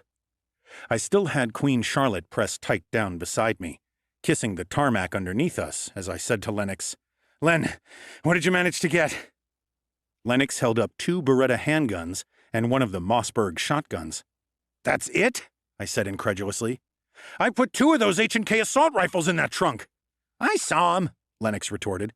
Then why didn't you grab them? I got small hands. What the hell do you want from me? Lennox cried. I cursed and pushed the shotgun into his arms, took one of the Berettas, and handed the other to Queen Charlotte. I racked the slide halfway and saw that there was a round in the chamber. Another prolonged burst of gunfire rattled across the flank of the Eagle, shattering the passenger side windows and making it sag downward as the tires on that side of the vehicle exploded. Motherfuckers! I yelled in exasperation. I hopped up into a crouch and smashed out the window of the door that I was kneeling by with the butt of my Beretta, so that my bullets would have less chance of deflecting and not hitting their intended target. Then I popped up over the sill of the door and fired through the car and into the ranks of bikers. I took one Lycan out with a clean shot through the eye. A pink mist burst out of the back of his skull, part of his cheek blowing open to reveal his sinus cavity. He flopped over backward, knocking over one of his fellow's bikes that was parked behind him. My next rounds ate up the bodywork of the Harley next to him, then caught another Lycan in the arm. By that time, the rest of the pack was onto me, and I was forced to huddle back down as the Eagle became the target of about 7 or 8 Lycans. This is fucking nuts! Lennox yelled. He was covering the front of the AMC Eagle, while Queen Charlotte covered the rear with the pistol I'd given her. My men will hold them off and buy us some time so that we can get into cover, Queen Charlotte said. I'm sure of it. She didn't sound sure of it, and I didn't really blame her. It was complete bedlam out here. The fawns that had been escorting us, jacked up as they were by my bit of jiggery-pokery with the chip, weren't invulnerable. I had seen a couple of them fall in the initial werewolf onslaught. I won't put all my eggs in that basket if it's all the same to you, Your Majesty, I said. Using the reflection in the revolving main door of the casino's front entrance, I stuck my arm up through the window and emptied my gun at a couple of Lycans that were edging closer to our position. A few of my bullets thunked into the ribs of one, and he went down howling. The other Lycan ran, with great loping footsteps, into the flimsy cover of the valet key desk, spraying bullets from the MAC-10 in his hand as he went. The revolving door burst into pieces, the glass cascading across the sidewalk. Lennox! I yelled. What are the girls up to? Lennox, with his supernatural speed, looked around the busted and steaming Eagle so quickly that I barely saw him. They're pinned down behind the pillar over there. Macy's got a gun. How do they look? I asked. Well, hot, obviously, but I don't get... I mean, do they look as if they're about to be overrun and die, you idiot? He vanished in a blur of motion, returning a second later. Allie just hamstrung one of the Lycans and, eviscerated him, he said, wincing. Ugh, I'd say they're okay for now. I was starting to form a bit of a picture of these Lycan bikers. They were like wolves in general, really. They weren't really built for speed, with those rangy legs and long muscles of theirs. I was willing to bet that most of them could have run a marathon and still had energy left over to go and give the 3 pigs some grief, though. They'd had the element of surprise, but they hadn't quite capitalized on it. Now, more fawns were turning up from wherever the hell they had been, and it looked like the playing field was about to get a lot more even. The werewolves are still a shitload stronger than the regular fawns, though, my brain reminded me, as one of the regular-sized fawns was drop-kicked neatly across the parking lot by one big, beefy motherfucker of a Lycan. The fawn flailed through the air, then struck a pillar with an audible crunch and fell bonelessly to the floor. Mr. Belvedere, came the Irish voice of Queen Charlotte from next to me. Don't you think that it might be a smart idea to do me? My eyebrows contracted in confusion. Do you? The head of the Guernsey family rolled her eyes. Do me. Change me. With that fucking fancy chip of yours. Ah, right. I cupped my hand to Queen Charlotte's cheek and made a conscious effort to willpower or magic or whatever it was into her.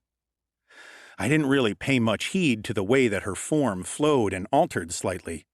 The way that her legs thickened with new muscle, her horns extended, and her arms lengthened, as there was too much else going on that required my attention.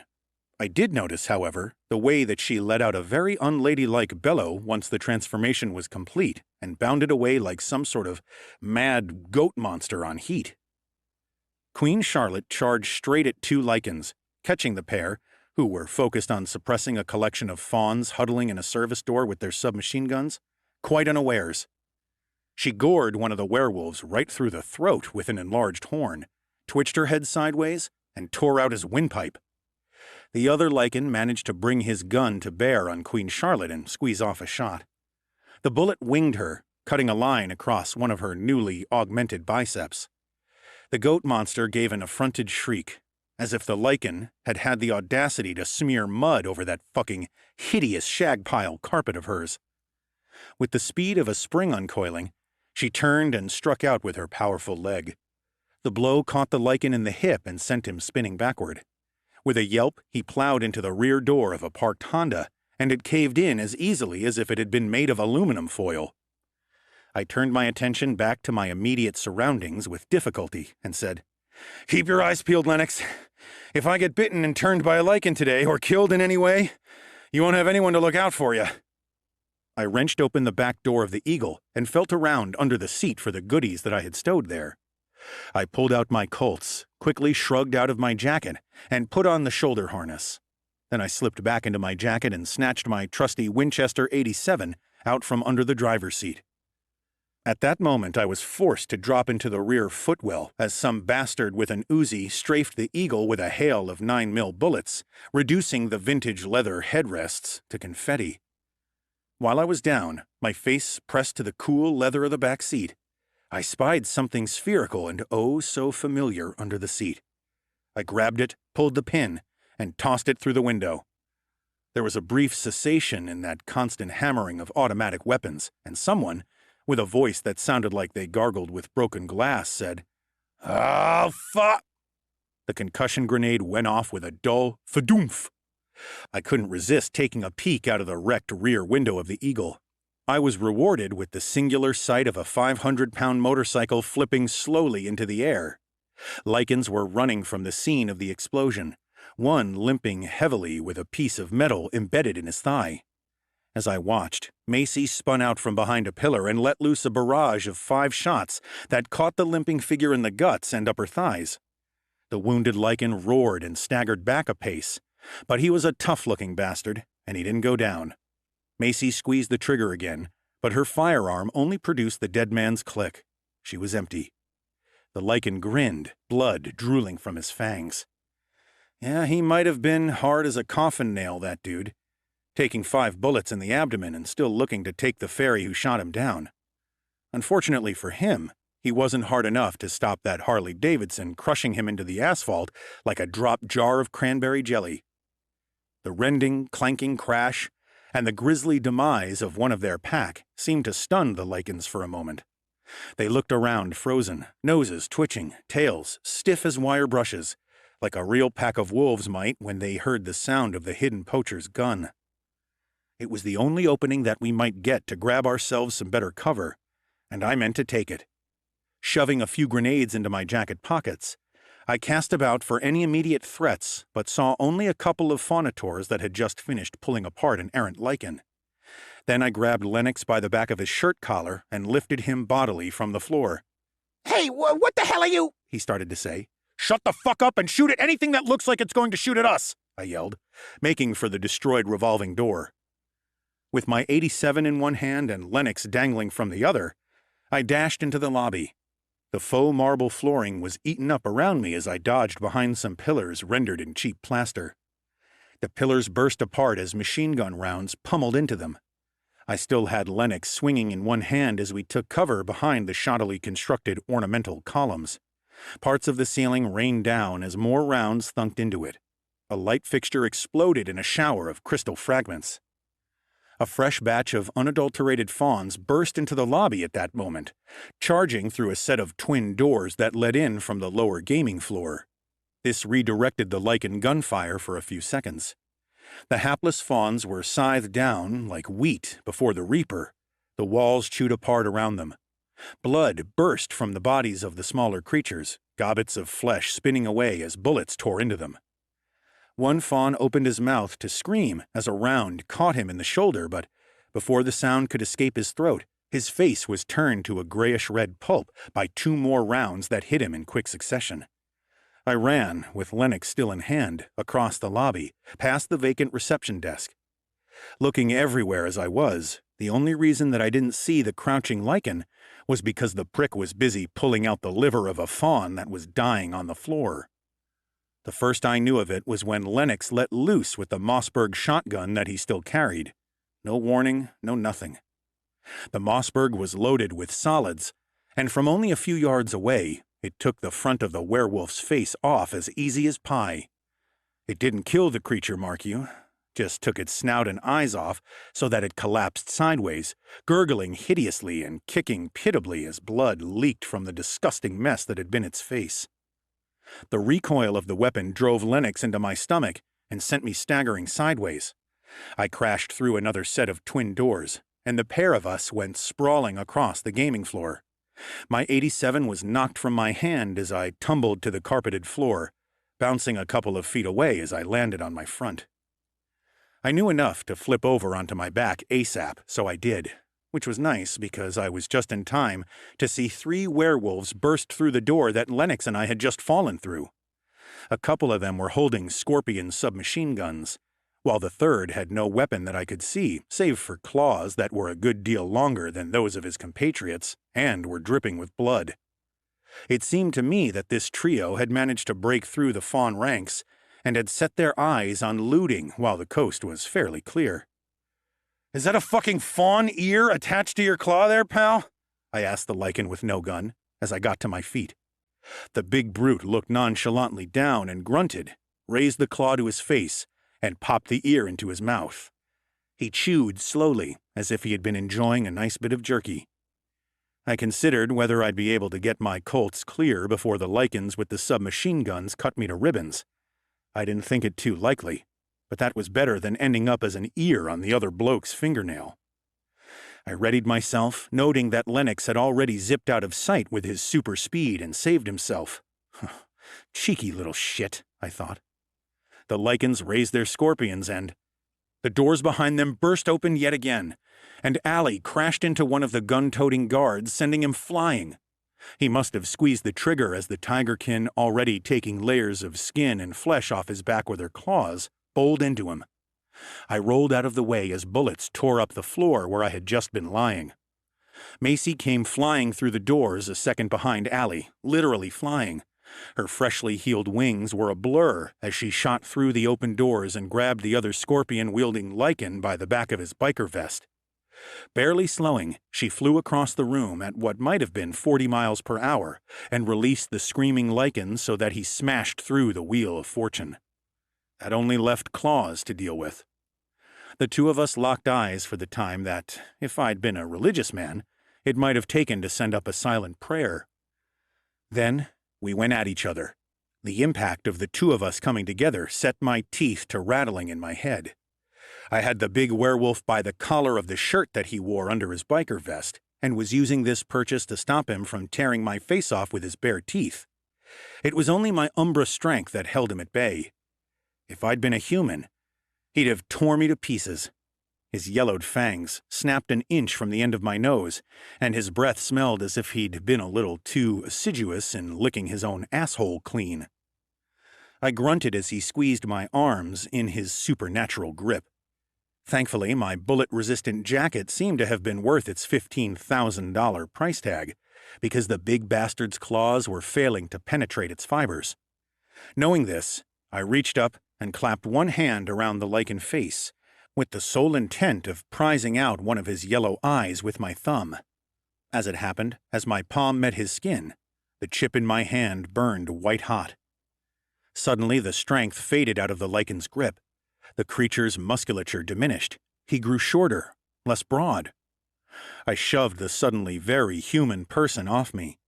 What a contrast it was, to be grappling with a ravening being from a nightmare one second, and the next, To have some lanky, red-eyed, smelly biker with halitosis and a scraggly beard looking at you in complete stupefaction. The chip works its magic again. Like it had worked on the gargoyles back in NYC and the fighters in the cage match. Well, it looked like my chip worked on lichens too. The thought brought a grin to my face. I smacked the biker around the head with the back of my hand. "Get the fuck out of here, you jackass!" I said.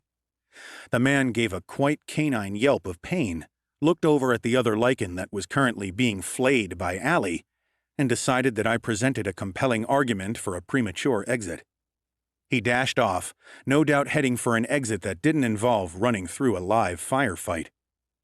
I scooped up my shotgun from where it lay on the carpet. The wooden stock felt good in my hand, like a tangible connection to my past. The weight of it reminded me that I had survived a fair few scrapes, even if they hadn't all been quite so hairy as this. A final croaking shriek that was abruptly curtailed by a disagreeable ripping sound told me that Allie had finished with her lichen. Macy landed at my side in a flurry of iridescent wings. Her tattoos no longer moved languidly over her skin, but danced and writhed in excited agitation. Her purple eyes were fixed on the 2 sets of twin doors leading onto the main gaming floor. Won't be long until the fighting spills in here, she said. The fawns have the numbers, but the lichens are stronger and meaner. As if to highlight her point, there was a sudden increase in the level of noise. It sounded to me like the fawns, some of them being augmented by the magic of the chip in my palm as they were being inexorably pushed back. Allie appeared at our side then. She was covered in blood from the tips of her clawed fingers to up past her elbows. Dear Mrs. Guernsey must really have pissed the Widowmakers off, the tigerkin said, peeling a piece of flesh daintily away out of the fur on her upper arm and flicking it away with a look of mild distaste on her tigress's face. I'm quite impressed in a way. If we make it through this, I must remember to ask her how she managed to rile them up so. Where's Lennox? I asked the 2 women. There was an impression of something green moving at speed from out of the corner of my eye. Here, the goblin said, suddenly standing at my elbow. He was out of breath, and there was a piece of toilet paper stuck to the bottom of his foot. He was also clutching a large bottle of cranberry juice in his hand. "Where the hell did you get to?" I asked. Lennox cast a sheepish glance at Macy and Allie, both of whom were making a show of not listening to him. Allie was examining her claws, while Macy was checking over the Scorpion submachine gun that she had taken from the werewolf she had thrown into the Wheel of Fortune. I had to go and birth a politician, if you know what I mean," Lennox said. I looked at the toilet paper stuck to his foot. "At a time like this?" I asked. "Well, actually, it's proven that during times of heightened stress or anxiety, your digestive processes can be thrown out of whack and—" "Jesus, and I thought almost having my face torn off by a lichen was going to be my lowlight of the day," I muttered. Lennox went a slightly darker shade of green, the goblin equivalent of a blush. "Yeah, well, that's why I shot off." "And the cranberry juice?" "Well, I passed a bar on my way back. And you know how I can't resist a drop of good old cranberry juice." A lateral burst of automatic gunshots. Rifle rounds, I deemed them this time, judging by the exit holes they left in the wood, punched their way through the doors and zinged past Lennox and I. The bottle of cranberry juice in my foster brother's hand exploded. The goblin gave a high scream of shocked dismay. One of the bulked-up faunators smashed through the wall that joined the gaming floor with the lobby beyond, in a shower of plaster and bits of broken timber and chipboard, and was dragged to the floor by a couple of lichens. The 2 bikers were tearing at the faunator with their claws, while the desperate Guernsey gang member tried vainly to beat them off with his fists and hooves. Shooting from the hip was, usually, not a smart move. But I had little time and reacted by pure reflex alone. I felt the reassuringly familiar kick of the 87 in my hand as I fired at the heavy chains that supported the huge, flashing sign that hung over the twin doorways to the lobby. The sign was your typical casino monstrosity, all glowing golden light bulbs and neon so bright that it could have cut through the darkness at the heart of a dead star. A few of the links pinged apart as the segmented shell struck them. I racked the lever action, sending a smoking empty shell cartwheeling away, and pulled the trigger again. The chain snapped. One side of the glaring, flashing sign swung downward and across like the mother of all pendulums. Seeing help coming his way, the Faunator reacted with impressive judiciousness and kicked out at his two attackers. The sign smashed, with the force of an out-of-control pickup truck, into the two lichens that were standing over the Faunator. They were so taken by surprise by being hit by at least 2 tons of steel and glass that the only sounds they made were a couple of little yoomps. They were flung sideways and crashed hard into a very solid ATM, which rocked on its weighted base but did not topple. They slid senseless to the floor. Very apt, Lennox said from next to me. What is? I asked. Lennox pointed at the sign, which was now hanging sideways, the lights at one end all smashed to hell. It was only then that I noticed what it actually said. Guernsey Paradise Hotel and Casino, 1 step closer to heaven.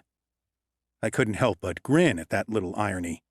Have you got any sort of tactics here? Allie asked me as I took 2 fresh shells from my pocket and loaded them into the 87. I was thinking that we should just try and stay alive as best we can, I said. What do you guys reckon about that? Sounds sensible to me. Macy said. I turned my eyes on the fairy. Macy, you're the only flying entity in this fight, so I'd make use of that. Give them hell from above. Like you say, these lichens are fucking tough. They must have brought reinforcements because there has to still be at least 25 of the fuckers left out there. Let's keep them guessing as to where our attacks are going to come from. Macy nodded and snapped back the slide of the scorpion, loading it. The rattle and boom of exchanged gunfire, the yells of pain and panic, and the smell of smoke and blood and dust was growing more pronounced. Lennox, use that speed of yours and find a way back out to the car, I said. But the car is fucked, Maddie, Lennox said. And I am talking fucked. Worse than that time I backed Dad's Jeep off the Ocean Breeze fishing pier. I know, Lennox, I said, my eye fixed on the door and my words coming fast. But there are still a bunch of grenades in the Eagle under the seat. I want you to grab as many as you can, sling one of those assault rifles that are in the trunk over your shoulder, and do what comes naturally. Right, Lennox said. And, what is that again? Raise some hell, I said. Make yourself a pain in the ass. Macy added. As per usual. Allie said. Right. Okay, Lennox said. His cunning eyes glinted like a kid who'd just been given a bunch of nuclear weapons codes and the address of his most despised teacher. We separate and make it harder for them to hem us in, I continued, raising my voice as the racket grew louder and closer. You keep moving. There's plenty of cover in here. We just take them down one at a time and hope that the fawns pull their goddamn weight. With that final piece of advice, both sets of twin doors smashed open, one tearing right off its hinges thanks to the exaggerated and furious new form of Queen Charlotte headbutting a lichen straight through it, and the battle spilled out onto the gaming floor. Chapter 30. Before I ducked into the rows of slot machines, I saw the fawns dropping back, covering each other as they retreated under the lichen onslaught. The fruit machines surrounding me suddenly erupted into colored shards of flying plastic as small arms fire raked across them. Quarters and dimes showered out in silver bursts, making a noise like skeletons dancing on a tin roof. I ran along the row, the machines exploding behind me under the barrage of 9mm bullets. As I sprinted along, I stepped up onto one of the stools sitting next to its corresponding machine and launched myself, thanks in part to my umbra muscles, into the air. I twisted in midair so that I could get a sight of the doors and fired off 2 shots from the 87 in quick succession. One sent a lichen spinning into a decorative fountain, the sort of thing that those terminally incompetent gamblers throw coins into in exchange for a wish, with a splash. The other hit a card shoe on a blackjack table, behind which a lichen was reloading his pistol and sent playing cards spraying into the air. I landed heavily on the carpet, but broke my fall in a roll. I came to my feet just as a lichen rounded the corner.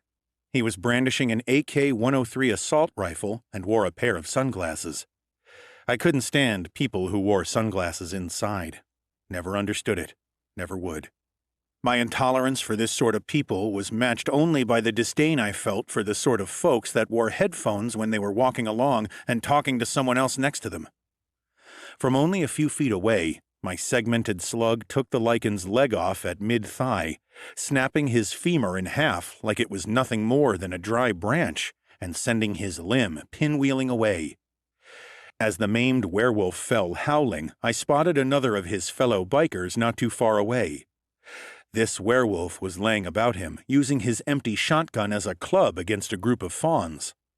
As time seemed to slow and the seconds dripped like treacle, I watched as he caved one fawn's head in with his makeshift club, reversed it, and smashed the carbon steel barrel into the mouth of another, knocking the fawn senseless and off his feet. I worked the lever of the 87 as I rose from my crouch, jumped over the lichen whose leg I had just blown off, and drew a bead on the werewolf with the makeshift club. Just as I squeezed the trigger, the werewolf performed the sort of somersault that you might only expect from a particularly frisky gymnast who'd added a healthy amount of methamphetamine to their morning coffee. My slug passed under him, ruffling his tail on its way to obliterating a display of a spinning $100 chip. The werewolf landed right in front of me, knowing that I didn't have time to reload and that it would be futile to even try. I dropped my 87 and reached for my knife in its sheath at my back. I pulled it and slashed it sideways in one smooth motion, drawing the blade across the palm of the lichen's outstretched hand. My adversary snarled and whipped his hand back. Ah! Silver?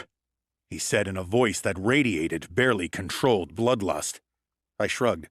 What can I say? I like pretty things. The lichen threw a snappy haymaker at me.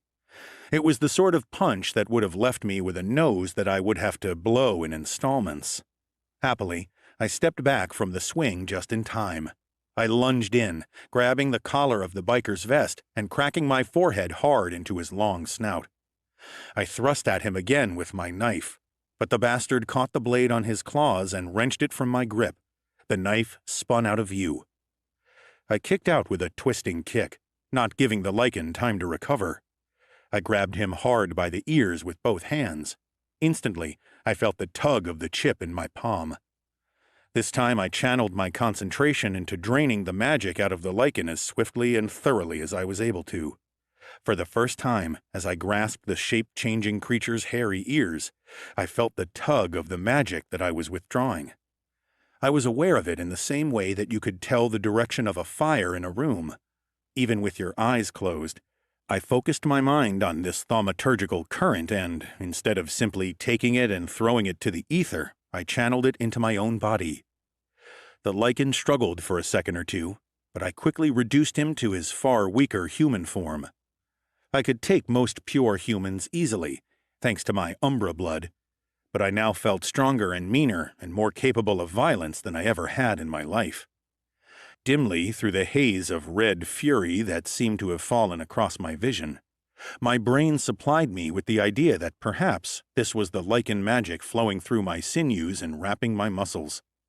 I let loose with a front kick that sent the now human lichen flying backward with the sort of velocity usually attributed to men who make a living being fired out of cannons. The biker hit the counter of a bar almost a dozen yards away, flipped backward over it, and smashed into the display of bottles lining the wall behind it. Bottles of booze rained down, along with bits of broken mirror and shattered shelving. I snuffed the air, my nostrils filled with a scent that I instinctively identified as belonging to Macy: leather, hairspray, cherries, and metal, and looked sharply around. I saw the fairy weaving through the air, a lone werewolf peppering the ceiling around her with shots from his handgun. Macy jinked and dived, always managing to be where the bullets weren't, but I knew that her luck couldn't hold. My eyes narrowed. I recognized the lichen. He had been one of the lads whom I had taken out with the sign. Persistent son of a bitch, I thought, and even that inner observation seemed to be uttered in a growl. With a surge of hot-blooded wrath, I reached out and heaved the nearest fruit machine off the floor. Then I spun and hurled the 280-pound machine across the gaming floor. It smashed into the distracted lichen and crunched him into the poker table that he had been next to. The table burst apart at the impact, chips and cards flying like shrapnel in all directions. Macy gave me a wave and zoomed off. her purloined scorpion machine pistol spraying hot lead down onto the lichens that I couldn't see. As soon as I had thrown the fruit machine and see that it had killed my target, the furious incandescent anger flooded out of me. So sudden was the change that I gasped and dropped to one knee. My head was so light that it felt as if it might float away. I blinked, trying to figure out what had just happened. You took in magic, then blew it all in one effort. Might pay, in future, to spread the usage of that stolen power out a little. I felt weirdly weak, but I could already discern my usual strength reasserting itself. I got to my feet. I saw a lichen pick up a fawn by the ankles, swing the goat man around, and dash his brains out against the edge of a baccarat table. The lichen picked up the dead fawn's Beretta PM-12 submachine gun and cut down another fawn who happened to be running past. The werewolf jumped up onto the baccarat table, threw back his bandana-clad head, and howled with glee. When he dropped his head, his gaze fell on me. "Shit," I said. I reached for one of my Colts, but my fingers still felt a little clumsy from the sudden exhaustion of my magic blowout. My hand brushed the grip of the Colt Combat Commander. The lichen lowered his weapon and pulled the trigger. An orange and black blur came out of nowhere and crash-tackled me from the side.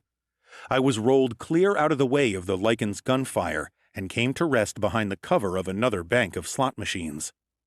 I looked up into the gorgeous jade eyes of Allie Balducci. "Can't keep your paws off me, can you?" I quipped. Allie rolled her eyes and slapped me playfully on the chest as, above us, the slot machines were blown to smithereens. You're welcome, she said from where she lay on top of me. Despite the not ideal conditions for romance at that immediate moment, the zip and whine of bullets cracking plastic and ricocheting off metal, and the screams of the dead and dying that laced the air like elevator music, I couldn't help but notice the press of Allie's breasts against my chest, the feel of her firm ass in my hand. "I had it under control," I said. With every passing second, I could feel myself turning back to my old self. My head was clear, my hands once again in my control. Allie ground her pelvis lightly into my crotch, and I felt myself respond. She raised an eyebrow. Over her head, a bullet smacked into a light fixture and sent sparks raining down on us like fireflies. Oh, I'm sure. Quite under control, she purred. I cleared my throat and pulled one of my pistols from my shoulder harness. "Excuse me for just 1 second," I said. I popped out from around the side of the bullet-riddled fruit machines, peered down my combat commander's iron sights, and stitched a series of neat red holes across the front of the lichen standing on top of the baccarat table. He gave a barking scream and toppled out of sight, squeezing the trigger as he went and spraying bullets up into the ceiling. I helped Allie to her feet, reloaded my gun with a fresh mag, and pulled my other Colt free of its holster. Just as I was about to step out and rejoin the festivities, the air blurred and Lennox appeared. He was panting heavily, and sweat streamed down the side of his face and dripped off the end of his long nose. The pockets of his pants were stuffed with grenades, and he had an assault rifle slung over his shoulder. "Perfect timing," I said, slapping the goblin on his bony shoulder. I gestured to Allie and said, "Hand her that H&K, brother." Allie put up her hand in polite refusal when Lennox proffered her the assault rifle. Thanks, but no thanks, she said. I think I'm having more effect doing it the old-fashioned way. Fair enough, I said. In that case, Len, stay behind me and pass me that when I ask for it, okay? What am I, your frickin' gun caddy or something? Lennox asked, pushing up his specs and looking at me reproachfully. Allie snorted. My God. Quiero scotcha, quiero. Lennox frowned. What? What did she just say about me? She said that you'll get over it, I said. Now, in case you hadn't quite twigged, this is one of those life or death scenarios that you read about in books and see on TV. Are you ready to pull your thumb out of your ass, hold my gun, and cause some goddamn mayhem? I need you, brother. There's no one I'd rather have watching my back. Lennox bristled before he swelled like a man who hears the call of the battle trumpets. Yes, boss. Ready when you are. He snapped back the slide of the Heckler & Koch assault rifle and held it at the ready. Good, I said. Shall we clean house? Lennox asked Allie and myself, waggling his eyebrows in the manner of a man who thinks that he's just dropped a world-class funny. Oh, a casino pun coming from you. Allie said stonily. How unexpected. Lennox gave her a pat on the rump for which, to my complete amazement, he received only a stare that could have cut through tungsten rather than having his eyes clawed out. Come on now, he said cheerily. You're acting like a woman with a chip on her shoulder. I groaned and grabbed the goblin by the collar. Time to put our big boy pants on and go to work, Len. Oh, all right, Lennox grumbled. Lead on, Granddad. I stepped out from around the corner of the fruit machines, back out into the fray. It was the sort of madness that took place in a sort of blur and could only be picked apart piece by adrenaline-charged piece later on, preferably while you were sitting somewhere comfortable with a cold beer in your hand.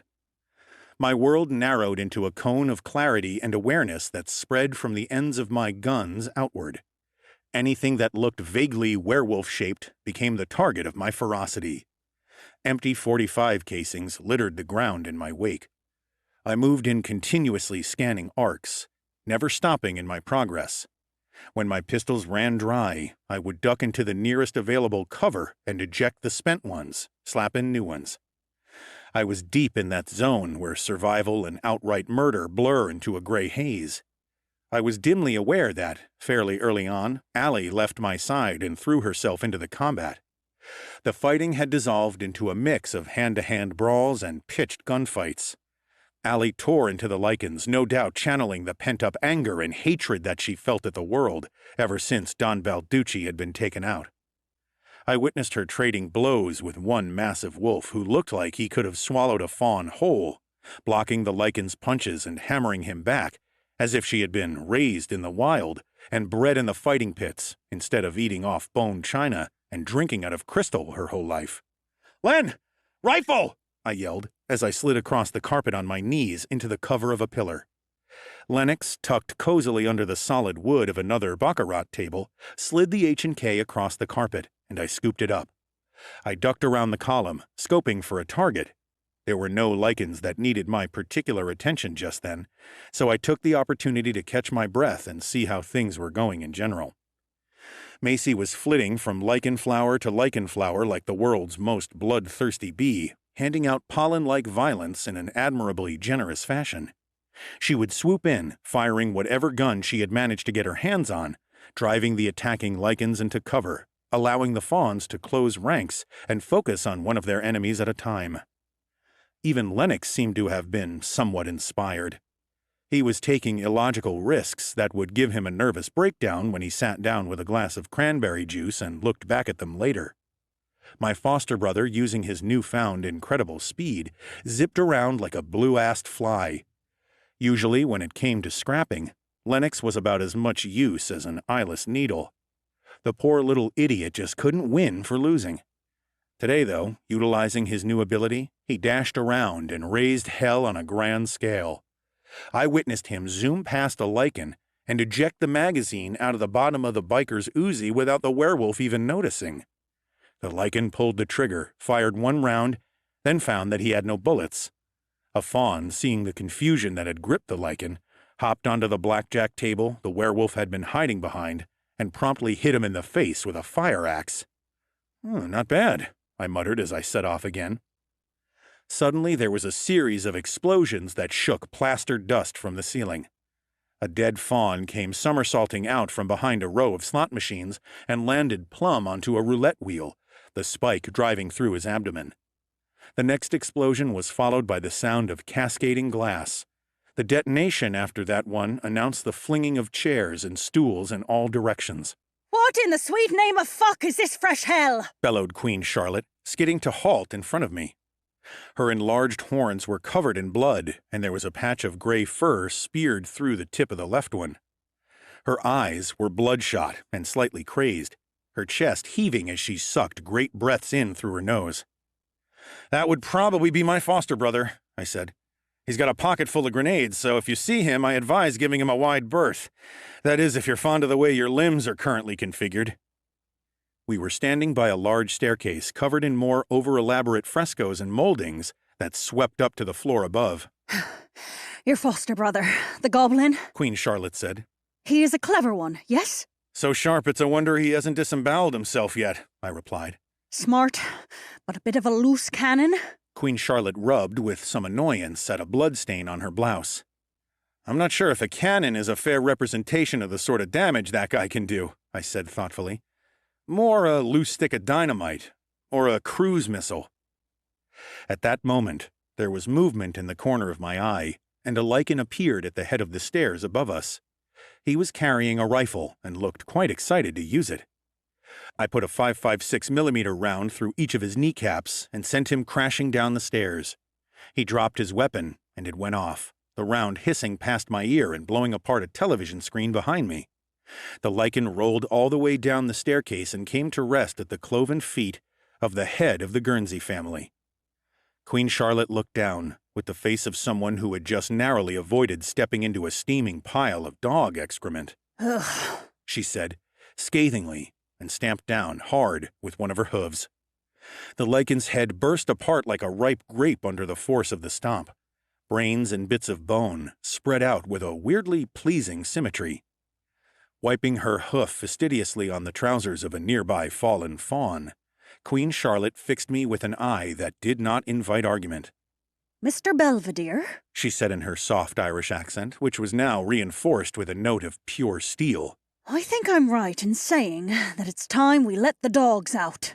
I had to give the lichens some credit. When it became apparent that they were going to be on the sharp end of the stick, as far as this fray went, the survivors only gave ground grudgingly. With the sheer weight of fawn numbers and the particularly savage skills of me and my 3 colleagues, the few remaining werewolves had been driven from the gaming hall and out through the lobby. Lennox seemed to be thoroughly enjoying himself by this point. The goblin was darting around with the speed of a cracked-out jaguar, getting cockier and cockier with his ability for pure speed.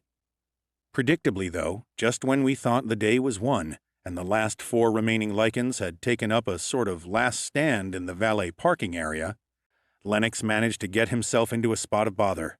Matthew! Allie called urgently to me as I made my way out of the gaming floor after I had retrieved my trusty 87 lever action. It's Lennox! Immediately, I started to hurry, jogging through the lobby toward the valet parking area. What about him? I asked. He got himself cut off. Of course he has, He was trying to rescue Bosco. Allie said. What? I replied. What the hell is she still doing here? Macy landed next to us. She must have been in the crowd when the lichens attacked. The fairy said. She's taken a round through the calf. Nothing life-threatening, but she can't move. Lennox recognized her, darted in to help, and the lichens have now got them both pinned down behind a car. I knew the score. I knew exactly what would be going through the canine minds of the Widowmakers. I'd had a taste of their magic and their mindset, albeit briefly. They would be wanting to take down anyone they could on their way to that big dog pound in the sky. I took cover with Macy and Allie behind a shot-up Maybach, just outside the entrance to the casino, the big and very expensive car affording us great protection from the lichens who were still firing potshots in the direction of the fawns. By peeking around the side of the big car, I could easily see the lay of the land. Lennox was crouched next to Officer Bosco, who was lying prone. Her normally pale silver skin was even paler, and her trouser leg was soaked in blood. The goblin and the dryad were hiding behind a bullet-pocked Cadillac. On the far side of them, the 4 remaining lichens had holed up behind a bunch of their fallen Harleys. The 4 werewolves were peppering the caddy with bullets, making it impossible for Lennox to get away or take any sort of offensive action. He was fast, but I doubted he could outrun a few dozen bullets. With a clinical eye, I weighed up our options and decided on a plan of action. I handed my 87 to Allie and flipped the assault rifle over in my hands, so that I was holding it by the barrel and the handguard. Lennox! I cried. Maddie! Lennox said, looking around until he located my waving hand. The one and only, I said. Look, I want you to pull the pin on one of those concussion grenades and toss it right here, where my hand is, you see? You want me to throw a live grenade at you? Lennox said, even his genius intellect unable to work this one out. That's right, I said. We'd played catch a ton as kids, and I knew that, for all Lennox's poor hand-eye coordination, he could pitch with serious accuracy. Okay, Lennox said. Ready? I called. Matthew, what the fuck are you doing? Allie hissed. ready. Lennox called back. You two are mad. Macy said in awe. Go! I cried. I stepped out of cover at the same time as Lennox lobbed the MK3A2 concussion grenade in my direction. I might have been granted a university scholarship for track back in my younger, purer days, but I had always been somewhat of an all-around sportsman. Using the assault rifle as a bat, I caught the grenade sweetly on the upswing and sent it sailing over the Cadillac, and right amongst the lichen bikers. There was no time for the bikers to do anything. In fact, I was willing to bet that the grenade didn't even touch the ground before it went off. The heavy concussion wave picked up the 4 lichens, tore them apart, and scattered them like leaves before the storm. One of the Harleys was sent spinning up into the air and smashed down onto the roof of the Cadillac with a noise like the gates of hell being slammed shut. I couldn't help but grin at the terrified shock on Lennox's face as he looked up and saw the front wheel of the heavy motorbike dangling about a foot away from the top of his head. What? He said. The fuck was that bit of buffoonery? Chapter 31. Queen Charlotte staggered forward. She had reverted back to her original form, as had the surviving faunators.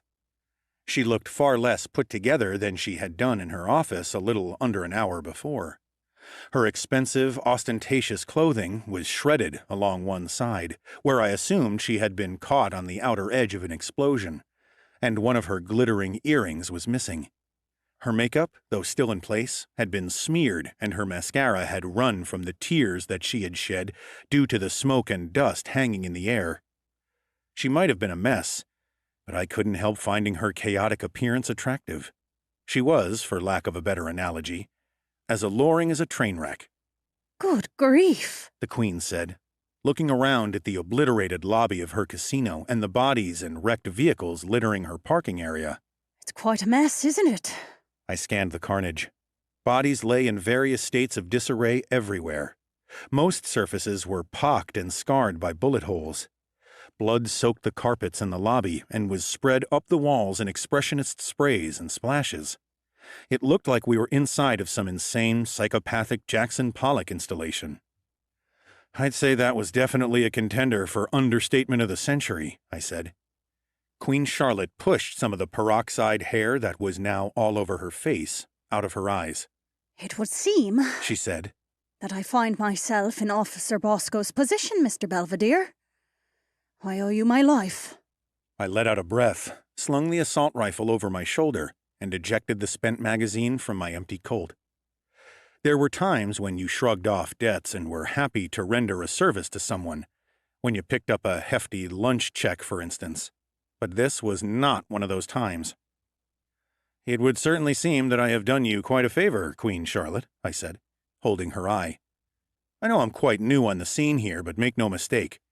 I'll be calling this dead in at some point. You can bank on that. Queen Charlotte nodded and tried vainly to straighten her torn blouse. Macy stepped forward suddenly, shot me a meaningful glance, and addressed the head of the Guernsey family. If you wouldn't mind, Your Majesty, I'd like to offer you a Corrigan reading. A Corrigan reading? You're a Corrigan girl? Queen Charlotte said. I thought you were just a regular fairy. She looked impressed and shocked in equal measure. Do you consent to a reading? Macy pressed. Queen Charlotte looked a little nervous, but also eager. I kept my questions as to why Macy wanted to do this to myself. I do. Queen Charlotte said. I do consent. Macy looked at me, and I gave her a boost with my chipped hand. Her eyes sparked, like those globes that mimicked lightning, and she reached forward and took Charlotte's hands in her own. The Queen's eyes widened by degrees as a vision fired and flickered through her brain. I knew exactly how she was feeling, what she was experiencing, the torrent of images flashing across the inside of her eyes, as if she had a cinema screen pasted across her face. The blur of colors and the rush of noise, indecipherable individually and yet as a whole, the visions all seemed to come together and make sense. The face of the head of the Guernsey family was smeared and spattered with blood, as were most of the faces of the survivors. However, I could see that Queen Charlotte's visage had turned a rather pasty white. I take it that you saw something you found about as agreeable as a skunk wandering through your casino, Your Majesty? I asked, flicking a spent shell casing out from under my jacket lapel, where it had somehow lodged itself in the excitement. You could say that? Queen Charlotte said. And judging by the look on your face, you put more credence in these sorts of visions than I probably do. Yes? Queen Charlotte frowned, looking at me as if she couldn't quite figure out what I was harping on about. She looked up at me. Now that she had returned to her usual shape, the top of her head barely reached my chest. Her lipsticked mouth worked, and she managed to say, Credence? What has credence to do with it? The fairy lass is a Corrigan. The visions she gives are open to interpretation. That is to say, it is up to the viewer to make of the prophecy what they will. But the vision itself cannot be doubted, nor the fact that, in this instant, this vision surely is a prophecy. I nodded placatingly. While I did not share the fawn woman's surety that our respective visions would necessarily come to pass, she clearly believed in this prophecy, if that was what it was. It had obviously rattled her, shaken her to her core, and, I had a feeling, made her a little more amenable than she might ordinarily have been. So how does this affect our arrangement, Your Look, I'm sorry, but I think that the whole Your Majesty bit is going to have to stop at my end. I find it all just a bit too Hollywood, you know? I'm sure your ego will allow me to call you Charlotte, won't it? A fleeting look of resentment flashed across the fawn woman's face, but then it cleared, and she said grudgingly, Charlotte will be fine, Mr. Belvedere. Excellent. So, Charlotte, I hope that this whole debacle and the prophecy that Macy just shared with you isn't going to affect the alliance that we just tentatively cemented. Nothing has changed? Apart from, and I gestured around at the ruination and wholesale slaughter that surrounded us. The fact that you're going to need one hell of an interior decorator. Charlotte did not laugh, which was no surprise. It was one thing to have your business partners try and kill you. It was quite another to know that it was going to cost you an arm and a leg to clean up the mess that they had made. Still, I thought, it might have been a deal more expensive. The Widowmakers weren't fucking around. It could have cost the Queen of the Guernseys her head. Things have changed, Mr. Belvedere. The fawn said. But not in any negative way. You're right in thinking that I hold a lot of faith in what a Corrigan shares with me. It is not a common gift, and I feel I would be foolish not to take it into consideration. So, that being said, anything you need from me, it's yours, Mr. Belvedere. You are the key to preventing the darkness I witnessed in my vision. You saw the darkness? I asked, just to make sure that we had, indeed, shared the same vision. You saw the growing dark coming from the other world, and myself standing against it, a crew of assorted women at my back. While I waited for her answer, I could hear glass crunch under the feet of the Queen's fawns as they checked the lichened dead. I did, Charlotte said. And like I said, that darkness can be interpreted however you like, both metaphorically or literally. But whatever way you cut it, it looks like bad news to me. And if we're to stop it, you'll need my help. The four of us have managed to deal with the obstacles that have reared their heads in front of us pretty well up to now. I gestured at the entirety of my burgeoning crime family, Allie, Macy, and Lennox. Seeing how all of you fight, especially you, I don't doubt it. I patted down my pockets, looking for a fresh magazine to load into my pistol, but found that I was completely out. Talk about timing. I slipped the empty handgun into my shoulder holster, inspected my other weapon, and found that I still had 3 rounds left in it. I looked at Charlotte and tried to impress upon her with a look just how determined I was to climb to the top of the Brink City shit pile. Right, I said. Look, I assure you that I'm someone that you're going to want on your side, Charlotte. I can't make it any plainer than that. You're probably a little scared of these lichen bikers, these widowmakers. You're probably scared of the families that run things on the levels above you. But the person you should really be worried about is the person standing right in front of you. because I'm going to make a point of being the worst of a bad bunch. It's the only way to make it to the top of this fucking tower." Charlotte gave me a look, and a shadow of fear stirred in the depths of her tired eyes. "I believe you, Mr. Belvedere," She said, "I've seen a lot of men and women come and go in this town. Many hotshots who didn't realize that it was best to whistle before walking into a stranger's camp. You understand me? But you, I can tell that you're a man who doesn't merely have the vision, but the will to take him to it. Until then, though, I can set you up with the other families who'll want to get their hands on your Magitech items and pay you big money for the privilege." "That's very kind of you," I said. Charlotte sniffed derisively. "Kindness has very little to do with it, Mr. Belvedere. I'll be expecting an even 10% of anything that you sell, regardless of who you sell it to. I think that's a very generous offer, considering how miserable I could make your life should I choose to." "I can see that me saving your life has made you all soft and sentimental," I said mildly. "There's no room for sentimentality in business." "I'll remember that next time a werewolf has you by the horns and is considering whether to have the chops or the shank," I replied with a switchblade smile. Charlotte's eyes narrowed. "This is the inn you need if you're to move anything in the Brink. Magitech, drugs, stolen property, or anything else. So don't fuck it up. I've agreed to help you, but I can only do so much as the boss of a level 1 family." "What about reprisal from the Lycans?" I asked. "The Widowmakers don't strike me as the sort of gang just to slink off with their tails between their legs." "I'll handle it," she said. "For now, you need to replicate those chips you have." Lennox put in as he looked up from where he knelt beside the injured Officer Bosco. That won't be possible. That is a one-of-a-kind bit of Magitech." Charlotte bristled a little at this. "Then you come up with something that's worth selling. Something that other customers can actually purchase and take home with them, you know? That chip you have in your arm is indubitably helpful, but it's not much good to someone wanting to buy it unless they want to buy you too, I suppose." I gave the head of the Guernsey family a thin-lipped smile. "I'm not for sale," I said. "I didn't think so," Charlotte said, with that vaguely annoying, simpering laugh. "So if I were you, I'd get that foster brother of yours to get his ass into gear and start earning his keep. I'm sure you've already figured this out, but money opens a lot of doors in this city, but it doesn't open all of them. Many people have cash, but there are 2 other qualities that are key in this game. One of them is to make yourself of some use or purpose to other people, to offer the city and the people who run it something new and naughty that they don't already have." "And the third thing?" I asked. "I can't help but think that this third thing is the reason that you're still on level 1. Doing very well for yourself, I don't doubt, but still."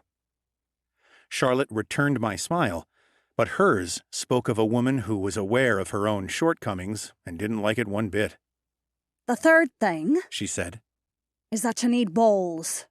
My face was a mask as I said in a flat voice, "I can see where you might come up short there," "I mean," Charlotte said with ill humor, "that you need to have the balls for when those above you reach out their hands to take what you have to offer. You need the balls to rip their fucking arms out of their sockets. Alas, I fear that's where I've come up short all through the years." I understood clearly what she was talking about. It was one thing to dream and scheme, but a whole other kettle of fish to put those dreams and schemes into action. "I'm not surprised that you've stuck with what you've built here," I said, in what I hoped was an understanding tone. "You specialize in casinos and gambling. Your life has been all about calculating the percentages, of finding out how to maximize your profits and minimize your losses. I find nothing odd about a family head like yourself not willing to wager everything they have on making a move up a level." Charlotte nodded, but neglected to say anything. "Yeah, I see what you mean about needing balls of stone and steel," I said, half to myself and half to the fawn woman standing in front of me. "Betting a crisp $20 bill on the fall of a card or the roll of the dice is a world away from staking your life on whether or not you can outsmart your competition in this city." "That's right," Charlotte said. her Irish accent adding a certain somber cadence to her words. It strikes me that, perhaps, while I wasn't looking, I might have become too old for this shit. Privately, I agreed. If I and the other 3 members of the Belvedere family hadn't happened to have been on hand when the excrement hit the proverbial fan, there was no doubt in my mind that Queen Charlotte's head would even now be decorating the wall of the Widowmaker's clubhouse. It was a wise idea never to go digging up more snakes than you could kill, and it was clear that Charlotte had done just that.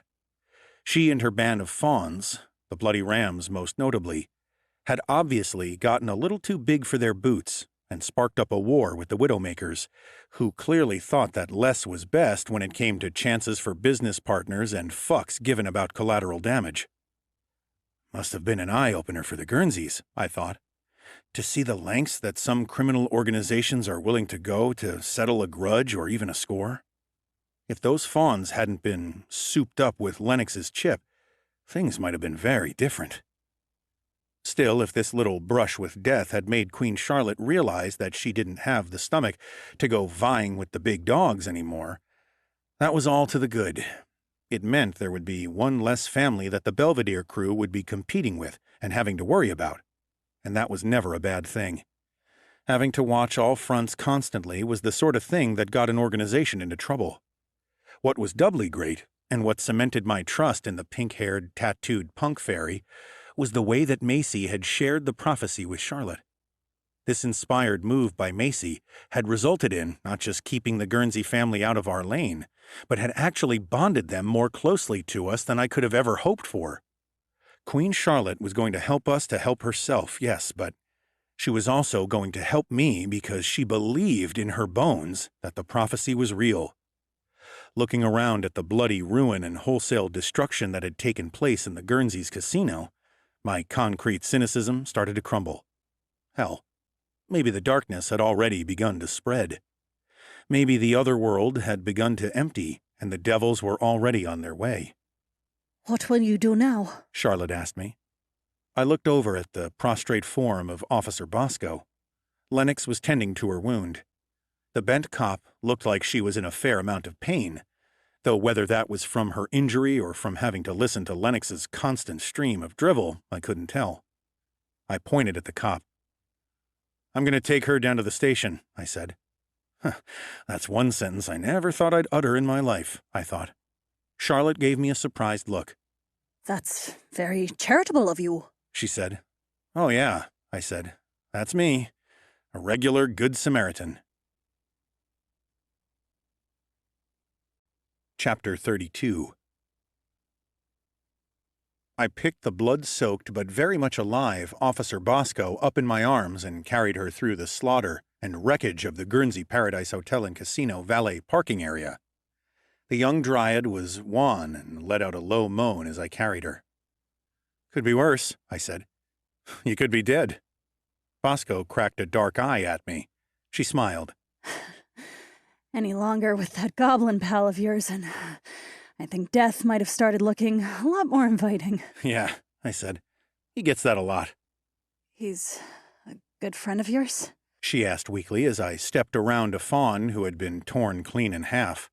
The corpse's arm was outstretched and was clutching the leg of its own lower torso. The unfortunate bastard's entrails had unraveled behind him. It was clear that the fawn had dragged himself across the asphalt with the idea that, if he got a hold of his leg, he might be able to stick himself together again. "No," I said, looking back at the injured dryad's face. "No, it's a lot more terminal than that. He's family." Family? Bosco asked, her other opening in her surprise. "Yeah, he's my foster brother. We were both taken in by the same family back when we were kids." So you're stuck with him? The police officer asked me. I flashed her a smile. "It does look that way. Still, he has his uses." I nodded at her bandaged leg, which Lennox had wrapped in a perfect field dressing. "The little shit sure can tie a bandage." A lipstick red Chevrolet Traverse pulled up in a space that was free of bodies or broken motor vehicles. It sported gleaming chrome alloy wheels, and the windows were tinted so heavily that you couldn't see inside. I gave a little snort of mirth through my nose.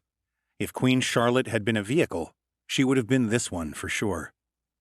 What's up? Bosco asked. She had her eyes closed again, but had obviously heard my snort. Not for the first time, I thought to myself that this woman was a sharp one. It would definitely pay to keep her on side. It's just that everyone, criminal types, I mean, always goes for black on black on black when it comes to their rides, I said. It's as if they think that having a monochromatic color scheme for their vehicles makes them less eye-catching, though the opposite is true, of course. The fact that Queen Charlotte had gone against the norm of the all-black gangster-mobile raised my respect for her a fraction. Bosco opened her eyes, turned her head slowly, and looked at the Chevy. Wow. The cop said. That is very Queen Charlotte, isn't it? Ah, I see that you're admiring my private transportation. Queen Charlotte said, coming up behind me. I find that the very least that I can do for you at this moment is offer you a ride to the police station. The driver's door opened and a fawn got out. The driver moved around to the back of the Chevy and opened the spacious trunk. Charlotte motioned to me, and I walked around to the back of the vehicle and, as carefully as I could, laid Officer Bosco in the trunk. Your car, Charlotte began. I held up my hand. I looked over at the AMC Eagle where it was sitting lopsidedly in front of the shattered revolving doorway of the casino lobby. The car is fucked, I said. I was no mechanic, but the steam issuing from under the hood and the many bullet holes riddling the bodywork made me think the vintage wagon could be counted as another casualty of the gang battle. I think that would be a fair assessment, Charlotte agreed. Macy! I called over to the fairy, who was leaning against the Eagle and chatting with Allie. Yes, boss? She replied.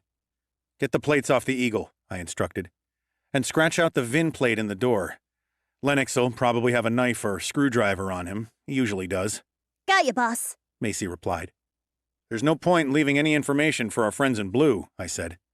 I turned to look down at Bosco, who was stretched out in the roomy rear of the Chevy. Not that I'm expecting to have too much trouble, as far as the law is concerned, for quite some time. I held Bosco's eye for a long moment. The bent copper gave me an almost imperceptible nod and looked away. That's right. You owe me, I thought. You owe me big time, and I will collect. I turned back to the crippled Eagle. Allie, I said, you and Lennox unload our gear out of the back of our ride. Don't forget to check under the seats. Chuck it in the back of Queen Charlotte's SUV. The tigerkin nodded and began pulling the leftover weapons and the unused bulletproof vests from the car and piling them on the sidewalk. And Lennox? My foster brother looked up from where he had been inspecting the smushed corpse of the lichen who'd had the Harley-Davidson land on him. Lennox was prodding at what might have been the werewolf's brain, or liver, or maybe a combination of the two, with a bent windshield wiper blade. Yes, Matty? Boss? He said. Get on a call to Benedict. Tell him to bring a car to pick us up from the BCPD Central Police Station, got it? Yes, boss? Lennox replied, giving me an enthusiastic salute with the bent and bloody windshield wiper. You can rely on me. Once we had emptied the destroyed AMC Eagle of all of our gear, weapons, and ammunition, and loaded it into the Chevy, I held out my hand to Queen Charlotte of the Guernsey family. 10%, I said, as the little fawn woman put her blood-encrusted hand in mine. 10% of any profits that my family's little venture into Magitech might accrue. Charlotte nodded. And in return, I'll open the doors to other families for you. Act as an intermediary between you and the sort of people that it would take you many weeks of buttering up to get a sit-down meeting with. We shook. I look forward to doing business with you, Charlotte, I said, as I opened the rear door of the Chevrolet Traverse and climbed in. Allie and Lennox followed suit and got into the back with me, while Macy got into the passenger seat. Likewise, Matthew Belvedere, Queen Charlotte replied. I'll be in touch. Your brother better get cracking on his inventions. The families will be lining up the block to get their hands on his Magitech once this tale gets out. I nodded, closed the door, and wound down the tinted window.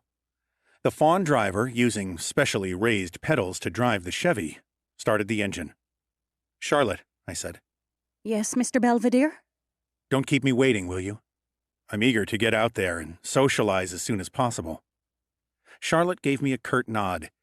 It was clear that she didn't relish being spoken to like that, but she was also well aware that she owed her life and her business to me and my crew. And good luck with the cleanup, I said, before I raised my window and told the driver to drive on. We fetched up outside the central station of the Brink City Police Department about 25 minutes later. The trip had been a subdued one. It probably had something to do with the whole unscheduled, unexpected fight to the death. People tend to get awfully introspective after experiences like that.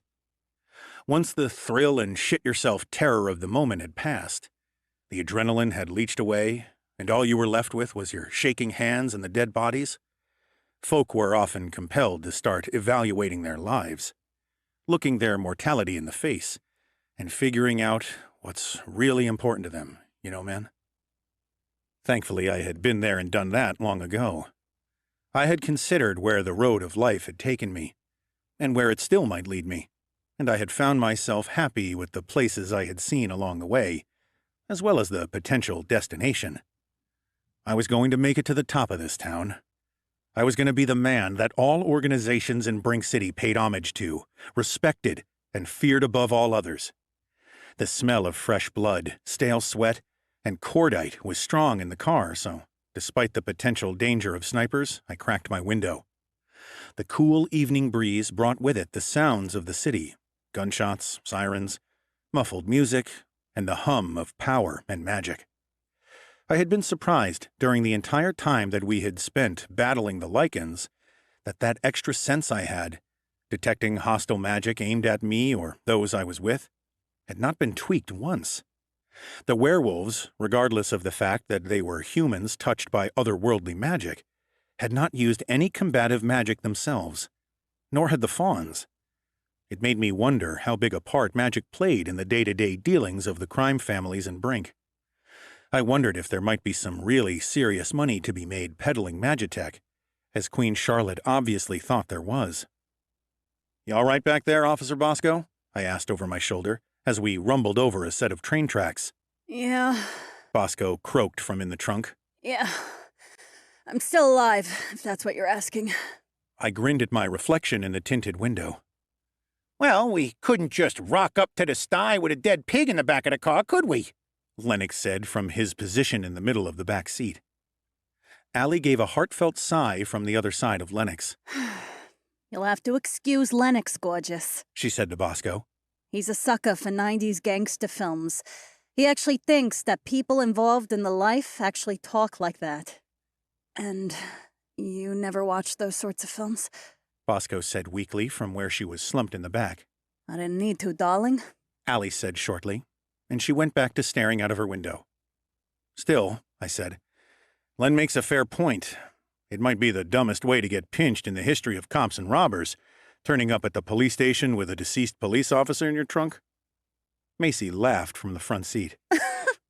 Yeah. She said. And that's not exactly the sort of legacy that Matthew Belvedere is looking to leave behind him, I imagine.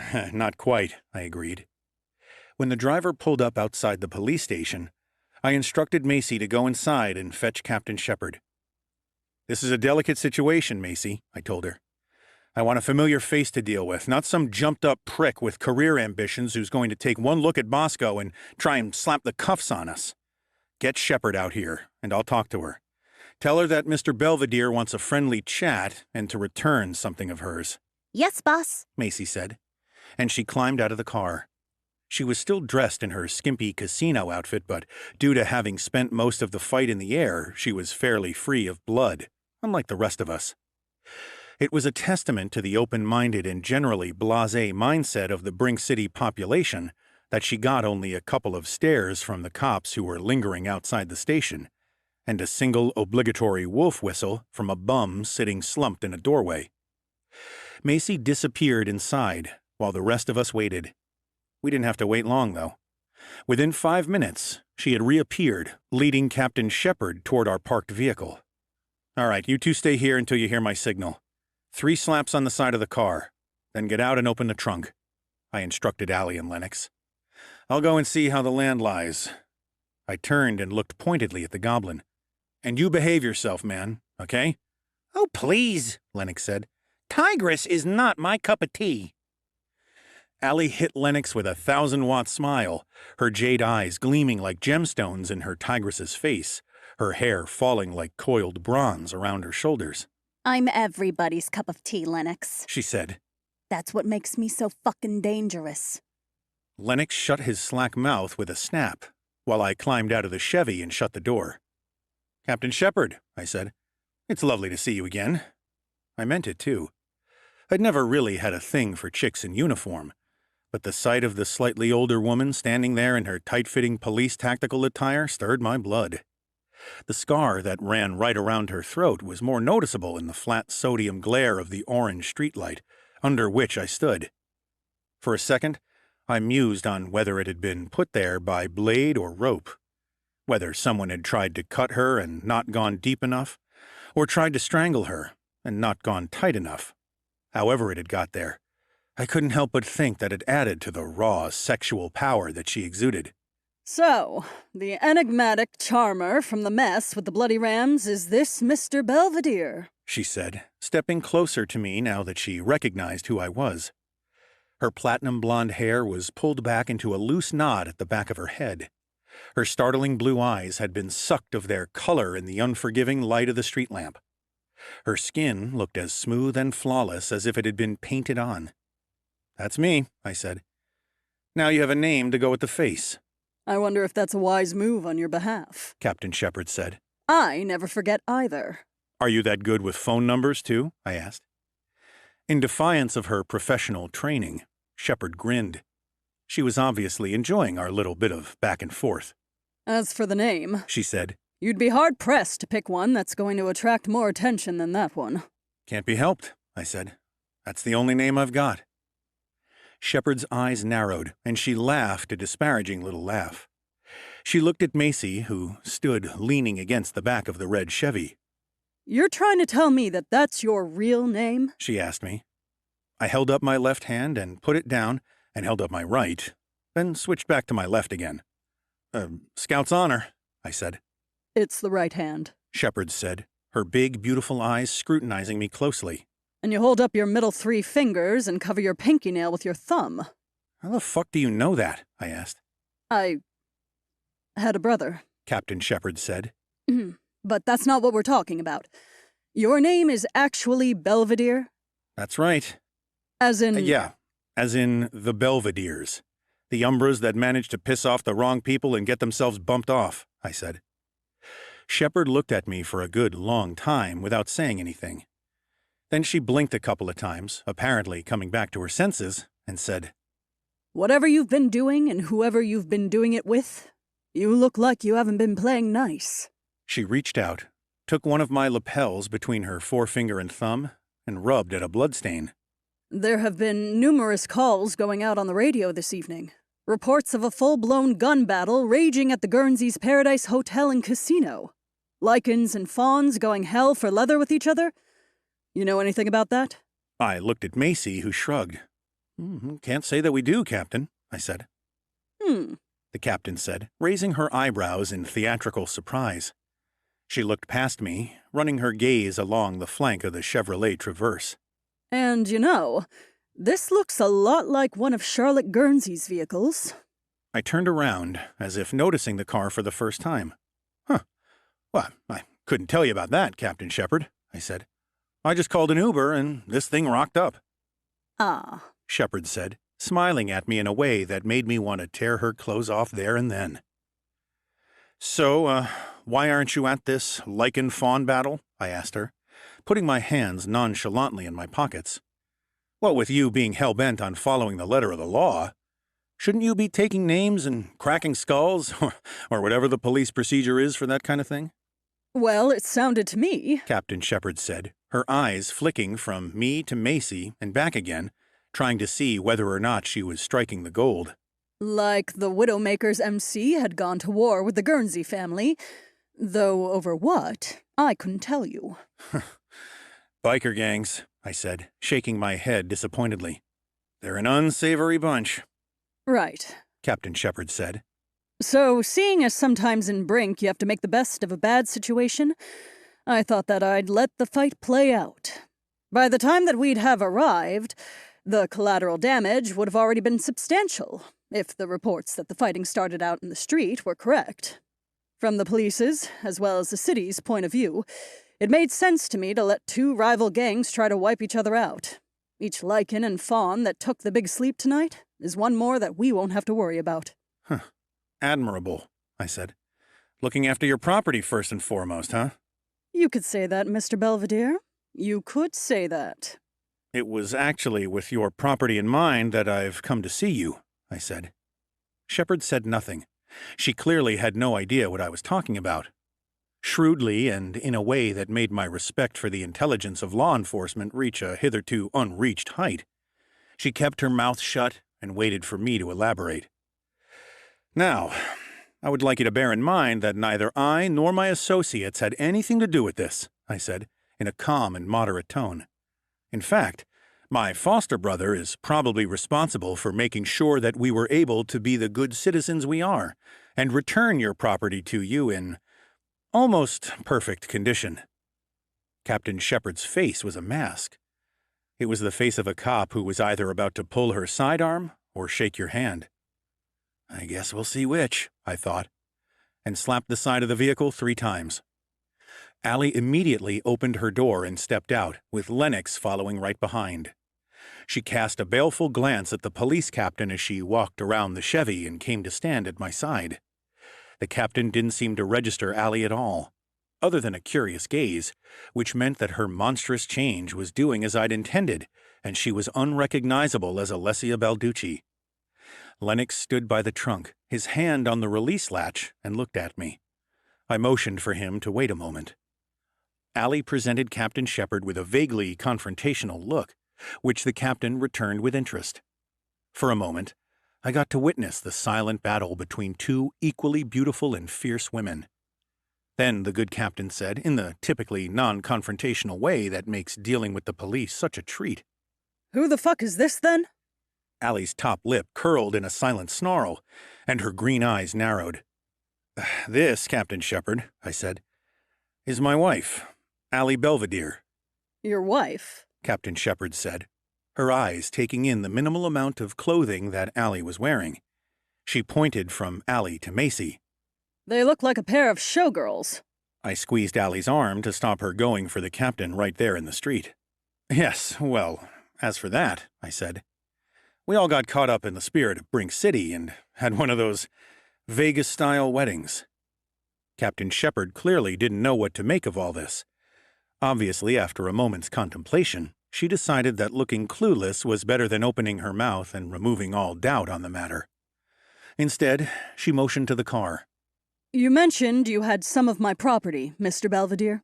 Call me Matthew, I said, tipping the blonde beauty a wink. You better show me what you mean, Matthew, Captain Shepard said. I inclined my head and then motioned at Lennox.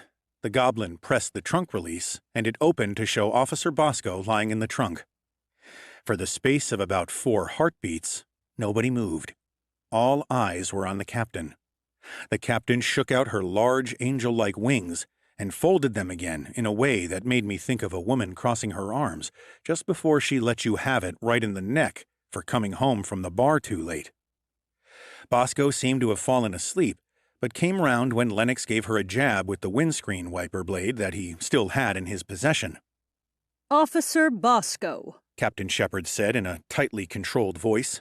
Would you mind telling me why you're lying in the back of this SUV with a bound gunshot wound to the leg? I was at the Paradise Casino, Captain.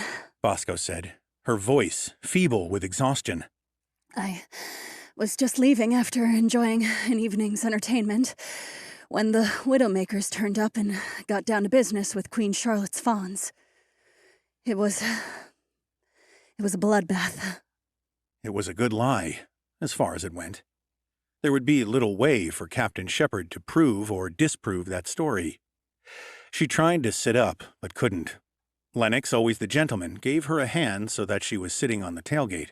I cut her round in the leg in the crossfire. I blacked out. she said, wincing as she moved her injured leg. Oh, nice touch, I thought. Can't expect details from an unconscious person. When I came to, Bosco continued. this goblin here was patching me up. Lennox sketched an impressive, courtly bow. Captain Shepard helped Bosco to her feet and put the younger woman's arm over her shoulder. She peered closely at the dressing that Lennox had tied, then looked up at him and gave a small nod of thanks. That's some neat work, she said. Lennox, said Lennox. While this exchange was taking place, Bosco caught my eye, winked, and blew me a tiny kiss. I see it's going to take more than a bullet wound to curb those tendencies of hers, I thought. Captain Shepard walked Bosco to the steps that led up to the police department's front doors. Using the railing, Bosco hopped her way up. Captain Shepard turned. There was a sparkle in her eye as she regarded me that spoke of a smile that was just under the professional surface. I owe you, perhaps, Mr. Belvedere, but I'll be keeping an eye on you, she said. Her platinum hair gleamed in the light that spilled from the station door as Bosco let herself into the station house. You'll be keeping an eye on me, Captain Shepard? I replied. I'm flattered. But you can bet that I'll be keeping an eye out for you, too. I smiled and watched the delightful winged woman walk slowly up the steps and disappear inside the station house. As soon as she was gone, a set of headlights flickered into life from a car parked in an alleyway just down from the police station. An engine rattled into life, and a Ford Mustang, painted in dilapidated dark blue and spotted with rust, rolled out from the cover of the alleyway. Benedict was at the wheel. The automaton drew the vintage car level with the parked Chevy. All right, I said, clapping my hands and addressing Allie, Lennox, and Macy. Let's get our gear loaded before any more cops come out, and let's get the fuck home. The four of us, the four members of the Belvedere Crime Organization, Lennox, Allie, Macy, and I, sat around the table and each took a deep, appreciative pull of the drinks that Benedict had just placed in front of us. We were home, safe and showered, with our first business partnership sorted and under our belt, and it felt pretty fucking good. We'd even been in what basically amounted to a pitched battle. We were sitting in the drawing room, which I had decided to call the war room. It was the large room in which all our guns, equipment, and ammo were stored in neat piles and rows. The maps of different quadrants of the city hung on the walls, alongside itineraries and lists of things that we needed. Lennox drained his tall glass of cranberry juice and smacked his lips appreciatively. That, he said, was just what the health professional ordered. Benedict had asked my foster brother, when he was making our drinks, whether he would fancy a dash of vodka or a wedge of lime in his cranberry juice. Lennox had looked at the automaton butler as if he were a dangerous lunatic and told him to piss off. Now that the goblin had finished, he signaled for a refill from the butler, who was at his elbow in a trice. You know what, Benedict? Lennox said. I think I will try something a little different this time. Benedict brightened. I figured he thought it was somehow demeaning for a butler to serve drinks that had only one ingredient. Very good, sir, he said. What would you like to try? Perhaps a red lotus? I always think that a splash of lychee really transforms the humble vodka cranberry. Or maybe you feel the need for something a little stronger. If that's the case, may I suggest a Long Beach iced tea, which— Whoa, whoa, whoa, whoa, whoa, whoa, whoa, Lennox said, cutting the venerable butler off in mid-elucidation. What the fuck are you talking about, Benedict? I was merely suggesting, Benedict tried to say. Well, don't, Lennox said. I was just going to say that I'll have a little ice with my next drink. I couldn't help but laugh. Even Allie, who usually had no time for the goblin's hijinks, cracked a smile. Against her better judgment, I was sure. It seemed that Lennox wasn't interested in imbibing when he was tinkering, a fact I'd come to learn about my brother years ago. While Benedict busied himself by the drink trolley, Lennox went back to tinkering with the glinting metal object that he had in front of him on the table. It was about the size of a matchbox and looked a little bit like a cross between a mousetrap and an old-school flip phone. As I sipped my old-fashioned, I watched my foster brother pull out a tiny precision screwdriver and give the device a little tweak. What have you got there, Lennox? Macy asked. She was dressed in jeans and a leather jacket. Her piercings glinted, and her pink hair was as vibrant as I had ever seen it. No one would ever have guessed that she'd been in a life-or-death firefight not 3 hours before. Lennox looked up briefly from his fiddling and gave her a small smile. He tapped the end of his long nose. Ah, if I told you that, he said, I'd have to seriously try and assault you in some way. Let's just say that it's a little prototype I'm working on for the good of the family. Speaking of the family, I said, I think now would be a good chance to discuss what the next step for us is going to be. Allie raised her glass of champagne and inclined her head in agreement. She was dressed in an elegant dress and shawl, and had a butterfly knife that she had been trying to master sitting on the table in front of her. Yes, indeed. We must strike while the iron is good and hot. It's what my father would have done. That's right, I said, as Benedict set Lennox's fresh cranberry juice down in front of him and faded into the background once more. Basically, we need to make some fucking money if we want to get anything done in this town. Ambition is a fine thing, as are connections. We have more ambition than we know what to do with, and we've already started making connections. However, cash is what greases those particular wheels. You couldn't have inherited some cash along with this mansion? Lennox asked. Nope, I said. The accounts were all frozen, which is why we need to make some money. You have an idea on how to do that? Macy asked. We follow through with the deal we made with Charlotte Guernsey, I replied. After all, I think it makes sense for us to get into the Magitech game. The reasons are pretty obvious. Firstly, we have Lennox, my brother, and his enormous and perverted brain. Hey, Lennox said, but without any real conviction. He knew I had his number. It'd be foolish not to use his talents if it means that we can generate an income for the family, I continued. If Queen Charlotte is to be believed, there'll be quite the demand for Magitech. This is the in that we need. As the new faces on the block, we need to differentiate ourselves from the competition. This could be it. You said there were reasons for going down the Magitech road, Allie said, sipping her champagne, her overly large canines clinking against the elegant glass flute. What were the others? The second reason is a purely pragmatic one. Basic economics. We would be filling a gap in the market, I said. The third reason, though, is the one that really sealed this revenue stream in my mind as something that we should pursue. What's the third reason? Macy asked, running her finger around the rim of her dark and stormy cocktail glass. The third reason, I said, my eyes gleaming at the thought, is because Magitech is the sort of gear that Lennox can install hidden bugs in. Isn't that right, Len? No problemo, the goblin said, as he made another tiny adjustment to the thing he held in his long, clever fingers. It'll allow us to basically arm all our competitors, something that they should appreciate and will endear us to them, while also enabling us to keep tabs on what they're up to. Every item can be bugged. I doubt that we can install universal shutdown mechanisms on all of them, but we can maybe do it to some. This'll give us a definite edge over the competition. We'll be able to know what they know, strike where they aren't, and pit one against another if required. Macy ran her tongue across her teeth and smiled. That sounds like a pretty damn good reason to do this. That is to say, if you decide that the family should do this, Allie said, then we need to start thinking about all sorts of things.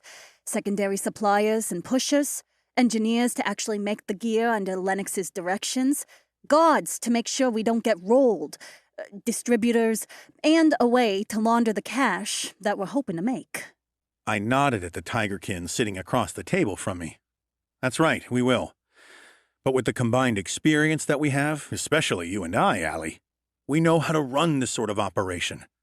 We can fucking do this, no sweat. Allie smiled that slow, lazy smile of hers, which never failed to get my libido revved up. I felt her foot slide up my pants legs and press gently into my crotch. Hiring all that manpower is gonna be expensive, Matthew, She said. Yes, but I've thought of that too, I said, trying to keep my hand steady as I took a sip of my drink, and Allie rubbed just a little harder with her foot. Have you just? She purred. The Knoll Nugs, I said. We got a couple of bags of the stuff, and it smells like it's good shit. I could attest to that. Allie said and winked at Macy. Right, so we pushed that to make some cash, sort out some low-level dealers. You know how it goes. Macy nodded and leaned forward, took a generous mouthful of her drink, and crunched down on an ice cube. I can help there. She said. Oh, hold on. Allie said. Can Lennox even make anything along the lines of what we need? I mean, I know he made the chip that he implanted into your hand, and it's been fucking handy, I won't deny. But I doubt even he knows what the hell it's capable of. Lennox snapped out of the fierce concentration that had a hold of him and said, Speaking of that chip of yours, Matty boy, I saw that it turned you lichen for all of a second when you used it to drain the power out of that big bastard who knocked the knife out of your hand. We should look into that. I think it may have far more capabilities than I originally intended. You see? Allie said. Even he isn't sure of its potential. You said to Charlotte Guernsey that you couldn't make another one of them. Macy said to Lennox. Were you telling the truth? Oh, I was completely truthful, Lennox said. The metal used to construct it came from outside the portal from which our people entered this world. Rare stuff it is.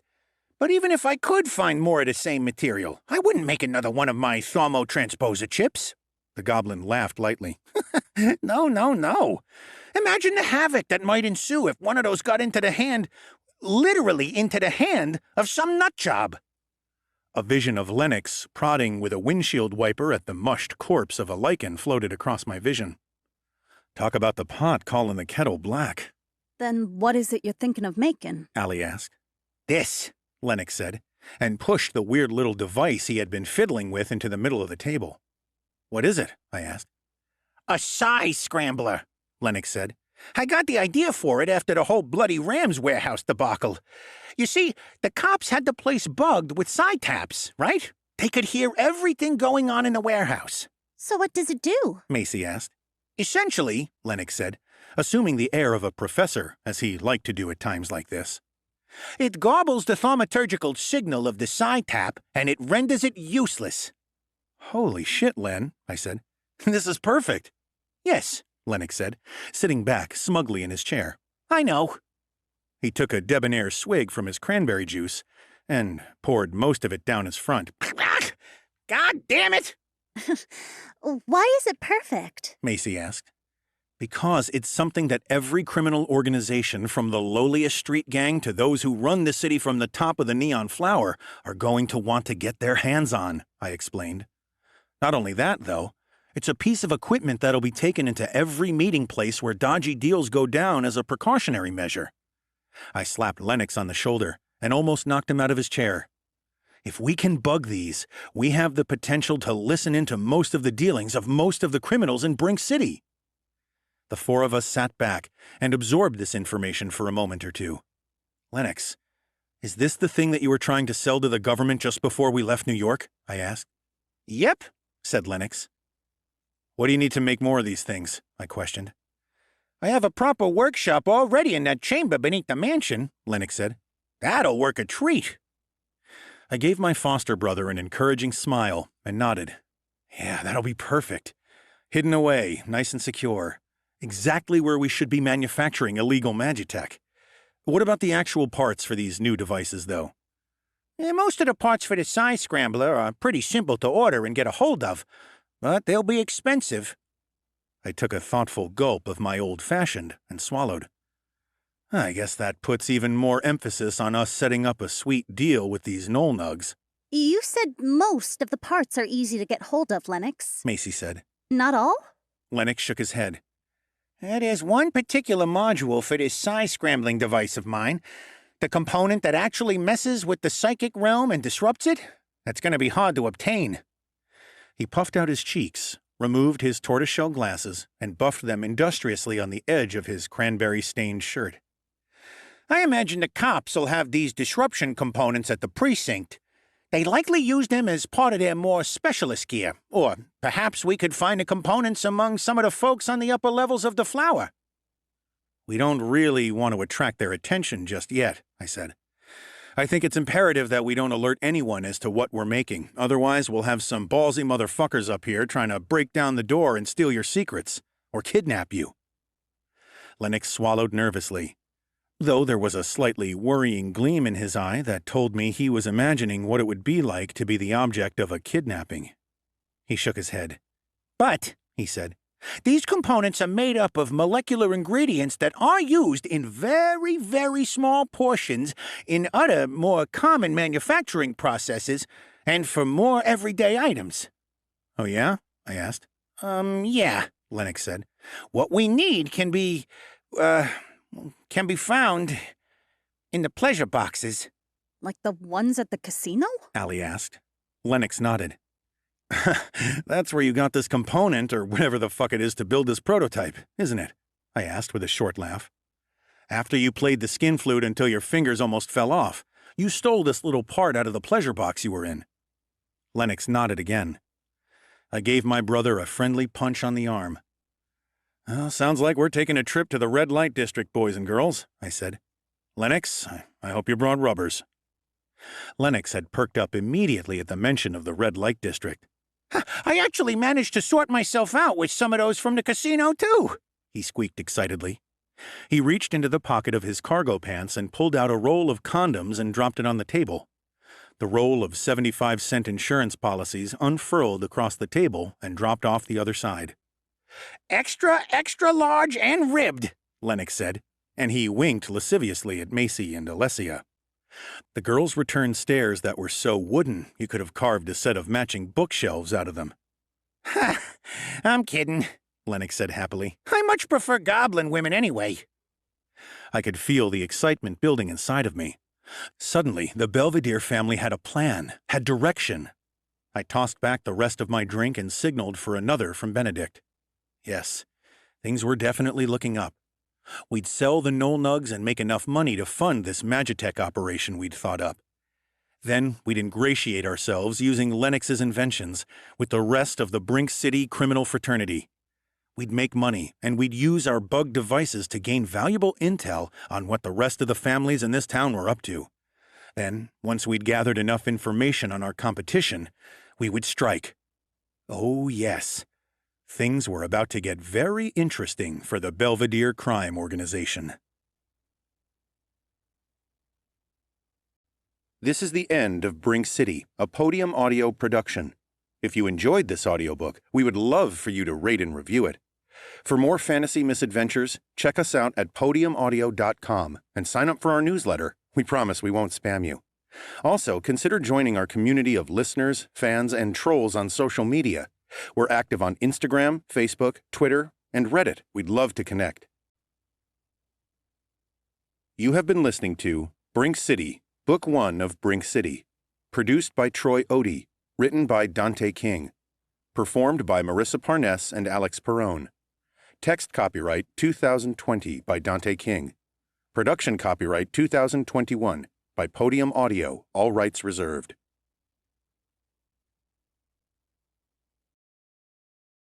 Audible hopes you have enjoyed this program.